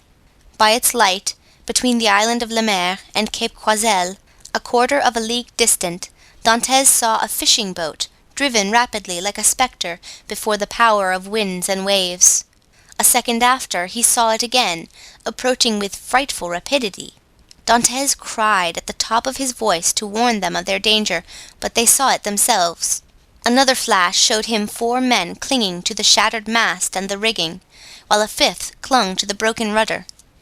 The men he beheld saw him undoubtedly, for their cries were carried to his ears by the wind. Above the splintered mast, a sail, rent to tatters, was waving. Suddenly the ropes that still held it gave way, and it disappeared in the darkness of the night, like a vast sea-bird. At the same moment a violent crash was heard, and cries of distress. Dantès, from his rocky perch, saw the shattered vessel, and among the fragments the floating forms of the hapless sailors. Then all was dark again. Dantès ran down the rocks at the risk of being himself dashed to pieces. He listened, he groped about, but he heard and saw nothing. The cries had ceased, and the tempest continued to rage. By degrees the wind abated. Vast grey clouds rolled towards the west, and the blue firmament appeared studded with bright stars. Soon a red streak became visible in the horizon. The waves whitened, a light played over them, and gilded their foaming crests with gold. It was day. Dantès stood mute and motionless before this majestic spectacle, as if he now beheld it for the first time. And indeed, since his captivity in the Château d'If, he had forgotten that such scenes were ever to be witnessed. He turned toward the fortress, and looked at both sea and land. The gloomy building rose from the bosom of the ocean, with imposing majesty, and seemed to dominate the scene. It was about 5 o'clock. The sea continued to get calmer. In 2 or 3 hours, thought Dantès, the turnkey will enter my chamber, find the body of my poor friend, recognize it, seek for me in vain, and give the alarm. Then the tunnel will be discovered. The men who cast me into the sea, and who must have heard the cry I uttered, will be questioned. The boats filled with armed soldiers will pursue the wretched fugitive. The cannon will warn everyone to refuse shelter to a man wandering about naked and famished. The police of Marseille will be on the alert by land, whilst the governor pursues me by sea. I am cold, I am hungry, I have lost even the knife that saved me. Oh, my God, I have suffered enough, surely. Have pity on me, and do for me what I am unable to do for myself. As Dantès, his eyes turned in the direction of the Château d'If, uttered this prayer, he saw off the farther point of the island of Pomègue a small vessel with lateen sail skimming the sea like a gull in search of prey, and with his sailor's eye he knew it to be a Genoese tartan. She was coming out of Marseille harbour and was standing out to sea rapidly, her sharp prow cleaving through the waves. "Oh," cried Edmund, "to think that in half an hour I could join her! Did I not fear being questioned, detected, and conveyed back to Marseille? What can I do? What story can I invent? Under pretext of trading along the coast, these men, who are in reality smugglers, will prefer selling me to doing a good action. I must wait. But I cannot. I am starving. In a few hours my strength will be utterly exhausted. Besides, perhaps I have not been missed at the fortress. I can pass as one of the sailors wrecked last night. My story will be accepted, for there is no one left to contradict me." As he spoke, Dantès looked toward the spot where the fishing vessel had been wrecked, and started. The red cap of one of the sailors hung to a point of the rock, and some timbers that had formed part of the vessel's keel floated at the foot of the crag. In an instant Dantès' plan was formed. He swam to the cap, placed it on his head, seized one of the timbers, and struck out so as to cut across the course the vessel was taking. "I am saved," murmured he, and this conviction restored his strength. He soon saw that the vessel, with the wind dead ahead, was tacking between the Château d'If and the tower of Planier. For an instant he feared lest, instead of keeping in shore, she should stand out to sea, but he soon saw that she would pass, like most vessels bound for Italy, between the islands of Jaros and Casalaragne. However, the vessel and the swimmer insensibly neared one another, and in one of its tacks the tartan bore down with 1/4 of a mile of him. He rose on the waves, making signs of distress, but no one on board saw him, and the vessel stood on another tack. Dantès would have shouted, but he knew that the wind would drown his voice. It was then he rejoined at his precaution in taking the timber, for without it he would have been unable, perhaps, to reach the vessel, certainly to return to shore, should he be unsuccessful in attracting attention. Dantès, although sure as to what course the vessel would take, had yet watched it anxiously until it tacked and stood towards him. Then he advanced, but before they could meet, the vessel again changed her course. By a violent effort he rose half out of the water, waving his cap, and uttering a loud shout peculiar to sailors. This time he was both seen and heard, and the tartan instantly steered towards him. At the same time, he saw they were about to lower the boat. An instant after, the boat, rowed by 2 men, advanced rapidly towards him.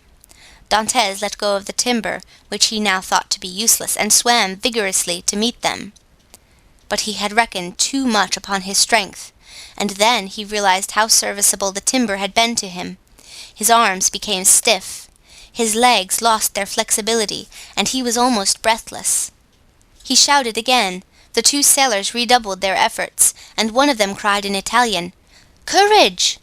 The word reached his ear as a wave, which he no longer had the strength to surmount, passed over his head.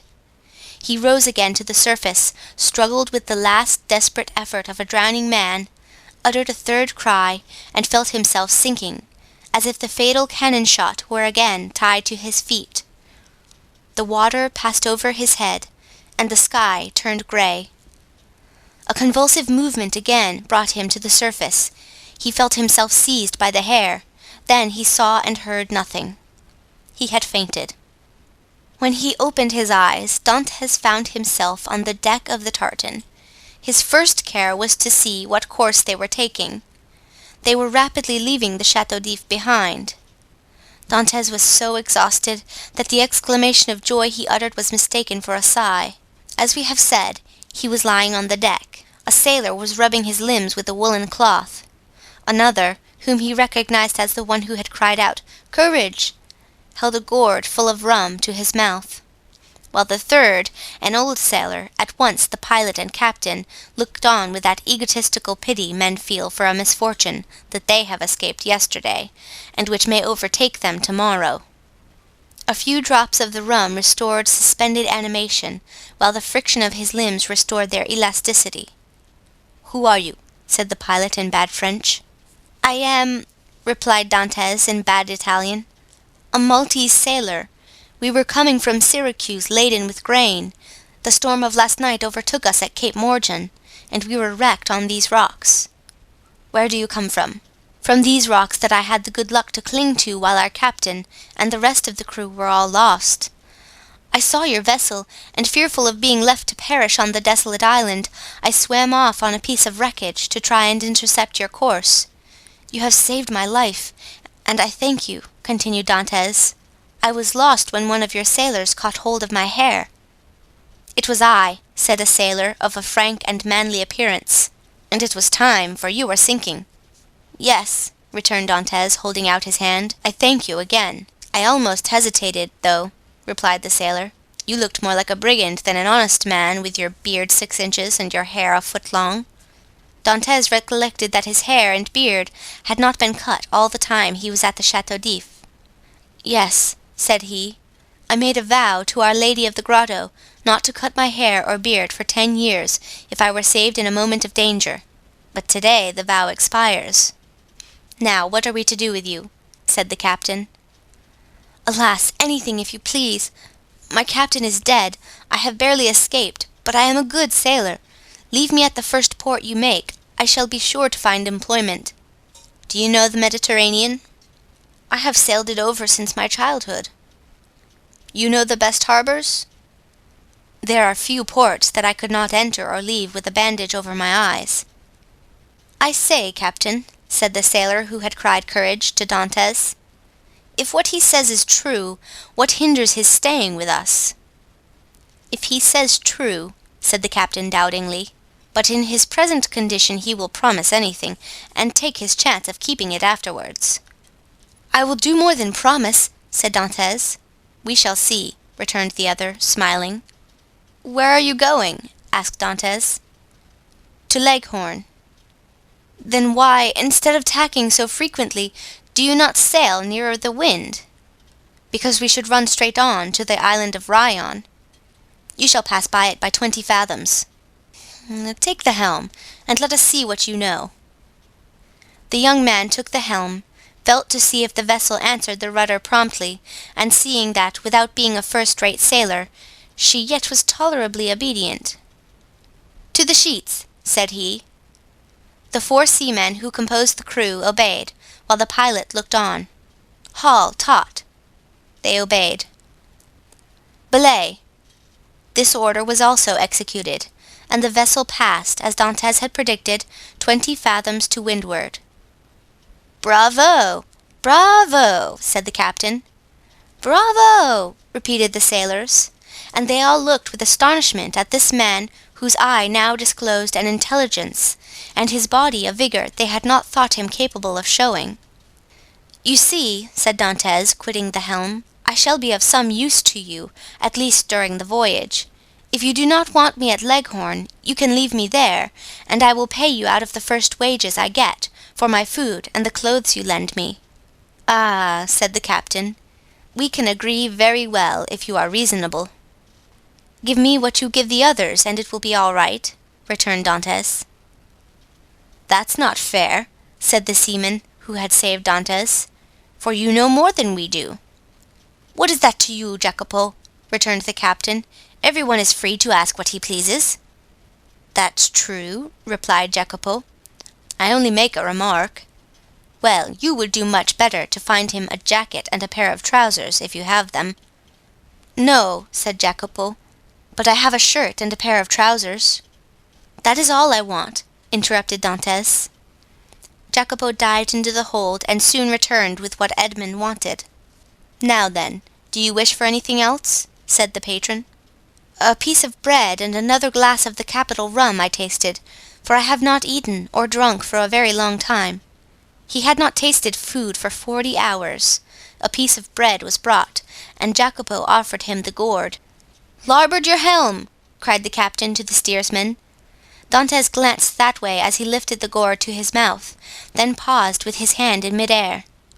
"Hollo! What's the matter at Chateau d'If?" said the captain.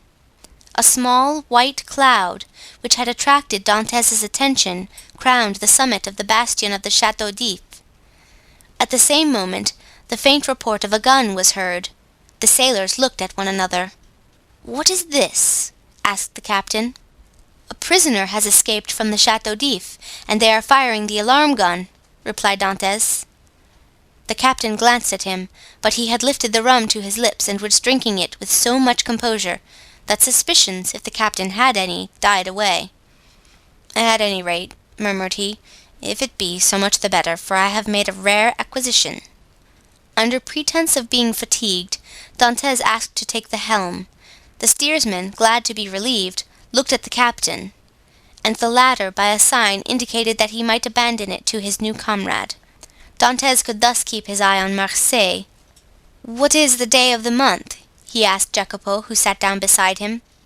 "The 28th of February." "In what year?" "In what year? You ask me in what year?" "Yes," replied the young man. "I ask you in what year." "You have forgotten, then?" "I got such a fright last night," replied Dantès, smiling, "that I have almost lost my memory. I ask you, what year is it?" "The year 1829," returned Jacopo. It was 14 years, day for day, since Dantès' arrest. He was 19 when he entered the Chateau d'If. He was 33 when he escaped. A sorrowful smile passed over his face. He asked himself what had become of Mercédès, who must believe him dead. Then his eyes lighted up with hatred as he thought of the 3 men who had caused him so long and wretched a captivity. He renewed against Danglars, Fernand, and Villefort the oath of implacable vengeance he had made in his dungeon. This oath was no longer a vain menace, for the fastest sailor in the Mediterranean would have been unable to overtake the little tartan, that with every stitch of canvas set was flying before the wind to Leghorn. End of chapter 22.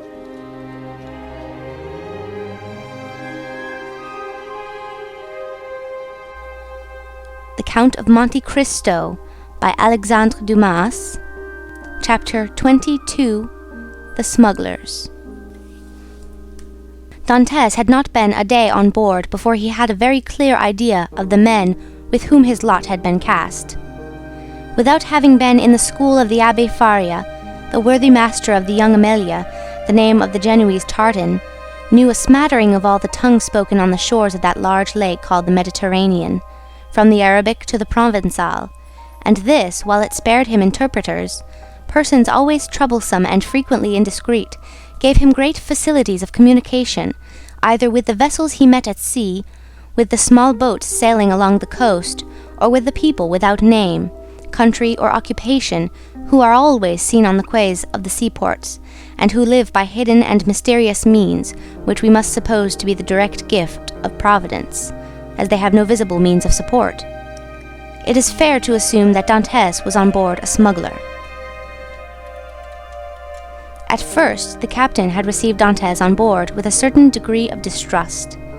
He was very well known to the customs officers of the coast, and as there was between these worthies and himself a perpetual battle of wits, he had at first thought that Dantès might be an emissary of these industrious guardians of rights and duties, who perhaps employed this ingenious means of learning some of the secrets of his trade. But the skilful manner in which Dantès had handled the lugger had entirely reassured him, and then, when he saw the light plume of the smoke floating above the bastion of the Château d'If, and heard the distant report, he was instantly struck with the idea that he had on board his vessel one whose coming and going, like that of kings, was accompanied with salutes of artillery. This made him less uneasy, it must be owned, than if the newcomer had proved to be a customs officer. But this supposition also disappeared like the first, when he beheld the perfect tranquillity of his recruit. Edmund thus had the advantage of knowing what the owner was, without the owner knowing who he was, and however the old sailor and his crew tried to pump him, they extracted nothing more from him. He gave accurate descriptions of Naples and Malta, which he knew as well as Marseille, and held stoutly to his first story. Thus the Genoese, subtle as he was duped by Edmund, in whose favour his mild demeanour, his nautical skill, and his admirable dissimulation pleaded. Moreover, it is possible that the Genoese was one of those shrewd persons who know nothing but what they should know, and believe nothing but what they should believe. In this state of mutual understanding they reached Leghorn. Here Edmund was to undergo another trial. He was to find out whether he could recognize himself, as he had not seen his own face for 14 years. He had preserved a tolerably good remembrance of what the youth had been, and was now to find out what the man had become. His comrades believed that his vow was fulfilled. As he had 20 times touched at Leghorn, he remembered a barber in St. Ferdinand Street. He went there to have his beard and hair cut. The barber gazed in amazement at this man with the long, thick, and black hair and beard, which gave his head the appearance of one of Titian's portraits. At this period it was not the fashion to wear so large a beard and hair so long. Now a barber would only be surprised if a man gifted with such advantages should consent voluntarily to deprive himself of them. The Leghorn barber said nothing and went to work. When the operation was concluded, and Edmund felt that his chin was completely smooth and his hair reduced to its usual length, he asked for a hand-glass. He was now, as we have said, 33 years of age, and his 14 years' imprisonment had produced a great transformation in his appearance. Dantès had entered the Château d'If with the round, open, smiling face of a young and happy man, with whom the early paths of life have been smooth, and who anticipates a future corresponding with his past. This was now all changed. The oval face was lengthened. His smiling mouth had assumed the firm and marked lines which betoken resolution. His eyebrows were arched beneath a brow furrowed with thought.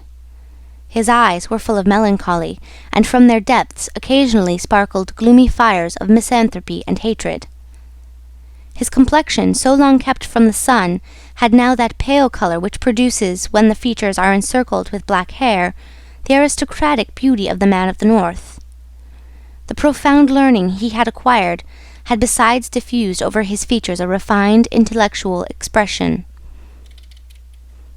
And he had also acquired, being naturally of a goodly stature, that vigour which a frame possesses which has so long concentrated all its force within itself. To the elegance of a nervous and slight form had succeeded the solidity of a rounded and muscular figure. As to his voice, prayers, sobs, and imprecations had changed it so that at times it was of a singularly penetrating sweetness, and at others rough and almost hoarse. Moreover, from being so long in twilight or darkness, his eyes had acquired the faculty of distinguishing objects in the night, common to the hyena and the wolf. Edmund smiled when he beheld himself. It was impossible that his best friend, if indeed he had any friends left, could recognize him. He could not recognize himself. The master of the young Amelia, who was very desirous of retaining amongst his crew a man of Edmund's value, had offered to advance him funds out of his future profits, which Edmund has accepted. His next care on leaving the barber's, who had achieved his first metamorphosis, was to enter a shop and buy a complete sailor's suit, a garb, as we all know, very simple and consisting of white trousers, a striped shirt, and a cap. It was in this costume, and bringing back to Jacopo the shirt and trousers he had lent him, that Edmund reappeared before the captain of the lugger, who had made him tell his story over and over again before he could believe him, or recognize in the neat and trim sailor the man with thick and matted beard, hair tangled with seaweed, and body soaking in sea brine, whom he had picked up naked and nearly drowned. Attracted by his prepossessing appearance, he renewed his offers of an engagement to Dantès. But Dantès, who had his own projects, would not agree for a longer time than 3 months. The young Amelia had a very active crew, very obedient to their captain, who lost as little time as possible. He had scarcely been a week at Leghorn before the hold of his vessel was filled with printed muslins, contraband cottons, English powder, and tobacco on which the excise had forgotten to put its mark. The master was to get all this out of Leghorn free of duties, and land it on the shores of Corsica, where certain speculators undertook to forward the cargo to France. They sailed. Edmund was again cleaving the azure sea which had been the first horizon of his youth, and which he had so often dreamed of in prison. He left Gorgone on his right, and La Pianosa on his left, and went towards the country of Paoli and Napoleon. The next morning, going on deck, as he always did at an early hour, the patron found Dantès leaning against the bulwarks, gazing with intense earnestness at a pile of granite rocks, which the rising sun tinged with rosy light. It was the island of Monte Cristo. The young Amelia left it 3/4 of a league to the larboard, and kept on for Corsica. Dantès thought, as they passed so closely to the island, whose name was so interesting to him, that he had only to leap into the sea, and in half an hour be at the promised land. But then what could he do without instruments to discover his treasure, without arms to defend himself? Besides, what would the sailors say? What would the patron think? He must wait. Fortunately, Dantès had learned how to wait. He had waited 14 years for his liberty, and now he was free, he could wait at least 6 months or a year for wealth. Would he not have accepted liberty without riches if it had been offered to him? Besides, were not those riches chimerical? Offspring of the brain of the poor Abbé Faria, had they not died with him? It is true, the letter of the Cardinal Spada was singularly circumstantial, and Dantès repeated it to himself from one end to the other, for he had not forgotten a word. Evening came, and Edmund saw the island tinged with the shades of twilight, and then disappear in the darkness from all eyes but his own, for he, with vision accustomed to the gloom of a prison, continued to behold it last of all, for he remained alone upon deck. The next morn broke off the coast of Aleria. All day they coasted, and in the evening saw fires lighted on land. The position of these was no doubt a signal for landing, for a ship's lantern was hung up at the masthead instead of the streamer, and they came to within a gunshot of the shore. Dantès noticed that the captain of the Young Amelia had, as he neared the land, mounted 2 small culverins, which, without making much noise, can throw a 4-ounce ball 1,000 paces or so.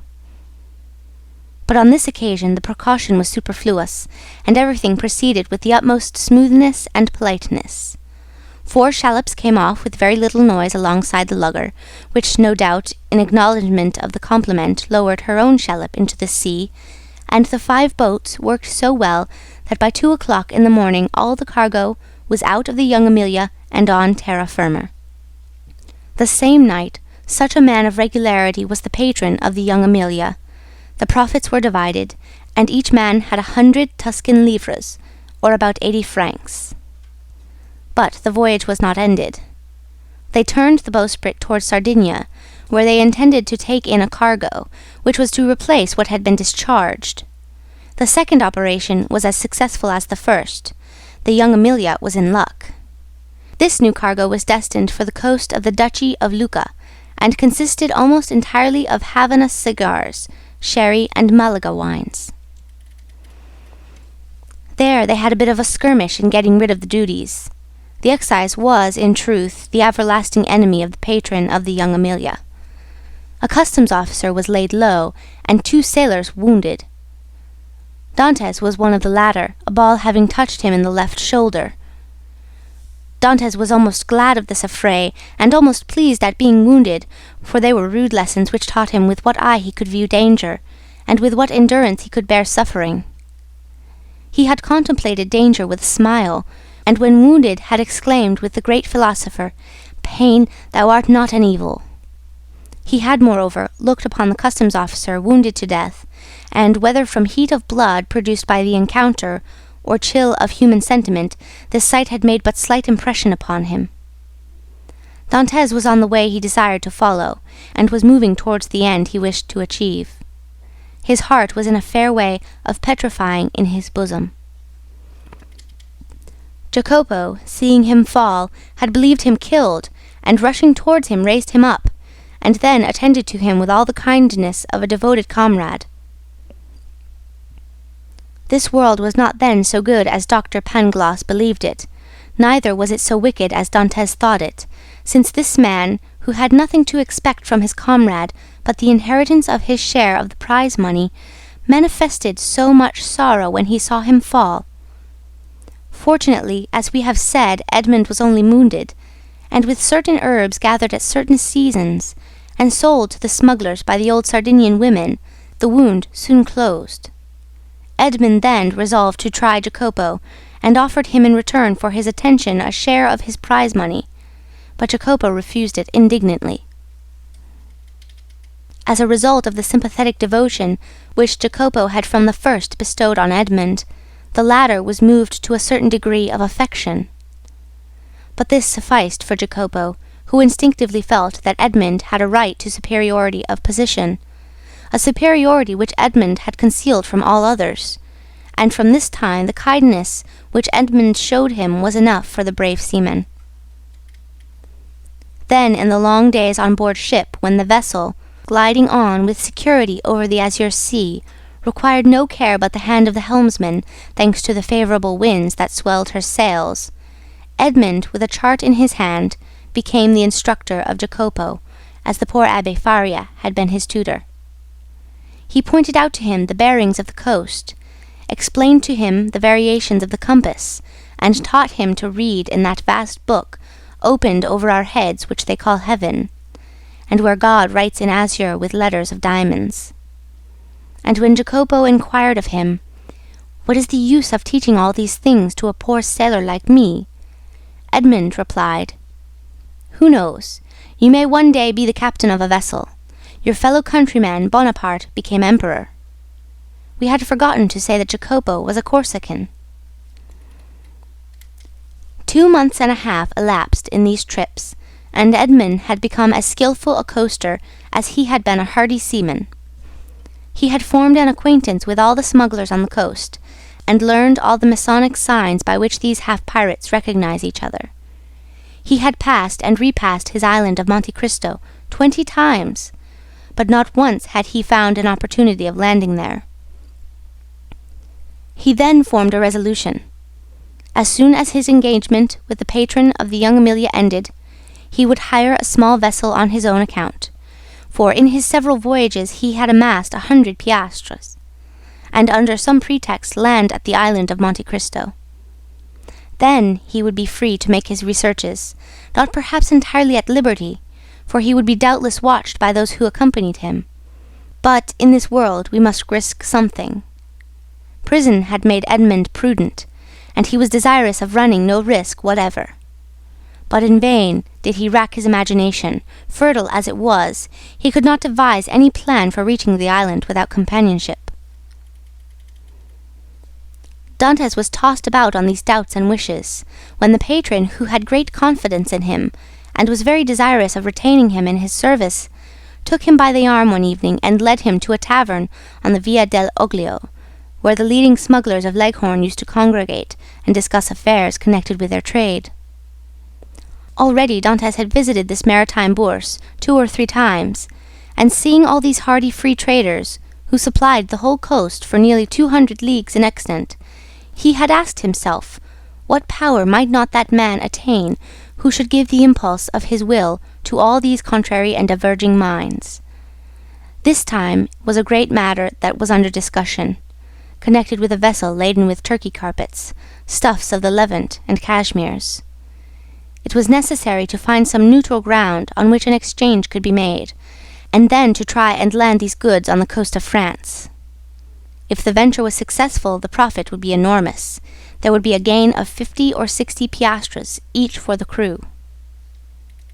The patron of the young Amelia proposed as a place of landing the island of Monte Cristo, which being completely deserted, and having neither soldiers nor revenue officers, seemed to have been placed in the midst of the ocean since the time of the heathen Olympus by Mercury, the god of merchants and robbers, classes of mankind which we in modern times have separated, if not made distinct, but which antiquity appears to have included in the same category. At the mention of Monte Cristo, Dantès started with joy. He rose to conceal his emotion, and took a turn around the smoky tavern, where all the languages of the known world were jumbled in a lingua franca.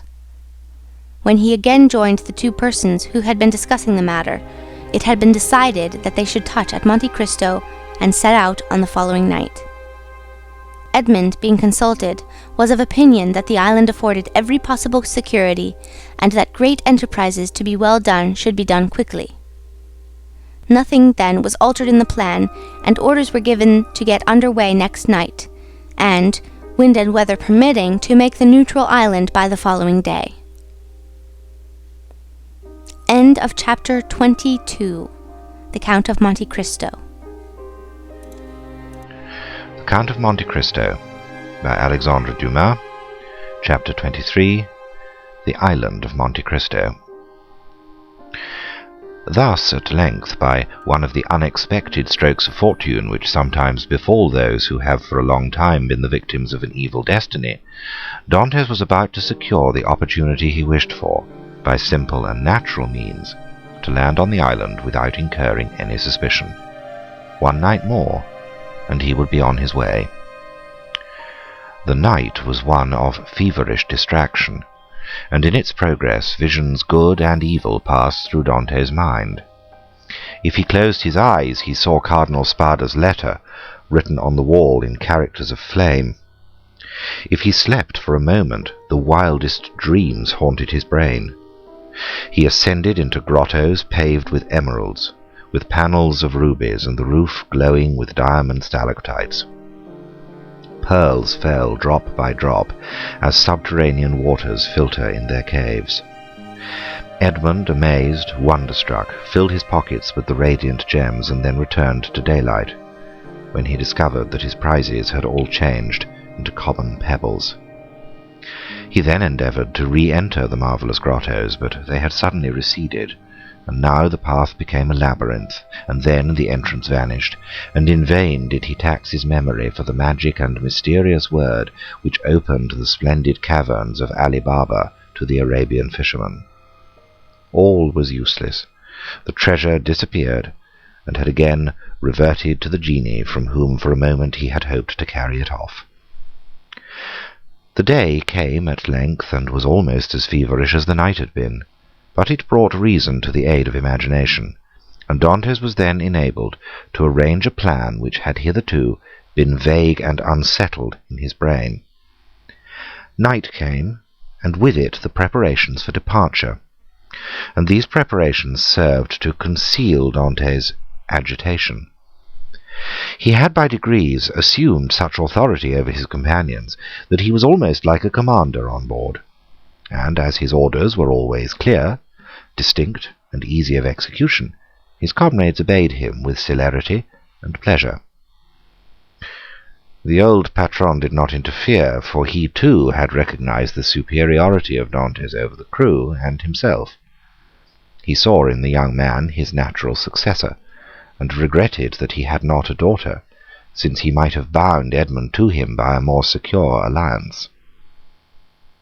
At 7 o'clock in the evening all was ready, and at 10 minutes past 7 they doubled the lighthouse just as the beacon was kindled. The sea was calm, and with a fresh breeze from the southeast they sailed beneath a bright blue sky, in which God also lighted up in turn his beacon lights, each of which is a world. Dantes told them that all hands might turn in, and he would take the helm. When the Maltese, for so they called Dantes, had said this, it was sufficient, and all went to their bunks contentedly. This frequently happened. Dantes, cast from solitude into the world, frequently experienced an imperious desire for solitude, and what solitude is more complete or more poetical than that of a ship floating in isolation on the sea during the obscurity of the night, in the silence of immensity, and under the eye of heaven? Now, this solitude was peopled with his thoughts, the night lighted up by his illusions, and the silence animated by his anticipations. When the patron awoke, the vessel was hurrying on with every sail set and every sail full with the breeze. They were making nearly 10 knots an hour. The island of Monte Cristo loomed large in the horizon. Edmund resigned the lugger to the master's care, and went and lay down in his hammock, but in spite of a sleepless night he could not close his eyes for a moment. 2 hours afterward he came on deck, as the boat was about to double the island of Elba. They were just abreast of Marichiana, and beyond the flat but verdant isle of La Pianosa. The peak of Monte Cristo, reddened by the burning sun, was seen against the azure sky.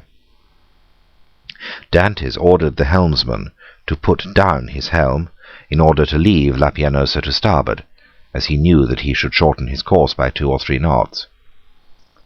After 5 o'clock in the evening the island was distinct, and everything on it was plainly perceptible, owing to that clearness of the atmosphere peculiar to the light which the rays of the sun cast at its setting. Edmund gazed very earnestly at the mass of rocks which gave out all the variety of twilight colours, from the brightest pink to the deepest blue, and from time to time his cheeks flushed, his brow darkened, and a mist passed over his eyes. Never did gamester, whose whole fortune is staked on one cast of the die, experience the anguish which Edmund felt in his paroxysms of hope.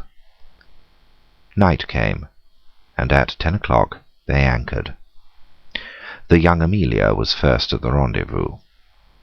In spite of his usual command over himself, Dantes could not restrain his impetuosity.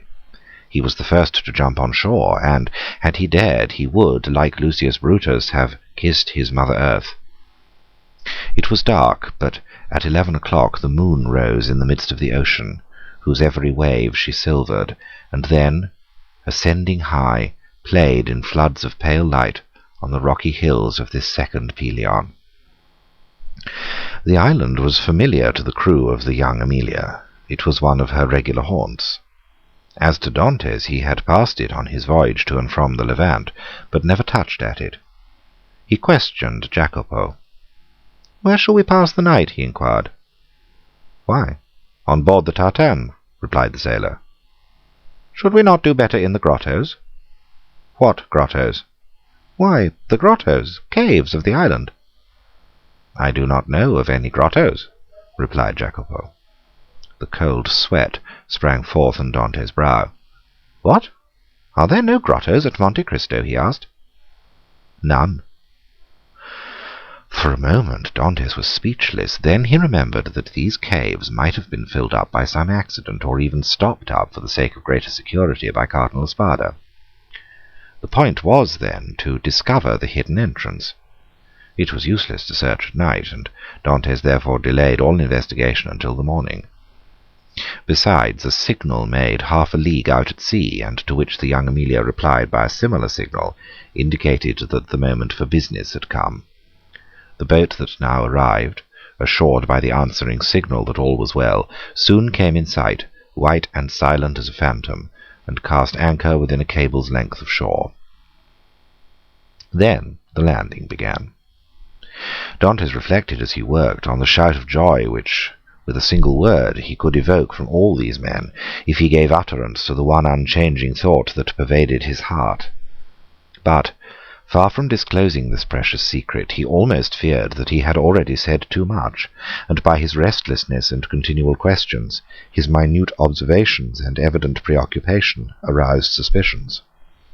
Fortunately, as regarded this circumstance at least, his painful past gave to his countenance an indelible sadness, and the glimmerings of gaiety seen beneath this cloud were indeed but transitory. No one had the slightest suspicion, and when next day, taking a fowling-piece, powder, and shot, Dantes declared his intention to go and kill some of the wild goats that were seen springing from rock to rock, his wish was construed into a love of sport, or a desire for solitude. However, Jacopo insisted on following him, and Dantes did not oppose this, feeling, if he did so, that he might incur distrust. Scarcely, however, had they gone a quarter of a league, when, having killed a kid, he begged Jacopo to take it to his comrades, and request them to cook it, and when ready to let him know by firing a gun. This, and some dried fruits, and a flask of Montepulciano, was the bill of fare. Dantes went on, looking from time to time behind and around about him. Having reached the summit of a rock, he saw, 1,000 feet beneath him, his companions, whom Jacopo had rejoined, and who were all busy preparing the repast which Edmund's skill as a marksman had augmented with a capital dish. Edmund looked at them for a moment with the sad and gentle smile of a man superior to his fellows. "In 2 hours' time," said he, "these persons will depart richer by 50 piastres each, to go and risk their lives again by endeavouring to gain 50 more. Then they will return with a fortune of 600 francs, and waste this treasure in some city with the pride of sultans and the insolence of nabobs. At this moment hope makes me despise their riches, which seem to me contemptible. Yet perchance tomorrow deception will so act on me that I shall, on compulsion, consider such a contemptible possession as the utmost happiness." "Oh, no," exclaimed Edmund, "that will not be. The wise, unerring Faria could not be mistaken in this one thing. Besides, it were better to die than to continue to lead this low and wretched life." Thus Dantes, who but 3 months before had no desire but liberty, had now not liberty enough, and panted for wealth. This cause was not in Dantes, but in Providence, who, while limiting the power of man, has filled him with boundless desires. Meanwhile, by a cleft between 2 walls of rock, following a path worn by a torrent, and which in all human probability human foot had never before trod, Dantes approached the spot where he supposed the grottos must have existed. Keeping along the shore and examining the smallest object with serious attention, he thought he could trace, on certain rocks, marks made by the hand of man. Time, which encrusts all physical substances with its mossy mantle, as it invests all things of the mind with forgetfulness, seemed to have respected these signs, which apparently had been made with some degree of regularity, and probably with a definite purpose. Occasionally the marks were hidden under tufts of myrtle, which spread into large bushes laden with blossoms, or beneath parasitical lichen.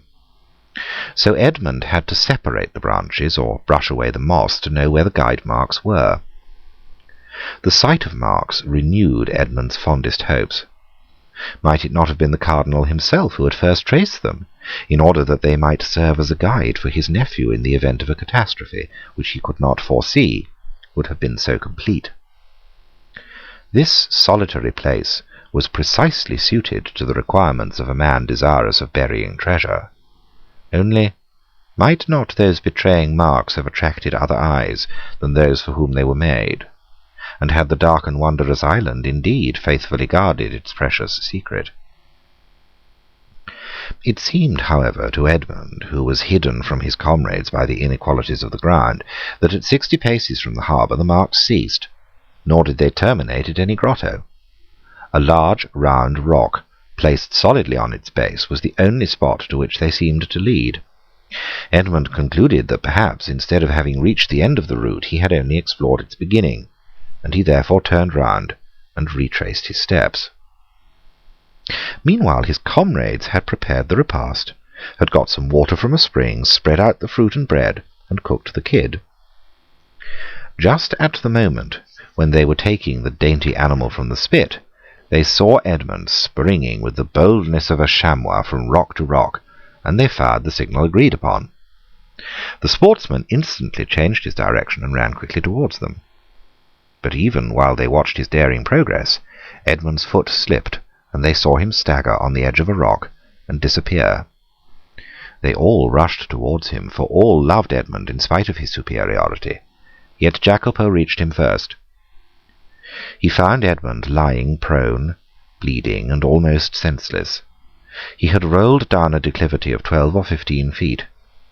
They poured a little rum down his throat, and this remedy, which had before been so beneficial to him, produced the same effect as formerly. Edmund opened his eyes, complained of a great pain in his knee, a feeling of heaviness in his head, and severe pains in his loins.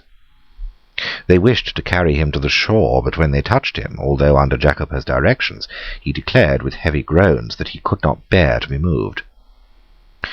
It may be supposed that Dantès did not now think of his dinner, but he insisted that his comrades, who had not his reasons for fasting, should have their meal.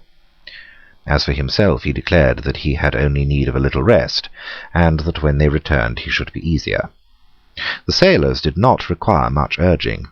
They were hungry, and the smell of the roasted kid was very savoury, and your tars are not very ceremonious. An hour afterwards they returned. All that Edmund had been able to do was to drag himself about a dozen paces forward, to lean against a moss-grown rock. But instead of growing easier, Dante's pains appeared to increase in violence. The old patron, who was obliged to sail in the morning in order to land his cargo on the frontiers of Piedmont and France, between Nice and Freou, urged Dantes to try and rise. Edmund made great exertions in order to comply, but at each effort he fell back, moaning and turning pale. "He has broken his ribs," said the commander in a low voice. "No matter, he is an excellent fellow, and we must not leave him. We will try and carry him on board the tartan." Dantes declared, however, that he would rather die where he was than undergo the agony which the slightest movement cost him. "Well," said the patron, "let what may happen, it shall never be said that we deserted a good comrade like you. We will not go till evening." This very much astonished the sailors, although not one opposed it. The patron was so strict that this was the first time they had ever seen him give up an enterprise or even delay in its execution. Dantes would not allow that any such infraction of regular and proper rules should be made in his favour. "No, no," he said to the patron, "I was awkward, and it is just that I pay the penalty of my clumsiness. Leave me a small supply of biscuit, a gun, powder, and balls to kill the kids or defend myself at need, and a pickaxe that I may build a shelter if you delay in coming back for me." "But you'll die of hunger," said the patron. "I would rather do so," was Edmund's reply, "than suffer the inexpressible agonies which the slightest movement causes me. the patron turned towards his vessel, which was rolling on the swell in the little harbour, and, with sails partly set, would be ready for sea when her toilet should be completed. "What are we to do, Maltese?" asked the captain. "We cannot leave you here so, and yet we cannot stay." "Go, go!" exclaimed Dantès. "We shall be absent at least a week," said the patron, "and then we must run out of our course to come here and take you up again." "Why," said Dantès, "if in 2 or 3 days you hail any fishing boat, desire them to come here to me. I will pay 25 piastres for my passage back to Leghorn. If you do not come across one, return for me." The patron shook his head. "Listen, Captain Baldy, there's one way of settling this," said Jacopo. "Do you go, and I will stay and take care of the wounded man." "And give up your share of the venture," said Edmund, "to remain with me?" "Yes," said Jacopo, "and without any hesitation." "You are a good fellow, and a kind-hearted messmate," replied Edmund, "and heaven will recompense you for your generous intentions, but I do not wish any one to stay with me. A day or 2 of rest will set me up, and I hope I shall find among the rocks certain herbs most excellent for bruises." A peculiar smile passed over Dante's lips. He squeezed Jacopo's hand warmly, but nothing could shake his determination to remain, and remain alone. The smugglers left with Edmund what he had requested, and set sail, but not without turning round several times, and each time making signs of a cordial farewell, to which Edmund replied with his hand only, as if he could not move the rest of his body. Then, when they had disappeared, he said with a smile, "'Tis strange that it should be among such men that we find proofs of friendship and devotion." Then he dragged himself cautiously to the top of a rock, from which he had a full view of the sea, and thence he saw the tartan complete her preparations for sailing, weigh anchor, and, balancing herself as gracefully as a waterfowl ere it takes to the wing, set sail. At the end of an hour she was completely out of sight. At least, it was impossible for the wounded man to see her any longer from the spot where he was.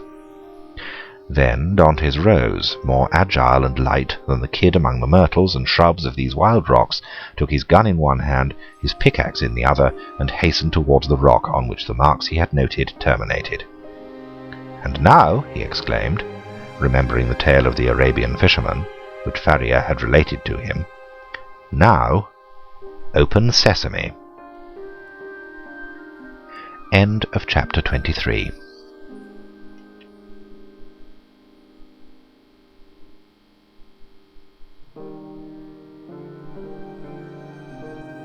The Count of Monte Cristo by Alexandre Dumas. Chapter 24. The Secret Cave. The sun had nearly reached the meridian, and his scorching rays fell full on the rocks, which seemed themselves sensible of the heat. Thousands of grasshoppers, hidden in the bushes, chirped with a monotonous and dull note. The leaves of the myrtle and olive trees waved and rustled in the wind. At every step that Edmond took, he disturbed the lizards glittering with the hues of the emerald. Afar off he saw the wild goats bounding from crag to crag. In a word, the island was inhabited, yet Edmond felt himself alone, guided by the hand of God. He felt an indescribable sensation somewhat akin to dread, that dread of the daylight which even in the desert makes us fear we are watched and observed. This feeling was so strong that at the moment when Edmond was about to begin his labor, he stopped, laid down his pickaxe, seized his gun, mounted to the summit of the highest rock, and from thence gazed round in every direction. But it was not upon Corsica, the very houses of which he could distinguish, or on Sardinia, or on the island of Elba with its historical associations, or upon the almost imperceptible line that to the experienced eye of a sailor alone revealed the coast of Genoa the proud, and Leghorn the commercial, that he gazed. It was at the brigantine that had left in the morning, and the tartan that had just set sail, that Edmond fixed his eyes. The first was just disappearing in the Straits of Bonifacio. The other, following in opposite direction, was about to round the island of Corsica. This sight reassured him. He then looked at the objects near him. He saw that he was on the highest point of the island, a statue on this vast pedestal of granite, nothing human appearing in sight, while the blue ocean beat against the base of the island and covered it with a fringe of foam. Then he descended with cautious and slow step, for he dreaded lest an accident similar to that he had so adroitly feigned should happen in reality. Dantès, as we have said, had traced the marks along the rocks, and he had noticed that they led to a small creek, which was hidden like the bath of some ancient nymph. This creek was sufficiently wide at its mouth, and deep in the centre, to admit of the entrance of a small vessel of the lugger class, which would be perfectly concealed from observation. Then, following the clue that, in the hands of the Abbé Faria, had been so skilfully used to guide him through the Daedalian labyrinth of probabilities, he thought that the Cardinal Spada, anxious not to be watched, had entered the creek, concealed his little bark, followed the line marked by the notches in the rock, and at the end of it had buried his treasure. It was this idea that had brought Dantès back to the circular rock. One thing only perplexed Edmond and destroyed his theory. How could this rock, which weighed several tons, have been lifted to the spot without the aid of many men? Suddenly an idea flashed across his mind. Instead of raising it, thought he, they have lowered it, and he sprang from the rock in order to inspect the base on which it had formerly stood. He soon perceived that a slope had been formed, and the rock had slid along this until it stopped at the spot it now occupied. A large stone had served as a wedge. Flints and pebbles had been inserted around it so as to conceal the orifice. This species of masonry had been covered with earth, and grass and weeds had grown there. Moss had clung to these stones, myrtle bushes had taken root, and the old rock seemed fixed to the earth. Dantès dug away the earth carefully, and detected, or fancied he detected, the ingenious artifice. He attacked this wall, cemented by the hand of time, with his pickaxe. After 10 minutes' labor, the wall gave way, and a hole large enough to insert the arm was opened. Dantès went and cut the strongest olive tree he could find, stripped off its branches, inserted it in the hole, and used it as a lever. But the rock was too heavy, and too firmly wedged to be moved by any one man, were he Hercules himself. Dantès saw that he must attack the wedge, but how? He cast his eyes around, and saw the horn full of powder which his friend Jacopo had left him. He smiled. This infernal invention would serve him for this purpose. With the aid of his pickaxe, Dantès, after the manner of a labor-saving pioneer, dug a mine between the upper rock and the one that supported it, filled it with powder, then made a match by rolling his handkerchief in saltpetre. He lighted it and retired. The explosion soon followed. The upper rock was lifted from its base by the terrific force of the powder.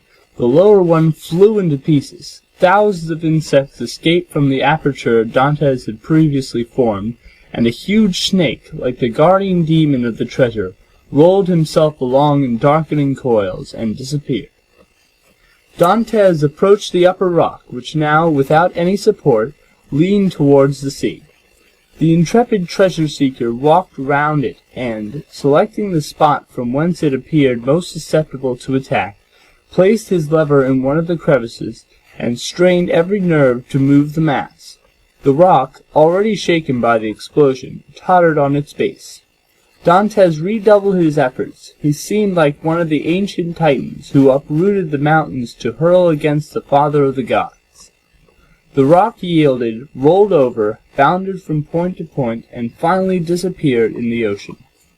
On the spot it had occupied was a circular space, exposing an iron ring let into a square flagstone. Dantès uttered a cry of joy and surprise. Never had a first attempt been crowned with more perfect success. He would fain have continued, but his knees trembled, and his heart beat so violently, and his sight became so dim, that he was forced to pause. This feeling lasted but for a moment. Edmond inserted his lever in the ring, and exerted all his strength. The flagstone yielded, and disclosed steps that descended until they were lost in the obscurity of a subterraneous grotto. Any one else would have rushed on with a cry of joy. Dantès turned pale, hesitated, and reflected. "Come," said he to himself, "be a man. I am accustomed to adversity. I must not be cast down by the discovery that I have been deceived. What, then, would be the use of all I have suffered? The heart breaks when, after having been elated by flattering hopes, it sees all its illusions destroyed. Faria has dreamed this. The Cardinal Spada buried no treasure here. Perhaps he never came here, or if he did, Caesar Borgia, the intrepid adventurer, the stealthy and indefatigable plunderer, has followed him, discovered his traces, pursued them as I have done, raised the stone, and descending before me, has left me nothing. He remained motionless and pensive, his eyes fixed on the gloomy aperture that was open at his feet. Now that I expect nothing, now that I no longer entertain the slightest hopes, the end of this adventure becomes simply a matter of curiosity. And he remained again motionless and thoughtful. Yes, yes, this is an adventure worthy a place in the varied career of that royal bandit.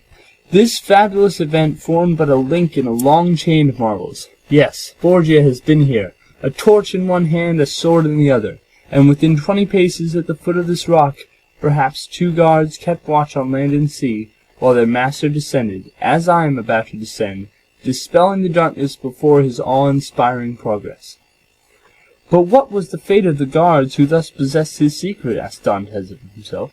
The fate, replied he, smiling, of those who buried Alaric. Yet had he come, thought Dantès, he would have found the treasure, and Borgia, he who compared Italy to an artichoke, which he could devour leaf by leaf, knew too well the value of time to waste it in replacing this rock. I will go down.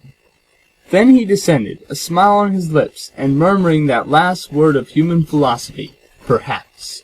But instead of this darkness, and the thick and mephitic atmosphere he had expected to find, Dantès saw a dim and bluish light, which, as well as the air, entered not merely by the aperture he had just formed, but by the interstices and crevices of the rock which were visible from without, and through which he could distinguish the blue sky and the waving branches of the evergreen oaks, and the tendrils of the creepers that grew from the rocks.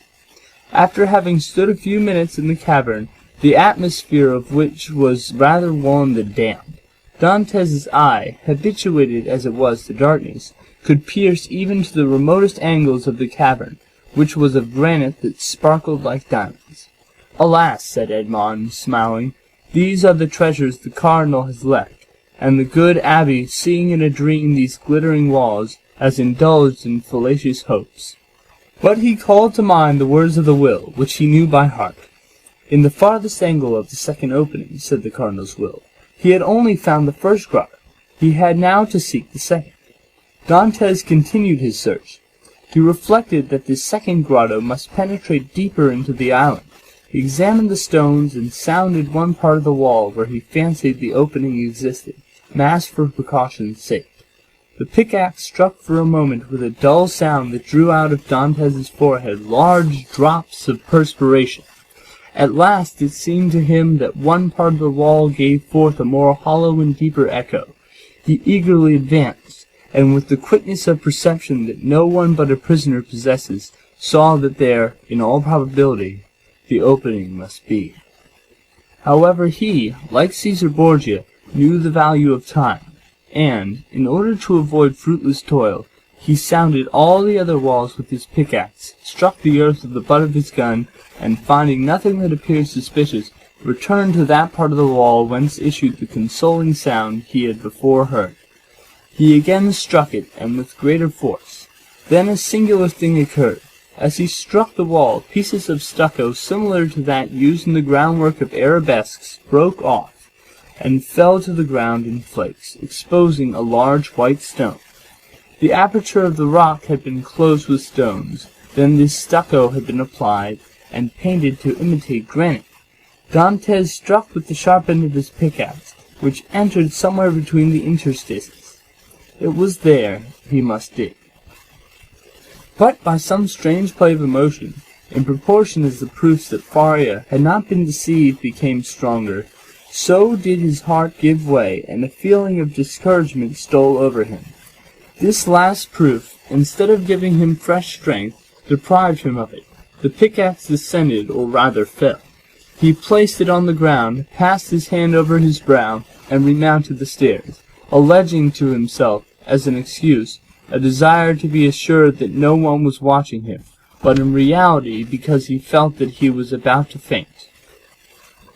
The island was deserted, and the sun seemed to cover it with its fiery glance. Afar off, a few small fishing boats studded the bosom of the blue ocean. Dantès had tasted nothing, but he thought not of hunger at such a moment. He hastily swallowed a few drops of rum, and again entered the cavern. The pickaxe that had seemed so heavy was now like a feather in his grasp. He seized it and attacked the wall. After several blows he perceived that the stones were not cemented, but had been merely placed one upon the other, and covered with stucco. He inserted the point of his pickaxe, and using the handle as a lever, with joy saw the stone turn as if on hinges, and fall at his feet. He had nothing more to do now, but with the iron tooth of the pickaxe to draw the stones towards him one by one. The aperture was already sufficiently large for him to enter, but by waiting he could still cling to hope, and retard the certainty of deception. At last, after renewed hesitation, Dantès entered the second grotto. The second grotto was lower and more gloomy than the first. The air that could only enter by the newly formed opening had that mephitic spell Dantès was surprised not to find in the outer cavern. He waited in order to allow pure air to displace the foul atmosphere, and then went on. At the left of the opening was a dark and deep angle, but to Dantès' eye there was no darkness. He glanced around this second grotto. It was, like the first, empty. The treasure, if it existed, was buried in this corner. The time had at last arrived. 2 feet of earth removed, and Dantès' fate would be decided. He advanced towards the angle, and summoning all his resolution, attacked the ground with the pickaxe. At the 5th or 6th blow, the pickaxe struck against an iron substance. Never did funeral knell, never did alarm bell, produce a greater effect on the hearer. Had Dantès found nothing, he could not have become more ghastly pale. He again struck his pickaxe into the earth, and encountered the same resistance, but not with the same sound. It is a casket of wood bound with iron, thought he. At this moment a shadow passed rapidly before the opening. Dantès seized his gun, sprang through the opening, and mounted the stair. A wild goat had passed before the mouth of the cave, and was feeding at a little distance. This would have been a favorable occasion to secure his dinner, but Dantès feared lest the report of his gun should attract attention. He thought a moment, cut a branch of a resinous tree, lighted it at the fire at which the smugglers had prepared their breakfast, and descended with his torch. He wished to see everything. He approached the hole he had dug, and now, with the aid of the torch, saw that his pickaxe had in reality struck against iron and wood. He planted his torch in the ground and resumed his labor. In an instant, a space 3 feet long by 2 feet broad was cleared, and Dantès could see an oaken coffer, bound with cut steel. In the middle of the lid he saw engraved on a silver plate, which was still untarnished, the arms of the Spada family. That is, a sword, pale on an oval shield, like all the Italian armorial bearings, and surmounted by a cardinal's hat. Dantès easily recognized them. Faria had so often drawn them for him. There was no longer any doubt. The treasure was there. No one would have been at such pains to conceal an empty casket. In an instant he had cleared every obstacle away, and he saw successively the lock, placed between 2 padlocks, and the 2 handles at each end, all carved as things were carved at that epoch, when art rendered the commonest metals precious. Dantès seized the handles and strove to lift the coffer. It was impossible. He sought to open it. Lock and padlock were fastened. These faithful guardians seemed unwilling to surrender their trust. Dantès inserted the sharp end of the pickaxe between the coffer and the lid, and pressing with all his force on the handle, burst open the fastenings. The hinges yielded in their turn and fell, still holding in their grasp fragments of the wood, and the chest was open. Edmond was seized with vertigo. He cocked his gun and laid it beside him. He then closed his eyes as children do in order that they may see in the resplendent night of their own imagination more stars than are visible in the firmament. He then reopened them and stood motionless with amazement. 3 compartments divided the coffer. In the first blazed piles of golden coin. In the second were ranged bars of unpolished gold which possessed nothing attractive save their value. In the third, Edmond grasped handfuls of diamonds, pearls, and rubies, which, as they fell on one another, sounded like hail against glass. After having touched, felt, examined these treasures, Edmond rushed through the caverns like a man seized with frenzy. He leaped upon a rock from whence he could behold the sea. He was alone with these countless, these unheard-of treasures. Was he awake, or was it but a dream? He would fain have gazed upon his gold, and yet he had not strength enough.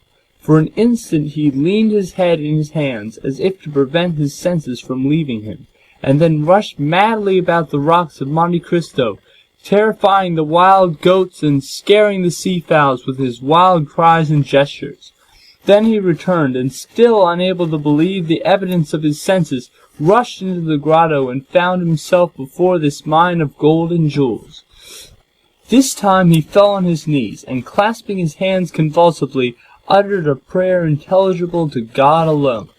He soon became calmer and more happy, for only now did he begin to realize his felicity. He then set himself to work to count his fortune.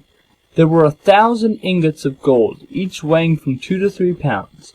Then he piled up 25,000 crowns, each worth about 80 francs of our money, and bearing the effigies of Alexander VI and his predecessors. And he saw that the complement was not half empty. And he measured 10 double handfuls of pearls, diamonds, and other gems, many of which, mounted by the most famous workmen, were valuable beyond their intrinsic worth. Dantès saw the light gradually disappear, and fearing to be surprised in the cavern, left it, his gun in his hand. A piece of biscuit and a small quantity of rum formed his supper, and he snatched a few hours' sleep, lying over the mouth of the cave. It was a night of joy and terror such as this man of stupendous emotions had already experienced twice or thrice in his lifetime. End of chapter 24. The Count of Monte Cristo by Alexandre Dumas. Chapter 107. The Lion's Den. One division of La Force in which the most dangerous and desperate prisoners are confined is called the Court of St. Bernard. The prisoners, in their expressive language, have named it the Lion's Den, probably because the captives possess teeth which frequently gnaw the bars, and sometimes the keepers also. It is a prison within a prison. The walls are double the thickness of the rest. The gratings are every day carefully examined by jailers, whose Herculean proportions and cold, pitiless expression prove them to have been chosen to reign over their subjects for their superior activity and intelligence. The courtyard of this quarter is enclosed by enormous walls over which the sun glances obliquely when it deigns to penetrate into this gulf of moral and physical deformity. On this paved yard are to be seen, pacing to and fro from morning till night, pale, careworn, and haggard, like so many shadows, the men whom justice holds beneath the steel she is sharpening. There, crouched against the side of the wall which attracts and retains the most heat, they may be seen sometimes talking to one another, but more frequently alone, watching the door, which sometimes opens to call forth one from the gloomy assemblage, or to throw in another outcast from society. The Court of St. Bernard has its own particular apartment for the receptions of guests. It is a long rectangle divided by 2 upright gratings, placed at a distance of 3 feet from one another, to prevent a visitor from shaking hands with or passing anything to the prisoners. It is a wretched, damp, nay, even horrible spot, more especially when we consider the agonizing conferences which have taken place between those iron bars. And yet, frightful though this spot may be, it is looked upon as a kind of paradise by the men whose days are numbered. It is so rare for them to leave the lion's den for any other place than the barrier Saint-Jacques or the galleys.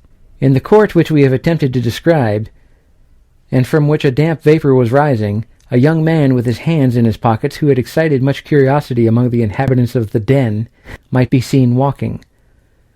The cut of his clothes would have made him pass for an elegant man if those clothes had not been torn to shreds. Still, they did not show signs of wear, and the fine cloth beneath the careful hands of the prisoner soon recovered its gloss in the parts which were still perfect, for the wearer tried his best to make it assume the appearance of a new coat.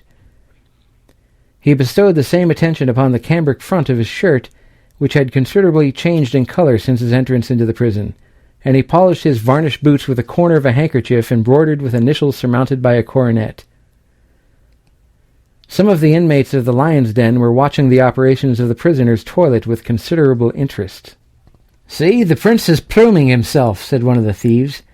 "He's a fine-looking fellow," said another. "If he had only a comb and hair grease, he'd take the shine off the gentleman in white kids. His coat looks almost new, and his boots shine like a nigger's face. It's pleasant to have such well-dressed comrades, but didn't those gendarmes behave shameful? Must have been a jealous to tear such clothes." "He looks like a big bug," said another. "Dressed in fine style, and then to be here so young. Oh, what larks!" Meanwhile, the object of this hideous admiration approached the wicket against which one of the keepers was leaning. "Come, sir," he said, "lend me 20 francs. You'll soon be paid. You run no risk with me. Remember, I have relations who possess more millions than you have deniers. Come, I beseech you, lend me 20 francs, so that I may buy a dressing gown.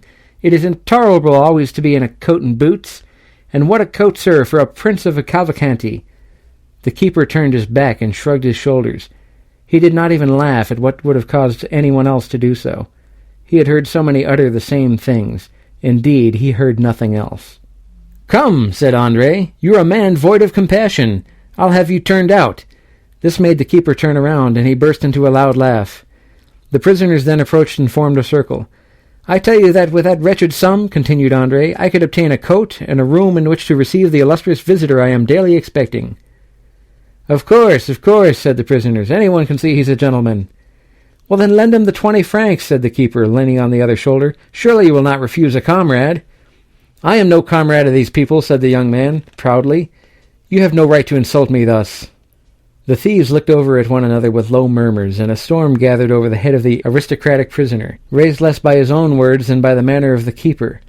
The latter, sure of quelling the tempest when the waves became too violent, allowed them to rise to a certain pitch that he might be revenged on the importunate Andre, and beside it would afford him some recreation during the long day.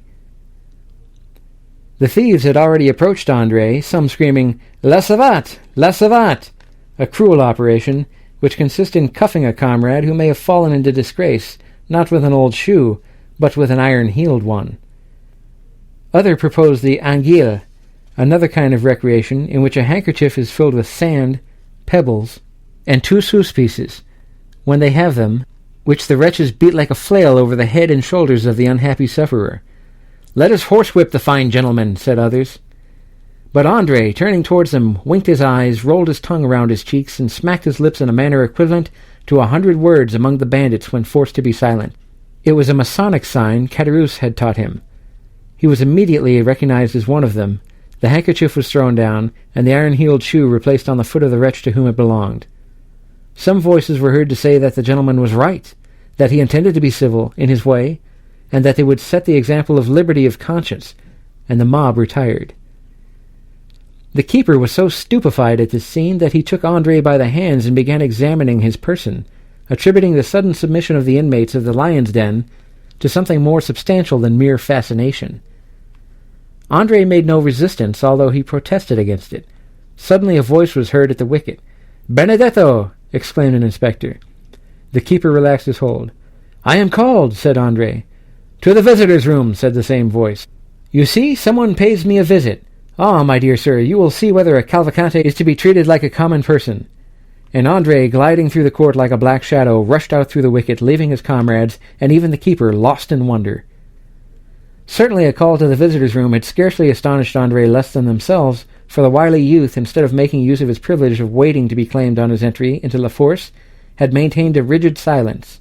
"Everything," he said, "proves to me to be under the protection of some powerful person. This sudden fortune, the facility with which I have overcome all obstacles, an unexpected family, and an illustrious name awarded to me, gold showered down upon me, and the most splendid alliances about to be entered into. An unhappy lapse of fortune and an absence of my protector have cast me down, certainly, but not forever. The hand which has retreated for a while will be again stretched forth to save me at the very moment when I shall think myself sinking into the abyss. Why should I risk an imprudent step? It might alienate my protector. He has 2 means of extricating me from this dilemma, the one by a mysterious escape, managed through bribery, the other by buying off my judges with gold. I will say and do nothing until I am convinced that he has quite abandoned me, and then... Andre had formed a plan which was tolerably clever. The unfortunate youth was intrepid in the attack and rude in the defence. He had borne with the public prison, and with privations of all sorts. Still, by degrees nature, or rather custom, had prevailed, and he suffered from being naked, dirty, and hungry. It was at this moment of discomfort that the inspector's voice called him to the visiting room. Andre felt his heart leap with joy. It was too soon for a visit from the examining magistrate, and too late for one from the director of the prison, or the doctor. It must, then, be the visitor he hoped for. Behind the grating of his room, into which Andre had been led, he saw, while his eyes dilated with surprise, the dark and intelligent face of Messer Bertuccio, who was also gazing with sad astonishment upon the iron bars, the bolted doors, and the shadow which moved behind the other grating. "Ah," said Andre, deeply affected. "Good morning, Benedetto," said Bertuccio with his deep, hollow voice. You?" said the young man, looking fearfully around him. "Do you not recognize me, unhappy child?" "Silence. Be silent," said Andre, who knew the delicate sense of hearing possessed by the walls. "For heaven's sake, do not speak so loud." "You wish to speak to me alone, do you not?" said Bertuccio. "Oh, yes." "That is well," and Bertuccio, feeling in his pocket, signed to a keeper whom he saw through the window of the wicket. "Read?" he said. "What is that?" asked Andre. "In order to conduct you to a room and to leave you there to talk to me." "Oh!" cried Andre, leaping with joy. Then he mentally added, "Still, my unknown protector, I am not forgotten. They wish for secrecy, since we are here to converse in private room.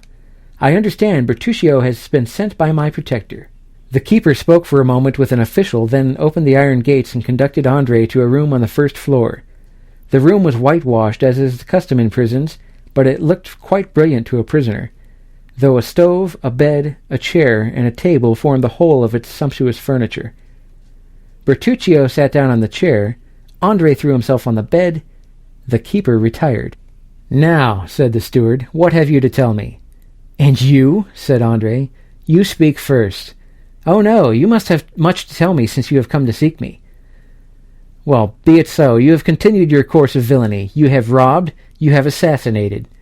"Well, I should say, if you had me taken to a private room only to tell me this, you might have saved yourself the trouble. I know all these things, but there are some with which, on the contrary, I am not acquainted. Let us talk of those, if you please. Who sent you?" Come, you're going on quickly, Monsieur Benedetto." "Yes, and to the point. Let us dispense with useless words. Who sends you?" "No one."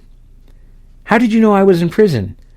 "I recognized you some time since as the insolent dandy who so gracefully mounted his horse in the Champs-Élysées." "Oh, the Champs-Élysées. Ah, yes, we burn, as they say at the game of Hinciet. The Champs-Élysées. Come, let us talk a little about my father." "Who, then, am I?" "You, sir? You are my adopted father, but it was not you, I presume, who placed at my disposal 100,000 francs, which I spent in 4 or 5 months.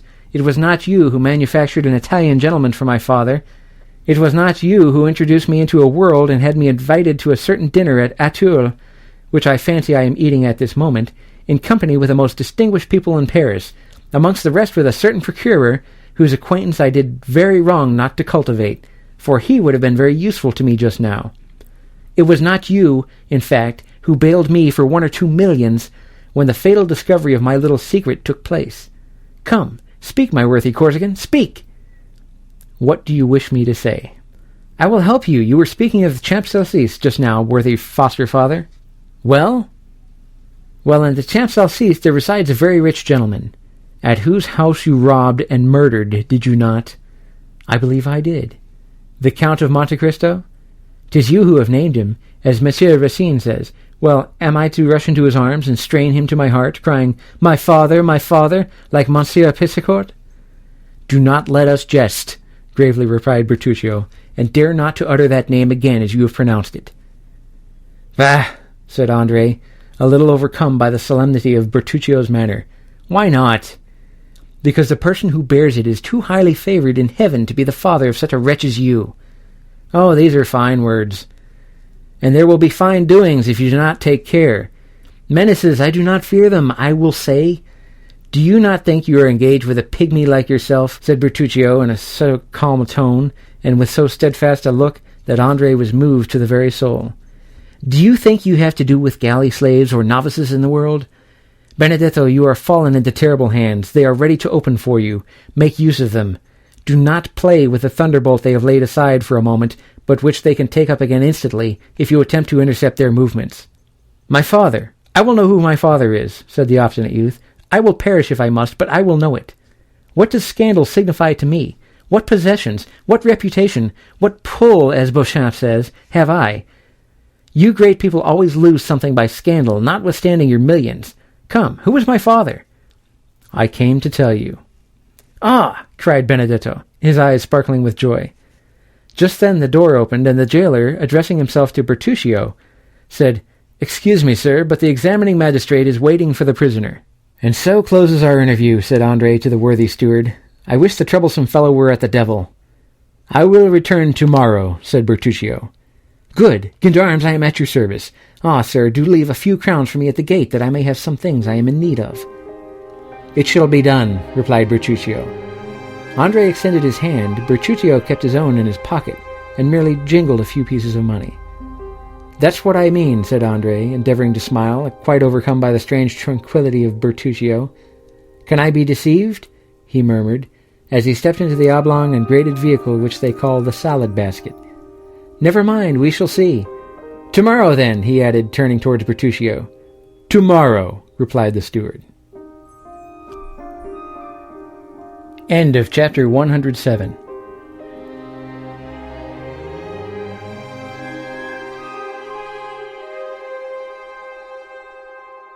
The Count of Monte Cristo by Alexandre Dumas. Chapter 108. The Judge. We remember that the Abbé Busoni remained alone with Noirtier in the chamber of death, and that the old man and the priest were the sole guardians of the young girl's body. Perhaps it was the Christian exhortations of the abbé, perhaps his kind charity, perhaps his persuasive words, which had restored the courage of Noirtier, for ever since he had conversed with a priest his violent despair had yielded to a calm resignation which surprised all who knew his excessive affection for Valentine. Monsieur de Villefort had not seen his father since the morning of the death. The whole establishment had been changed. Another valet was engaged for himself, a new servant for Noirtier. 2 women had entered Madame de Villefort's service. In fact, everywhere, to the concierge and coachman, new faces were presented to the different masters of the house, thus widening the division which had always existed between the members of the same family. The assizes, also, were about to begin, and Villefort, shut up in his room, exerted himself with feverish anxiety in drawing up the case against the murderer of Caderousse. This affair, like all those in which the Count of Monte Cristo had interfered, caused a great sensation in Paris. The proofs were certainly not convincing, since they rested upon a few words written by an escaped galley slave on his deathbed, and who might have been actuated by hatred or revenge in accusing his companion. But the mind of the procurer was made up. He felt assured that Benedetto was guilty, and he hoped by his skill in conducting this aggravated case to flatter his self-love, which was about the only vulnerable point left in his frozen heart. The case was therefore prepared owing to the incessant labour of Villefort, who wished it to be the first on the list in the coming assizes. He had been obliged to seclude himself more than ever, to evade the enormous number of applications presented to him for the purpose of obtaining tickets of admission to the court on the day of the trial. And then so short a time had elapsed since the death of poor Valentine, and the gloom which overshadowed the house was so recent, that no one wondered to see the father so absorbed in his professional duties, which were the only means he had of dissipating his grief. Only once had Villefort seen his father. It was the day after that upon which Bertuccio had paid his second visit to Benedetto, when the latter was to learn his father's name. The magistrate, harassed and fatigued, had descended to the garden of his house, and in a gloomy mood similar to that in which Tarquin lopped off the tallest poppies, he began knocking off with his cane the long and dying branches of the rose trees, which placed along the avenue seemed like the spectres of the brilliant flowers which had bloomed in the past season. More than once he had reached that part of the garden where the famous bordered gate stood overlooking the deserted enclosure, always returning by the same path, to begin his walk again at the same pace and with the same gesture, when he accidentally turned his eyes towards the house, whence he heard the noisy play of his son, who had returned from school to spend the Sunday and Monday with his mother. While doing so, he observed Monsieur Noirtier at one of the open windows where the old man had been placed that he might enjoy the last rays of the sun which yet yielded some heat, and was now shining upon the dying flowers and red leaves of the creeper which twined around the balcony. The eye of the old man was riveted upon a spot which Villefort could scarcely distinguish. His glance was so full of hate, of ferocity, and savage impatience that Villefort turned out of the path he had been pursuing to see upon what person this dark look was directed. Then he saw beneath a thick clump of linden trees, which were neatly divested of foliage, Madame de Villefort sitting with a book in her hand, the perusal of which she frequently interrupted to smile upon her son, or to throw back his elastic ball, which he obstinately threw from the drawing-room into the garden. Villefort became pale. He understood the old man's meaning. Noirtier continued to look at the same object, but suddenly his glance was transferred from the wife to the husband, and Villefort himself had to submit to this searching investigation of eyes, which, while changing their direction and even their language, had lost none of their menacing expression. Madame de Villefort, unconscious of the passions that exhausted their fire over her head, at that moment held her son's ball, and was making signs to him to reclaim it with a kiss. Edward begged for a long while, the maternal kiss probably not offering sufficient recompense for the trouble he must take to obtain it. However, at length he decided, leaped out of the window into a cluster of heliotropes and daisies, and ran to his mother, his forehead streaming with perspiration. Madame de Villefort wiped his forehead, pressed her lips upon it, and sent him back with the ball in one hand and some bonbons in the other. Villefort, drawn by an irresistible attraction, like that of the bird to the serpent, walked towards the house. As he approached it, Noirtier's gaze followed him, and his eyes appeared of such a fiery brightness that Villefort felt them pierce to the depth of his heart. In that earnest look might be read a deep reproach, as well as a terrible menace. Then Noirtier raised his eyes to heaven, as though to remind his son of a forgotten oath. "It is well, sir," replied Villefort from below. "It is well. Have patience but one day longer. What I have said, I will do." Noirtier seemed to be calmed by these words, and turned his eyes with indifference to the other side. Villefort violently unbuttoned his greatcoat, which seemed to strangle him, and passing his livid hand across his forehead, entered his study. The night was cold and still. The family had all retired to rest, but Villefort, who alone remained up, worked till 5 o'clock in the morning, reviewing the last interrogatories made the night before by the examining magistrates, compiling the depositions of the witnesses, and putting the finishing stroke to the deed of accusation, which was one of the most energetic and best conceived of any he had yet delivered. The next day, Monday, was the first sitting of the assizes. The morning dawned dull and gloomy, and Villefort saw the dim grey light shine upon the lines he had traced in red ink.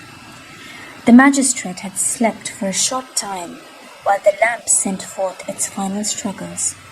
Its flickerings awoke him, and he found his fingers as damp and purple as though they had been dipped in blood. He opened the window. A bright yellow streak crossed the sky and seemed to divide in half the poplars, which stood out in black relief on the horizon. In the clover fields beyond the chestnut trees, a lark was mounting up to heaven, while pouring out her clear morning song. The damps of the dew bathed the head of Villefort and refreshed his memory. "Today," he said with an effort, "today the man who holds the blade of justice must strike wherever there is guilt."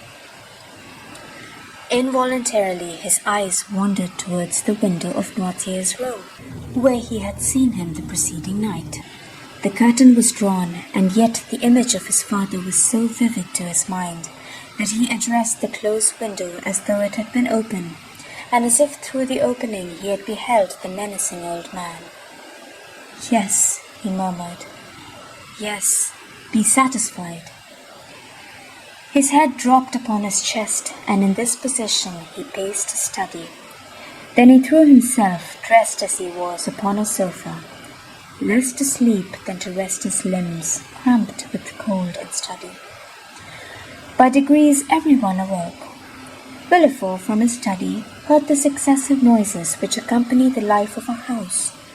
The opening and shutting of doors, the ringing of Madame de Villefort's bell to summon the wanting maid, mingled with the first shouts of the child, who rose full to the enjoyment of his age. Villefort also rang. His new valet brought him the papers, and with them a cup of chocolate. "What are you bringing me?" said he. "A cup of chocolate." "I did not ask for it. Who has paid me this attention?" "My mistress, sir. She said you would have to speak a great deal in the murder case, and that you should take something to keep up your strength." And the valet placed the cup on the table nearest to the sofa, which was, like all the rest, covered with papers. The valet then left the room.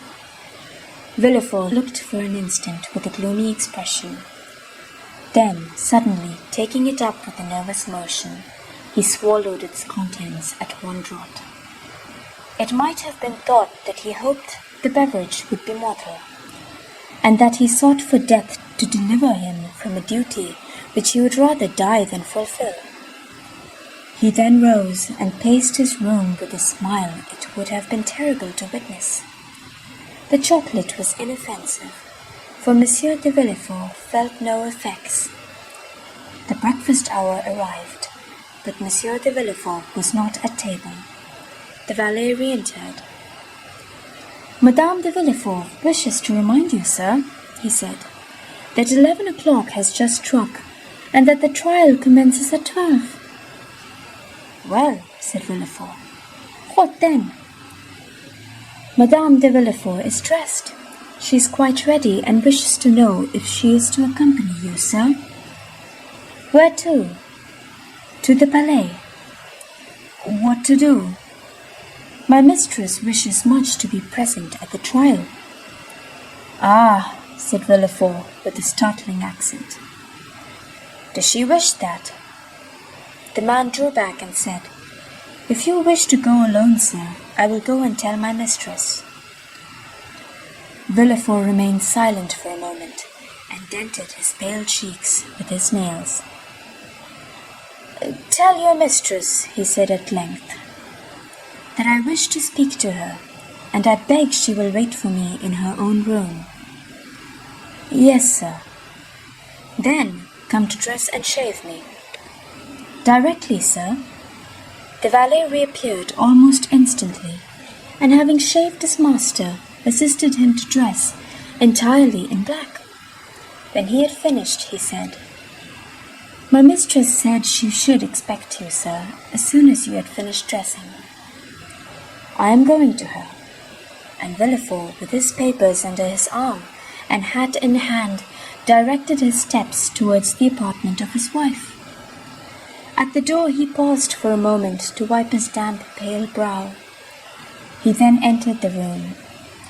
Madame de Villefort was sitting on an ottoman, and impatiently turning over the leaves of some newspapers and pamphlets, which young Edward, by way of amusing himself, was tearing to pieces before his mother could finish reading them. She was dressed to go out. Her bonnet was placed beside her on a chair, and her gloves were on her hands.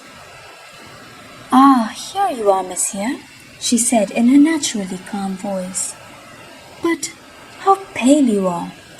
Have you been working all night? Why did you not come down to breakfast? Well, will you take me, or shall I take Edward?" Madame de Villefort had multiplied her questions in order to gain one answer, but to all her inquiries, Monsieur de Villefort remained mute and cold as a statue.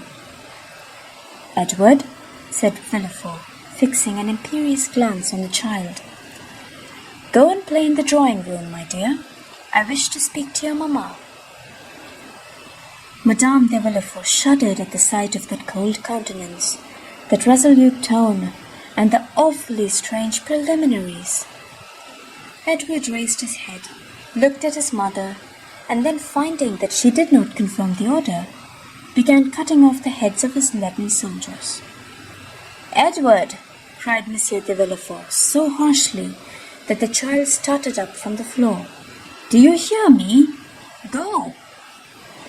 The child, unaccustomed to such treatment, arose, pale and trembling. It would be difficult to say whether his emotion were caused by fear or passion. His father went up to him, took him in his arms, and kissed his forehead. "Go," he said. "Go, my child." Edward ran out. Monsieur de Villefort went to the door, which he closed behind the child and bolted.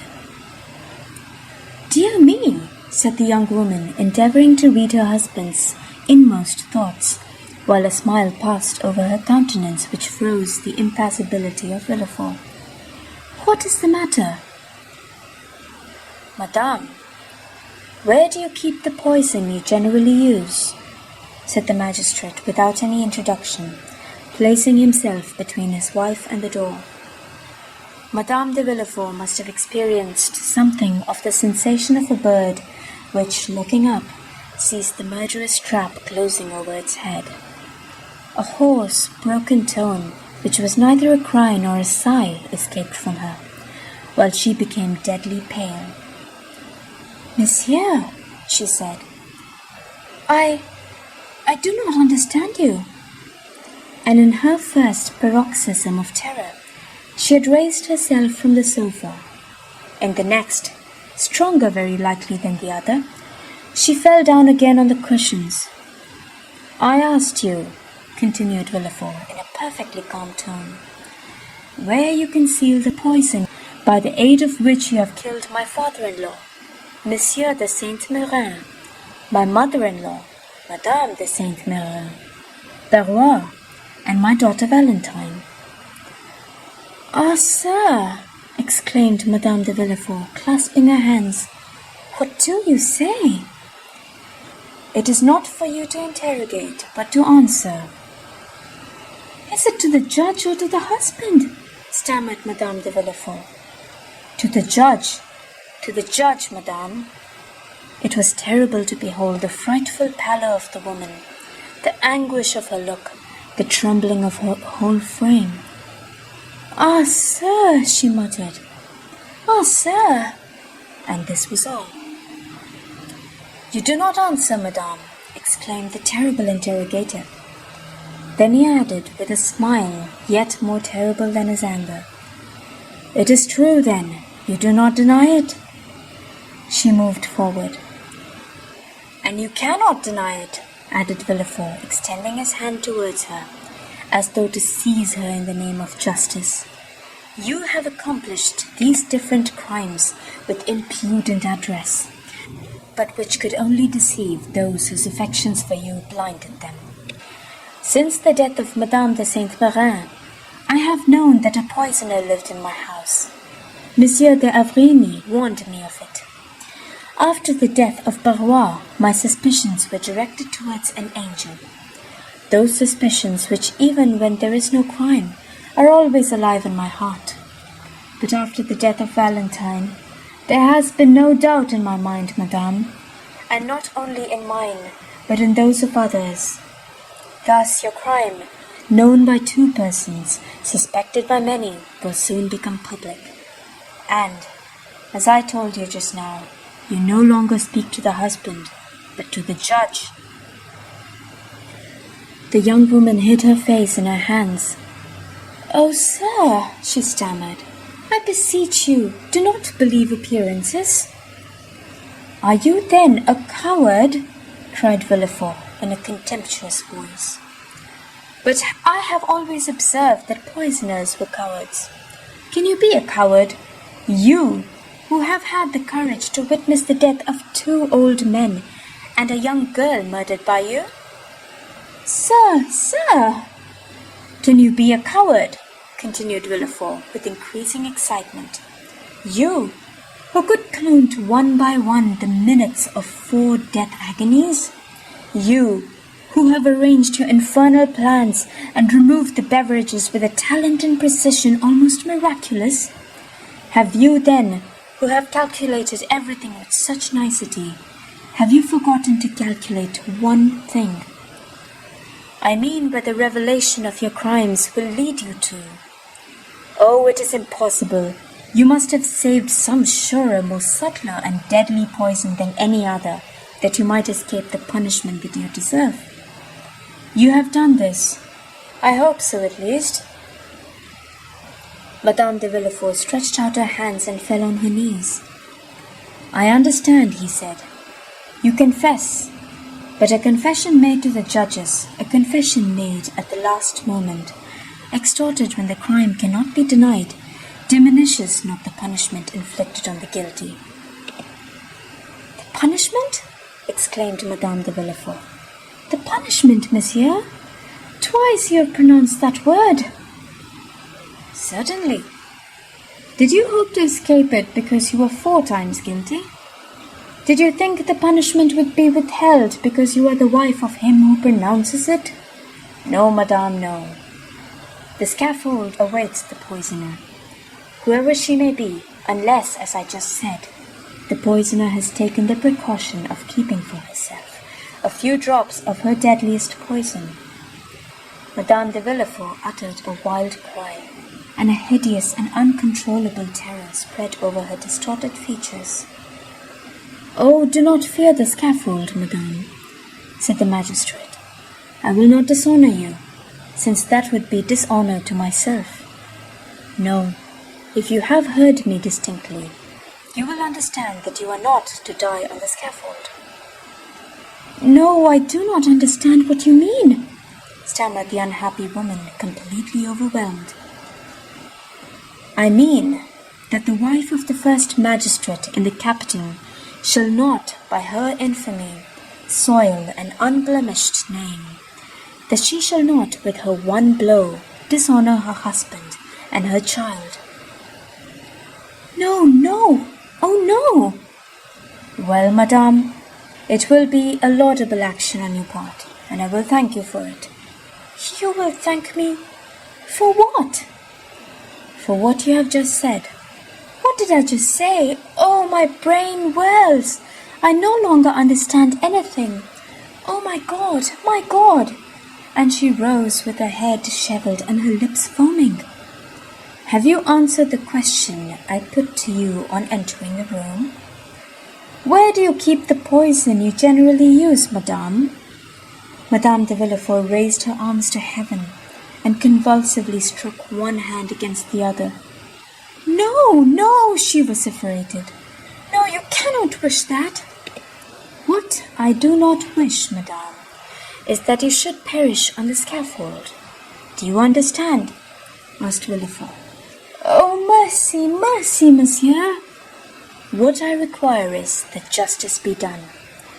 I am on the earth to punish, madame," he added, with a flaming glance. "Any other woman, were it the queen herself, I would send to the executioner. But to you I shall be merciful.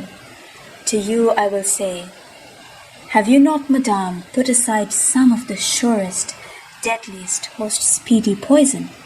"Oh, pardon me, sir, let me live." "She is cowardly," said Villefort. "Reflect that I am your wife." "You are a poisoner." In the name of heaven! No. In the name of the love you once bore me. No, no. In the name of our child. Ah, for the sake of our child, let me live. No, no, no. I tell you, one day, if I allow you to live, you will perhaps kill him as you have the others. I kill my boy, cried the distracted mother, rushing towards Williful. I kill my son? And a frightful, demoniac laugh filled the sentence, which was lost in a hoarse rattle. Madame de Villefort fell at her husband's feet. He approached her. Think of it, madame, he said. If on my return justice has not been satisfied, I will denounce you with my own mouth and arrest you with my own hands. She listened, panting, overwhelmed, crushed. Her eye alone lived and glared horribly. Do you understand me? He said. I am going down there to pronounce the sentence of death against a murderer. If I find you alive on my return, you shall sleep tonight in the conciergerie. Madame de Villefort sighed. Her nerves gave way and she sunk on the carpet. The king's attorney seemed to experience a sensation of pity. He looked upon her less severely, and bowing to her, said slowly, Farewell, madame, farewell. That farewell struck Madame de Villefort like the executioner's knife. She fainted. The procureur went out after having double locked the door. End of chapter 108.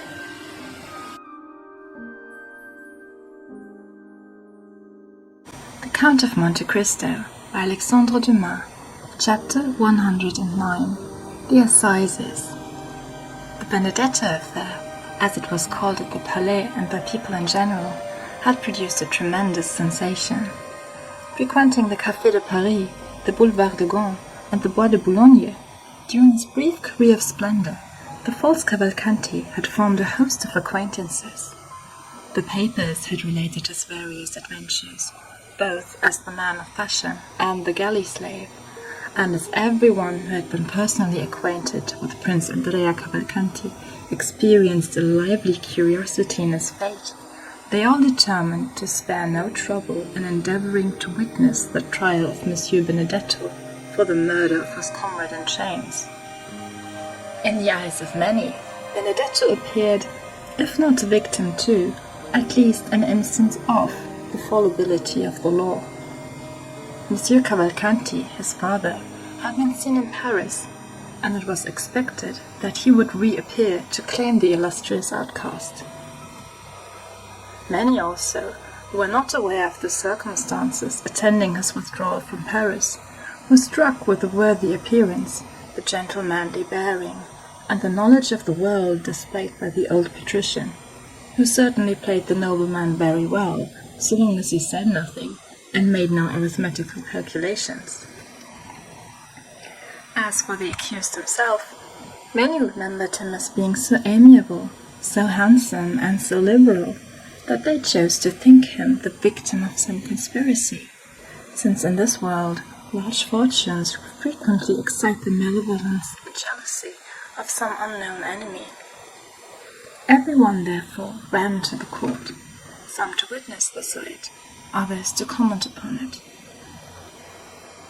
From 7 o'clock in the morning, a crowd was stationed at the iron gates, and an hour before the trial commenced, the hall was full of the privilege. Before the entrance of the magistrates, and indeed frequently afterwards, a court of justice, on days when some especial trial is to take place, resembles a drawing-room, where many persons recognize each other and converse if they can do so without losing their seats, or, if they are separated by too great a number of lawyers, communicate by signs. It was one of the magnificent autumn days which make amends for a short summer. The clouds which Monsieur de Villefort had perceived at sunrise had all disappeared as if by magic, and one of the softest and most brilliant days of September shone forth in all its splendor. Beauchamp, one of the kings of the press, and therefore claiming the right of were thrown everywhere, was eyeing everybody through his monocle. He perceived Chateau Renaud and Debray, who had just gained the good graces of a sergeant-at-arms, and who had persuaded the latter to let them stand before instead of behind him as they ought to have done. The worthy sergeant had recognized the minister's secretary and the millionaire, and by way of paying extra attention to his noble neighbors, promised to keep their places, while they paid a visit to Beauchamp. "Well," said Beauchamp, "we shall see our friend." "Yes, indeed," replied Debray. "That worthy prince. Deuce take those Italian princes. A man, too, who could boast of Dante for a genealogist, and could reckon back to the Divine Comedy." "The nobility of the robe," said Chateau Renaud phlegmatically. "He will be condemned, will he not?" asked Debray of Beauchamp. "My dear fellow, I think we should ask you that question. You know such news much better than we do. Did you see the president at the minister's last night?" "Yes." "What did he say?" "Something which will surprise you." "Oh, make haste and tell me then. It's a long time since that has happened."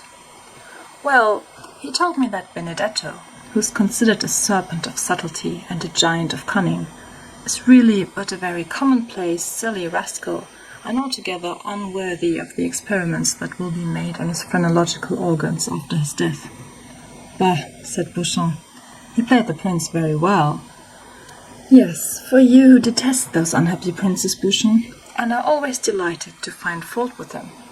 But not for me, who discovered gentlemen by instinct, and who sent out an aristocratic family like a very bloodhound of heraldry." "Then you never believed in the principality?" "Yes, in the principality, but not in the prince." "Not so bad," said Beauchamp. "Still, I assure you, he passed very well with many people.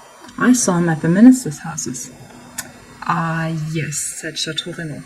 "The idea of thinking ministers understand anything about princes?"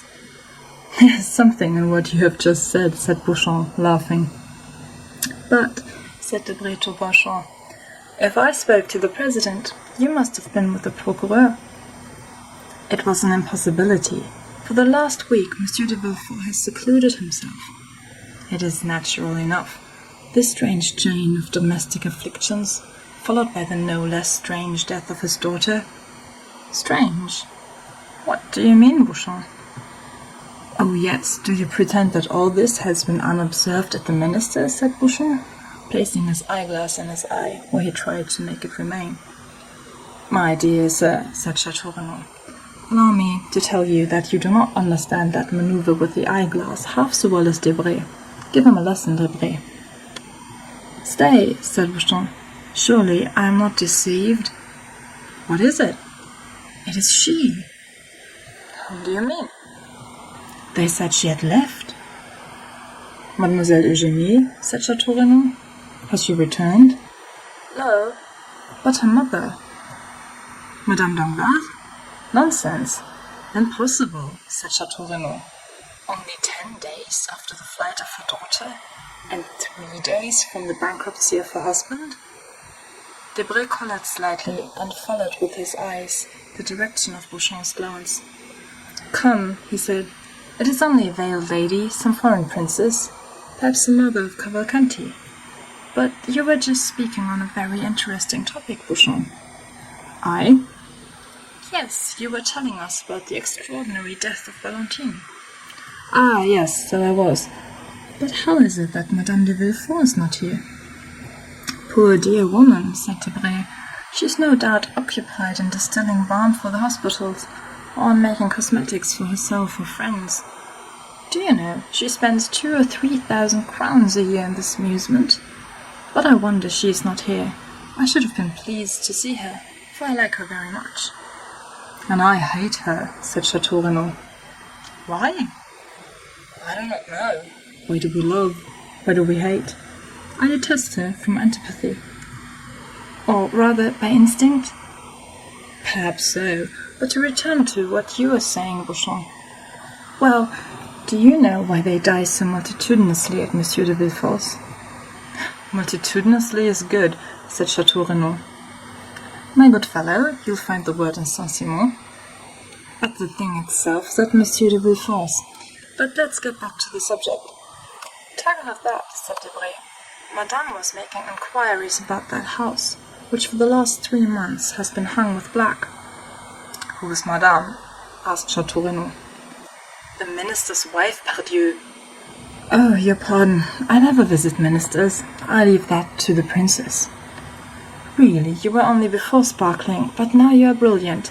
Take compassion on us, or, like Jupiter, you will wither us up. I will not speak again, said Chateau Renaud. Pray have compassion upon me. Do not take up every word I say. Come, let us endeavour to get to the end of our story, Bouchon. I told you that yesterday Madame made inquiries of me upon the subject. Enlighten me, and I will then communicate my information to her. Well, gentlemen, the reason people die so multitudinously, I like the word, at Monsieur de Villefort's is that there is an assassin in the house. The 2 young men shuddered, for the same idea had more than once occurred to them. And who is the assassin? They asked together. Young Edward.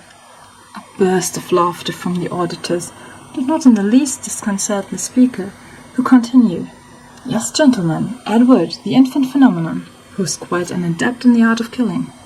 You are jesting. Not at all. I yesterday engaged a servant, who had just left Monsieur de Villefort. I intend sending him away tomorrow, for he eats so enormously, to make up for the fast imposed upon him by his terror in that house. Well, now listen. We are listening. It appears the child has obtained possession of a bottle containing some drug, which he every now and then uses against those who have displeased him. First, Monsieur and Madame de Saint-Méran incurred his displeasure, so he poured out 3 drops of his elixir. 3 drops were sufficient. Then followed Barrois, the old servant of Monsieur Noirtier, who sometimes rebuffed this little wretch. He therefore received the same quantity of the elixir. The same happened to Valentine, of whom he was jealous. He gave her the same dose as the others, and all was over for her, as well as the rest. Why, what nonsense are you telling us? Said Chateau Renaud. Yes, it is an extraordinary story, said Bouchon, is it not? That is absurd, said Debray. Ah, said Bouchon, you doubt me? Well, you can ask my servant, or rather him who will no longer be my servant tomorrow. It was the talk of the house. And this elixir, where is it? What is it? The child conceals it. But where did he find it? In his mother's laboratory. Does his mother, then, keep poisons in her laboratory? How can I tell? You're questioning me like a king's attorney. I only repeat what I have been told, and like my informant, I can do no more. The poor devil would eat nothing from fear. It is incredible. No, my dear fellow, it is not at all incredible. You saw the child pass through the Rue Richelieu last year, who amused himself with killing his brothers and sisters by sticking pins in their ears while they slept. The generation who follow us are very precocious. Come, Bouchon, said Chateau Renaud. I will bet anything you do not believe a word of all you have been telling us. I do not see the Count of Monte Cristo here. He is worn out, said Debray. Besides, he could not well appear in public, since he has been the dupe of the Cavalcanti who, it appears, presented themselves to him with false letters of credit, and cheated him out of 100,000 francs upon the hypothesis of this principality. By the way, Monsieur de Chateau Renaud, asked Bouchon, how's Morel? Ma foi, I have called 3 times without once seeing him.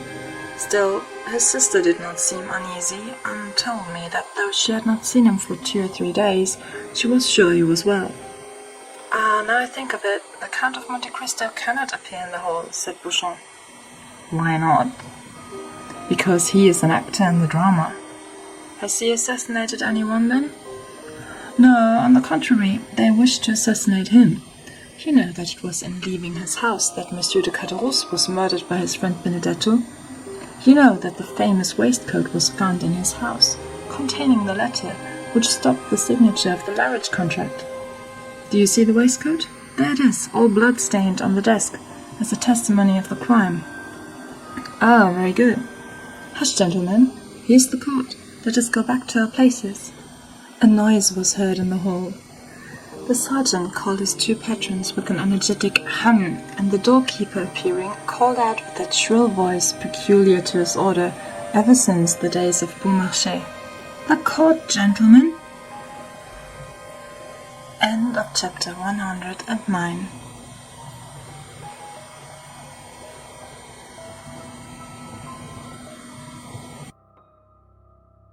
The Count of Monte Cristo by Alexandre Dumas. Chapter 110. The Indictment.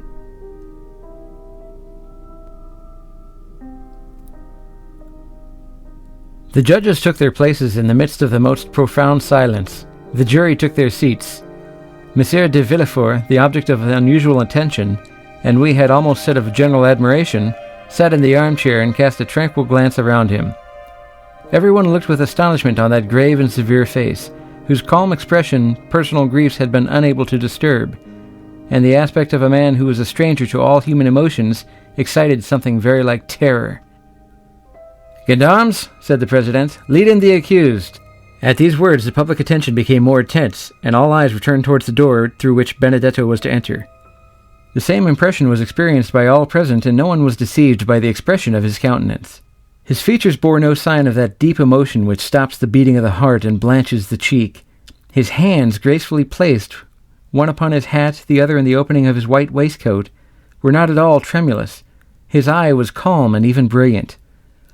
Scarcely had he entered the hall when he glanced at the whole body of magistrates and assistants. His eye rested longer on the president, and still more so on the king's attorney.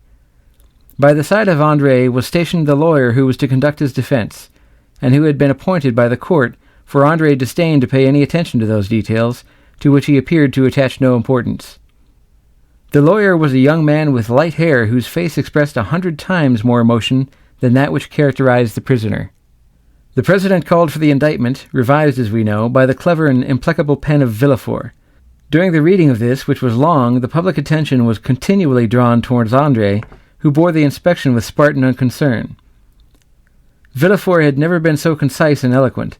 The crime was depicted in the most vivid colors, the former life of the prisoner, his transformation, a review of his life from the earliest period, were set forth with all the talent that a knowledge of human life could furnish to a mind like that of the procureur.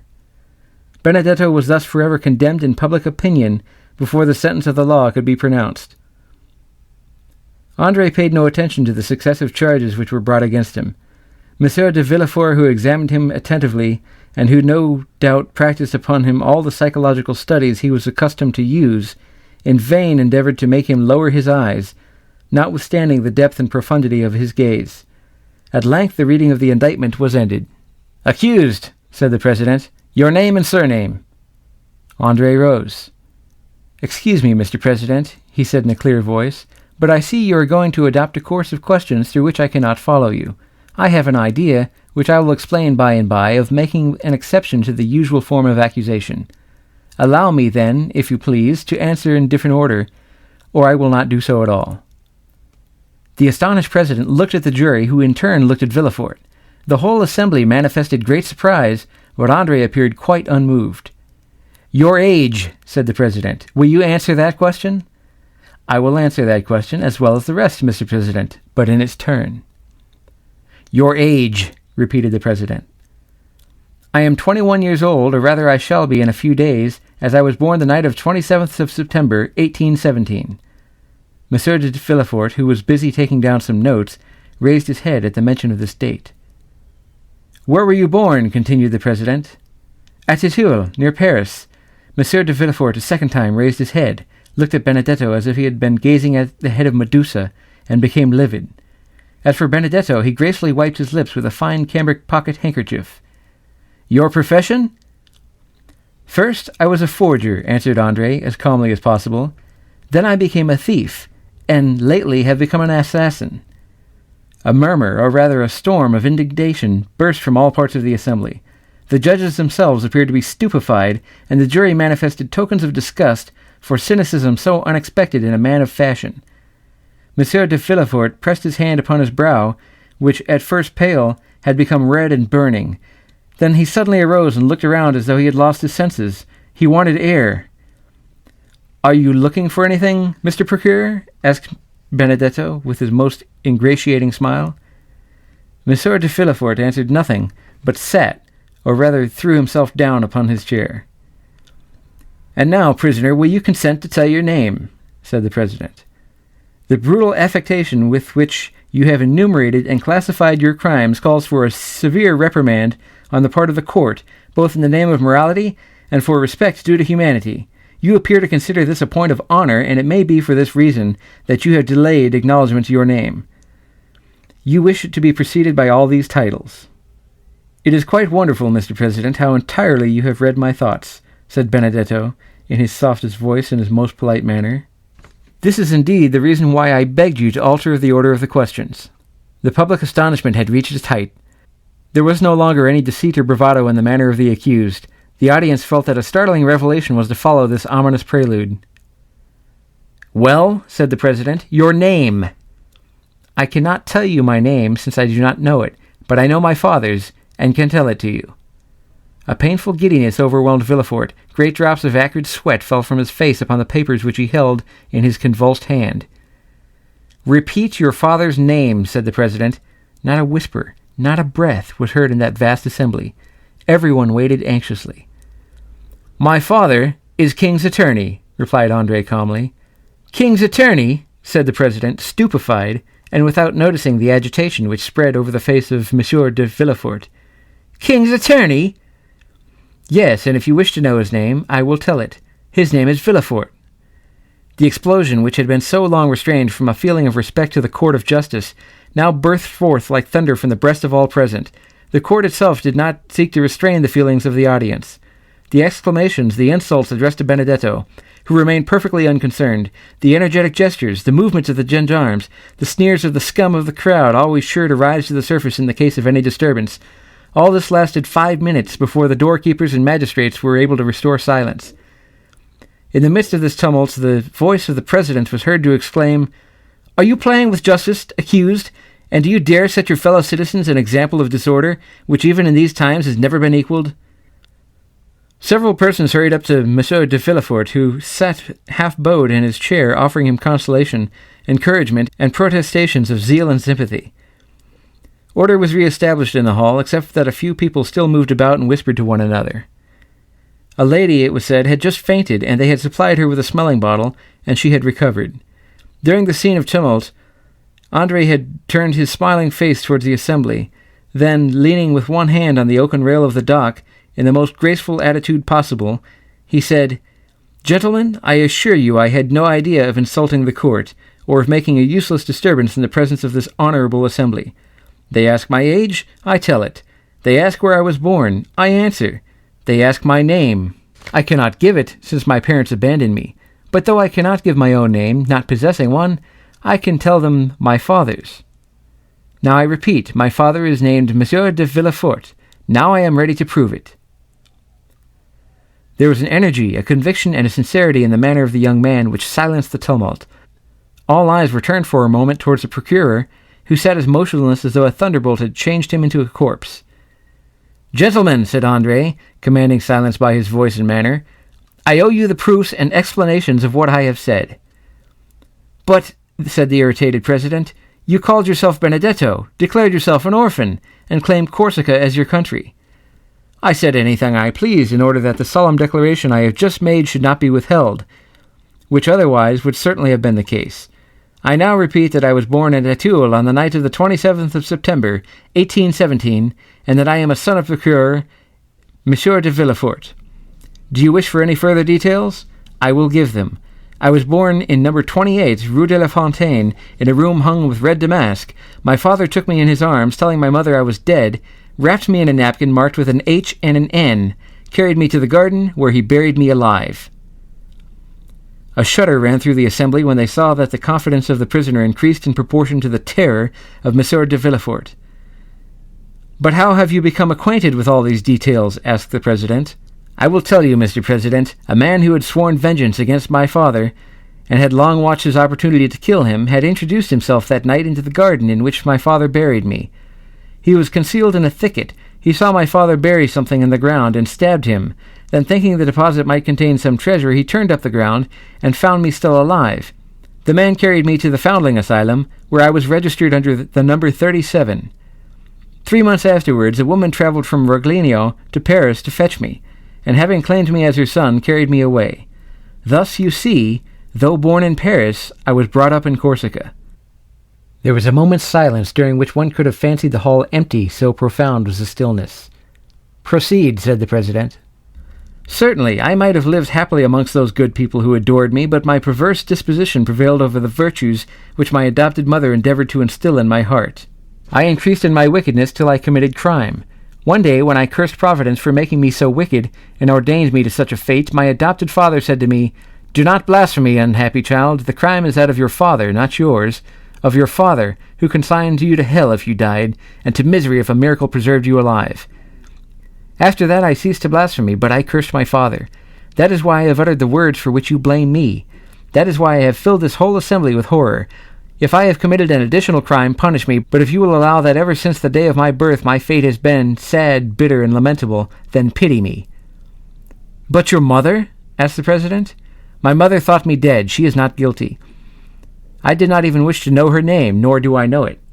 Just then a piercing cry, ended in a sob, burst from the center of the crowd, who encircled the lady who had before fainted, and who now fell into a violent fit of hysterics. She was carried out of the hall, the thick veil which concealed her face dropped off, and Madame Danglars was recognized. Notwithstanding his shattered nerves, the ringing sensation in his ears, and the madness which turned his brain, Villefort rose as he perceived her. "The proofs! The proofs!" said the President. "Remember, the tissue of horrors must be supported by the clearest proofs." "The proofs?" said Benedetto, laughing. "Do you want proofs?" "Yes." "Well, then look at Monsieur de Villefort, and then ask me for proofs." Everyone turned towards the procureur, who, unable to bear the universal gaze now riveted on him alone, advanced staggering into the midst of the tribunal, with his hair dishevelled and his face indented with the mark of his nails. The whole assembly uttered a long murmur of astonishment. "Father," said Benedetto, "I am asked for proofs. Do you wish me to give them?" "No, no, it is useless," stammered Monsieur de Villefort in a hoarse voice. "No, it is useless." "How useless?" cried the President. "What do you mean?" "I mean that I feel it is impossible to struggle against this deadly weight which crushes me. Gentlemen, I know I am in the hands of an avenging God. We need no proofs. Everything related to this young man is true." A dull, gloomy silence, like that which precedes some awful phenomena of nature, pervaded the assembly, who shuddered in dismay. "What, Monsieur de Villefort," cried the President, "do you yield to a hallucination? What, are you no longer in possession of your senses? This strange, unexpected, terrible accusation has disordered your reason. Come, recover." The procureur dropped his head. His teeth chattered like those of a man under a violent attack of fever, and yet he was deadly pale. "I am in possession of all my senses, sir," he said. "My body alone suffers, as you may suppose. I acknowledge myself guilty of all the young man has brought against me, and from this hour hold myself under the authority of the procureur who will succeed me." And as he spoke these words with a hoarse, choking voice, he staggered towards the door, which was mechanically opened by a doorkeeper. The whole assembly were dumb with astonishment at the revelation and confession which had produced a catastrophe so different from that which had been expected during the last fortnight by the Parisian world. "Well," said Beauchamp, "let them now say that drama is unnatural." "Ma foi," said Chateau Renaud, "I would rather end my career like Monsieur de Masorf. A pistol shot seems quite delightful compared with this catastrophe."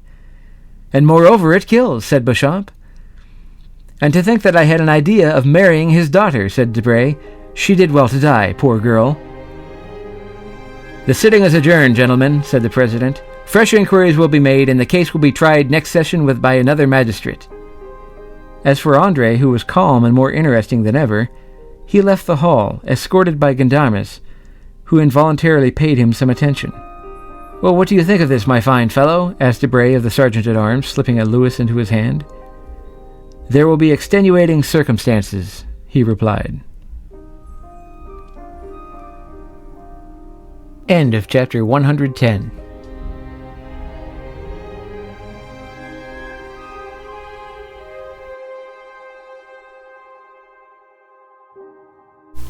The Count of Monte Cristo by Alexandre Dumas. Chapter 111. Expiation. Notwithstanding the density of the crowd, Monsieur de Villefort saw it open before him. There is something so awe-inspiring in great afflictions that even in the worst times the first emotion of a crowd has generally been to sympathize with the sufferer in a great catastrophe. Many people have been assassinated in a tumult, but even criminals have rarely been insulted during trial. Thus Villefort passed through the mass of spectators and officers of the Palais, and withdrew. Though he had acknowledged his guilt, he was protected by his grief. There are some situations which men understand by instinct, but which reason is powerless to explain. In such cases, the greatest poet is he who gives utterance to the most natural and vehement outburst of sorrow. Those who hear the bitter cry are as much impressed as if they listened to an entire poem, and when the sufferer is sincere, they are right in regarding his outburst as sublime. It would be difficult to describe the state of stupor in which Villefort left the Palais. Every pulse beat with feverish excitement, every nerve was strained, every vein swollen, and every part of his body seemed to suffer distinctly from the rest, thus multiplying his agony 1,000-fold. He made his way along the corridors through force of habit. He threw aside his magisterial robe, not out of deference to etiquette, but because it was an unbearable burden, a veritable garb of Nessus, insatiate in torture. Having staggered as far as the Rue Dauphine, he perceived his carriage, awoke his sleeping coachman by opening the door himself, threw himself on the cushions, and pointed towards the Faubourg Saint-Honoré. The carriage drove on. The weight of his fallen fortunes seemed suddenly to crush him. He could not foresee the consequences. He could not contemplate the future with the indifference of the hardened criminal, who merely faces a contingency already familiar. God was still in his heart. God, he murmured, not knowing what to say. God, God. Behind the event that had overwhelmed him, he saw the hand of God. The carriage rolled rapidly onward. Villefort, while turning restlessly on the cushions, felt something press against him. He put out his hand to remove the object. It was a fan which Madame de Villefort had left in the carriage.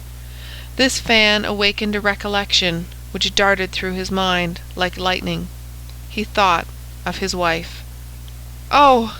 he exclaimed, as though a red-hot iron were piercing his heart. During the last hour, his own crime had alone been presented to his mind. Now another object, not less terrible, suddenly presented itself. His wife! He had just acted the inexorable judge with her. He had condemned her to death. And she, crushed by remorse, struck with terror, covered with the shame inspired by the eloquence of his irreproachable virtue. She, a poor, weak woman, without help or the power of defending herself against his absolute and supreme will. She might at that very moment, perhaps, be preparing to die. An hour had elapsed since her condemnation. At that moment, doubtless, she was recalling all her crimes to her memory. She was asking pardon for her sins. Perhaps she was even writing a letter imploring forgiveness from her virtuous husband, a forgiveness she was purchasing with her death. Villefort again groaned with anguish and despair. "Ah!" he exclaimed, "that woman became criminal only from associating with me. I carried the infection of crime with me, and she has caught it as she would the typhus fever, the cholera, the plague. And yet I have punished her. I have dared to tell her, I have, 'Repent and die.' But no, she must not die. She shall live, and with me.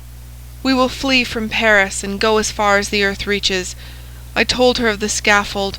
Oh, heavens! I forgot that it awaits me also. How could I pronounce that word? Yes, we will fly. I will confess all to her. I will tell her daily that I also have committed a crime. Oh, what an alliance! The tiger and the serpent, worthy wife of such as I am. She must live, that my infamy may diminish hers." And Villefort dashed open the window in front of the carriage. "Faster, faster!" he cried, in a tone which electrified the coachman. The horses, impelled by fear, flew towards the house. "Yes, yes," repeated Villefort, as he approached his home. "Yes, that woman must live. She must repent and educate my son, the sole survivor, with the exception of the indestructible old man, of the wreck of my house. She loves him. It was for his sake she has committed these crimes. We ought never to despair of softening the heart of a mother who loves her child. She will repent, and no one will know that she has been guilty. The events which have taken place in my house, though they now occupy the public mind, will be forgotten in time. Or if, indeed, a few enemies should persist in remembering them, why then I will add them to my list of crimes. What will it signify if 1, 2, or 3 more are added? My wife and child shall escape from this gulf, carrying treasures with them. She will live, and may yet be happy, since her child, in whom all her love is centered, will be with her. I shall have performed a good action, and my heart will be lighter." And the procureur breathed more freely than he had done for some time. The carriage stopped at the door of the house. Villefort leaped out of the carriage and saw that his servants were surprised at his early return. He could read no other expression on their features. Neither of them spoke to him. They merely stood aside to let him pass by, as usual, nothing more. As he passed by M. Noirtier's room, he perceived 2 figures through the half-open door, but he experienced no curiosity to know who was visiting his father. Anxiety carried him on further. "Come," he said, as he ascended the stairs leading to his wife's room. "Nothing is changed here." He then closed the door of the landing. "No one must disturb us," he said. "I must speak freely to her, accuse myself, and say—" He approached the door, touched the crystal handle, which yielded to his hand. "Not locked," he cried. "That is well." And he entered the little room in which Edward slept, for though the child went to school during the day, his mother could not allow him to be separated from her at night. With a single glance, Villefort's eye ran through the room. "Not here," he said. "Doubtless she is in her bedroom." He rushed towards the door, found it bolted, and stopped, shuddering. "Héloïse!" he cried. He fancied he heard the sound of a piece of furniture being removed. "Héloïse!" he repeated. "Who is there?" answered the voice of her he sought. He thought that voice more feeble than usual. "Open the door!" cried Villefort. "Open! It is I!" But notwithstanding this request, notwithstanding the tone of anguish in which it was uttered, the door remained closed. Villefort burst it open with a violent blow. At the entrance of the room which led to her boudoir, Madame de Villefort was standing erect, pale, her features contracted, and her eyes glaring horribly. "Héloïse! Héloïse!" he said. "What is the matter? Speak!" The young woman extended her stiff, white hands towards him. "It is done, monsieur," she said with a rattling noise, which seemed to tear her throat. "What more do you want?" And she fell full length on the floor. Villefort ran to her and seized her hand, which convulsively clasped a crystal bottle with a golden stopper.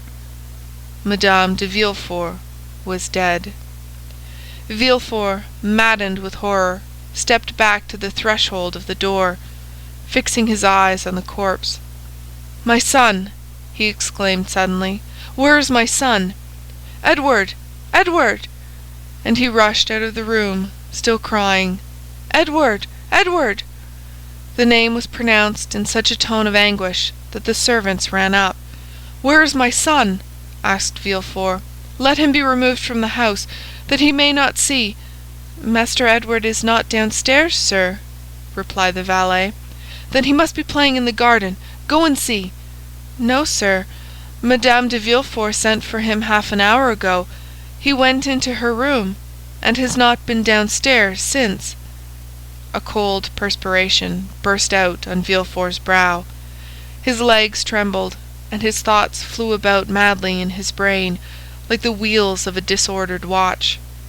"In Madame de Villefort's room," he murmured, and slowly returned, with one hand wiping his forehead, and with the other supporting himself against the wall. To enter the room, he must again see the body of his unfortunate wife. To call Edward, he must reawaken the echo of that room, which now appeared like a sepulchre. To speak seemed like violating the silence of the tomb.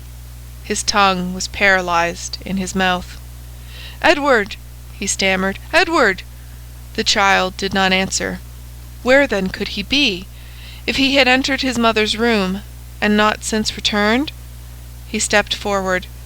The corpse of Madame de Villefort was stretched across the doorway, leading to the room in which Edward must be.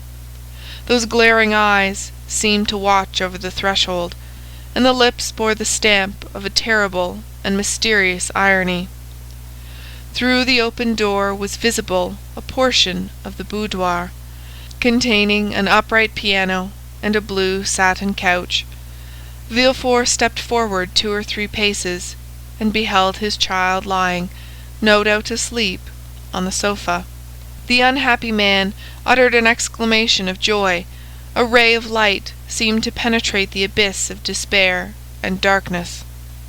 He had only to step over the corpse, enter the boudoir, take the child in his arms, and flee far, far away. Villefort was no longer the civilized man. He was a tiger hurt unto death, gnashing his teeth in his wound. He no longer feared realities, but phantoms. He leaped over the corpse as if it had been a burning brazier. He took the child in his arms, embraced him, shook him, called him, but the child made no response.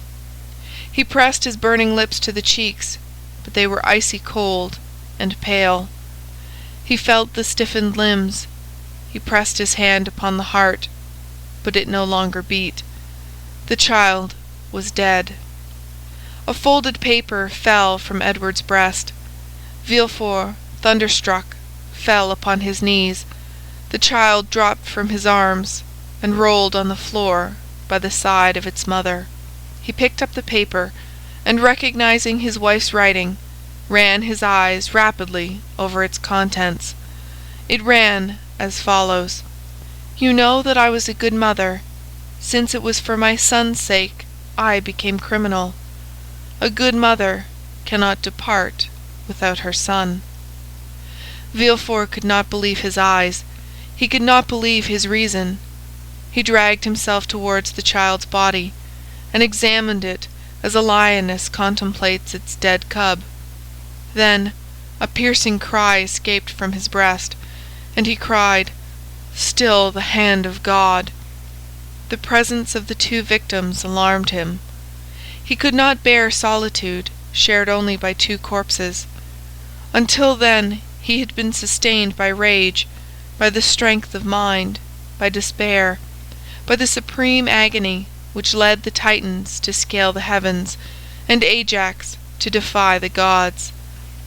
He now arose, his head bowed beneath the weight of grief, and, shaking his damp, dishevelled hair, he who had never felt compassion for anyone determined to seek his father, that he might have someone to whom he could relate his misfortunes, someone by whose side he might weep. He descended the little staircase with which we are acquainted, and entered Noirtier's room. The old man appeared to be listening attentively and as affectionately as his infirmities would allow to the Abbé Busoni, who looked cold and calm as usual. Villefort, perceiving the abbé, passed his hand across his brow. He recollected the call he had made upon him after the dinner at Auteuil, and then the visit the abbé had himself paid to his house on the day of Valentine's death. "You here, sir!" he exclaimed. "Do you, then, never appear but to act as an escort to death?" Busoni turned around, and perceiving the excitement depicted on the magistrate's face, the savage lustre of his eyes, he understood that the revelation had been made at the assizes. But beyond this he was ignorant. "I came to pray over the body of your daughter." "And now why are you here?" "I come to tell you that you have sufficiently repaid your debt, and that from this moment I will pray to God to forgive you, as I do." "Good heavens!" exclaimed Villefort, stepping back fearfully. "Surely that is not the voice of the Abbé Busoni." "No." The abbé threw off his wig, shook his head, and his hair, no longer confined, fell in black masses around his manly face. "It is the face of the Count of Monte Cristo!" exclaimed the procureur, with a haggard expression. "You are not exactly right, Monsieur Procureur. You must go farther back. That voice, where did I first hear it?" "You heard it for the first time at Marseilles, 23 years ago, the day of your marriage with Mademoiselle de Saint Méran. Refer to your papers." "You are not Busoni? You are not Monte Cristo? Oh, heavens! You are, then, some secret, implacable, and mortal enemy. I must have wronged you in some way at Marseilles. Oh, woe to me! Yes, you are now on the right path," said the count, crossing his arms over his broad chest. "Search, search." "But what have I done to you?" exclaimed Villefort, whose mind was balancing between reason and insanity, in that cloud which is neither a dream nor reality. "What have I done to you? Tell me, then. Speak." "You condemned me to a horrible, tedious death. You killed my father. You deprived me of liberty, of love, and happiness." "Who are you, then? Who are you?" "I am the spectre of a wretch you buried in the dungeons of the Château d'If. God gave that spectre the form of the Count of Monte Cristo when he at length issued from his tomb, enriched him with gold and diamonds, and led him to you." "Ah, I recognize you! I recognize you!" exclaimed the king's attorney. "You are—" "I am Edmond Dantès." "You are Edmond Dantès!" cried Villefort, seizing the count by the wrist. "Then come here!" And up the stairs he dragged Monte Cristo, who, ignorant of what had happened, followed him in astonishment, foreseeing some new catastrophe. "There, Edmond Dantès," he said, pointing to the bodies of his wife and child. "See, are you well avenged?" Monte Cristo became pale at this horrible sight. He felt that he had passed beyond the bounds of vengeance, and that he could no longer say, "God is for and with me." With an expression of indescribable anguish, he threw himself upon the body of the child, reopened its eyes, felt its pulse, and then rushed with him into Valentine's room, of which he double-locked the door. "My child!" cried Villefort. "He carries away the body of my child! Oh, curses, woe, death to you!" as he tried to follow Monte Cristo. But as though in a dream, he was transfixed to the spot. His eyes glared as though they were starting through the sockets. He gripped the flesh on his chest until his nails were stained with blood. The veins of his temples swelled and boiled as though they would burst their narrow boundary, and deluge his brain with living fire. This lasted several minutes, until the frightful overturn of reason was accomplished.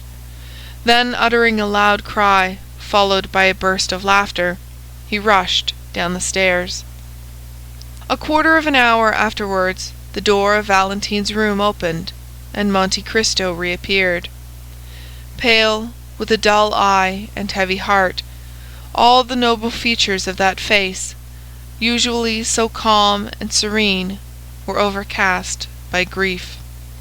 In his arms he held the child, whom no skill had been able to recall to life. Bending on one knee, he placed it reverently by the side of its mother, with its head upon her breast. Then, rising, he went out, and meeting a servant on the stairs, he asked, "Where is Monsieur de Villefort?" The servant, instead of answering, pointed to the garden. Monte Cristo ran down the steps, and advancing towards the spot designated, beheld Villefort, encircled by his servants, with a spade in his hand, and digging the earth with fury. "It is not here!" he cried. "It is not here!" And then he moved farther on, and began again to dig. Monte Cristo approached him, and said in a low voice, with an expression almost humble, "Sir, you have indeed lost a son." But Villefort interrupted him. He had neither listened nor heard. "Oh, I will find it," he cried. "You may pretend he is not here, but I will find him, though I dig forever." Monte Cristo drew back in horror. "Oh," he said, "he is mad." And as though he feared that the walls of the accursed house would crumble around him, he rushed into the street, for the first time doubting whether he had the right to do as he had done. "Oh, enough of this, enough of this!" he cried. "Let me save the last." On entering his house, he met Morel, who wandered about like a ghost, awaiting the heavenly mandate for return to the tomb. "Prepare yourself, Maximilien," he said with a smile. "We leave Paris tomorrow." "Have you nothing more to do there?" asked Morel. "No," replied Monte Cristo. "God grant I may not have done too much already." The next day they indeed left, accompanied only by Baptistin. Haydée had taken away Ali, and Bertuccio remained with Noirtier. End of chapter 111.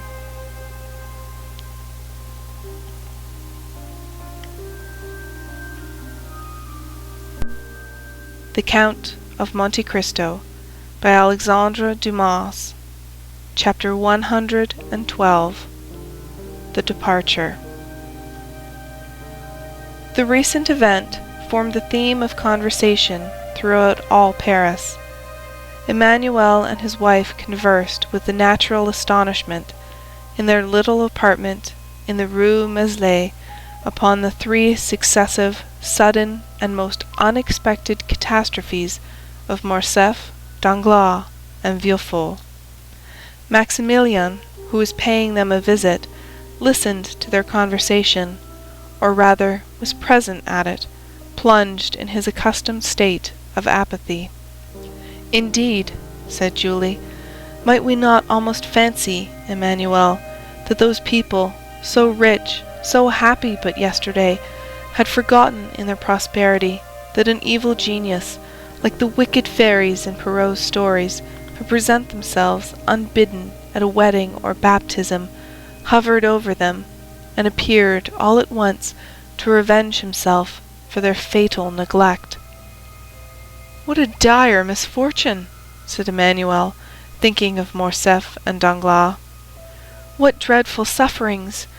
said Julie, remembering Valentine, but whom, with a delicacy natural to women, she did not name before her brother.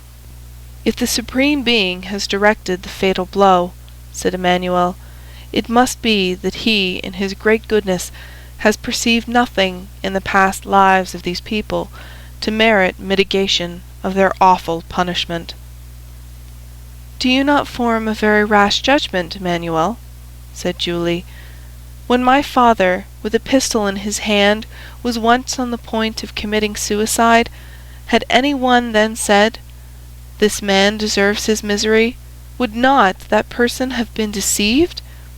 Yes, but your father was not allowed to fall. a being was commissioned to arrest the fatal hand of death about to descend on him. Emmanuel had scarcely uttered these words when the sound of the bell was heard, the well-known signal given by the porter that a visitor had arrived. Nearly at the same instant the door was opened, and the Count of Monte Cristo appeared on the threshold. The young people uttered a cry of joy, while Maximilian raised his head, but let it fall again immediately. "Maximilian," said the Count, without appearing to notice the different impressions which his presence produced on the little circle, "I come to seek you." "To seek me?" repeated Morel, as if awakening from a dream. "Yes," said Monte Cristo. "Had it not been agreed that I should take you with me? And did I not tell you yesterday to prepare for departure?" "I am ready," said Maximilian. "I came expressly to wish them farewell." "Whither are you going, Count?" asked Julie. "In the first instance to Marseille, madame." "To Marseille!" exclaimed the young couple. "Yes, and I take your brother with me." "Oh, Count," said Julie, "will you restore him to us cured of his melancholy?" Morel turned away to conceal the confusion of his countenance. "You perceive, then, that he is not happy?" said the Count. "Yes," replied the young woman, "and fear much that he finds our home but a dull one." "I will undertake to divert him," replied the Count. "I am ready to accompany you, sir," said Maximilian. "Adieu, my kind friends. Emmanuel, Julie, farewell." "How farewell?" exclaimed Julie. "Do you leave us thus, so suddenly, without any preparations for your journey, without even a passport?" "Needless delays but increase the grief of parting," said Monte Cristo, "and Maximilian has doubtless provided himself with everything requisite. At least, I advised him to do so." "I have a passport, and my clothes are ready packed," said Morel in his tranquil but mournful manner. "Good," said Monte Cristo, smiling. "In these prompt arrangements we recognize the order of a well-disciplined soldier." "And you leave us," said Julie, "at a moment's warning? You do not give us a day, no, not even an hour before your departure?" "My carriage is at the door, madame, and I must be in Rome in 5 days." "But does Maximilian go to Rome?" exclaimed Emmanuel. "I am going wherever it may please the Count to take me," said Morel, with a smile full of grief. "I am under his orders for the next month." "Oh, heavens, how strangely he expresses himself, Count," said Julie. "Maximilian goes with me," said the Count, in his kindest and most persuasive manner. "Therefore do not make yourself uneasy on your brother's account. Once more, farewell, my dear sister. Emmanuel, adieu," Morel repeated. "His carelessness and indifference touch me to the heart," said Julie. "Oh, Maximilian, Maximilian, you are certainly concealing something from us." "Pshaw!" said Monte Cristo. "You will see him return to you gay, smiling, and joyful." Maximilian cast a look of disdain, almost of anger, on the Count. "We must leave you," said Monte Cristo. "Before you quit us, Count," said Julie, "will you permit us to express to you all that the other day—" "Madame," interrupted the Count, taking her 2 hands in his, "all that you could say in words would never express what I read in your eyes. The thoughts of your heart are fully understood by mine. Like benefactors in romances, I should have left you without seeing you again. But that would have been a virtue beyond my strength, because I am a weak and vain man, fond of the tender, kind, and thankful glances of my fellow creatures. On the eve of departure, I carry my egotism so far as to say, do not forget me, my kind friends, for probably you will never see me again." "Never see you again!" exclaimed Emmanuel, while 2 large tears rolled down Julie's cheeks. "Never behold you again? It is not a man, then, but some angel that leaves us. and this angel is on the point of returning to heaven, after having appeared on earth to do good." "Say not so," quickly returned Monte Cristo. "Say not so, my friends. Angels never err. Celestial beings remain where they wish to be. Fate is not more powerful than they. It is they who, on the contrary, overcome fate. No, Emmanuel, I am but a man, and your admiration is as unmerited as your words are sacrilegious." And pressing his lips on the hand of Julie, who rushed into his arms, he extended his other hand to Emmanuel, then tearing himself from this abode of peace and happiness, he made a sign to Maximilian, who followed him passively, with the indifference which had been perceptible in him ever since the death of Valentine had so stunned him. "Restore my brother to peace and happiness," whispered Julie to Monte Cristo, and the Count pressed her hand in reply, as he had done 11 years before on the staircase leading to Morel's study. "You still confide, then, in Sinbad the sailor?" asked he, smiling. "Oh, yes," was the ready answer. "Well, then, sleep in peace, and put your trust in heaven." As we have before said, the post-chaise was waiting. 4 powerful horses were already pawing the ground with impatience, while Ali, apparently just arrived from a long walk, was standing at the foot of the steps, his face bathed in perspiration. "Well?" asked the Count in Arabic. "Have you been to see the old man?" Ali made a sign in the affirmative. "And have you placed the letter before him, as I ordered you to do?" The slave respectfully signalized that he had. "And what did he say, or rather do?" Ali placed himself in the light, so that his master might see him distinctly, and then, imitating in his intelligent manner the countenance of the old man, he closed his eyes, as Noirtier was in the custom of doing when saying yes. "Good, he accepts," said Monte Cristo. "Now let us go." These words had scarcely escaped him when the carriage was on its way, and the feet of the horses struck a shower of sparks from the pavement. Maximilian settled himself in his corner without uttering a word. Half an hour had passed when the carriage stopped suddenly. The Count had just pulled the silken check-string which was fastened to Ali's finger. The Nubian immediately descended and opened the carriage door. It was a lovely starlight night. They had just reached the top of the hill Villejuif, from whence Paris appears like a sombre sea tossing its millions of phosphoric waves into light, waves indeed more noisy, more passionate, more changeable, more furious, more greedy than those of the tempestuous ocean, waves which never rest as those of the sea sometimes do, waves ever dashing, ever foaming, ever engulfing what falls within their grasp. The Count stood alone, and at a sign from his hand the carriage went on for a short distance. With folded arms he gazed for some time upon the great city. When he had fixed his piercing look on this modern Babylon, which equally engages the contemplation of the religious enthusiast, the materialist, and the scoffer, "Great city," murmured he, inclining his head and joining his hands as if in prayer. "Less than 6 months have elapsed since first I entered thy gates. I believe that the Spirit of God led my steps to thee, and that he also enables me to quit thee in triumph.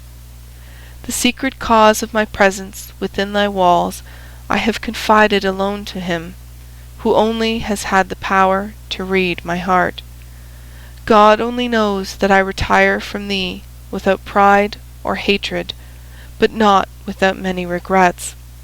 He only knows that the power confided to me has never been made subservient to my personal good or to any useless cause. O great city, it is in thy palpitating bosom that I have found that which I sought. Like a patient miner, I have dug deep into thy very entrails to root out evil thence. Now my work is accomplished, my mission is terminated. Now thou canst neither afford me pain nor pleasure. Adieu, Paris, adieu." His look wandered over the vast plain like that of some genius of the night. He passed his hand over his brow, got into the carriage, the door was closed on him, and the vehicle quickly disappeared down the other side of the hill in a whirlwind of noise and dust. 10 leagues were passed, and not a single word was uttered. Morel was dreaming, and Monte Cristo was looking at the dreamer. "Morel," said the Count to him at length, "do you repent having followed me?" "No, Count, but to leave Paris." "If I thought happiness might await you in Paris, Morel, I would have left you there. Valentine reposes within the walls of Paris, and to leave Paris is like losing her a second time." "Maximilian," said the Count, "the friends that we have lost do not repose in the bosom of the earth, but are buried deep in our hearts, and it has been thus ordained that we may always be accompanied by them. I have 2 friends who in this way never depart from me, the one who gave me being, and the other who conferred knowledge and intelligence on me. Their spirits live in me. I consult them when doubtful, and if I ever do any good, it is due to their beneficent counsels. Listen to the voice of your heart, Morel, and ask it whether you ought to preserve this melancholy exterior towards me." "My friend," said Maximilian, "the voice of my heart is very sorrowful, and promises me nothing but misfortune. It is the way of weakened minds to see everything through a black cloud. The soul forms its own horizons. Your soul is darkened, and consequently the sky of the future appears stormy and unpromising." "That may possibly be true," said Maximilian, and he again subsided into his thoughtful mood. The journey was performed with that marvellous rapidity which the unlimited power of the Count ever commanded. Towns fled from them like shadows on their path, and trees shaken by the first winds of autumn seemed like giants madly rushing on to meet them, and retreating as rapidly when once reached. The following morning they arrived at Châlons, where the Count's steamboat waited for them. Without the loss of an instant, the carriage was placed on board, and the 2 travellers embarked without delay. The boat was built for speed. Her 2 paddle wheels were like 2 wings with which she skimmed the water like a bird. Morel was not insensible to that sensation of delight which is generally experienced in passing rapidly through the air, and the wind which occasionally raised the hair from his forehead seemed on the point of dispelling momentarily the clouds collected there. As the distance increased between the travellers and Paris, almost superhuman serenity appeared to surround the Count. He might have been taken for an exile about to revisit his native land. Ere long Marseille presented herself to view. Marseille, white, fervid, full of life and energy. Marseille, the younger sister of Tyre and Carthage, and successor to them in the empire of the Mediterranean. Marseille, old, yet always young. Powerful memories were stirred within them by the sight of the Round Tower, Fort St. Nicholas, the City Hall designed by Puget, the port with its brick quays where they had both played in childhood, and it was with one accord that they stopped on the Canebière. A vessel was setting sail for Algiers, on board of which the bustle usually attending departure prevailed. The passengers and their relations crowded on the deck, friends taking a tender but sorrowful leave of each other, some weeping, others noisy in their grief, the whole forming a spectacle that might be exciting even to those who witnessed similar sights daily, but which had no power to disturb the current of thought that had taken possession of the mind of Maximilian from the moment he had set foot on the broad pavement of the quay. "Here," said he, leaning heavily on the arm of Monte Cristo, "here is the spot where my father stopped, when the Pharaon entered the port. It was here that the good old man, whom you saved from death and dishonor, threw himself into my arms. I yet feel his warm tears on my face, and his were not the only tears shed, for many who witnessed our meeting wept also." Monte Cristo gently smiled and said, "I was there," at the same time pointing to the corner of a street.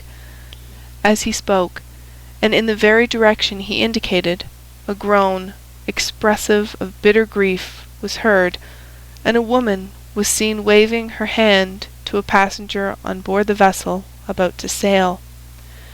Monte Cristo looked at her with an emotion that must have been remarked by Morrel had not his eyes been fixed on the vessel. "Oh, heavens!" exclaimed Morrel. "I do not deceive myself. That young man who is waving his hat, that youth in the uniform of a lieutenant, is Albert de Morcerf." "Yes," said Monte Cristo, "I recognized him." "How so? You were looking the other way." The count smiled, as he was in the habit of doing when he did not want to make any reply, and he again turned towards the veiled woman, who soon disappeared at the corner of the street. Turning to his friend, "Dear Maximilian," said the count, "have you nothing to do in this land?" "I have to weep over the grave of my father," replied Morrel in a broken voice. "Well then, go. Wait for me there, and I will soon join you." "You leave me, then?" "Yes. I also have a pious visit to pay." Morrel allowed his hand to fall into that which the count extended to him. Then, with an inexpressibly sorrowful inclination of the head, he quitted the count and bent his steps to the east of the city. Monte Cristo remained on the same spot until Maximilian was out of sight. He then walked slowly toward the Allée de Meilhan to seek out a small house with which our readers were made familiar at the beginning of this story. It yet stood under the shade of the fine avenue of lime trees, which forms one of the most frequent walks of the idlers of Marseille, covered by an immense vine, which spreads its aged and blackened branches over the stone front, burned yellow by the ardent sun of the south. 2 stone steps, worn away by the friction of many feet, led to the door, which was made of 3 planks. The door had never been painted or varnished, so great cracks yawned in it during the dry season to close again when the rains came on. The house, with all its crumbling antiquity and apparent misery, was yet cheerful and picturesque. It was the same that old Dantès formerly inhabited, the only difference being that the old man occupied merely the garret, while the whole house was now placed at the command of Mercédès by the count. The woman whom the count had seen leave the ship with so much regret entered this house. She had scarcely closed the door after her when Monte Cristo appeared at the corner of a street, so that he found and lost her again almost at the same instant.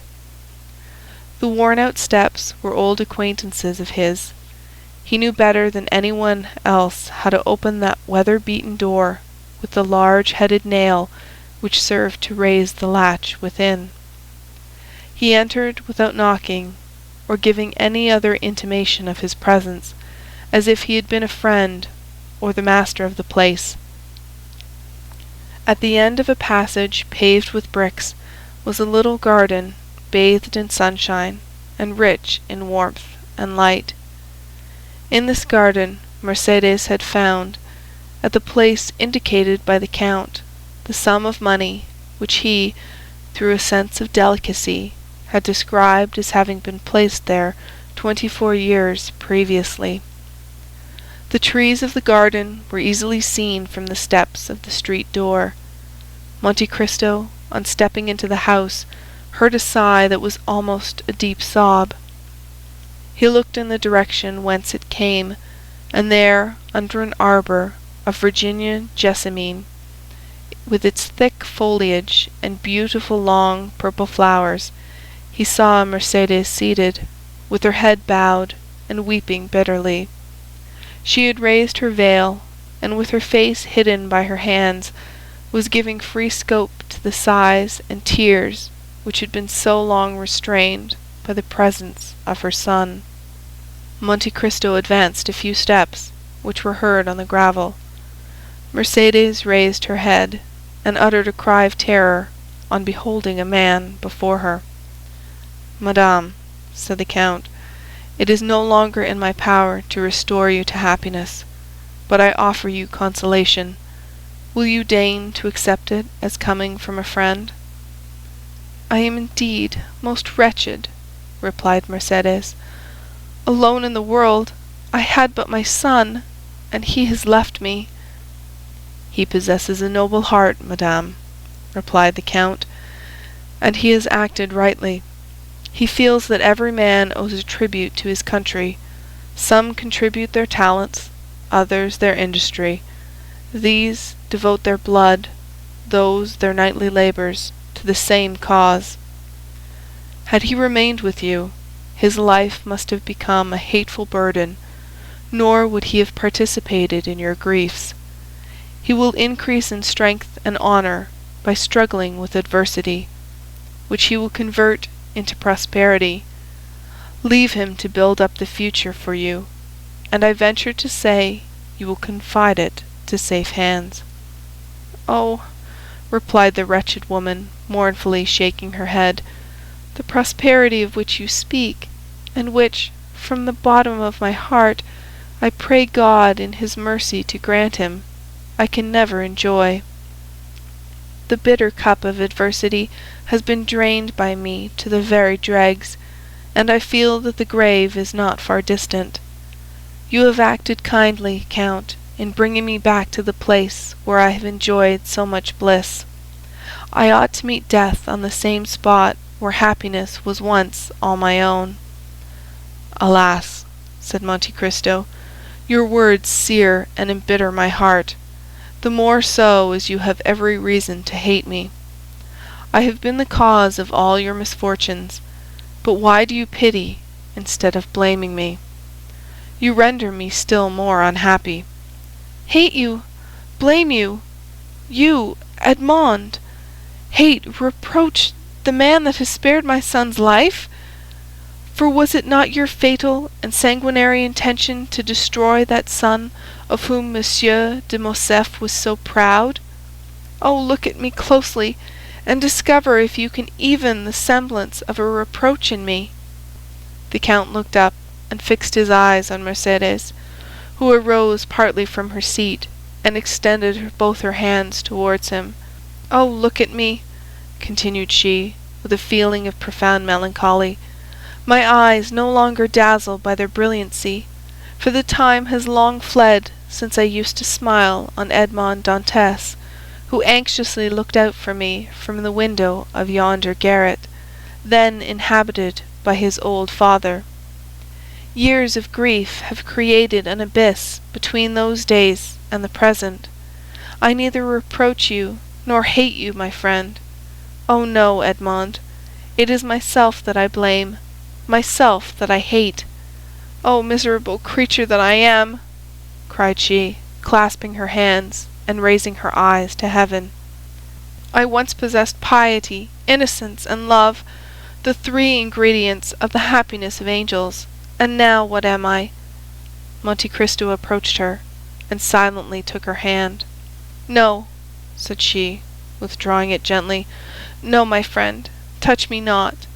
You have spared me, yet of all those who have fallen under your vengeance, I was the most guilty.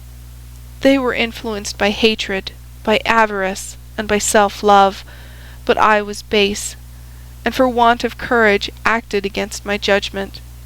Nay, do not press my hand, Edmond.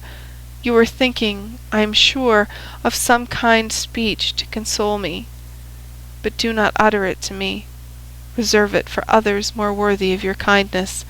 See," and she exposed her face completely to view, "see, misfortune has silvered my hair. My eyes have shed so many tears that they are encircled by a rim of purple, and my brow is wrinkled. You, Edmond, on the contrary, you are still young, handsome, dignified. It is because you have had faith, because you have had strength, because you have had trust in God, and God has sustained you. But as for me, I have been a coward. I have denied God, and He has abandoned me." Mercedes burst into tears. Her woman's heart was breaking under its load of memories. Monte Cristo took her hand and imprinted a kiss on it, but she herself felt that it was a kiss of no greater warmth than he would have bestowed on the hand of some marble statue of a saint. "It often happens," continued she, "that a first fault destroys the prospects of a whole life. I believed you dead. Why did I survive you? What good has it done me to mourn for you eternally in the secret recesses of my heart, only to make a woman of 39 look like a woman of 50? Why, having recognized you, and I the only one to do so, why was I able to save my son alone? Ought I not also to have rescued the man that I had accepted for a husband, guilty though he were? Yet I let him die. What do I say? O merciful heavens, was I not accessory to his death by my supine insensibility, by my contempt for him, not remembering, or not willing to remember, that it was for my sake he had become a traitor and a perjurer? In what I am benefited by accompanying my son so far, since I now abandon him and allow him to depart alone to the baneful climate of Africa? Oh, I have been base, cowardly, I tell you. I have abjured my affections, and like all renegades, I am of evil omen to those who surround me." "No, Mercedes," said Monte Cristo, "no, you judge yourself with too much severity. You are a noble-minded woman, and it was your grief that disarmed me. Still, I was but an agent, led on by an invisible and offended deity, who chose not to withhold the fatal blow that I was destined to hurl. I take that God to witness, at whose feet I have prostrated myself daily for the last 10 years, that I would have sacrificed my life to you, and with my life the projects that were indissolubly linked with it. But, and I say it with some pride, Mercedes, God needed me, and I lived. Examine the past and the present, and endeavor to dive into futurity, and then say whether I am not a divine instrument.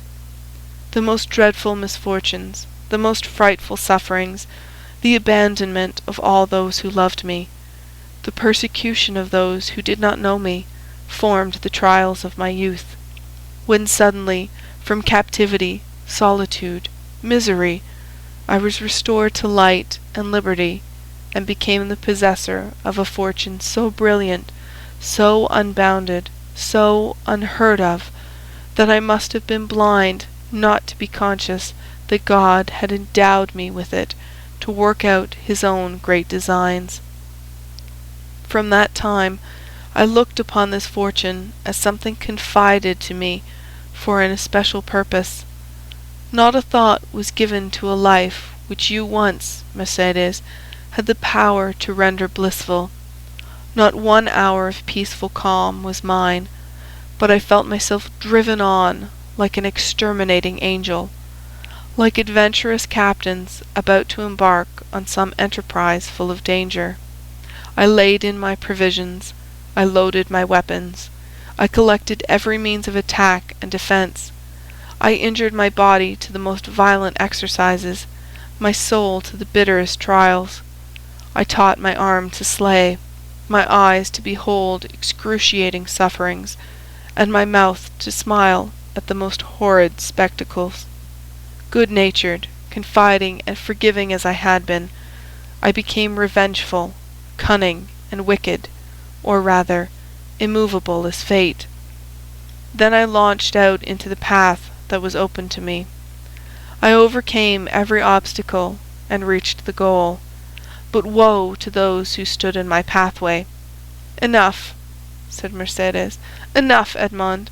Believe me that she who alone recognized you has been the only one to comprehend you, and had she crossed your path, and you had crushed her like glass, still, Edmond, still she must have admired you. Like the gulf between me and the past, there is an abyss between you, Edmond, and the rest of mankind.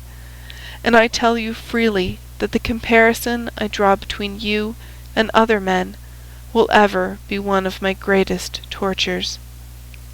No, there is nothing in the world to resemble you in worth and goodness, but we must say farewell, Edmond, and let us part. Before I leave you, Mercédès, have you no request to make? Said the Count. I desire but one thing in this world, Edmond, the happiness of my son. Pray to the Almighty to spare his life, and I will take upon myself to promote his happiness. Thank you, Edmond. But have you no request to make for yourself, Mercédès? For myself, I want nothing. I live, as it were, between two graves. One is that of Edmond Dantès, lost to me long, long since. He had my love. That word ill becomes my faded lip now, but it is a memory dear to my heart, and one that I would not lose for all that the world contains. The other grave is that of the man who met his death from the hand of Edmond Dantès. I approve of the deed, but I must pray for the dead. Your son shall be happy, Mercédès, repeated the Count. Then I shall enjoy as much happiness as this world can possibly confer. But what are your intentions? To say that I shall live here, like the Mercédès of other times, gaining my bread by labor, would not be true, nor would you believe me. I have no longer the strength to do anything but to spend my days in prayer. However, I shall have no occasion to work, for the little sum of money buried by you, and which I found in the place you mentioned, will be sufficient to maintain me. Rumor will probably be busy respecting me, my occupations, my manner of living. That will signify but little. Mercédès, said the Count, I do not say it to blame you, but you made an unnecessary sacrifice in relinquishing the whole of the fortune amassed by Monsieur de Morcerf.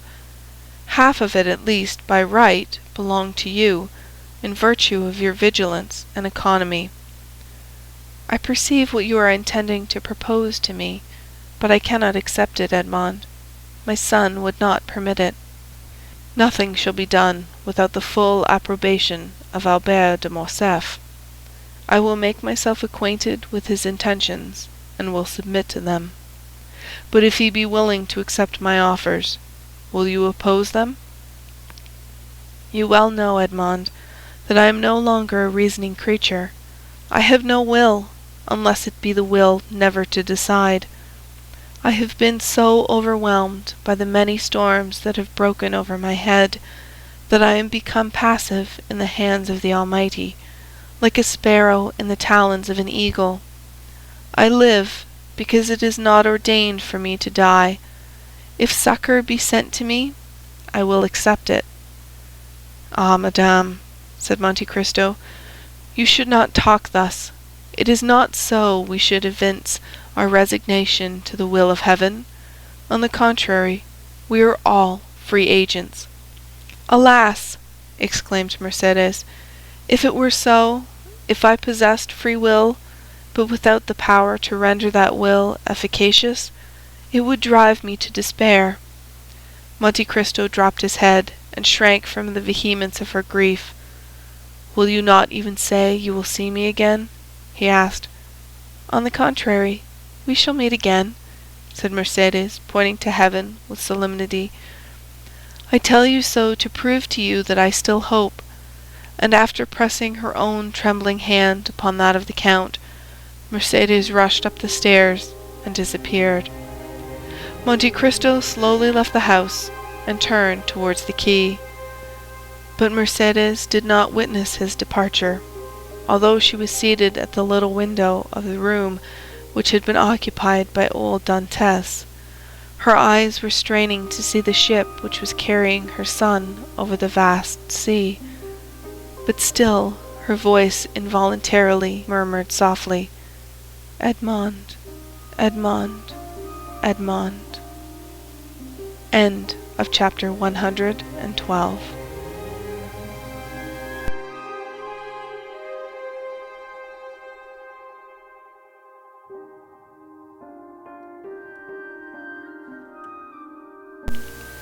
The Count of Monte Cristo by Alexandre Dumas. Chapter 113. The Past. The Count departed with a sad heart from the house in which he had left Mercédès, probably never to behold her again. Since the death of little Edward, a great change had taken place in Monte Cristo. Having reached the summit of his vengeance by a long and tortuous path, he saw an abyss of doubt yawning before him. More than this, the conversation which had just taken place between Mercédès and himself had awakened so many recollections in his heart that he felt it necessary to combat with them. A man of the Count's temperament could not long indulge in that melancholy which can exist in common minds, but which destroys superior ones. He thought he must have made an error in his calculations if he now found cause to blame himself. "I cannot have deceived myself," he said. "I must look upon the past in a false light. What," he continued, "can I have been following a false path? Can the end which I proposed be a mistaken end? Can 1 hour have sufficed to prove to an architect that the work upon which he founded all his hopes was an impossible, if not a sacrilegious undertaking? I cannot reconcile myself to this idea. It would madden me. The reason why I am now dissatisfied is that I have not a clear appreciation of the past. The past, like the country through which we walk, becomes indistinct as we advance. My position is like that of a person wounded in a dream.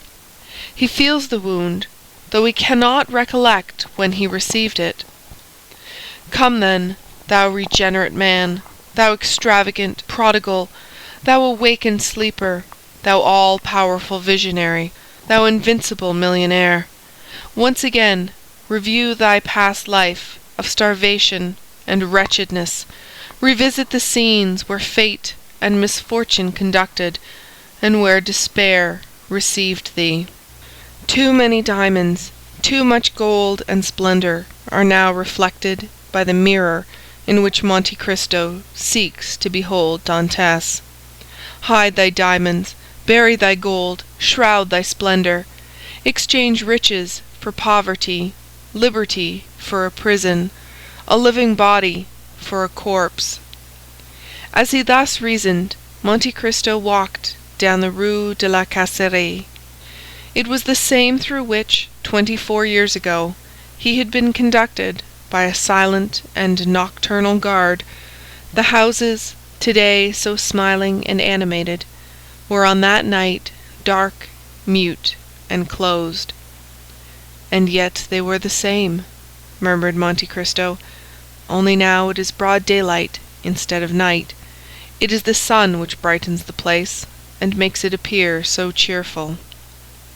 He proceeded towards the quay by the Rue Saint-Laurent, and advanced to the Consigne.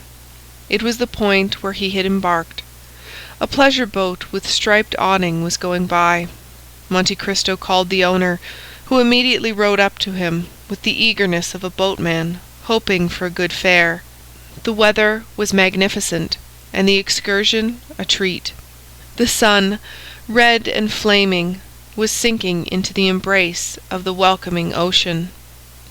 The sea, smooth as crystal, was now and then disturbed by the leaping of fish, which were pursued by some unseen enemy, and sought for safety in another element. While on the extreme verge of the horizon might be seen the fishermen's boats, white and graceful as the seagull, or the merchant vessels bound for Corsica or Spain. But notwithstanding the serene sky, the gracefully formed boats, and the golden light in which the whole scene was bathed, the Count of Monte Cristo, wrapped in his cloak, could think only of this terrible voyage, the details of which were one by one recalled to his memory. The solitary light burning at the Catalans, that first sight of the Château d'If, which told him whither they were leading him, the struggle with the gendarmes when he wished to throw himself overboard, his despair when he found himself vanquished, and the sensation when the muzzle of the carbine touched his forehead. All these were brought before him in vivid and frightful reality. Like the streams which the heat of summer has dried up, and which, after the autumnal storms, gradually begin oozing, drop by drop, so did the Count feel his heart gradually fill with the bitterness which formerly nearly overwhelmed Edmond Dantès. Clear sky, swift flitting boats, and brilliant sunshine disappeared. The heavens were hung with black, and the gigantic structure of the Château d'If seemed like the phantom of a mortal enemy. As they reached the shore, the Count instinctively shrunk to the extreme end of the boat, and the owner was obliged to call out, in the sweetest tone of voice, "Sir, we are at the landing." Monte Cristo remembered that on that very spot, on the same rock, he had been violently dragged by the guards, who forced him to ascend the slope with the points of their bayonets. The journey had seemed very long to Dantès, but Monte Cristo found it equally short. Each stroke of the oar seemed to awaken a new throng of ideas, which sprang up with the flying spray of the sea. There had been no prisoners confined in the Château d'If since the Revolution of July. It was only inhabited by a guard kept there for the prevention of smuggling. A concierge waited at the door to exhibit to visitors this monument of curiosity, once a scene of terror. The Count inquired whether any of the ancient jailers were still there, but they had all been pensioned or had passed on to some other employment. The concierge who attended him had only been there since 1830. He visited his own dungeon. He again beheld the dull light, vainly endeavoring to penetrate the narrow opening. His eyes rested upon the spot where had stood his bed, since then removed, and behind the bed the new stones indicated where the breach made by the Abbé Faria had been. Monte Cristo felt his limbs tremble. He seated himself upon a log of wood. "Are there any stories connected with this prison, besides the one relating to the poisoning of Mirabeau?" asked the Count. "Are there any traditions respecting these dismal abodes, in which it is difficult to believe men can ever have imprisoned their fellow creatures?" "Yes, sir, indeed. The jailer Antoine told me one connected with this very dungeon." Monte Cristo shuddered. Antoine had been his jailer. He had almost forgotten his name and face, but at the mention of the name he recalled his person as he used to see it, the face encircled by a beard, wearing the brown jacket, the bunch of keys, the jingling of which he still seemed to hear. The Count turned around, and fancied he saw him in the corridor, rendered still darker by the torch carried by the concierge. "Would you like to hear the story, sir?" "Yes, relate it," said Monte Cristo, pressing his hand to his heart to still its violent beatings. He felt afraid of hearing his own history. "This dungeon," said the concierge, "was, it appears, some time ago, occupied by a very dangerous prisoner, the more so since he was full of industry. Another person was confined in the chateau at the same time, but he was not wicked. He was only a poor, mad priest." "Ah, indeed? Mad," repeated Monte Cristo. "And what was his mania?" "He offered millions to anyone who would set him at liberty." Monte Cristo raised his eyes, but he could not see the heavens. There was a stone veil between him and the firmament. He thought that there had been no less thick a veil before the eyes of those to whom Faria offered the treasures. "Could the prisoners see each other?" he asked. "Oh, no, sir, it was expressly forbidden. But they eluded the vigilance of the guards, and made a passage from one dungeon to the other." "And which of them made this passage?" "Oh, it must have been the young man, certainly, for he was strong and industrious, while the abbé was aged and weak. Besides, his mind was too vacillating to allow him to carry out an idea." "Blind fools," murmured the Count. "However, be that as it may, the young man made a tunnel. How or by what means no one knows, but he made it, and there is the evidence yet remaining of his work. Do you see it?" And the man held the torch to the wall. "Ah, yes, I see," said the Count, in a voice hoarse from emotion. "The result was that the two men communicated with one another. How long they did so, nobody knows. One day the old man fell ill and died. Now guess what the young one did." "Tell me." "He carried off the corpse, which he placed in his own bed, with its face to the wall. Then he entered the empty dungeon, closed the entrance, and slipped into the sack which had contained the dead body. Did you ever hear of such an idea?" Monte Cristo closed his eyes, and seemed again to experience all the sensations he had felt when the coarse canvas, yet moist with the cold dews of death, had touched his face. The jailer continued, "Now this was his project.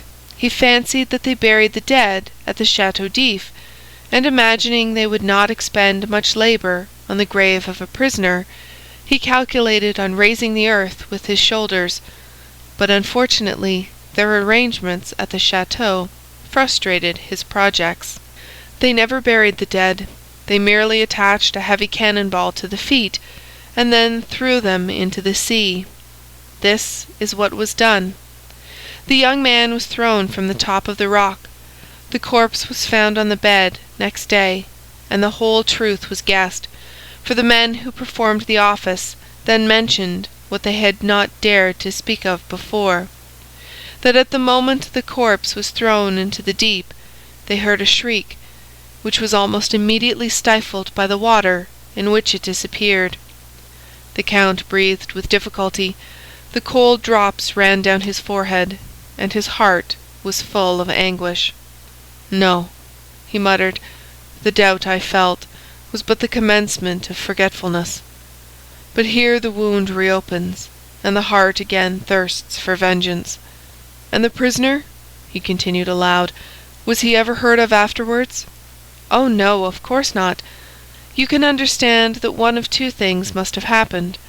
He must either have fallen flat, in which case the blow, from a height of 90 feet, must have killed him instantly, or he must have fallen upright, and then the weight would have dragged him to the bottom, where he remained. Poor fellow!" "Then you pity him?" said the Count. "Ma foi, yes, though he was in his own element." "What do you mean?" "The report was that he had been a naval officer who had been confined for plotting with the Bonapartists." "Greatest truth," muttered the Count. Fire cannot burn, nor water drown it. Thus the poor sailor lives in the recollection of those who narrate his history. His terrible story is recited in the chimney-corner, and a shudder is felt at the description of his transit through the air to be swallowed by the deep." Then the Count added aloud, "Was his name ever known?" "Oh, yes, but only as number 34. "Oh, Villefort, Villefort," murmured the Count, "this scene must often have haunted thy sleepless hours." "Do you wish to see anything more, sir?" said the concierge. "Yes, especially if you will show me the poor abbé's room." "Ah, number 27. "Yes, number 27, repeated the Count, who seemed to hear the voice of the abbé answering him in those very words through the wall when asked his name. "Come, sir." "Wait," said Monte Cristo. "I wish to take one final glance around this room." "This is fortunate," said the guide. "I have forgotten the other key." "Go and fetch it." "I will leave you the torch, sir." "No, take it away. I can see in the dark." "Why, you are like number 34. They said he was so accustomed to darkness that he could see a pin in the darkest corner of his dungeon." "He spent 14 years to arrive at that," muttered the Count. The guide carried away the torch. The Count had spoken correctly. Scarcely had a few seconds elapsed ere he saw everything as distinctly as by daylight. Then he looked around him, and really recognized his dungeon. "Yes," he said, "there is the stone upon which I used to sit. There is the impression made by my shoulders on the wall. There is the mark of my blood made when one day I dashed my head against the wall. Oh, those figures! How well I remember them! I made them one day to calculate the age of my father, that I might know whether I should find him still living, and that of Mercédès, to know if I should find her still free. After finishing that calculation, I had a minute's hope. I did not reckon upon hunger and infidelity." And a bitter laugh escaped the Count. He saw in fancy the burial of his father and the marriage of Mercédès. On the other side of the dungeon he perceived an inscription, the white letters of which were still visible on the green wall. "O God," he read, "preserve my memory." "Oh, yes," he cried, "that was my only prayer at last. I no longer begged for liberty, but memory. I dreaded to become mad and forgetful.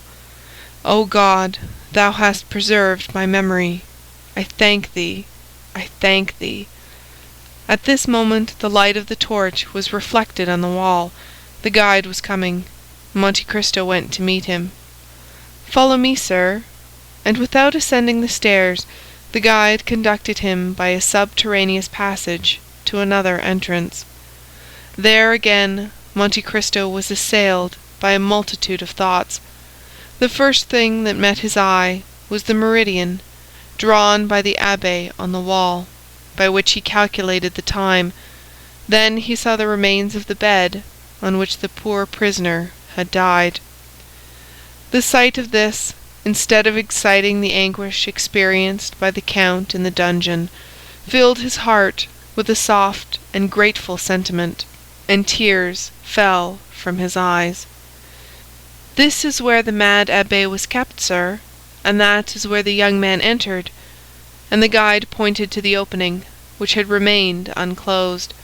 "From the appearance of the stone," he continued, "a learned gentleman discovered that the prisoners might have communicated together for 10 years. Poor things! Those must have been 10 weary years." Dantès took some louis from his pocket, and gave them to the man who had twice unconsciously pitied him. The guide took them, thinking them merely a few pieces of little value, but the light of the torch revealed their true worth. "Sir," he said, "you have made a mistake. You have given me gold." "I know it." The concierge looked upon the Count with surprise. "Sir!" he cried, scarcely able to believe his good fortune. "Sir, I cannot understand your generosity." "Oh, it is very simple, my good fellow. I have been a sailor, and your story touched me more than it would others." "Then, sir, since you are so liberal, I ought to offer you something." "What have you to offer me, my friend? Shells? Straw work? Thank you." "No, sir, neither of those. Something connected with this story." "Really? What is it?" "Listen," said the guide. "I said to myself, something is always left in a cell inhabited by one prisoner for 15 years, so I began to sound the wall." "Ah!" cried Monte Cristo, remembering the abbé's 2 hiding-places. "After some search, I found that the floor gave a hollow sound near the head of the bed and at the hearth." "Yes," said the Count, "yes. I raised the stones and found a rope ladder and some tools." "How do you know that?" asked the guide in astonishment. "I do not know. I only guess it, because that sort of thing is generally found in prisoners' cells." "Yes, sir, a rope ladder and tools." "And have you them yet?" "No, sir. I sold them to visitors who consider them great curiosities, but I still have something left." "What is it?" asked the Count impatiently. "A sort of book, written upon strips of cloth." "Go and fetch it, my good fellow, and if it be what I hope, you will do well." "I will run for it, sir," and the guide went out. Then the Count knelt down by the side of the bed, which death had converted into an altar. "O second Father," he exclaimed, "thou who hast given me liberty, knowledge, riches, thou who, like beings of a superior order to ourselves, couldst understand the science of good and evil, if in the depths of the tomb there still remain something within us which can respond to the voice of those who are left on earth, if after death the soul ever revisit the places where we have lived and suffered, then, noble heart, sublime soul, then I conjure thee by the paternal love thou didst bear me, by the filial obedience I vowed to thee, grant me some sign, some revelation. Remove from me the remains of doubt, which, if it change not to conviction, must become remorse." The Count bowed his head and clasped his hands together. "Here, sir," said a voice behind him. Monte Cristo shuddered and arose. The concierge held out the strips of cloth upon which the Abbé Faria had spread the riches of his mind. The manuscript was the great work by the Abbé Faria upon the kingdoms of Italy. The Count seized it hastily. His eyes immediately fell upon the epigraph, and he read, "Thou shalt tear out the dragon's teeth, and shall trample the lions under foot, saith the Lord." "Ah!" he exclaimed, "here is my answer. Thanks, Father, thanks." And feeling in his pocket, he took thence a small pocket-book, which contained 10 banknotes, each of 1,000 francs. "Here," he said, "take this pocket-book." "Do you give it to me?" "Yes, but only on condition that you will not open it till I am gone." And placing in his breast the treasure he had just found, which was more valuable to him than the richest jewel, he rushed out of the corridor, and reaching his boat, cried, "To Marseille!" Then, as he departed, he fixed his eyes upon the gloomy prison. "Woe," he cried, "to those who confined me in that wretched prison, and woe to those who forgot that I was there!" As he repassed the Catalans, the Count turned around, and burying his head in his cloak, murmured the name of a woman. The victory was complete. Twice had he overcome his doubts. The name he pronounced, in a voice of tenderness, amounting almost to love, was that of Haydée. On landing, the Count turned towards the cemetery, where he felt sure of finding Morel. He, too, 10 years ago, had piously sought out a tomb, and sought it vainly. He who returned to France with millions had been unable to find the grave of his father, who had perished from hunger. Morel had indeed placed a cross over the spot, but it had fallen down, and the grave-digger had burnt it, as he did all the old wood in the churchyard. The worthy merchant had been more fortunate. Dying in the arms of his children, he had been by them laid by the side of his wife, who had preceded him in eternity by 2 years. 2 large slabs of marble, on which were inscribed their names, were placed on either side of a little enclosure, railed in and shaded by 4 cypress trees. Morel was leaning against one of these, mechanically fixing his eyes on the graves. His grief was so profound that he was nearly unconscious. "Maximilian," said the Count, "you should not look on the graves, but there," and he pointed upwards. "The dead are everywhere," said Morel. "Did you not yourself tell me so as we left Paris?" "Maximilian," said the Count, "you asked me during the journey to allow you to remain some days at Marseille. Do you still wish to do so?" "I have no wishes, Count, only I fancy I could pass the time less painfully here than anywhere else." "So much the better, for I must leave you. But I carry your word with me, do I not?" "Ah, Count, I shall forget it." "No, you will not forget it, because you are a man of honor, Morel, because you have taken an oath and are about to do so again." "Oh, Count, have pity upon me. I am so unhappy." "I have known a man much more unfortunate than you, Morel." "Impossible." "Alas," said Monte Cristo, "it is the infirmity of our nature always to believe ourselves much more unhappy than those who groan by our sides." "What can be more wretched than the man who has lost all he loved and desired in the world?" "Listen, Morel, and pay attention to what I am about to tell you. I knew a man like you had fixed all his hopes of happiness upon a woman. He was young, he had an old father whom he loved, a betrothed bride whom he adored. He was about to marry her, when one of the caprices of fate, which would almost make us doubt the goodness of Providence, if that Providence did not afterwards reveal itself by proving that all is but a means of conducting to an end, one of those caprices deprived him of his mistress, of the future of which he had dreamed, for in his blindness he forgot he could only read the present, and cast him into a dungeon." "Ah," said Morel, "one quits a dungeon in a week, a month, or a year." "He remained there 14 years, Morel," said the Count, placing his hand on the young man's shoulder. Maximilian shuddered.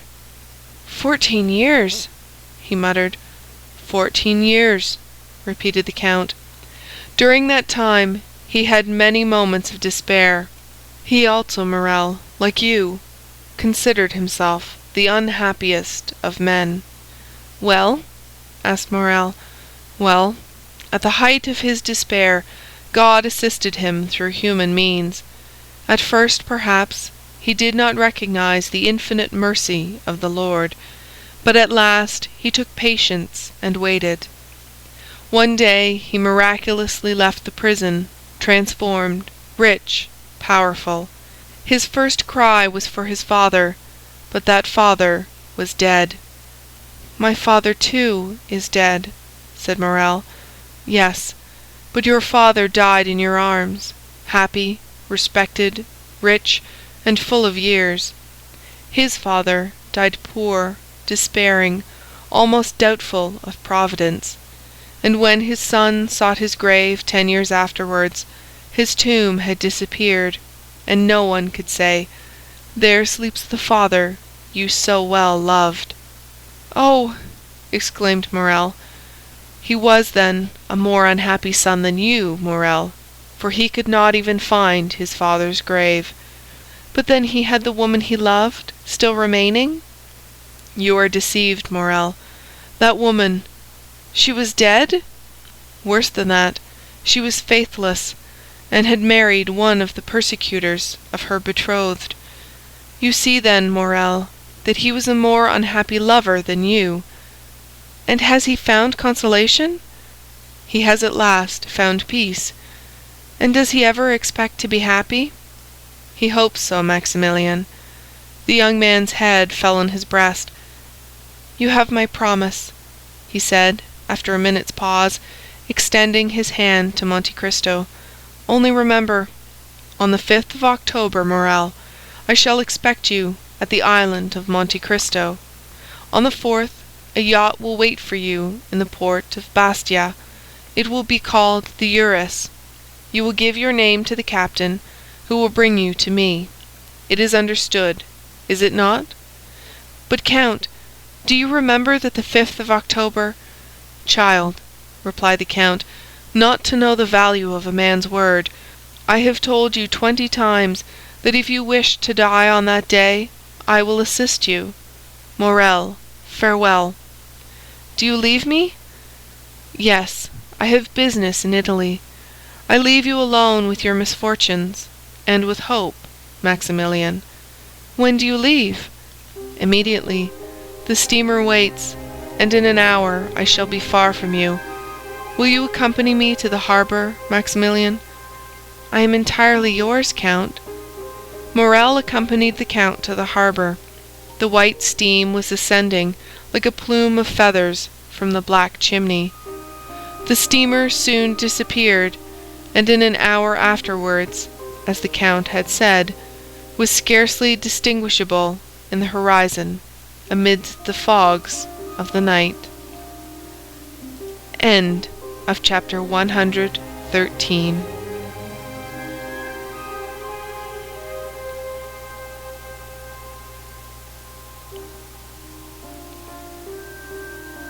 The Count of Monte Cristo by Alexandre Dumas. Chapter 114. Peppino. At the same time that the steamer disappeared behind Cape Morgan, a man traveling post on the road from Florence to Rome had just passed the little town of Aquapendente. He was traveling fast enough to cover a great deal of ground without exciting suspicion. This man was dressed in a greatcoat, or rather a surtout, a little worse for the journey, but which exhibited the ribbon of the Legion of Honor still fresh and brilliant, a decoration which also ornamented the undercoat. He might be recognized not only by these signs, but also from the accent with which he spoke to the postilion, as a Frenchman. Another proof that he was a native of the universal country was apparent in the fact of his knowing no other Italian words than the terms used in music, and which, like the goddamn of Figaro, served all possible linguistic requirements. Allegro, he called out to the postilions at every ascent. Moderato, he cried as they descended. And heaven knows there are hills enough between Rome and Florence by the way of Aquapendente. These two words greatly amused the men to whom they were addressed. On reaching Listorta, the point from whence Rome is first visible, the traveler evinced none of the enthusiastic curiosity which usually leads strangers to stand up and endeavor to catch sight of the dome of St. Peter's, which may be seen long before any other object is distinguishable. No, he merely drew a pocket-book from his pocket and took from it a paper folded in 4, and after having examined it in a manner almost reverential, he said, "Good, I have it still." The carriage entered by the Porto di Popolo, turned to the left, and stopped at the Hotel di Espagne. Old Pastrini, our former acquaintance, received the traveler at the door, hat in hand. The traveler alighted, ordered a good dinner, and inquired the address of the house of Thomson and French, which was immediately given to him, as it was one of the most celebrated in Rome. It was situated in the Via de' Banchi, near St. Peter's. In Rome, as everywhere else, the arrival of a post-chaise is an event. 10 young descendants of Marius and the Gracchi barefooted and out at elbows, with one hand resting on the hip and the other gracefully curved above the head, stared at the traveller, the post-chaise, and the horses. To these were added about 50 little vagabonds from the Papal States, who earned a pittance by diving into the Tiber at high water from the bridge of St. Angelo. Now, as these street Arabs of Rome, more fortunate than those of Paris, understand every language, more especially the French, they heard the traveller order an apartment, a dinner, and finally inquire the way to the house of Thomson and French. The result was that when the newcomer left the hotel with the cicerone, a man detached himself from the rest of the idlers, and without having been seen by the traveller, and appearing to excite no attention from the guide, followed the stranger with as much skill as a Parisian police agent would have used. The Frenchman had been so impatient to reach the house of Thomson and French that he would not wait for the horses to be harnessed, but left word for the carriage to overtake him on the road, or to wait for him at the banker's door. He reached it before the carriage arrived. The Frenchman entered, leaving in the anteroom his guide, who immediately entered into conversation with 2 or 3 of the industrious idlers who are always to be found in Rome at the doors of banking houses, churches, museums, or theaters. With the Frenchman, the man who had followed him entered too. The Frenchman knocked at the inner door and entered the first room. His shadow did the same. "Messrs. Thomson and French?" inquired the stranger. An attendant arose at a sign from a confidential clerk at the first desk. "Whom shall I announce?" said the attendant. "Baron Danglars." "Follow me," said the man. A door opened, through which the attendant and the Baron disappeared. The man who had followed Danglars sat down on a bench. The clerk continued to write for the next 5 minutes. The man preserved profound silence, and remained perfectly motionless. Then the pen of the clerk ceased to move over the paper. He raised his head, and appearing to be perfectly sure of privacy, "Aha!" he said. "Here you are, Peppino." "Yes," was the laconic reply. "You have found out that there is something worth having about this large gentleman?" "There is no great merit due to me, for we were informed of it." "You know his business here, then?" "Pardieu, he has come to draw, but I don't know how much." "You will know presently, my friend." "Very well, only do not give me false information as you did the other day." "What do you mean? Of whom do you speak? Was it the Englishman who carried off 3,000 crowns from here the other day?" "No, he really had 3,000 crowns, and we found them. I mean the Russian prince, who you said had 30,000 livres, and we found only 22,000. You must have searched badly. Luigi Vampa himself searched." "Indeed. But you must let me make my observations, or the Frenchman will transact his business without my knowing the sum." Peppino nodded, and taking a rosary from his pocket, began to mutter a few prayers while the clerk disappeared through the same door by which Danglars and the attendant had gone out. At the expiration of 10 minutes, the clerk returned with a beaming countenance. "Well?" asked Peppino of his friend. "Joy! Joy! The sum is large." 5 or 6 millions, is it not?" "Yes, you know the amount." "On the receipt of the Count of Monte Cristo?" "Why, how came you to be so well acquainted with all this?" "I told you we were informed beforehand." "Then why do you apply to me?" "That I may be sure I have the right man." "Yes, it is indeed he. 5 millions. A pretty sum, eh, Peppino?" "Hush! Here is our man." The clerk seized his pen, and Peppino his beads. One was writing, and the other praying when the door opened. Danglars looked radiant with joy. The banker accompanied him to the door. Peppino followed Danglars. According to the arrangements, the carriage was waiting at the door. The guide held the door open. Guides are useful people who will turn their hands to anything. Danglars leaped into the carriage like a young man of 20. The cicerone reclosed the door and sprang up by the side of the coachman. Peppino mounted the seat behind. "Will your Excellency visit St. Peter's?" asked the cicerone. "I did not come to Rome to see," said Danglars aloud. Then he added softly, with an avaricious smile, "I came to touch." And he rapped his pocket-book, in which he had just placed a letter. "Then your Excellency is going—" "To the hotel." "Casa Pastrini," said the cicerone to the coachman, and the carriage drove rapidly on.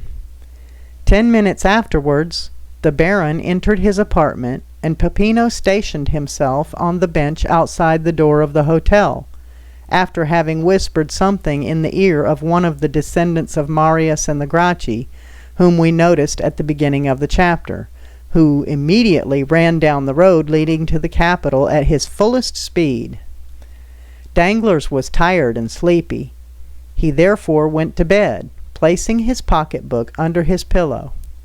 Peppino had a little spare time, so he had a game of mora with the Facchini, lost 3 crowns, and then, to console himself, drank a bottle of Orvieto. The next morning Danglars awoke late, though he went to bed so early. He had not slept well for 5 or 6 nights, even if he had slept at all. He breakfasted heartily, and caring little, as he said, for the beauties of the Eternal City, ordered post-horses at noon. But Danglars had not reckoned upon the formalities of the police and the idleness of the posting-master. The horses only arrived at 2 o'clock, and the cicerone did not bring the passport till 3. All these preparations had collected a number of idlers round the door of Signor Pastrini's. The descendants of Marius and the Gracchi were also not wanting. The Baron walked triumphantly through the crowd, who for the sake of gain styled him "Your Excellency." As Danglars had hitherto contented himself with being called a baron, he felt rather flattered at the title of Excellency, and distributed a dozen silver coins among the beggars, who were ready for 12 more to call him "Your Highness." "Which road?" asked the postilion in Italian. "The Ancona road," replied the Baron. Signor Pastrini interpreted the question and answer, and the horses galloped off. Danglars intended travelling to Venice, where he would receive one part of his fortune, and then proceeding to Vienna, where he would find the rest. He meant to take up his residence in the latter town, which he had been told was a city of pleasure. He had scarcely advanced 3 leagues out of Rome when daylight began to disappear. Danglars had not intended starting so late, or he would have remained. He put his head out and asked the postilion how long it would be before they reached the next town. "Non capisco," do not understand, was the reply. Danglars bent his head, which he meant to imply, "Very well." The carriage again moved on. "I will stop at the first posting-house," said Danglars to himself. He still felt the same self-satisfaction which he had experienced the previous evening, and which had procured him so good a night's rest. He was luxuriously stretched in a good English calash with double springs. He was drawn by 4 good horses at full gallop. He knew the relay to be at a distance of 7 leagues. What subject of meditation could present itself to the banker, so fortunately become bankrupt?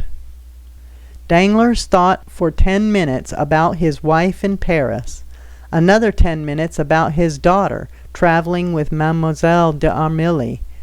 The same period was given to his creditors, and the manner in which he intended spending their money. And then, having no subject left for contemplation, he shut his eyes and fell asleep. Now and then a jolt more violent than the rest caused him to open his eyes. Then he felt that he was still being carried with great rapidity over the same country, thickly strewn with broken aqueducts, which looked like granite giants petrified while running a race. But the night was cold, dull, and rainy, and it was much more pleasant for a traveler to remain in the warm carriage than to put his head out of the window to make inquiries of a postilion whose only answer was "Non capisco." Danglars therefore continued to sleep, saying to himself that he would be sure to awake at the posting-house. The carriage stopped. Danglars fancied that they had reached the long-desired point. He opened his eyes and looked through the window, expecting to find himself in the midst of some town, or at least village, but he saw nothing except what seemed like a ruin, where 3 or 4 men went and came like shadows. Danglars waited a moment, expecting the postilion to come and demand payment with the termination of his stage. He intended to take advantage of the opportunity to make fresh inquiries of the new conductor, but the horses were unharnessed and others put in their places, without anyone claiming money from the traveler. Danglars, astonished, opened the door, but a strong hand pushed him back and the carriage rolled on. The Baron was completely roused. "Eh?" he said to the postilion. "Eh, mio caro?" This was another little piece of Italian the Baron had learned from hearing his daughter sing Italian duets with Cavalcanti. But mio caro did not reply. Danglars then opened the window. "Come, my friend," he said, thrusting his hand through the opening. "Where are we going?" "Dentro la testa," answered a solemn and imperious voice, accompanied by a menacing gesture. Danglars thought dentro la testa meant put in your head. He was making rapid progress in Italian. He obeyed, not without some uneasiness, which momentarily increasing caused his mind, instead of being unoccupied as it was when he began his journey, to fill with ideas which were very likely to keep a traveler awake, more especially one in such a situation as Danglars. His eyes acquired that quality which in the first moment of strong emotion enables them to see distinctly, and which afterwards fails from being too much taxed. Before we are alarmed, we see correctly. When we are alarmed, we see double. And when we have been alarmed, we see nothing but trouble. Danglars observed a man in a cloak galloping at the right hand of the carriage. "Some gendarme!" he exclaimed. "Can I have been intercepted by French telegrams to the pontifical authorities?" He resolved to end his anxiety. "Where are you taking me?" he asked. "Dentro la testa," replied the same voice, with the same menacing accent. Danglars turned to the left. Another man on horseback was galloping on that side. "Decidedly," said Danglars, with the perspiration on his forehead, "I must be under arrest." And he threw himself back in the calash, not this time to sleep, but to think. Directly afterwards, the moon rose. He then saw the great aqueducts, those stone phantoms which he had before remarked, only then they were on the right hand, now they were on the left. He understood that they had described a circle, and were bringing him back to Rome. "Oh, unfortunate!" he cried. "They must have obtained my arrest." The carriage continued to roll on with frightful speed.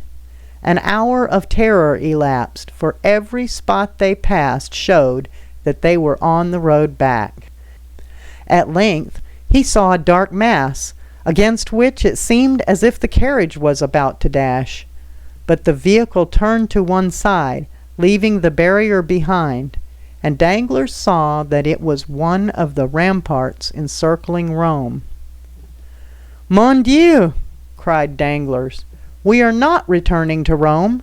Then it is not justice which is pursuing me. Gracious heavens, another idea presents itself. What if they should be—" His hair stood on end. He remembered those interesting stories, so little believed in Paris, respecting Roman bandits. He remembered the adventures that Albert de Morcerf had related when it was intended that he should marry Mademoiselle Eugénie. "They are robbers, perhaps," he muttered. Just then the carriage rolled on something harder than gravel road.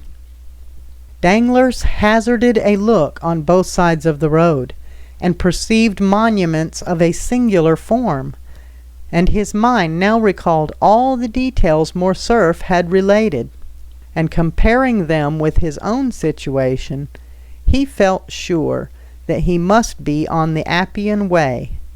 On the left, in a sort of valley, he perceived a circular excavation. It was Caracalla's circus. On a word from the man who rode at the side of the carriage, it stopped. At the same time, the door was opened. "Cindy!" exclaimed a commanding voice. Danglars instantly descended. Although he did not yet speak Italian, he understood it very well. More dead than alive, he looked around him. 4 men surrounded him besides the postilion. "Di qua," said one of the men, descending a little path leading out of the Appian Way. Danglars followed his guide without opposition, and had no occasion to turn around to see whether the 3 others were following him. Still, it appeared as though they were stationed at equal distances from one another, like sentinels. After walking for about 10 minutes, during which Danglars did not exchange a single word with his guide, he found himself between a hillock and a clump of high weeds. 3 men standing silent formed a triangle, of which he was the center. He wished to speak, but his tongue refused to move. "Avanti!" said the same sharp and imperative voice. This time Danglars had double reason to understand, for if the word and gesture had not explained the speaker's meaning, it was clearly expressed by the man walking behind him, who pushed him so rudely that he struck against the guide. This guide was our friend Peppino, who dashed into the thicket of high weeds, through a path which none but lizards or polecats could have imagined to be an open road. Peppino stopped before a pit overhung by thick hedges. The pit, half open, afforded a passage to the young man, who disappeared like the evil spirits in the fairy tales. The voice and gesture of the man who followed Danglars ordered him to do the same. There was no longer any doubt. The bankrupt was in the hands of Roman banditti. Danglars acquitted himself like a man placed between 2 dangerous positions, and who is rendered brave by fear. Notwithstanding his large stomach, certainly not intended to penetrate the fissures of the Campagna, he slid down like Peppino, and closing his eyes, fell upon his feet. As he touched the ground, he opened his eyes. The path was wide, but dark. Peppino, who cared little for being recognized now that he was in his own territories, struck a light and lit a torch. 2 other men descended after Danglars, forming the rear guard, and pushing Danglars whenever he happened to stop, they came by a gentle declivity to the intersection of 2 corridors. The walls were hollowed out in sepulchres, one above the other, and which seemed in contrast with the white stones to open their large, dark eyes, like those which we see on the faces of the dead. A sentinel struck the rings of his carbine against his left hand. "Who comes there?" he cried. A friend, said Peppino. "But where is the captain?" "There," said the sentinel, pointing over his shoulder to a spacious crypt hollowed out of the rock, the lights from which shone into the passage through the large arched openings. "Fine spoil, Captain, fine spoil," said Peppino in Italian, and taking Danglars by the collar of his coat, he dragged him to an opening resembling a door, through which they entered the apartment which the captain appeared to have made his dwelling place. "Is this the man?" asked the captain, who was attentively reading Plutarch's Life of Alexander. "Himself, Captain, himself." "Very well, show him to me."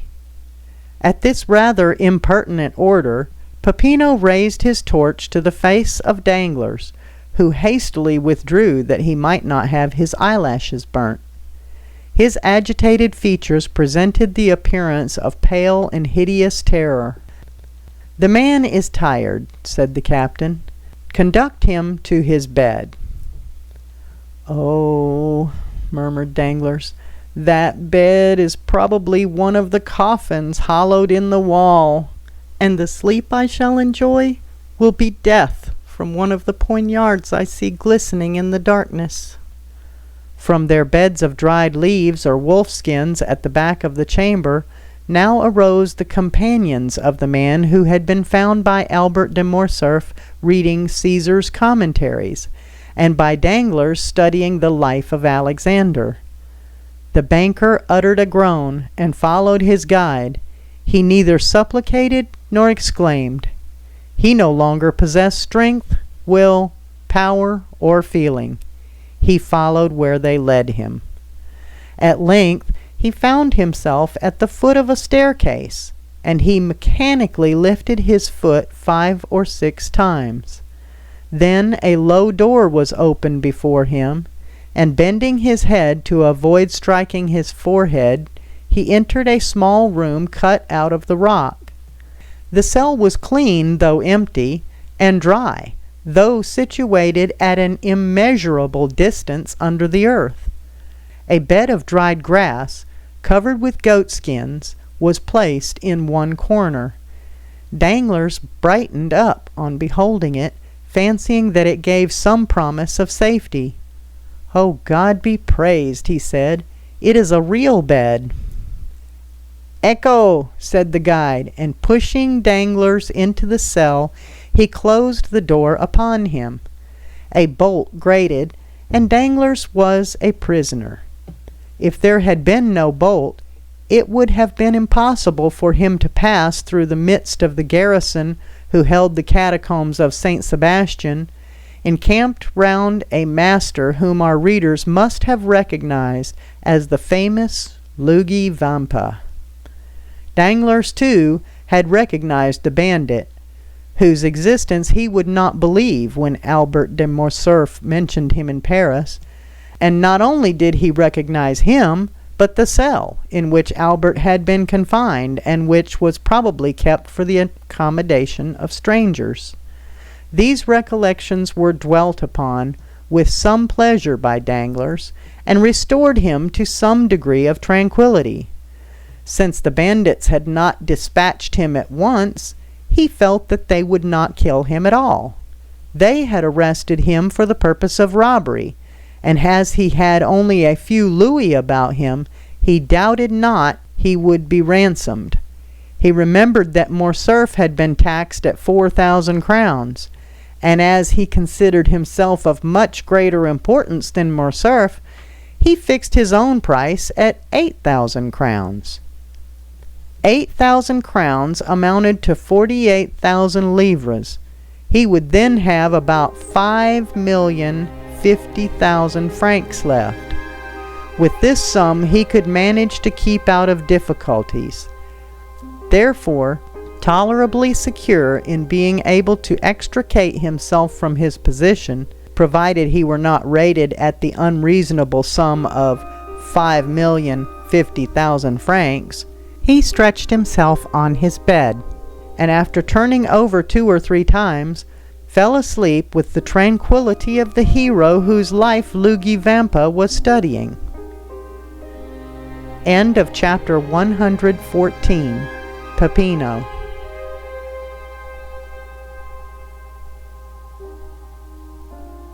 The Count of Monte Cristo by Alexandre Dumas. Chapter 115. Luigi Vampa's Bill of Fare. We awake from every sleep except the one dreaded by Danglars. He awoke. To a Parisian accustomed to silken curtains, walls hung with velvet drapery, and the soft perfume of burning wood, the white smoke of which diffuses itself in graceful curves around the room. The appearance of the whitewashed cell, which greeted his eyes on awakening, seemed like the continuation of some disagreeable dream. But in such a situation, a single moment suffices to change the strongest doubt into certainty. Yes, yes, he murmured. I am in the hands of the brigands of whom Albert de Morcerf spoke. His first idea was to breathe, that he might know whether he was wounded. He borrowed this from Don Quixote, the only book he had ever read, but which he still slightly remembered. No, he cried, they have not wounded, but perhaps they have robbed me, and he thrust his hands into his pockets. They were untouched. The 100 louis that he had reserved for his journey from Rome to Venice were in his trouser pocket, and in that of his great coat he found the little note case containing his letter of credit for 5,050,000 francs. Singular bandits, he exclaimed. They have left me my purse and my pocketbook. As I was saying last night, they intended me to be ransomed. Hullo, here's my watch. Let me see what time it is. Danglars' watch, one of Brégout's repeaters, which he had carefully wound up on the previous night, struck 5:30. Without this, Danglars would have been quite ignorant of the time, for daylight did not reach his cell. Should he demand an explanation from the bandits, or should he wait patiently for them to propose it? The last alternative seemed the most prudent, so he waited until 12 o'clock. During all this time, a sentinel, who had been relieved at 8 o'clock, had been watching his door. Danglars suddenly felt a strong inclination to see the person who kept watch over him. He had noticed that a few rays, not of daylight but from a lamp, penetrated through the ill-joined planks of the door. He approached, just as a brigand was refreshing himself with a mouthful of brandy, which, owing to the leathern bottle containing it, sent forth an odor which was extremely unpleasant to Danglars. Faugh! He exclaimed, retreating to the farthest corner of his cell. At 12, this man was replaced by another functionary, and Danglars, wishing to catch sight of his new guardian, approached the door again. He was athletic, gigantic bandit, with large eyes, thick lips, and a flat nose. His red hair fell in disheveled masses like snakes around his shoulders. Ah! Ah! Cried Danglars. This fellow is more like an ogre than anything else. However, I am rather too old and tough to be very good eating. We see that Danglars was collected enough to jest. At the same time, as though to disprove the ogreish propensities, the man took some black bread, cheese, and onions from his wallet, which he began to devour voraciously. May I be hanged, said Danglars, glancing at the bandit's dinner through the crevices of the door. May I be hanged if I can understand how people can eat such filth. And he withdrew to seat himself upon his goatskin, which reminded him of the smell of brandy. But the mysteries of nature are incomprehensible, and there are certain invitations contained in even the coarsest food, which appeal very irresistibly to a fasting stomach.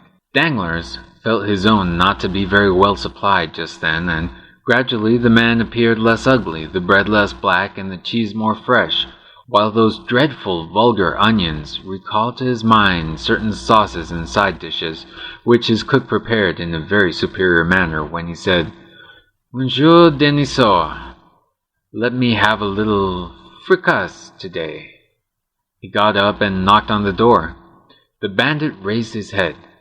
Danglars knew that he was heard, so he redoubled his blows. "Que cosa?" asked the bandit. "Come, come," said Danglars, tapping his fingers against the door. "I think it is quite time to think of giving me something to eat." But whether he did not understand him, or whether he had received no orders respecting the nourishment of Danglars, the giant, without answering, went on with his dinner. Danglars' feelings were hurt, and not wishing to put himself under obligation to the brute, the banker threw himself down again on his goatskin and did not breathe another word. 4 hours passed by, and the giant was replaced by another bandit. Danglars, who really began to experience sundry gnawings at the stomach, arose softly, again applied his eye to the crack of the door, and recognized the intelligent countenance of his guide. It was, indeed, Peppino, who was preparing to mount guard as comfortably as possible by seating himself opposite to the door and placing between his legs an earthen pan containing chickpeas stewed with bacon. Near the pan he also placed a pretty little basket of Velletri grapes and a flask of Orvieto. Peppino was obviously an epicure. Danglars watched these preparations and his mouth watered. "Come," he said to himself, "let me try if he will be more tractable than the other." And he gently tapped at the door. "On y va!" "Coming," exclaimed Peppino, who, from frequenting the house of Signor Pastrini, understood French perfectly in all its idioms. Danglars immediately recognized him as the man who had called out in such a furious manner, "Put in your head!"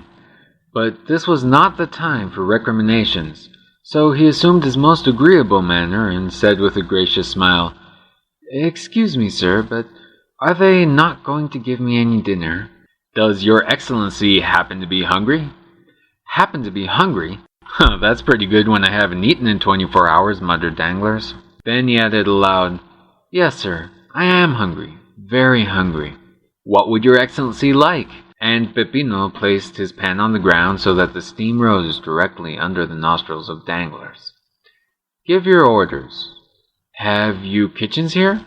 "Kitchens? Of course, complete ones." "And cooks? Excellent." "Well, a fowl, fish, game, it signifies little, so that I eat." "As your Excellency pleases. You mentioned a fowl, I think." "Yes, a fowl." Peppino turned around, shouted, "A fowl for His Excellency!"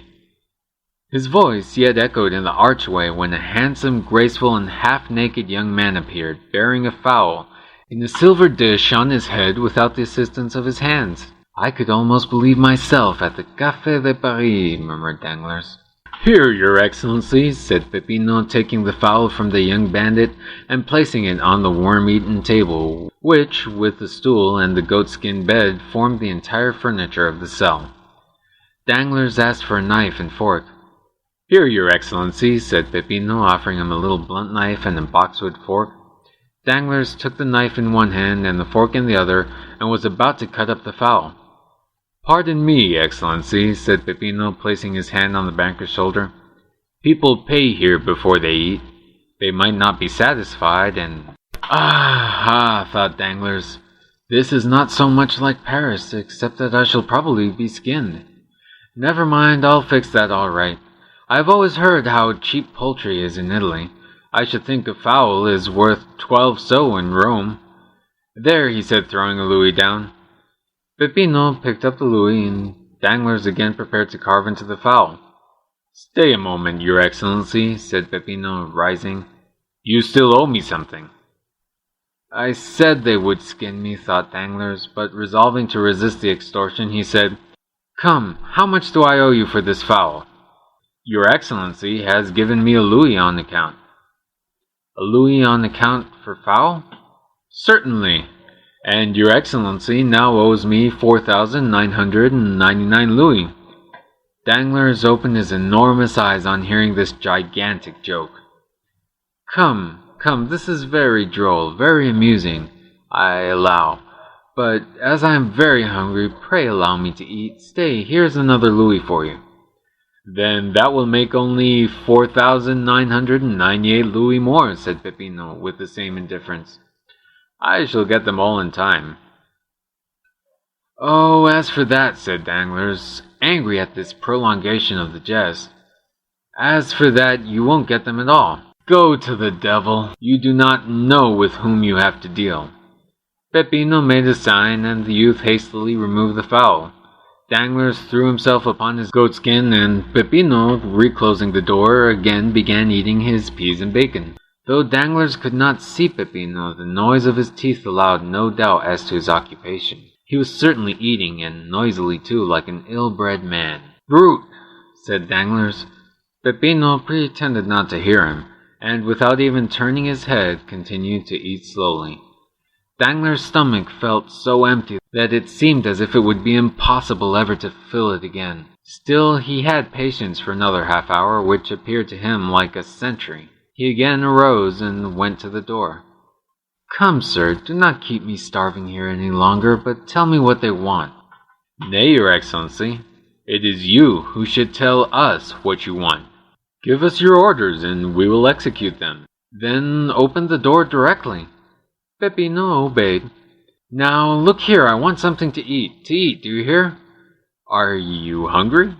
Come, you understand me. What would your excellency like to eat? A piece of dry bread, since the fowls are beyond all price in this accursed place. Bread? Very well. Hullo there, some bread, he called. The youth brought a small loaf. How much? Asked Danglars. 4,998 louis, said Peppino. You have paid 2 louis in advance. What? 100,000 francs for a loaf? 100,000 francs, repeated Peppino. But you only asked for 100,000 francs for a fowl. We have a fixed price for all our provisions. It signifies nothing whether you eat much or little, whether you have 10 dishes or 1. It is always the same price. What? Still keeping up this silly jest, my dear fellow? It is perfectly ridiculous. Stupid! You had better tell me at once that you intend starving me to death.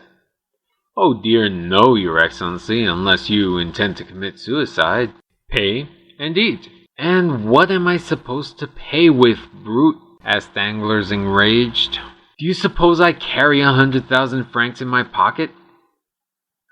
Your excellency has 5,050,000 francs in your pocket. That will be 50 fowls at 100,000 francs apiece, and half a fowl for the 50,000.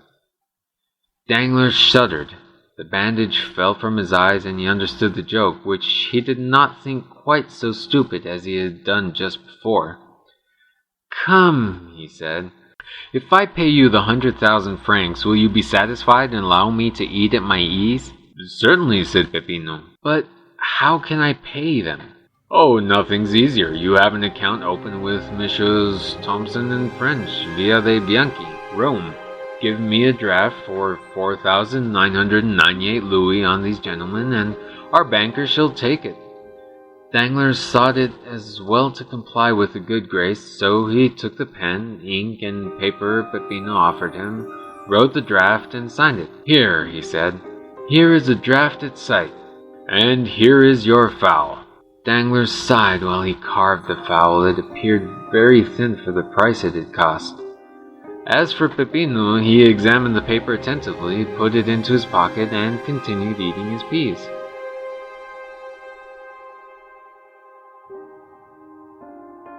The Count of Monte Cristo by Alexandre Dumas. Chapter 116. The Pardon. The next day Danglars was again hungry. Certainly the air of that dungeon was very provocative of appetite. The prisoner expected that he would be at no expense that day, for like an economical man, he had concealed half of his fowl and a piece of the bread in the corner of his cell. But he had no sooner eaten than he felt thirsty. He had forgotten that. He struggled against his thirst till his tongue clave to the roof of his mouth. Then, no longer able to resist, he called out. The sentinel opened the door. It was a new face. He thought it would be better to transact business with his old acquaintance, so he sent for Peppino. "Here I am, your Excellency," said Peppino, with an eagerness which Danglars thought favorable to him. "What do you want?" "Something to drink." "Your Excellency knows that wine is beyond all price near Rome." "Then give me water," cried Danglars, endeavoring to parry the blow. "Oh, water is even more scarce than wine, your Excellency. There has been such a drought." "Come," thought Danglars, "it is the same old story," and while he smiled as he attempted to regard the affair as a joke, he felt his temples get moist with perspiration. "Come, my friend," said Danglars, seeing that he made no impression on Peppino. "You will not refuse me a glass of wine?" "I have already told you that we do not sell at retail." "Well, then, let me have a bottle of the least expensive." "They are all the same price." "And what is that?" 25,000 francs a bottle." "Tell me," cried Danglars, in a tone whose bitterness Harpagon alone had been capable of revealing, "tell me that you wish to despoil me of all. It will be sooner over than devouring me piecemeal." "It is possible such may be the master's intention." "The master? Who is he?" "The person to whom you were conducted yesterday." "Where is he?" "Here." "Let me see him." "Certainly." And the next moment Luigi Vampa appeared before Danglars. "You sent for me?" he said to the prisoner. "Are you, sir, the chief of the people who brought me here?" "Yes, your Excellency. What then?" "How much do you require for my ransom?" "Merely the 5 million you have about you." Danglars felt a dreadful spasm dart through his heart. "But this is all I have left in the world," he said, "out of an immense fortune. If you deprive me of that, take away my life also." "We are forbidden to shed your blood." "And by whom are you forbidden?" "By him we obey." "You do, then, obey someone?" "Yes, a chief." "I thought you said you were the chief." "So I am of these men, but there is another over me." "And did your superior order you to treat me in this way?" "Yes." "But my purse will be exhausted." "Probably." "Come," said Danglars, "will you take 1 million?" "No." 2 millions? 3? 4? Come, 4? "I will give them to you on condition that you will let me go." "Why do you offer me 4 million for what is worth 5 million? This is a kind of usury, banker, that I do not understand." "Take all, then. Take all, I tell you, and kill me." Come, calm yourself. You will excite your blood, and that would produce an appetite it would require 1 million a day to satisfy. Be more economical." "But when I have no more money left to pay you?" asked the infuriated Danglars. "Then you must suffer hunger." "Suffer hunger?" said Danglars, becoming pale. "Most likely," replied Vampa coolly. "But you say you do not want to kill me?" "No." "And yet you will let me perish with hunger?" "Ah, that is a different thing." "Well then, wretches," cried Danglars, "I will defy your infamous calculations. I would rather die at once. You may torture, torment, kill me, but you shall not have my signature again." "As your Excellency pleases," said Vampa, as he left the cell. Danglars, raving, threw himself on the goatskin. Who could these men be? Who was the invisible chief? What could be his intentions towards him? And why, when everyone else was allowed to be ransomed, might he not also be? Oh yes, certainly a speedy, violent death would be a fine means of deceiving these remorseless enemies, who appeared to pursue him with much incomprehensible vengeance. But to die? For the first time in his life, Danglars contemplated death with a mixture of dread and desire. The time had come when the implacable spectre, which exists in the mind of every human creature, arrested his attention and called out with every pulsation of his heart, "Thou shalt die!" Danglars resembled a timid animal excited in the chase. First it flies, then despairs, and at last, by the very force of desperation, sometimes succeeds in eluding its pursuers. Danglars meditated an escape, but the walls were solid rock. A man was sitting reading at the only outlet to the cell, and behind that man shapes armed with guns continually passed. His resolution not to sign lasted 2 days, after which he offered $1 million for some food.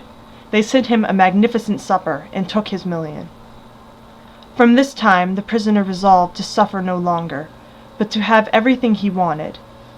At the end of 12 days, after having made a splendid dinner, he reckoned his accounts, and found that he had only 50,000 francs left.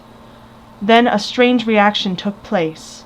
He who had just abandoned 5 million endeavored to save the 5,000 francs he had left, and sooner than give them up he resolved to enter again upon a life of privation. He was deluded by the hopefulness that is a premonition of madness. He who for so long a time had forgotten God began to think that miracles were possible, that the accursed cavern might be discovered by the officers of the Papal States, who would release him. That then he would have 50,000 remaining, which would be sufficient to save him from starvation. And finally he prayed that this sum might be preserved to him, and as he prayed he wept. 3 days passed thus, during which his prayers were frequent, if not heartfelt. Sometimes he was delirious, and fancied he saw an old man stretched on a pallet. He also was dying of hunger. On the 4th, he was no longer a man, but a living corpse. He had picked up every crumb that had been left from his former meals, and was beginning to eat the matting which covered the floor of his cell. Then he entreated Peppino, as he would a guardian angel, to give him food. He offered him 1,000 francs for a mouthful of bread, but Peppino did not answer. On the 5th day he dragged himself to the door of the cell. "Are you not a Christian?" he said, falling on his knees. "Do you wish to assassinate a man who, in the eyes of heaven, is a brother?"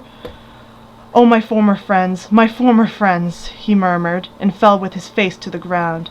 Then rising in despair, he exclaimed, "The chief! The chief!" "Here I am," said Vampa, instantly appearing. "What do you want?"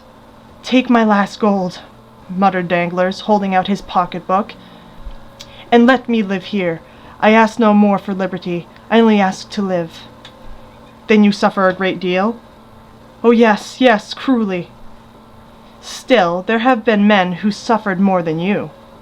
"I do not think so." "Yes, those who have died of hunger." Danglars thought of the old man whom, in his hours of delirium, he had been groaning on his bed. He struck his forehead on the ground and groaned. "Yes," he said, "there have been some who have suffered more than I have, but then they must have been martyrs at least." "Do you repent?" asked a deep, solemn voice, which caused Danglars' hair to stand on end. His feeble eyes endeavored to distinguish objects, and behind the bandit he saw a man enveloped in a cloak, half lost in the shadow of a stone column. "Of what must I repent?" stammered Danglars. "Of the evil you have done," said the voice. Oh yes, I do indeed repent." And he struck his breast with his emaciated fist. "Then I forgive you," said the man, dropping his cloak, and advancing to the light. "The Count of Monte Cristo!" said Danglars, more pale from terror than he had been just before from hunger and misery. "You are mistaken. I am not the Count of Monte Cristo." "Then who are you?" "I am he whom you sold and dishonored. I am he whose betrothed you prostituted. I am he upon whom you trampled that you might raise yourself to fortune. I am he whose father you condemned to die of hunger. I am he whom you also condemned to starvation, and who yet forgives you, because he hopes to be forgiven. I am Edmond Dantes." Danglars uttered a cry and fell prostrate. "Rise," said the Count. "Your life is safe. The same good fortune has not happened to your accomplices. One is mad, and the other dead. Keep the 50,000 francs you have left. I give them to you. The 5 million you stole from the hospitals has been restored to them by an unknown hand. And now eat and drink. I will entertain you tonight. Vampa, when this man is satisfied, let him be free." Danglars remained prostrate while the Count withdrew. When he raised his head he saw disappearing down the passage nothing but a shadow, before which the bandits bowed. According to the Count's directions, Danglars was waited on by Vampa, who brought him the best wine and fruits of Italy. Then, having conducted him to the road, and pointed to the post-chaise, left him leaning against a tree. He remained there all night, not knowing where he was. When daylight dawned, he saw that he was near a stream. He was thirsty, and dragged himself towards it. As he stooped down to drink, he saw that his hair had become entirely white. End of chapter 116. The Count of Monte Cristo by Alexandre Dumas. Chapter 117. The 5th of October. It was about 6 o'clock in the evening. An opal-colored light, through which an autumnal sun shed its golden rays, descended on the blue ocean. The heat of the day had gradually decreased, and a light breeze arose, seeming like the respiration of nature on awakening from the burning siesta of the south. A delicious zephyr played along the coasts of Mediterranean, and wafted from shore to shore the sweet perfume of plants, mingled with the fresh smell of the sea. A light yacht, chaste and elegant in its form, was gliding amidst the first dews of night over the immense lake, extending from Gibraltar to the Dardanelles, and from Tunis to Venice. The vessel resembled a swan, with its wings open towards the wind, gliding on the water. It advanced swiftly and gracefully, leaving behind it a glittering stretch of foam. By degrees the sun disappeared behind the western horizon, but as though to prove the truth of the fanciful ideas in heathen mythology, its indiscreet rays reappeared on the summit of every wave, as if the god of fire had just sunk upon the bosom of Amphitrite, who in vain endeavored to hide her lover beneath her azure mantle. The yacht moved rapidly on, though there did not appear to be sufficient wind to ruffle the curls on the head of the young girl. Standing on the prow was a tall man of a dark complexion, who saw with dilating eyes that they were approaching a dark mass of land in the shape of a cone, which rose from the midst of the waves like the head of the Catalan. "Is that Monte Cristo?" asked the traveler, to whose orders the yacht was for the time submitted, in a melancholy voice. "Yes, your Excellency," said the captain, "we have reached it." "We have reached it," repeated the traveler in an accent of indescribable sadness. Then he added in a low tone, "Yes, that is the heaven." And then he again plunged into a train of thought, the character of which was better revealed by a sad smile than it would have been by tears. A few minutes afterwards a flash of light, which was extinguished instantly, was seen on the land, and the sound of firearms reached the yacht. "Your Excellency," said the captain, "that was the land signal. Will you answer yourself?" "What signal?" The captain pointed towards the island, up the side of which ascended a volume of smoke, increasing as it rose. "Ah, yes," he said, as if awakening from a dream, "give it to me." The captain gave him a loaded carbine. The traveler slowly raised it and fired in the air. 10 minutes afterwards the sails were furled, and they cast anchor about 100 fathoms from the little harbor. The gig was already lowered, and in it were 4 oarsmen and a coxswain. The traveler descended, and instead of sitting down at the stern of the boat, which had been decorated with a blue carpet for his accommodation, stood up with his arms crossed. The rowers waited, their oars half lifted out of the water, like birds drying their wings. "Give way," said the traveler. The 8 oars fell into the water simultaneously, without splashing a drop of water, and the boat, yielding to the impulsion, glided forward. In an instant they found themselves in a little harbor, formed in a natural creek, the boat grounded on the fine sand. "Will your Excellency be so good as to mount the shoulders of 2 of our men? They will carry you ashore." The young man answered this invitation with a gesture of indifference, and stepped out of the boat. The sea immediately rose to his waist. "Ah, your Excellency," murmured the pilot, "you should not have done so. Our master will scold us for it." The young man continued to advance, following the sailors, who chose a firm footing. 30 strides brought them to dry land. The young man stamped on the ground to shake off the wet, and looked around for someone to show him his road, for it was quite dark. Just as he turned, a hand rested on his shoulder, and a voice which made him shudder exclaimed, "Good evening, Maximilian. You are punctual, thank you." "Ah, it is you, Count," said the young man, in an almost joyful accent, pressing Monte Cristo's hand with both his own. "Yes, you see I am as exact as you are. But you are dripping, my dear fellow, you must change your clothes, as Calypso said to Telemachus. Come, I have a habitation prepared for you, in which you will soon forget fatigue and cold." Monte Cristo perceived that the young man had turned around.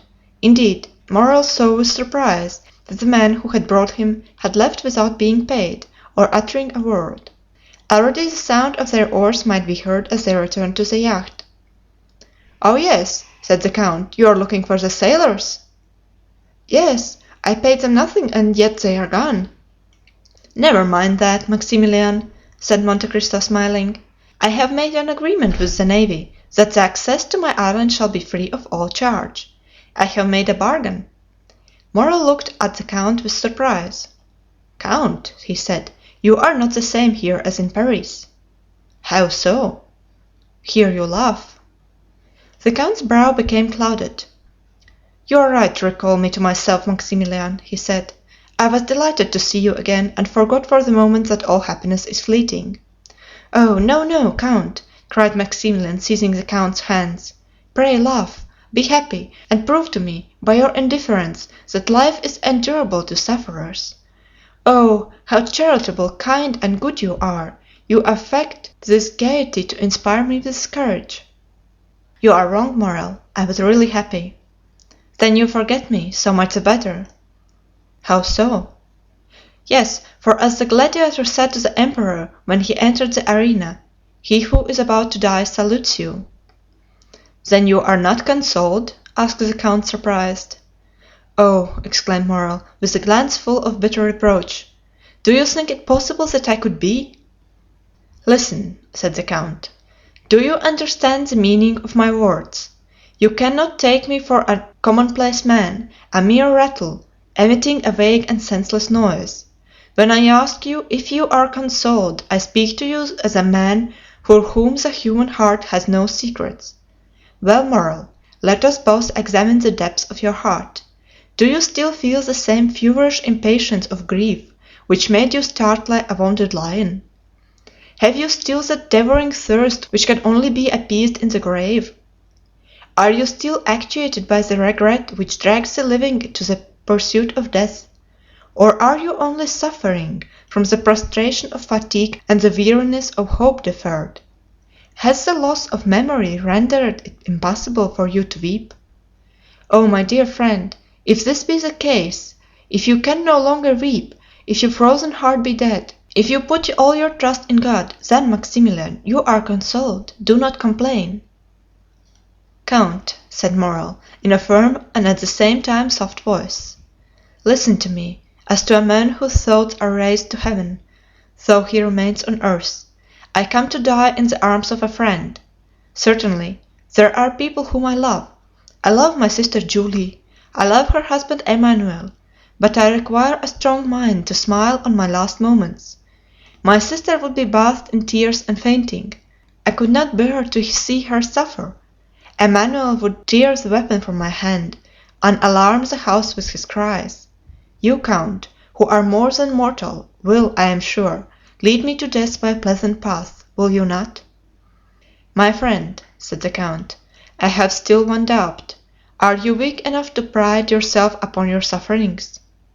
"No, indeed, I am calm," said Morrel, giving his hand to the count. "My pulse does not beat slower or faster than usual. No, I feel that I have reached the goal, and I will go no farther. You told me to wait and hope. Do you know what you did, unfortunate adviser? I waited a month, or rather I suffered for a month. I did hope. Man is a poor wretched creature. I did hope. What I cannot tell, something wonderful, an absurdity, a miracle. Of what nature he alone can tell, who has mingled with our reason that folly we call hope. Yes, I did wait, yes, I did hope, Count, and during this quarter of an hour we have been talking together, you have unconsciously wounded, tortured my heart, for every word you have uttered proves that there was no hope for me. Oh, Count, I shall sleep calmly, deliciously in the arms of death." Morrel uttered these words with an energy which made the Count shudder. "My friend," continued Morrel, "you named the 5th of October as the end of the period of waiting. Today is the 5th of October." He took out his watch. "It is now 9 o'clock. I have yet 3 hours to live." "Be it so," said the Count. "Come." Morrel mechanically followed the Count, and they had entered the grotto before he perceived it. He felt a carpet under his feet, a door opened, perfumes surrounded him, and a brilliant light dazzled his eyes. Morrel hesitated to advance. He dreaded the enervating effect of all that he saw. Monte Cristo drew him in gently. "Why should we not spend the last 3 hours remaining to us of life, like those ancient Romans, who, when condemned by Nero, their emperor and heir, sat down at a table covered with flowers, and gently glided into death, amid the perfume of heliotropes and roses?" Morrel smiled. "As you please," he said. "Death is always death. That is forgetfulness, repose, exclusion from life, and therefore from grief." He sat down, and Monte Cristo placed himself opposite to him. They were in the marvelous dining room before described, where the statues had baskets on their heads always filled with fruits and flowers. Morrel had looked carelessly around, and had probably noticed nothing. "Let us talk like men," he said, looking at the Count. "Go on." "Count," said Morrel, "you are the epitome of all human knowledge, and you seem like a being descended from a wiser and more advanced world than ours." "There is something true in what you say," said the Count, with that smile which made him so handsome. "I have descended from a planet called Grief. I believe all you tell me without questioning its meaning. For instance, you told me to live, and I did live. You told me to hope, and I almost did so. I am almost inclined to ask you, as though you had experienced death, is it painful to die?"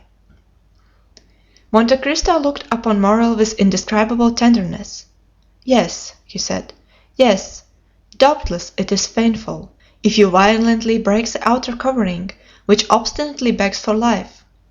If you plunge a dagger into your flesh, if you insinuate a bullet into your brain, which the least shock disorders, then certainly you will suffer pain, and you will repent quitting a life for a repose you have bought at so dear a price. Yes, I know that there is a secret of luxury and pain in death, as well as in life. The only thing is to understand it." "You have spoken truly, Maximilian. According to the care we bestow upon it, death is either a friend who rocks us gently as a nurse, or an enemy who violently drags the soul from the body. Some day, when the world is much older, and when mankind will be masters of all the destructive powers in nature, to serve for the general good of humanity, when mankind, as you were just saying, have discovered the secrets of death, then that death will become as sweet and voluptuous as a slumber in the arms of your beloved." "And if you wished to die, you would choose this death, Count?" "Yes." Morrel extended his hand. "Now I understand," he said, "why you had me brought here, to this desolate spot, in the midst of the ocean, to this subterranean palace. It was because you loved me, was it not, Count? It was because you loved me well enough to give me one of those sweet means of death of which we were speaking, a death without agony, a death which allows me to fade away while pronouncing Valentine's name and pressing your hand." "Yes, you have guessed rightly, Morrel," said the Count. "That is what I intended." "Thanks. The idea that tomorrow I shall no longer suffer is sweet to my heart." "Do you then regret nothing?" "No," replied Morrel. "Not even me?" asked the Count with deep emotion. Morrel's clear eye was for the moment clouded, then it shone with unusual luster, and a large tear rolled down his cheek. "What," said the Count, Do you still regret anything in the world and yet die?"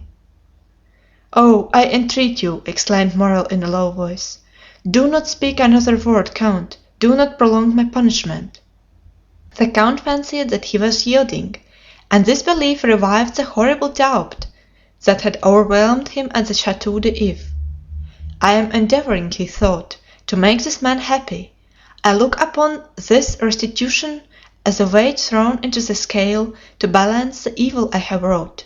Now, supposing I am deceived, supposing this man has not been unhappy enough to merit happiness, alas! What would become of me who can only atone for evil by doing good?" Then he said aloud, "Listen, Morrel, I see your grief is great, but still you do not like to risk your soul." Morrel smiled sadly. "Count," he said, "I swear to you my soul is no longer my own. Maximilian, you know I have no relation in the world. I have accustomed myself to regard you as my son. Well then, to save my son I will sacrifice my life, nay, even my fortune." "What do you mean?" "I mean that you wish to quit life because you do not understand all the enjoyments which are the fruits of a large fortune. Morrel, I possess nearly 100 millions, and I give them to you. With such a fortune you can attain every wish. Are you ambitious? Every career is open to you. Overturn the world, change its character, yield to mad ideas, be even criminal, but live." "Count, I have your word," said Morrel coldly. Then taking out his watch, he added, "It is 11:30. Morrel, can you intend it in my house under my very eyes?" "Then let me go," said Maximilian, "or I shall think you did not love me for my own sake but for yours," and he arose. "It is well," said Monte Cristo, whose countenance brightened at these words. "You wish, you are inflexible. Yes, as you said, you are indeed wretched, and a miracle alone can cure you. Sit down, Morrel, and wait." Morrel obeyed. The count arose, and unlocking a closet with a key suspended from his gold chain, took from it a little silver casket, beautifully carved and chased, the corners of which represented four bending figures, similar to the caryatides, the forms of women, symbols of the angels aspiring to heaven. He placed the casket on the table, then opening it, took out a little golden box, the top of which flew open when touched by a secret spring. This box contained an unctuous substance, partly solid, of which it was impossible to discover the color, owing to the reflection of the polished gold, sapphires, rubies, emeralds, which ornamented the box. It was a mixed mass of blue, red, and gold. The count took out a small quantity of this with a gilt spoon and offered it to Morrel, fixing a long, steadfast glance upon him. It was then observable that the substance was greenish. "This is what you asked for," he said, "and what I promised to give you." "I thank you from the depth of my heart," said the young man, taking the spoon from the hands of Monte Cristo. The count took another spoon and again dipped it into the golden box. "What are you going to do, my friend?" asked Morrel, arresting his hand. "Well, the fact is, Morrel, I was thinking that I too am weary of life, and since an opportunity presents itself—" "Stay," said the young man, "you who love and are beloved, you who have faith and hope, oh, do not follow my example. In your case it would be a crime. Adieu, my noble and generous friend, adieu. I will go and tell Valentine what you have done for me."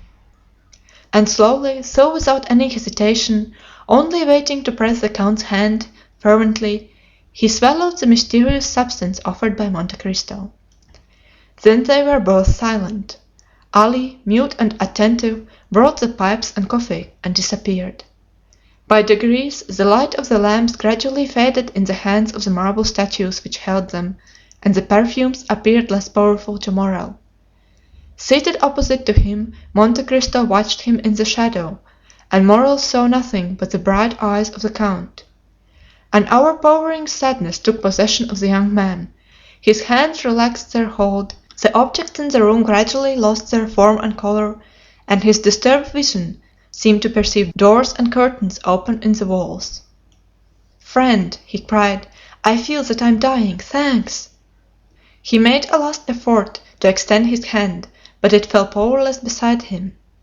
Then it appeared to him that Monte Cristo smiled, not with the strange and fearful expression which had sometimes revealed to him the secrets of his heart, but with the benevolent kindness of a father for a child.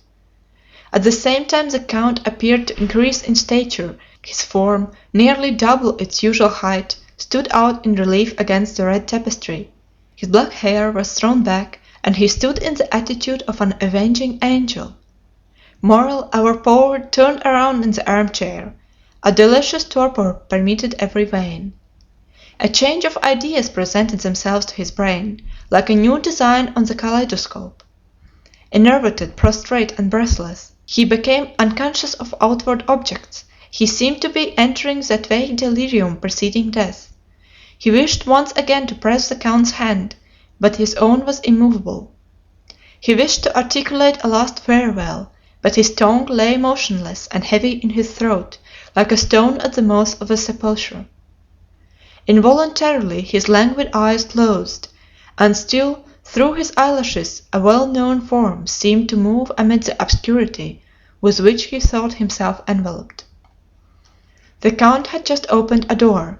Immediately a brilliant light from the next room, or rather from the palace adjoining, shone upon the room in which he was gently gliding into his last sleep. Then he saw a woman of marvelous beauty appear on the threshold of the door separating the two rooms. Pale and sweetly smiling, she looked like an angel of mercy conjuring the angel of vengeance. "Is it heaven that opens before me?" thought the dying man. "That angel resembles the one I have lost." Monte Cristo pointed out Morrel to the young woman, who advanced towards him with clasped hands and a smile upon her lips. "Valentine, Valentine!" he mentally ejaculated, but his lips uttered no sound, and as though all his strength were centered in that internal emotion, he sighed and closed his eyes. Valentine rushed towards him. His lips again moved. "He is calling you," said the count. "He to whom you have confided your destiny, he from whom death would have separated you, calls you to him. Happily, I vanquished death. Henceforth, Valentine, you will never again be separated on earth, since he has rushed into death to find you. Without me you would both have died. May God accept my atonement in the preservation of these two existences." Valentine seized the count's hand, and in her irresistible impulse of joy carried it to her lips. "Oh, thank me again," said the count. "Tell me till you are weary that I have restored you to happiness. You do not know how much I require this assurance." "Oh, yes, yes, I thank you with all my heart," said Valentine. "And if you doubt the sincerity of my gratitude, oh, then, ask Heidi. Ask my beloved sister Heidi, who ever since our departure from France has caused me to wait patiently for this happy day while talking to me of you." "You then love Heidi?"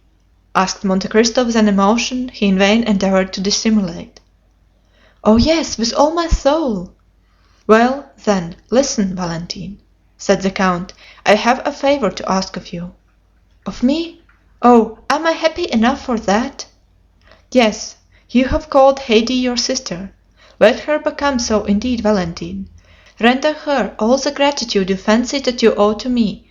Protect her, for," the count's voice was thick with emotion, "henceforth she will be alone in the world." "Alone in the world!" repeated a voice behind the count. "And why?" Monte Cristo turned around. Heidi was standing pale, motionless, looking at the count with an expression of fearful amazement. "Because tomorrow, Heidi, you will be free. You will then assume your proper position in society, for I will not allow my destiny to overshadow yours. Daughter of a prince, I restore to you the riches and name of your father." Heidi became pale, and lifting her transparent hands to heaven, exclaimed in a voice stifled with tears, "Then you leave me, my lord?"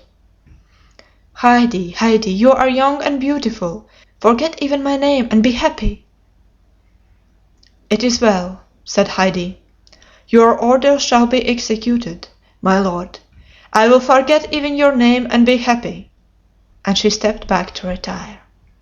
"Oh, heavens!" exclaimed Valentine, who was supporting the head of Morrel on her shoulder. "Do you not see how pale she is?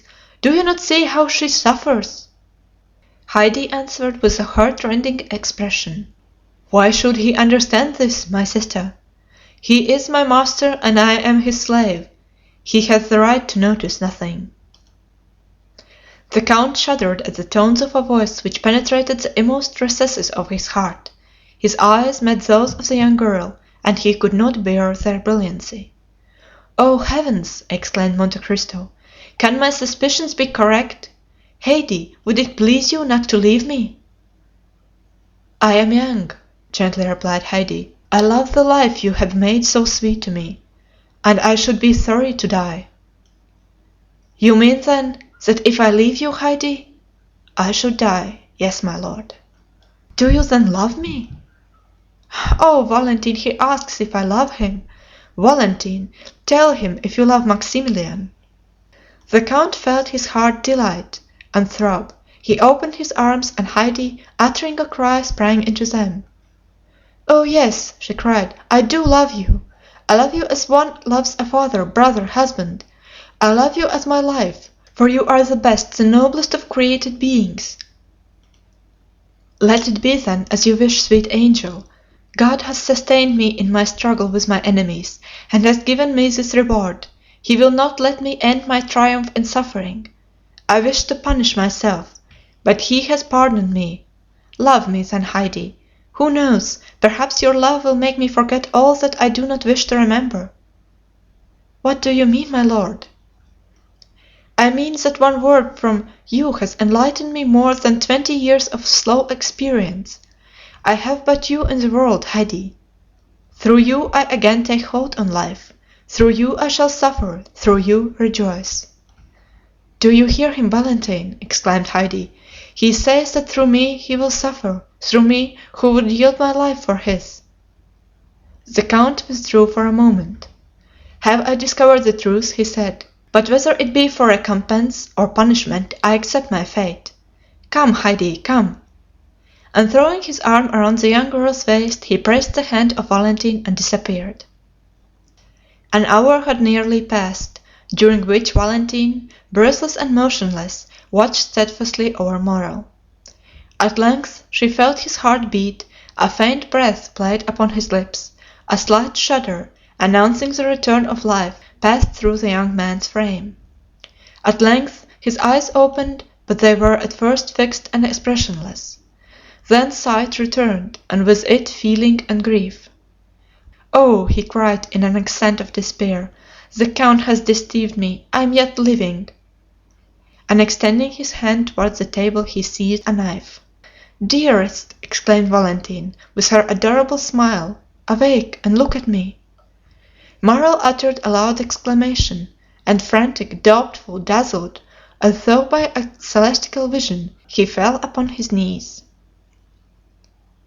The next morning at daybreak Valentine and Morrel were walking arm in arm on the seashore. Valentine, relating how Monte Cristo had appeared in her room, explained everything, revealed the crime, and finally how he had saved her life by enabling her to simulate death.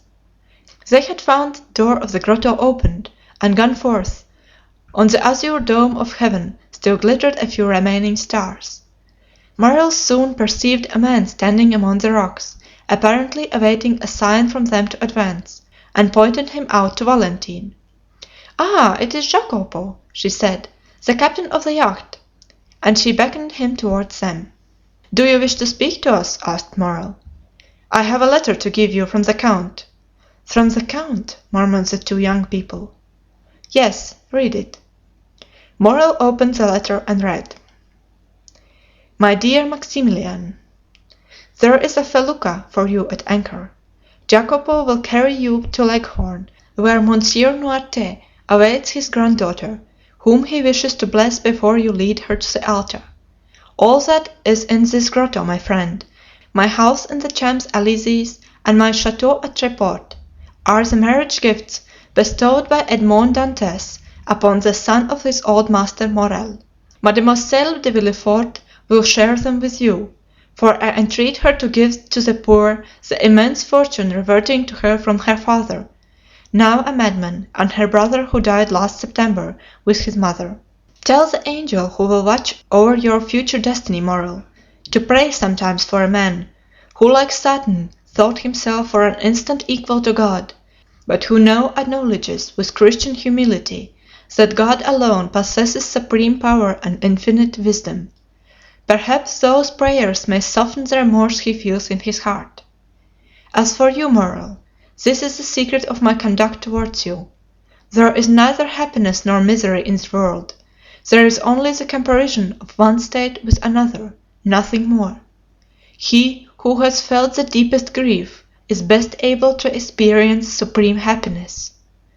We must have felt what it is to die, Morrel, that we may appreciate the enjoyments of living. Live then, and be happy, beloved children of my heart, and never forget that until the day when God shall deign to reveal the future to man, all human wisdom is summed up in these two words: wait and hope. Your friend, Edmond Dantès, Count of Monte Cristo. During the perusal of this letter, which informed Valentine for the first time of the madness of her father and the death of her brother, she became pale, a heavy sigh escaped from her bosom, and tears, not the less painful because they were silent, ran down her cheeks. Her happiness cost her very dear. Morrel looked around uneasily. "But," he said, "the count's generosity is too overwhelming. Valentine will be satisfied with my humble fortune. Where is the count, friend? Lead me to him." Jacopo pointed towards the horizon. "What do you mean?" asked Valentine. "Where is the count? Where is Heidi?" "Look," said Jacopo. The eyes of both were fixed upon the spot indicated by the sailor, and on the blue line separating the sky from the Mediterranean Sea they perceived a large white sail.